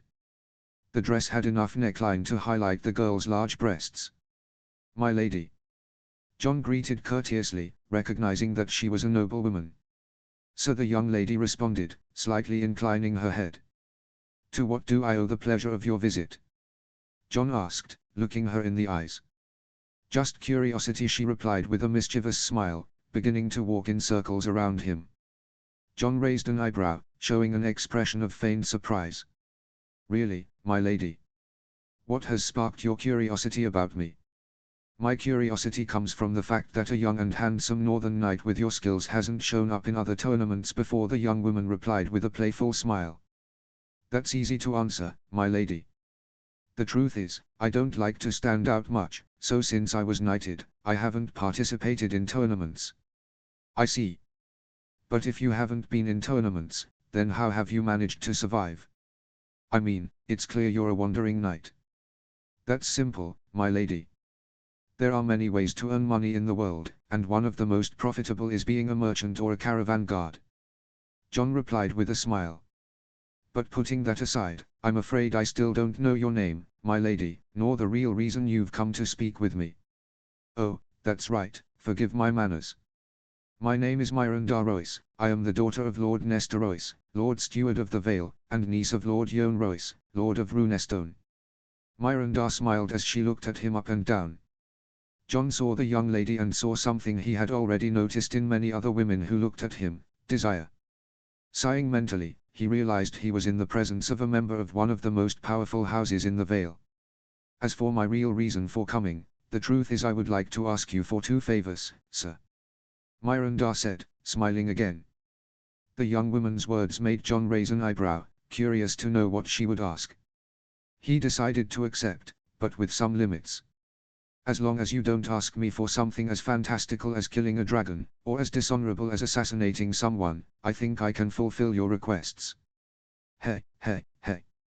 "Killing a dragon, that would be fun, but since there are no more dragons, I can't ask for something like that," Myranda said with a light laugh. "What I ask, sir, are 2 simple things. The first is that you dance with me and one other person."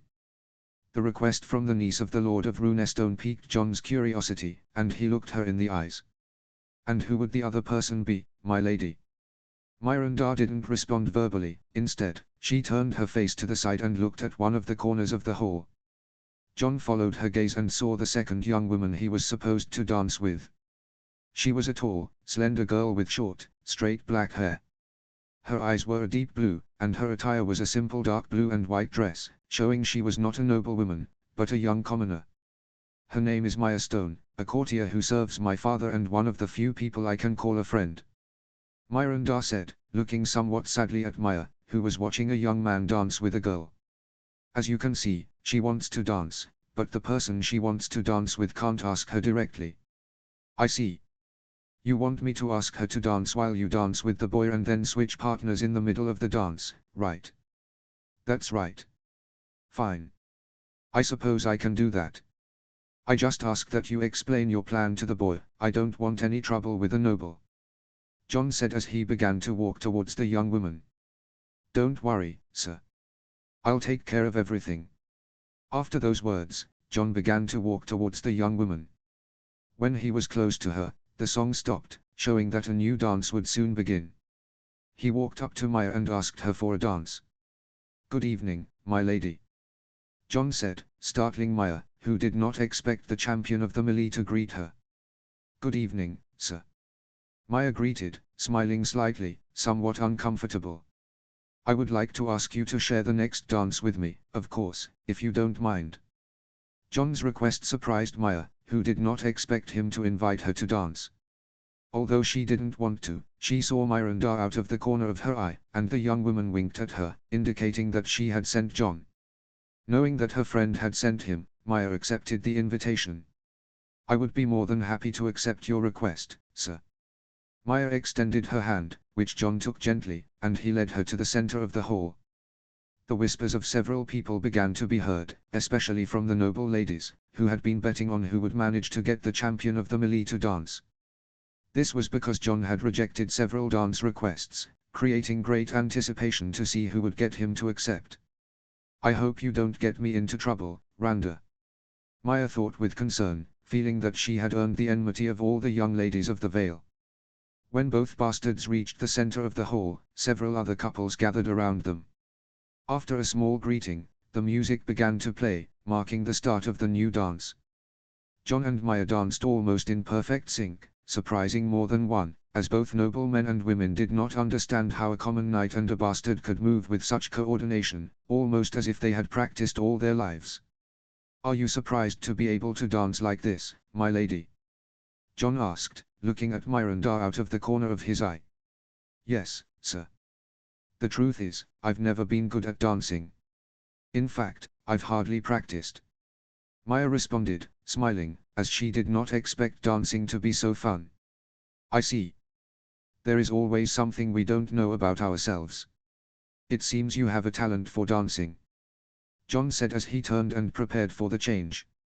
Although I would like to continue talking, it seems our time dancing is about to end.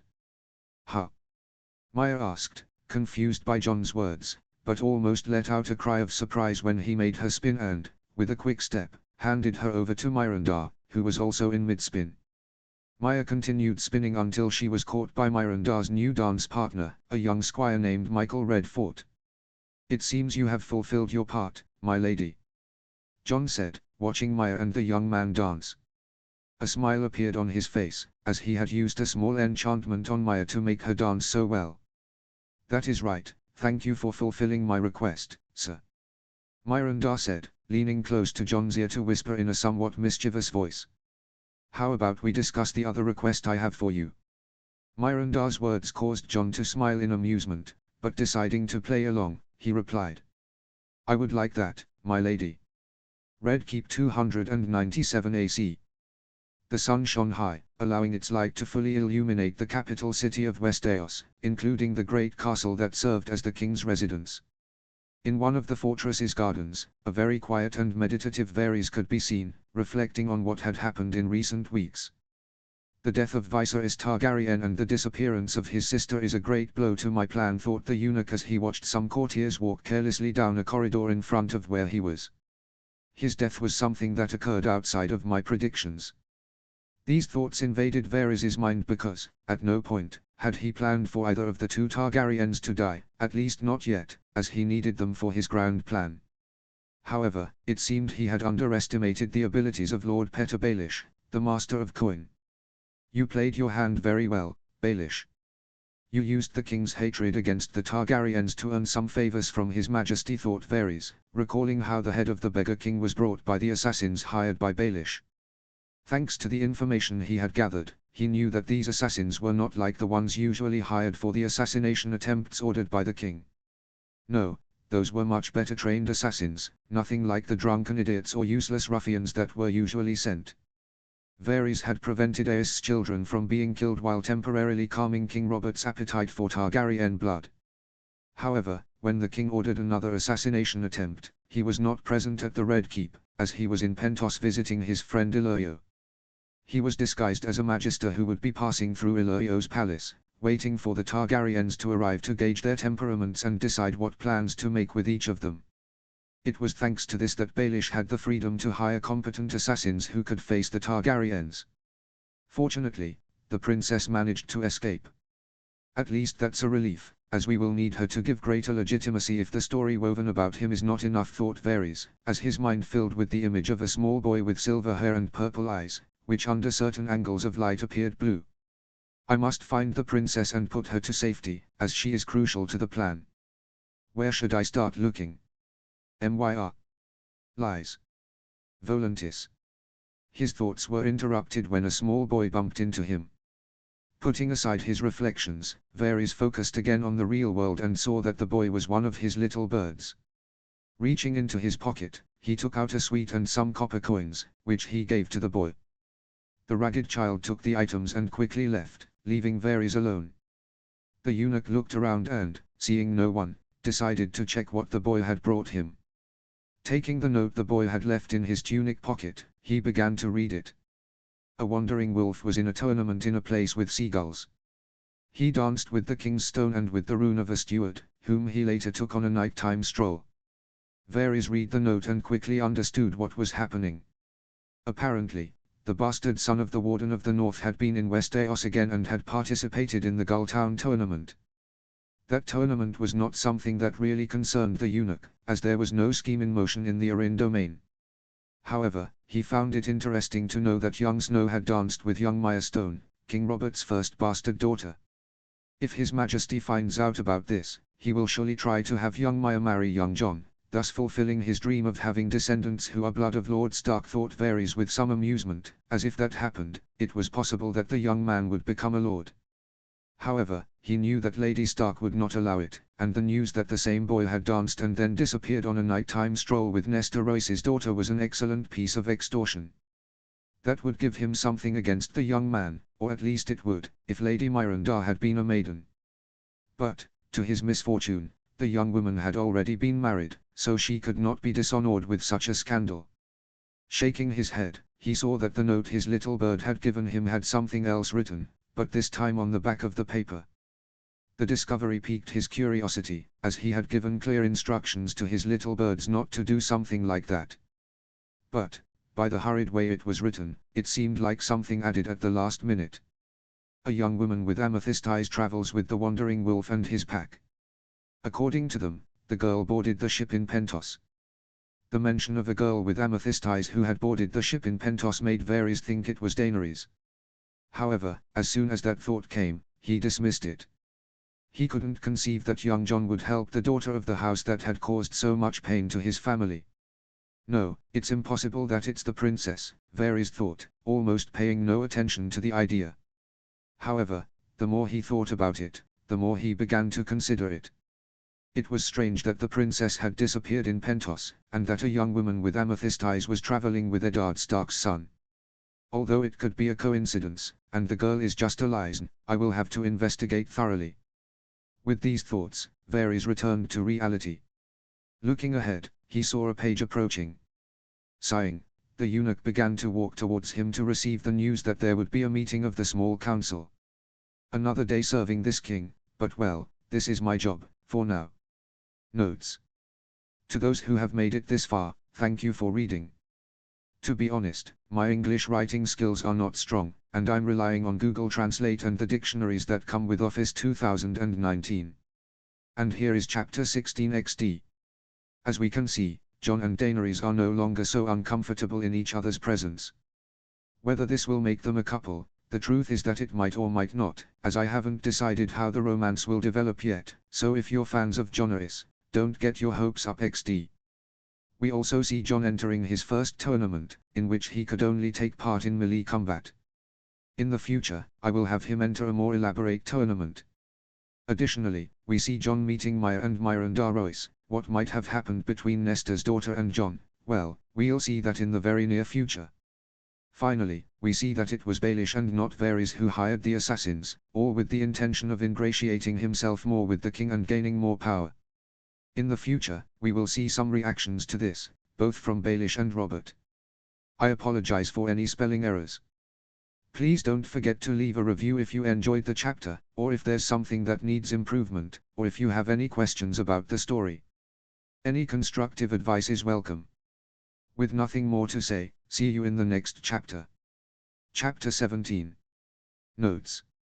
See the end of the chapter for notes. Chapter text. Disclaimer, I do not own Elder Scrolls or A Song of Ice and Fire. All rights belong to their respective owners. Chapter 17. Lies 297 AC.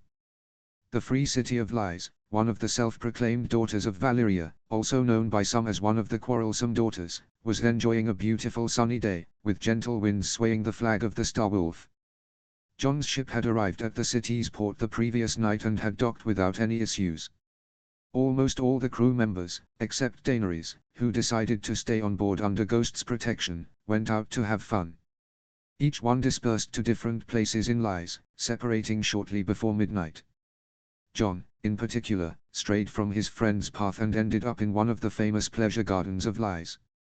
He paused for a moment at the entrance, unsure whether to enter or not, but after thinking it over, he decided to venture in. Inside the garden, he found that the prices to rent the company of the women were exorbitant. For a moment, he was tempted to leave, but his curiosity was greater when he saw women from exotic places he had never seen before. He took out some gold bars and decided to take 3 of them. He spent the night in entertainments, as he hadn't done in a long time. The next morning, Jon was sitting on the edge of the bed, seeing the 3 women with whom he had shared the night. The first, a few years older than him, had dark skin, a flat face, and golden eyes. The second, blonde with blue eyes, reminded him of the myths of Lies. The third, with coppery skin and almond-shaped eyes, had long black hair. Of the 3, the one who intrigued him the most was Doriae, the blonde, as she was not only sociable but also had interesting knowledge about the city's myths and those of Essos. They were good in bed.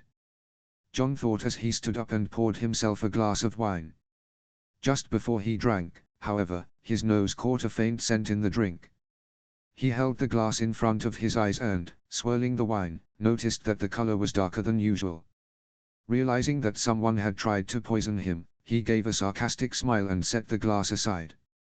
He decided to leave, but just in case, he took the poisoned wine with him. You never know when a good poison might come in handy. Once dressed, he mingled with the crowd that filled the market at that hour, while thinking about the dilemma he had, Daenerys Targaryen. In his opinion, she shouldn't continue the journey with them. However, he had grown fond of the last daughter of House Targaryen, and that complicated his decision. What should I do with her? Take her with us. Buy her a house in one of the free cities. Jon thought with concern. The best thing would be to ask her what she wants.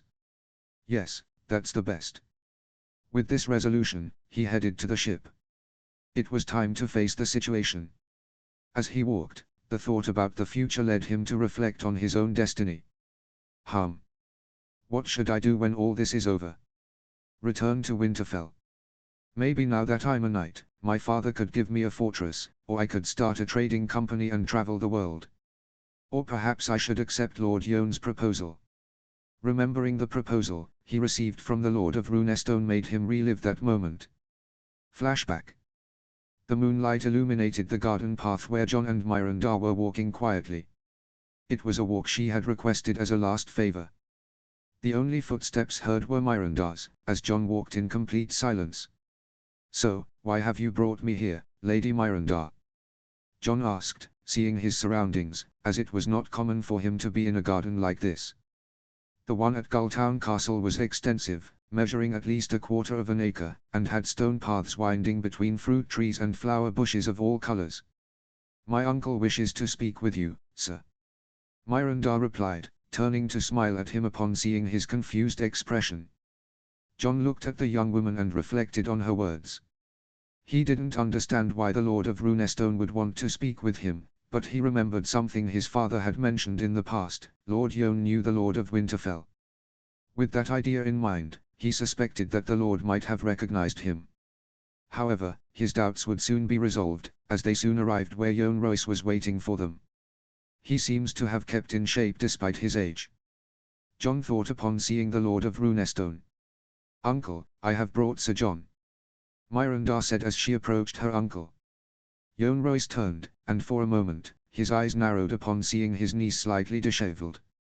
Noticing this, he asked what had happened, and Myranda replied that she had gotten tangled in a bush along the way. The young woman's response to her uncle made John chuckle to himself, as the truth was that she hadn't gotten disheveled by passing by a bush, but by the kissing game she had shared with him moments before. "I see.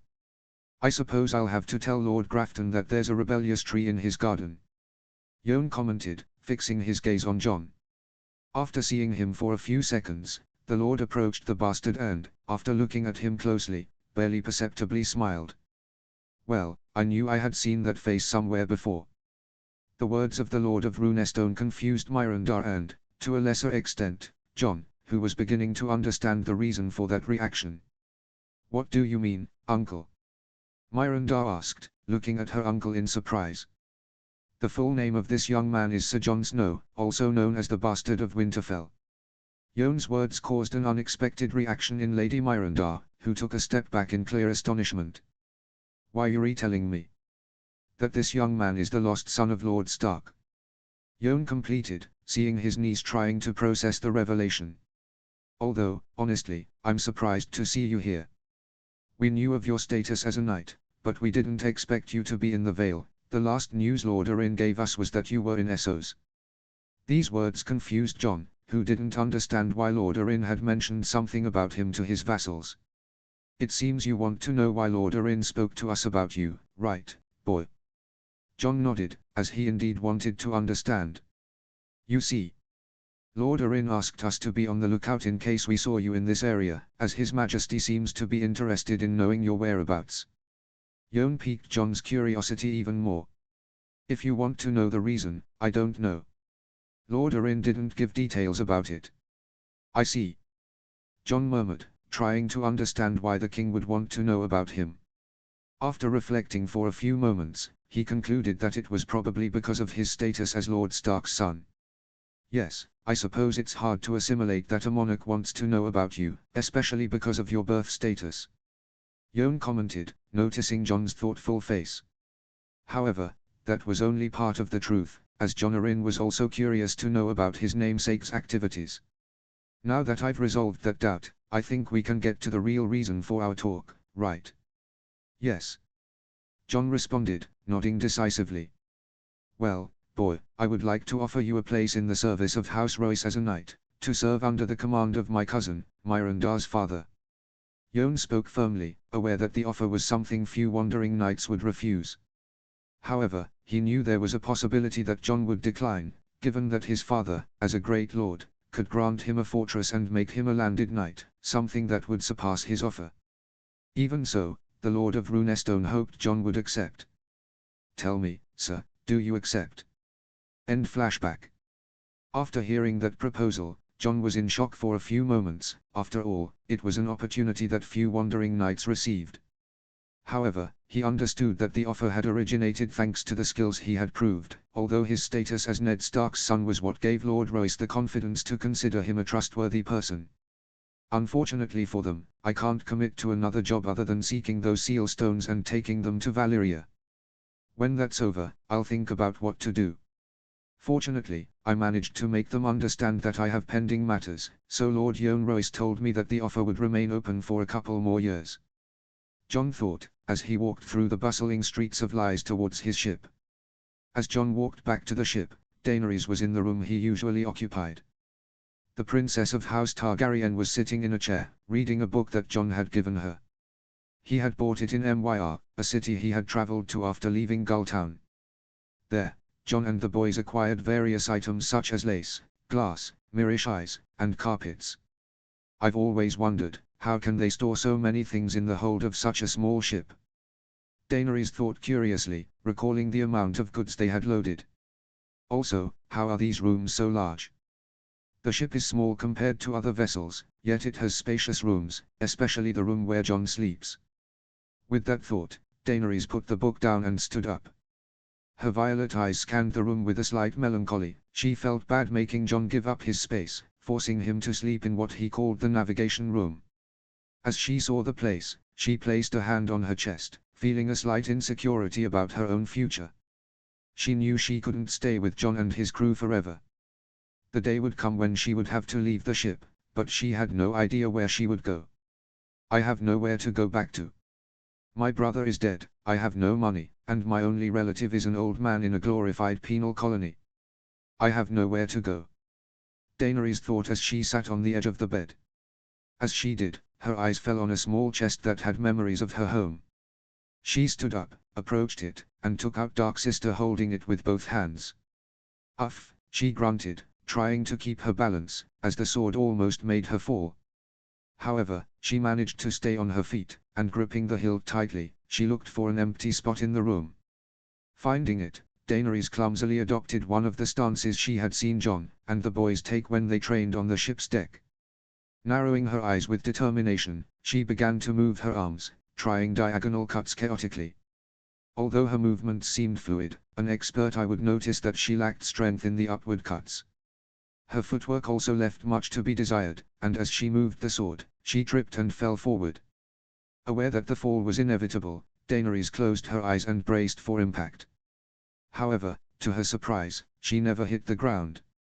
Opening her eyes, she discovered, to her surprise and embarrassment, that she was in Jon's arms, who had returned to the ship and caught her before she fell. So, this is what you do when you're alone on the ship. Seems interesting, Jon commented with an amused smile. Gently, he helped her stand up. When Daenerys was on her feet, she looked at him and then quickly looked away, blushing. How much did you see? I saw you from the beginning. Jon replied as he approached a table and sat in a chair. Sitting down, he looked at her and asked. Why were you moving the sword like that? Do you want to learn how to use it? Daenerys looked at him and, looking away again, nodded. Her response caused slight surprise in Jon, who stood up, took Dark Sister from her hands, and looking her in the eyes, asked why she wanted to learn to use a sword. The young Targaryen remained silent for a few seconds but finally decided to tell him the reason. She didn't know what to do with her future. She wasn't part of the crew and couldn't contribute anything to the ship, as she had no knowledge of navigation or trade. Therefore, she wanted to learn to handle a weapon, thinking that maybe she could make a living as a mercenary or something similar. Daenerys' response made Jon realize that she had also been reflecting on her future. Then, after a few moments of reflection, he decided to give her several options to choose her destiny. Daenerys, Jon said, catching her attention while she stayed thoughtful after revealing her reason. I have some options for you. The first is that you stay in one of the free cities. I'll leave you a house and enough money for a year. The second option is that you stay with us and become part of the crew. For that, I'll train you to learn how to use your sword, and Sam will teach you the rules of trade in the ports. Or, if you have another idea, you can tell me. The possibilities Jon offered confused Daenerys, who didn't know which option to choose. Unable to decide at that moment, she asked for some time, at least until a day before they set sail from the city. Jon accepted her request, considering it reasonable. Night had fallen, darkening the sky and allowing the stars and the moon to illuminate it. With the high tide, the Star Wolf remained anchored in the port of Lies, gently rocking with each passing wave. In the room that served as the dining room, Jon's group was gathered along with Daenerys, who was ready to give her answer about her future. So, have you decided what to do, Daenerys? Jon asked, watching her closely as she looked at everyone present. Daenerys looked Jon in the eyes and nodded. She had spent the entire day pondering the options Jon had proposed, weighing the pros and cons of each. My hair is black now, but it will eventually turn silver again, and when that happens, they will hunt me down. No, the best option is the one that will keep me safe the longest. She thought before giving her answer. Yes, I have decided. Good, then, what have you decided? I want to be part of your crew. Daenerys's answer made Jon sigh, while his friends smiled at her. Finally. We won't be just men on this ship anymore, exclaimed PYP, standing up from his chair, euphoric. Yes, finally someone with the delicate touch we lack, commented Ed with a smile.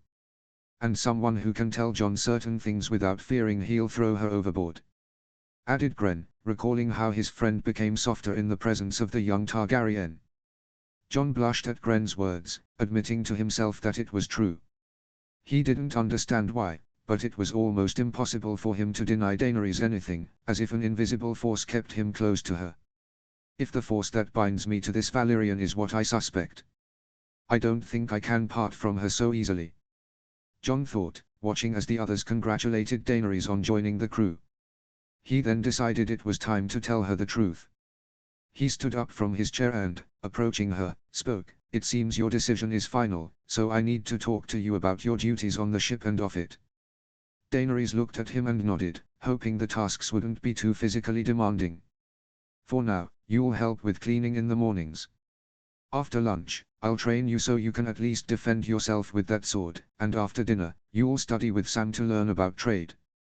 Your main job, which you'll share with everyone, will be that of a trader." Jon looked at her intently, making sure she understood, and she nodded. "Lastly, since you're officially part of the crew, I'll tell you the real reason for this journey." Jon's words made Daenerys look at him with a mix of curiosity and concern. However, someone else spoke first. "Jon, are you sure?" Gren asked, looking at him warily.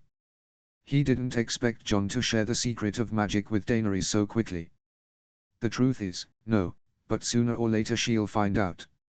So, it's better she knows now," Jon replied, diverting his gaze from Daenerys to look at his friend.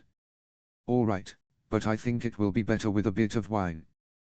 "This is going to be a big surprise for her," commented Sam, getting up to fill 6 glasses with Alba Gold wine. He returned with the glasses and distributed them among everyone. Daenerys took a sip of the wine Sam handed her, surprised by its sweetness without being cloying. She looked at her glass, noticing the dark red color of the drink. "What wine is this?" she asked, looking at the boys. "It's Alba Gold, a very expensive wine from Arba, an island in the Reach that is one of the main wine producers in Westeros," Sam replied, taking a sip from his glass. "Incredible, a wine from Westeros," murmured Daenerys, contemplating the wine as something she should have tasted many times in her life. "Don't worry, there's plenty. Enjoy it," said Jon, catching her attention. "We bought several barrels for the journey." "I see," she replied, taking another sip. As she did, she felt a slight numbness in her body and looked at her fingers, noticing they moved more slowly than usual. "It seems the wine is already taking effect," Jon commented, watching her with a smile. Daenerys looked at him and, nodding clumsily, prepared herself. "Then, I'll start telling you everything." The wall 297 AC. The fire in the hearth crackled occasionally, sending small sparks around the fireplace where it burned intensely. The flames warmed the personal room of the Lord Commander, Jeor Mormont, who was sitting and reviewing his correspondence, which did not bring encouraging news. "It seems everything remains the same," sighed the old bear, leaning back in his chair. "Many of the southern lords have denied sending provisions to the wall. Only the northern houses have agreed, but they mentioned that their shipments will be delayed, as they must wait for their granaries to be filled for the winter." After these words, Mormont stood up, preparing to supervise the training of his new brothers. Those recruits were under the charge of Sir Malador Locke and Sir Jaime Riker, who acted as temporary masters at arms while Sir Alliser Thorne travelled to King's Landing to deliver the guard's petition to the king. However, after taking a few steps, the door to his room opened, and someone he expected to see in a few more days appeared. "Benjen," said the Lord Commander with slight surprise. "I didn't expect you to arrive for a few more days." The younger brother of the Lord of Winterfell smiled, something unusual for him, but understandable given that he had recently seen his entire family. "Yes, Lord Commander, I also expected to arrive in a few days, but to my surprise, the return journey was faster than expected. I see. I hope you bring good news. Benjen smiled in response and took a seat in a chair in front of Jia, who followed and settled in front of him. So, what news do you bring? Jia asked. My brother has accepted the offer you sent him. A smile appeared on Jia's face. Relaxing in his chair, he commented. Yes, I expected he would. After all, it's a rather generous offer. No doubt about that.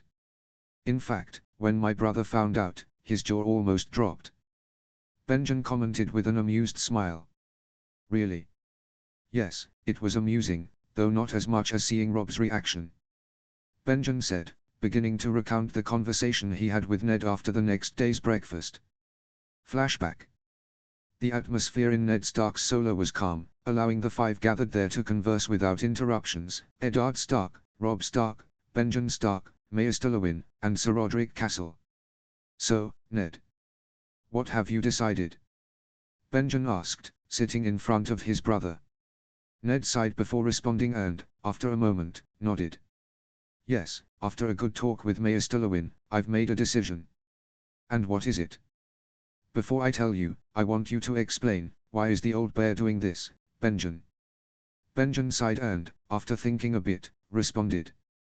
The truth, Ned, is that we need funding to restore the guard to an acceptable level and be able to recruit free men, knights, and lords, not just criminals. I see. Maester Luwin intervened. He had spent the night searching for any precedent for this proposal, reviewing books and records without finding anything similar. The idea worried him, and now he had to express those concerns to his lord's brother. Lord Benjen, do you think there will be any problems among the Black Brothers when the pact is sealed? Benjen reflected for a few moments, bringing his hand to his chin. Only one name came to mind, someone with some influence, which could bring difficulties. I can only think of one, Sir Alliser Thorne. The Master at Arms. Ned asked, frowning as he remembered the tensions between Thorne and his son. Yes, he is very strict with the order, and I doubt he will take well to knowing that House Stark will obtain those lands. Could he try to cause a mutiny against the old bear? Sir Roderick asked, concerned. I don't think so. Although he has some influence among some brothers, he respects the rules. He may be reluctant for a few months, but seeing the benefits, he will calm down. Benjen's response relieved those present, who nodded, noticing that their concerns were diminishing. Now that I've calmed your doubts a bit, what is the answer, brother? Ned looked at him and, after a few seconds of pause, nodded, seeing nothing harmful in the proposal. With his brother's acceptance, those present began to discuss the help the Night's Watch would receive from Winterfell in exchange for the lands. End flashback. I see, that's good. The number of provisions will help us a lot. Maybe we can even attract new recruits with this, said the old bear, leaning back in his chair. Yes, we could use the food as an incentive to attract the neediest. Benjen agreed. And who do you plan to place as lord of those lands? Jia asked, curious, as he had someone in mind for the position. Benjen smiled. That was interesting. Oh, why? Ned planned to give some land to his younger children, as the north is vast and sparsely populated, which allows for the distribution of territories. With the new gift in the hands of the north, he needs a good lord there. At first, he thought of Brandon, but Robb suggested that it would be best to give those lands to someone proven in battle. Then, he mentioned Jon as a candidate, to establish a cadet branch of the Starks. The old bear looked at Benjen and, after a few seconds, let out a small laugh. That had been his plan from the beginning, to give those lands to the Starks in the hope that young Jon could settle there. Having him and his descendants there would be the best. Not only because he is skilled with weapons, but also because he has magic. Although magic is not something to be easily trusted, having someone so strong, with contacts in Essos, would be an excellent way to ensure quick help when needed. Besides, he could serve as a containment if the wall were to fall. The old bear thought as he took a sip from his mug of beer. After the beer went down his throat and warmed his stomach, Jia looked at Benjen and asked him a question. How did they react to this? The reactions were varied. Ned was stunned for a few moments, but then seemed to consider it seriously. Maester Lewin and Sir Roderick showed concern, though they finally said they would respect their lord's decision. I understand. I suppose after that, they discussed what to do with the lands until then, right? Yes. Maester Lewin suggested that when those lands returned to Stark's domain, it would be best to give them to relatives of some vassals to strengthen loyalty to House Stark. That idea was supported by Sir Roderick, who pointed out that it could also help close several wounds opened since Robert's rebellion. The mention of old wounds reminded the old bear that House Stark kept cold relations with some houses, such as the Ryswells, Lady Dustin, and Lord Bolton. The mere thought of Roose Bolton made Jeor Mormont shudder. He could never fully trust a Bolton, especially the current one, as his mannerisms and speech gave him chills. Who were mentioned as possible beneficiaries of lands in the new gift. The old bear's question made Benjen bring a hand to his chin to recall the names mentioned. After a few seconds, he began to list them. Some of those mentioned were Sir Marlon Marndaly, Sir Wendell Marndaly, Lord Robert Glover, a young Dustin, Ricard Ryswell, and a few others. All good men, I see. But will they follow Jon Snow if he becomes the lord of those lands? We're not sure. Besides, the final decision has yet to be made. It will take at least 2 years of discussions and negotiations before the land transfer is finished. And we must wait for the king's response to know his stance on the matter. Yes, that's the most annoying part, said the old bear as he stood up and looked at his first ranger. When are you heading south? In a couple of weeks. There are some things I need to prepare before traveling. Benjen replied as he stood up. Good. Go and organize everything. Tonight, we will meet with the Maester to inform him of what is happening and hear his advice. Benjen nodded and left the room, followed by Kenneth, who had been standing guard outside the room. The old bear saw Kenneth analytically, as the guard had a sarcastic smile on his face when the door opened, as if he knew what had been discussed. No, it's impossible for him to know this. After all, it's a top-secret matter, known only by Maester Aemon, Benjen Stark, and me. However, that smile gives me a bad feeling, thought the old bear, though he then dismissed his fears, remembering that Kenneth was a loyal black brother to the Watch. Maybe he was just recalling something funny from the trip. Yes, that must be it. With those thoughts, Jeor Mormont returned to his duties. Iron Islands 297 AC. The Iron Islands were a group of more than 30 islands, of which 7 were the main ones. These islands were home to a people known as the Ironborn. They were tough individuals, intrepid sailors, and above all, they lived off raiding and plundering. Although by law they were not allowed to attack the coasts of Westeros, there were always some strays who quickly and brutally raided fishing villages. Since Aegon's conquest, the raids had focused on lands outside the jurisdiction of the Iron Throne. The capital of these islands was Pike, an island with a castle of the same name, where the Greyjoy family, lords of the islands, lived. Long ago, the Greyjoys rebelled against the throne seeking independence. However, their attempt was quickly quelled by the combined power of the North, the Westerlands, and others. After that rebellion, the youngest son of Lord Greyjoy, named Theon, was taken as a hostage by the crown to prevent future uprisings. Currently, on the road connecting Lord Sport to Pike, Eskred was riding a dark brown horse. The animal's pace was calm, as the young woman was in no hurry to get home. As she rode, her thoughts turned to the young man she had slept with in Pentos. He was good, very good. I should have taken him as a lover and brought him to the islands. I don't think my father would mind, after all, he would be the equivalent of a salt wife. Eskred thought, holding the reins of her horse firmly. It's a shame he disappeared after that night. But well, if the drowned god wills it, I will find him, and when that happens, I will chain him and drag him to my ship to bring him to Pike. With those thoughts, a dark smile spread across Eskred's face, imagining what she would do to the young man once he was chained. That thought made her crotch tingle, bringing her back to reality. It seems I'll have to find someone to scratch this itch with, murmured Eskred, stopping her horse upon reaching a hill. From the top, she could behold Pike Castle in all its glory. The ancestral home of House Greyjoy was a conglomerate of towers rising over 3 barren islands and several dozen small rocky promontories. The entire castle was surrounded by water and connected to the main island by a stone bridge, the only one of that material, as the rest of the towers were linked by rope bridges, which swayed in the strong winds of the area. After seeing the castle, Eskred turned her gaze to the base of the hill and, to her surprise, saw someone riding towards her, though in reality, they were heading to Lord Sport. She decided to wait until the person was closer, which allowed her to distinguish who it was. The rider had pale skin and an attractive appearance. His hair and beard were black, and he wore a patch over his left eye. His right eye, the only visible one, was as deep a blue as the summer sky. That man was Euron Greyjoy, the younger brother of the Lord of Pike and uncle of Eskred, whose real name was Asha Greyjoy, the only daughter of Lord Balon Greyjoy. "Oh, what a pleasant surprise," said Euron, looking at Asha with feigned joy and surprise. "I didn't expect to meet my only niece here. How was your little trip, niece?" "Like all the others, uncle," Asha replied dryly, without averting her gaze. "I can see that."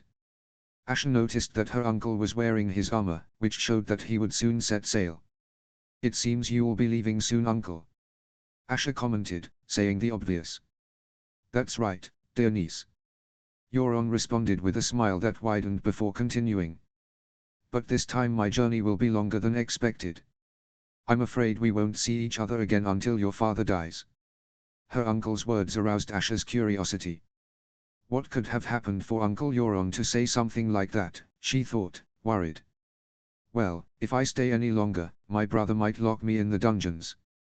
So, I'm leaving. Goodbye, niece." With those words, always accompanied by a smile, Euron spurred his horse and quickly headed towards Lord Sport.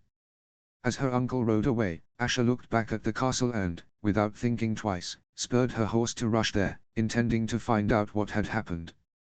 At that moment, the Kraken's daughter could not know that those would be the last words she would exchange with her crazy uncle. Notes. To those who have made it this far, thank you for reading. To be honest, my English writing skills are not strong, and I'm relying on Google Translate and the dictionaries that come with Office 2019. And here is Chapter 17, XD. We see that Jon received an offer to be a household knight in service to House Royce, but he has declined it.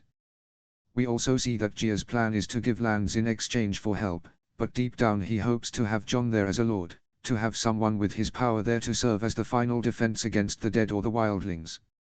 Daenerys is now an official member of the crew, but the truth is that this stage is only temporary, as her future is tied to a place, so she will not be a member of the crew forever XD. I apologize for any spelling errors.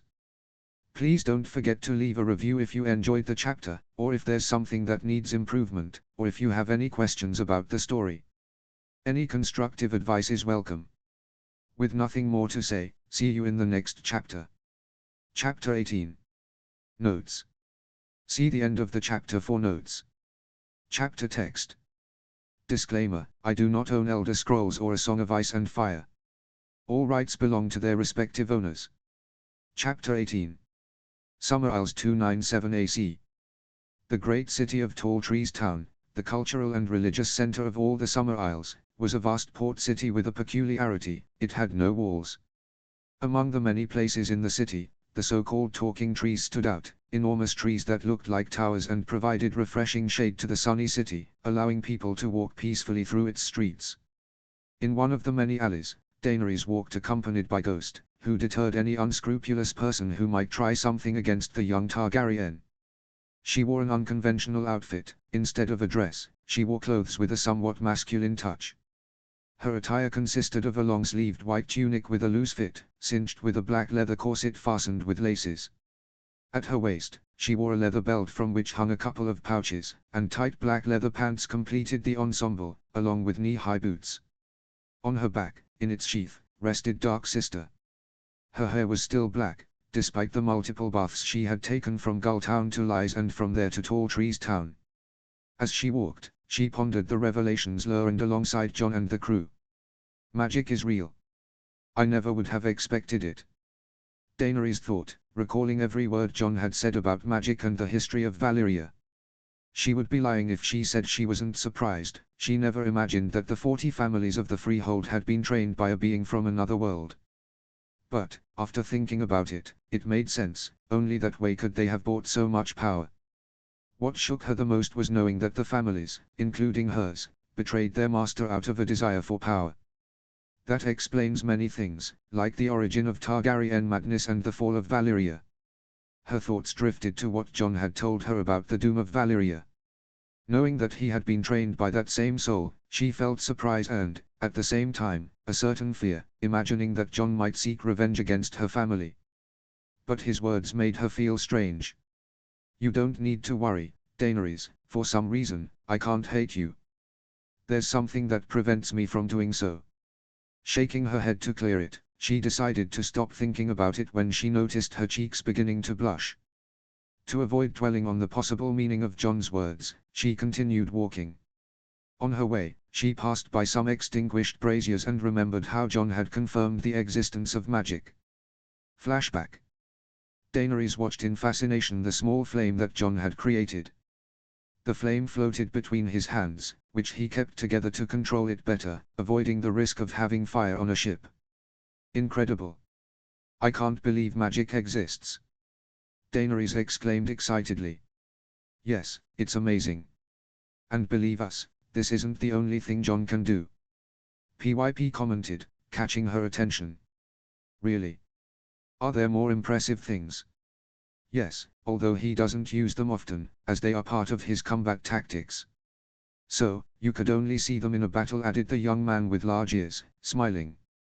Daenerys looked back at Jon, but before she could say anything, the ship shook unexpectedly, causing her to fall, unfortunately, into Jon's hands, where the fire still burned. Everyone's eyes widened in horror as they saw Daenerys' face fall onto the flame. She closed her eyes and let out a scream of fear, but to everyone's surprise, she wasn't burned at all. Alarmed, Jon extinguished the fire and quickly helped her up. I'm not hurt. How is that possible? She asked, astonished and worried. The question hung in the air for a few moments. Finally, Jon formulated a hypothesis. I'm not sure, but I have a theory. Tell me, Daenerys, have you ever felt little heat when something boiling touches you? The question puzzled everyone, and to general surprise, Daenerys admitted that she used to bathe in boiling water because only then could she feel some warmth, although even then it seemed a bit cold. I see, so that's why. Jon murmured, bringing a hand to his chin.